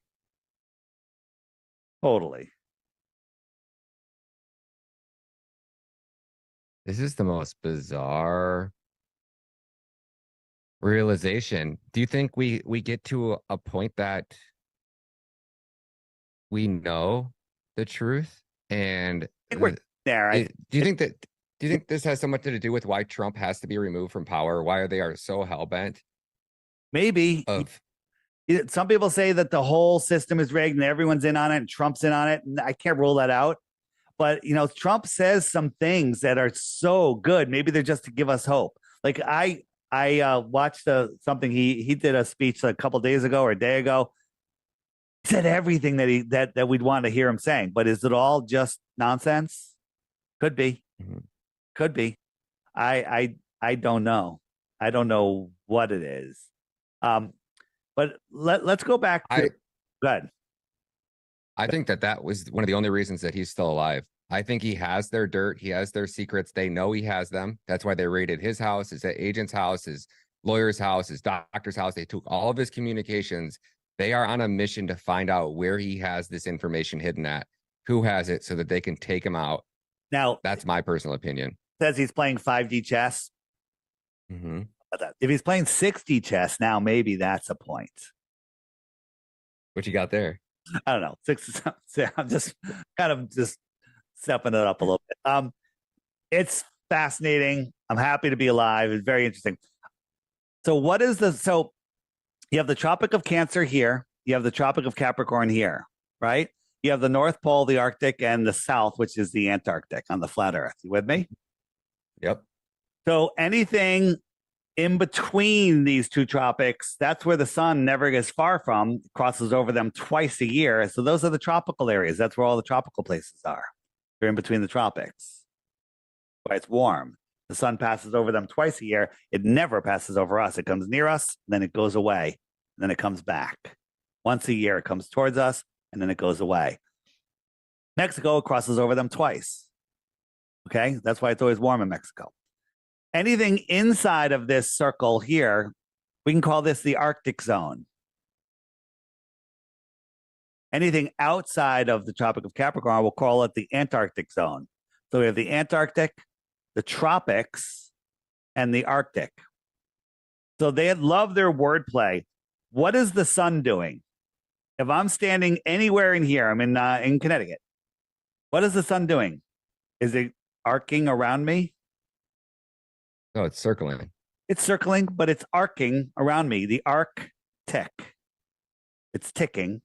It's the time, and it's arcing around me. Shit. Now, if I'm out here, is it arcing around me? No. Coming towards me, going away. It's antarcing. The Antarctic. Makes sense. The Arctic Circle. The Arctic and the Antarctic, because it's antarcing, not arcing. It's not going around me. Yeah, I'm saying, but they call it the Antarctic Circle. Yeah, the Antarctic. Or the Arctic Circle. The That's what I just... Right. So I have a question. We were supposed to do the show today with Anna, and she got tied up doing something. She got a new really good job offer for Stu Peters. So she just got her new show had to start tonight at 9 on Stu Peters Network, which she wasn't sure if she was even going to get the job. So Stu yeah, is constantly tweeting and all sorts of stuff about questioning the globe. He, did you see my interview with Stu Peters? No.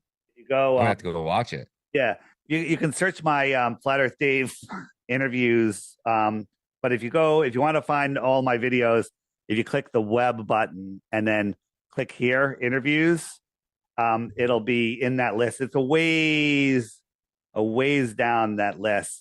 But you'll see a picture of me and Stu. But Stu gets it.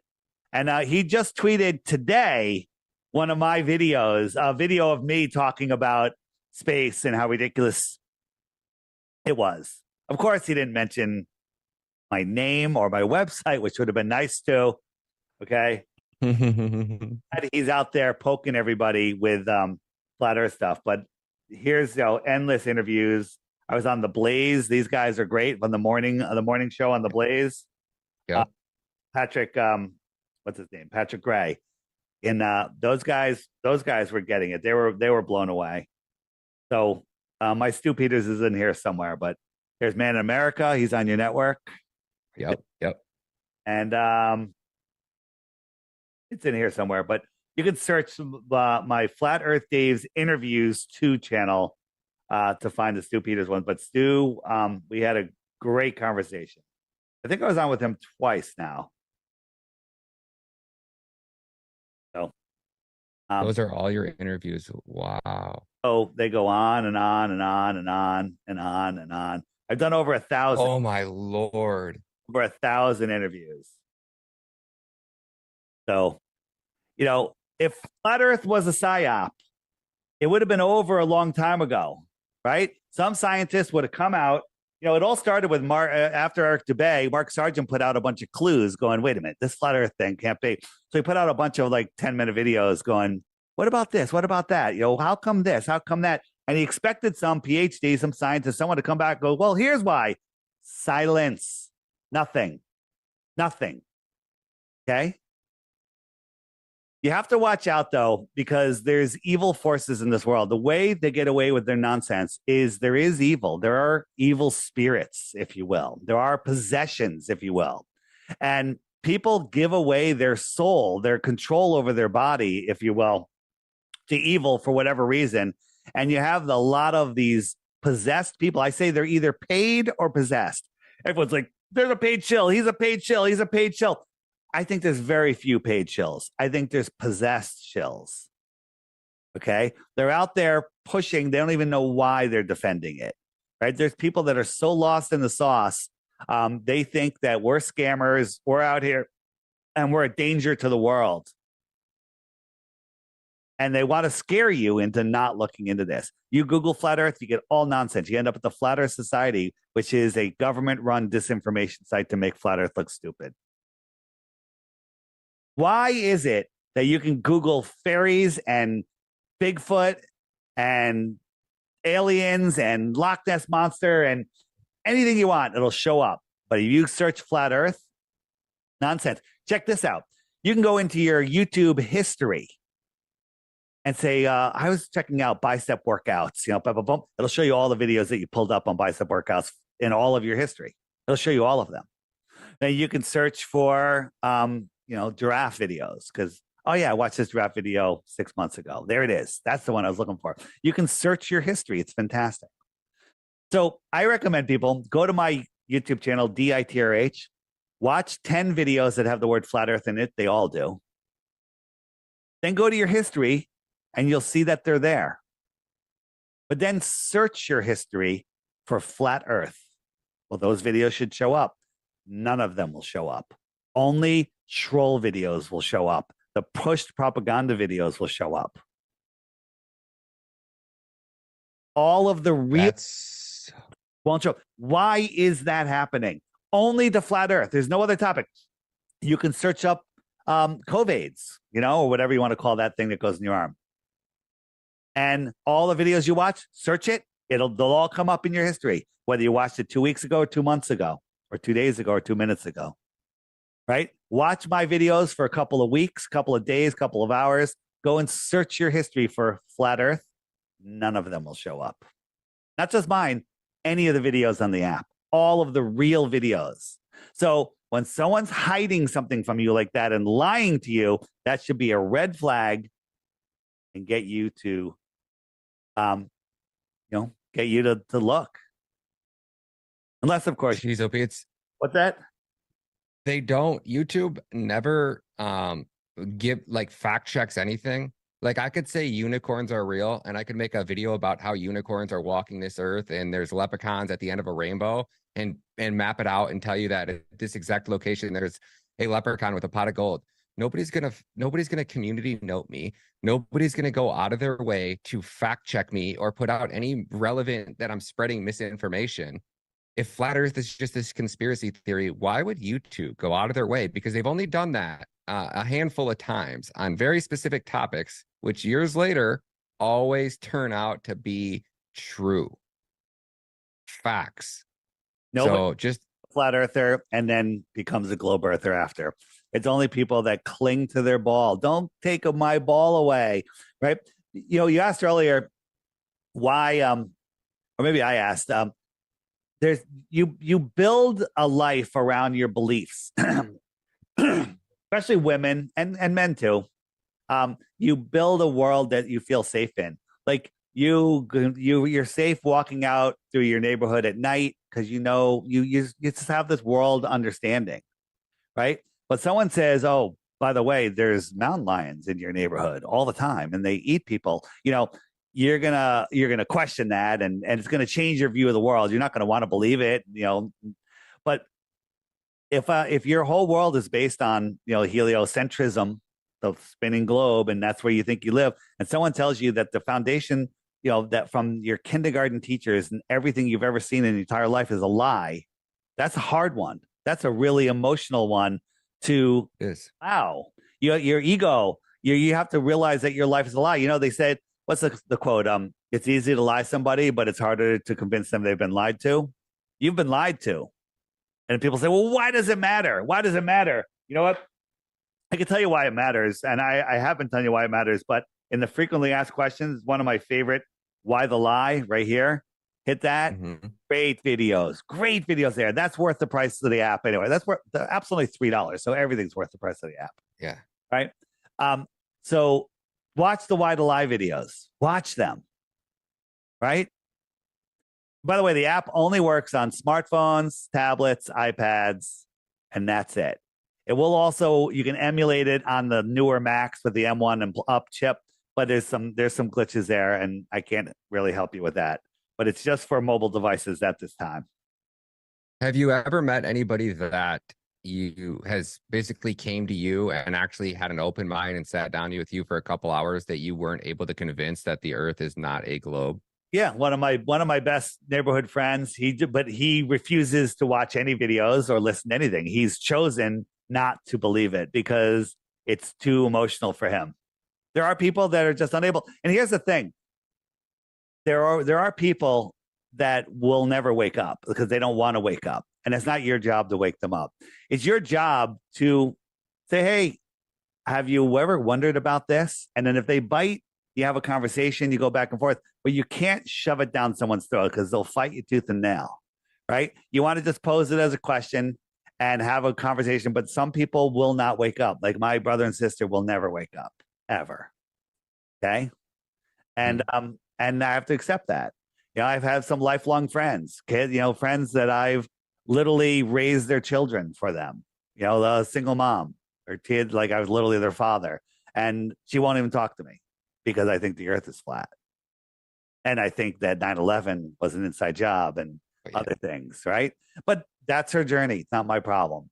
The thing is, when you become a flat earther in 2014, when you become a flat earther, it's like, wow, I'm really alone. Now, I think we're going to be the majority. In reality, I don't really want to hang out with people that are unwilling to learn to expand their minds and really appreciate this realm that we're in. You know, it's funny that you say that because I'm around people in this industry. I mean, LFA TV is probably the most raw, unfiltered, straight news network that you're going to get. It's very, very, very new, so it's not nearly as big as, you know, Newsmax or RAV or even Fox News or CNN or any of these bigger networks. But we're not filtered, and we're truth seekers. We're 9/11 truthers. The most, just I guess, they've seen every conspiracy theory, or at the very least understand that all these conspiracy theories that turned out to be true, all of the CIA operations that our government was involved in, and they'll believe anything, right? They'll believe that 9/11 was an inside job all day. But I bring up flat Earth, and they are like, it looks at me like I'm the taboo one. Yeah. So I'm like, so you trust our government? No. Okay. So why does the Earth have to be round? Well, it has to be. Or they go, it doesn't matter, and that's the one I really can't wrap my head around. It, even if it is true, it just doesn't matter. There's kids dying over here, and there's this going on, and there's that going on. That doesn't matter. Well, so 9/11 matters, or Hawaii matters, or does it all not matter? I don't know. The thing, the spinning ball is how they got away. The lie of the spinning ball is how they got away with all of this stuff, all of these child, abductions and trafficking and Maui. It's because people are spinning out of control, lost in space, and they don't know who they are. They don't know the true power that they have. They don't know that they can say no. They don't know that they don't have to be part of this. Okay, so the foundation of their world is spinning out of control in an infinite space vacuum. How are you going to actually, make a difference in this world? Yeah, sure, you can make a difference here and there, but if you know who you are and your true power, you're much more powerful. If you don't know who you are, you're operating blindly, and you are blind if you think you're spinning in space. So why the lie? And as you were saying, your listeners are open to anything, but when you mention flat Earth, they're like, get out of here, right? And I get it because that's how I was. They're doing deep inside the rabbit hole. Every conspiracy, flat Earth, I say, get out of here. I ban people forever. But what I'd like to tell people, and maybe you want to put this right at the beginning, is don't tune out. Listen to this, because I'm offering 3 Bitcoins, right? That's like almost 100 grand, all right, for 1 globe proof. If you live on a physical ball spinning in space, all you have to give me is 1 scientific proof that we live on a spinning globe, and I will send you 3 Bitcoins, okay? That's it. So listen, I might be you think I'm crazy? But that if I'm crazy, it's going to be really easy for you to win these 3 Bitcoins. 3 Bitcoins, 1 globe proof. Okay, here are the rules. The rules are: be concise, send me your proof, and allow me to answer. Now, I'm not going to go, oh, that's fake. I'm going to show you why it's fake. I'm going to show you why it's wrong. When you say Eratosthenes, I'm going to show you. But before you send it to me, you have to hit the frequently asked questions button and make sure your question isn't answered in there already, which it probably is. Okay? Mm-hmm. Then if you do this, I have to warn you that you're going to end up as a flat earther. Ooh, that is a great way to open this. That is the best way to open it. 100 grand, 3 Bitcoin. I don't know, you probably don't know, but I'm a Bitcoin maxi. I keep 90% of my wealth in crypto. So I'm a huge believer in blockchain technology, or just a Bitcoin. Can't put it in fiat. In maxi, does that mean 90% in Bitcoin or just blockchain? I'm a blockchain maxi. I think that there's only actually 2. I would say out of the 21,000 blockchains that are out there now, I only believe in 2. Bitcoin was the right start. Ethereum took it to the next level. Going to proof of stake was obviously the biggest scam. Proof of stake blockchains are all completely scams. If you're talking about being decentralized and secure and the whole 9 yards, there's only one blockchain that's really solved it. It'll revolutionize the world and everything about blockchain. It's called Kadena. I don't know if you follow blockchain technology, but back when I understand you don't know enough about blocks and how blockchains work, right? Like, it's just data inside of a block. Blocks are connected together with a hash, right? Yep. And all blockchains are doing is storing data. How much data can I fit into one block, and how often can I produce a block, right? Yep. Well, with proof of work blockchains, no matter what technology you do, because it's proof of work, right? They have to prove the work. They have to solve these complex algorithms to produce a block. You're inherently limited, and the average is about 5 to 10 TPS, which is transactions per second. Now, back in 2014, somebody wrote a article called Bitcoin Rope. And the idea was they knew that inherently if adoption hit a certain point, the Bitcoin blockchain would be maxed out. So it was either change the block size, which is how we got Bitcoin Cash and these other spin-offs of Bitcoin, where they actually wanted to change it. But the Bitcoin Rope was, well, what if we braided two chains together? And in order to braid two chains together, you have to store the hash of each block in the other block, right? And that's what will braid your chains together. And that's great. Cool. We have two Bitcoin blockchains still consuming the same power as one, but you're actually you're basically mining two blocks every time a block is produced. But if Bitcoin's only capable of doing 350,000 transactions per day, and we talk about blockchains like Solana that were doing quote unquote 60,000 TPS, which is transactions per second, drastic difference. And even Solana only peaked out at about 3,000 to 4,000 transactions per second, and it was maxed out. It couldn't even, it would break every other time. But if you connected three blockchains together, right? Let's just say, just out of context, each block can hold 100 transactions, and one hash takes up one transaction. So if you connected three blockchains together, you're going to have three hashes in every block, 5, 10. Well, let's say you get up to 50 blockchains connected together, which still wouldn't even be enough for a fraction of global adoption. Half of your block would be filled with just hashes. Yeah. So the number one cited author in the Bitcoin white paper is Stuart Habert and Scott Stronada. They created the first blockchain in 1991.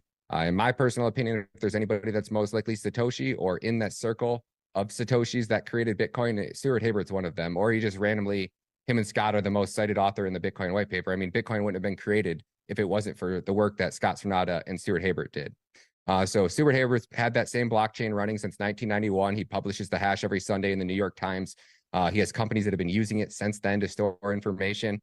And he's been basically trying to figure out a way to make data immutable. And it's basically been his life work. They're called decentralized digital identities, something or other. He ended up meeting the team called Kadena. It's Kadena. Will Martino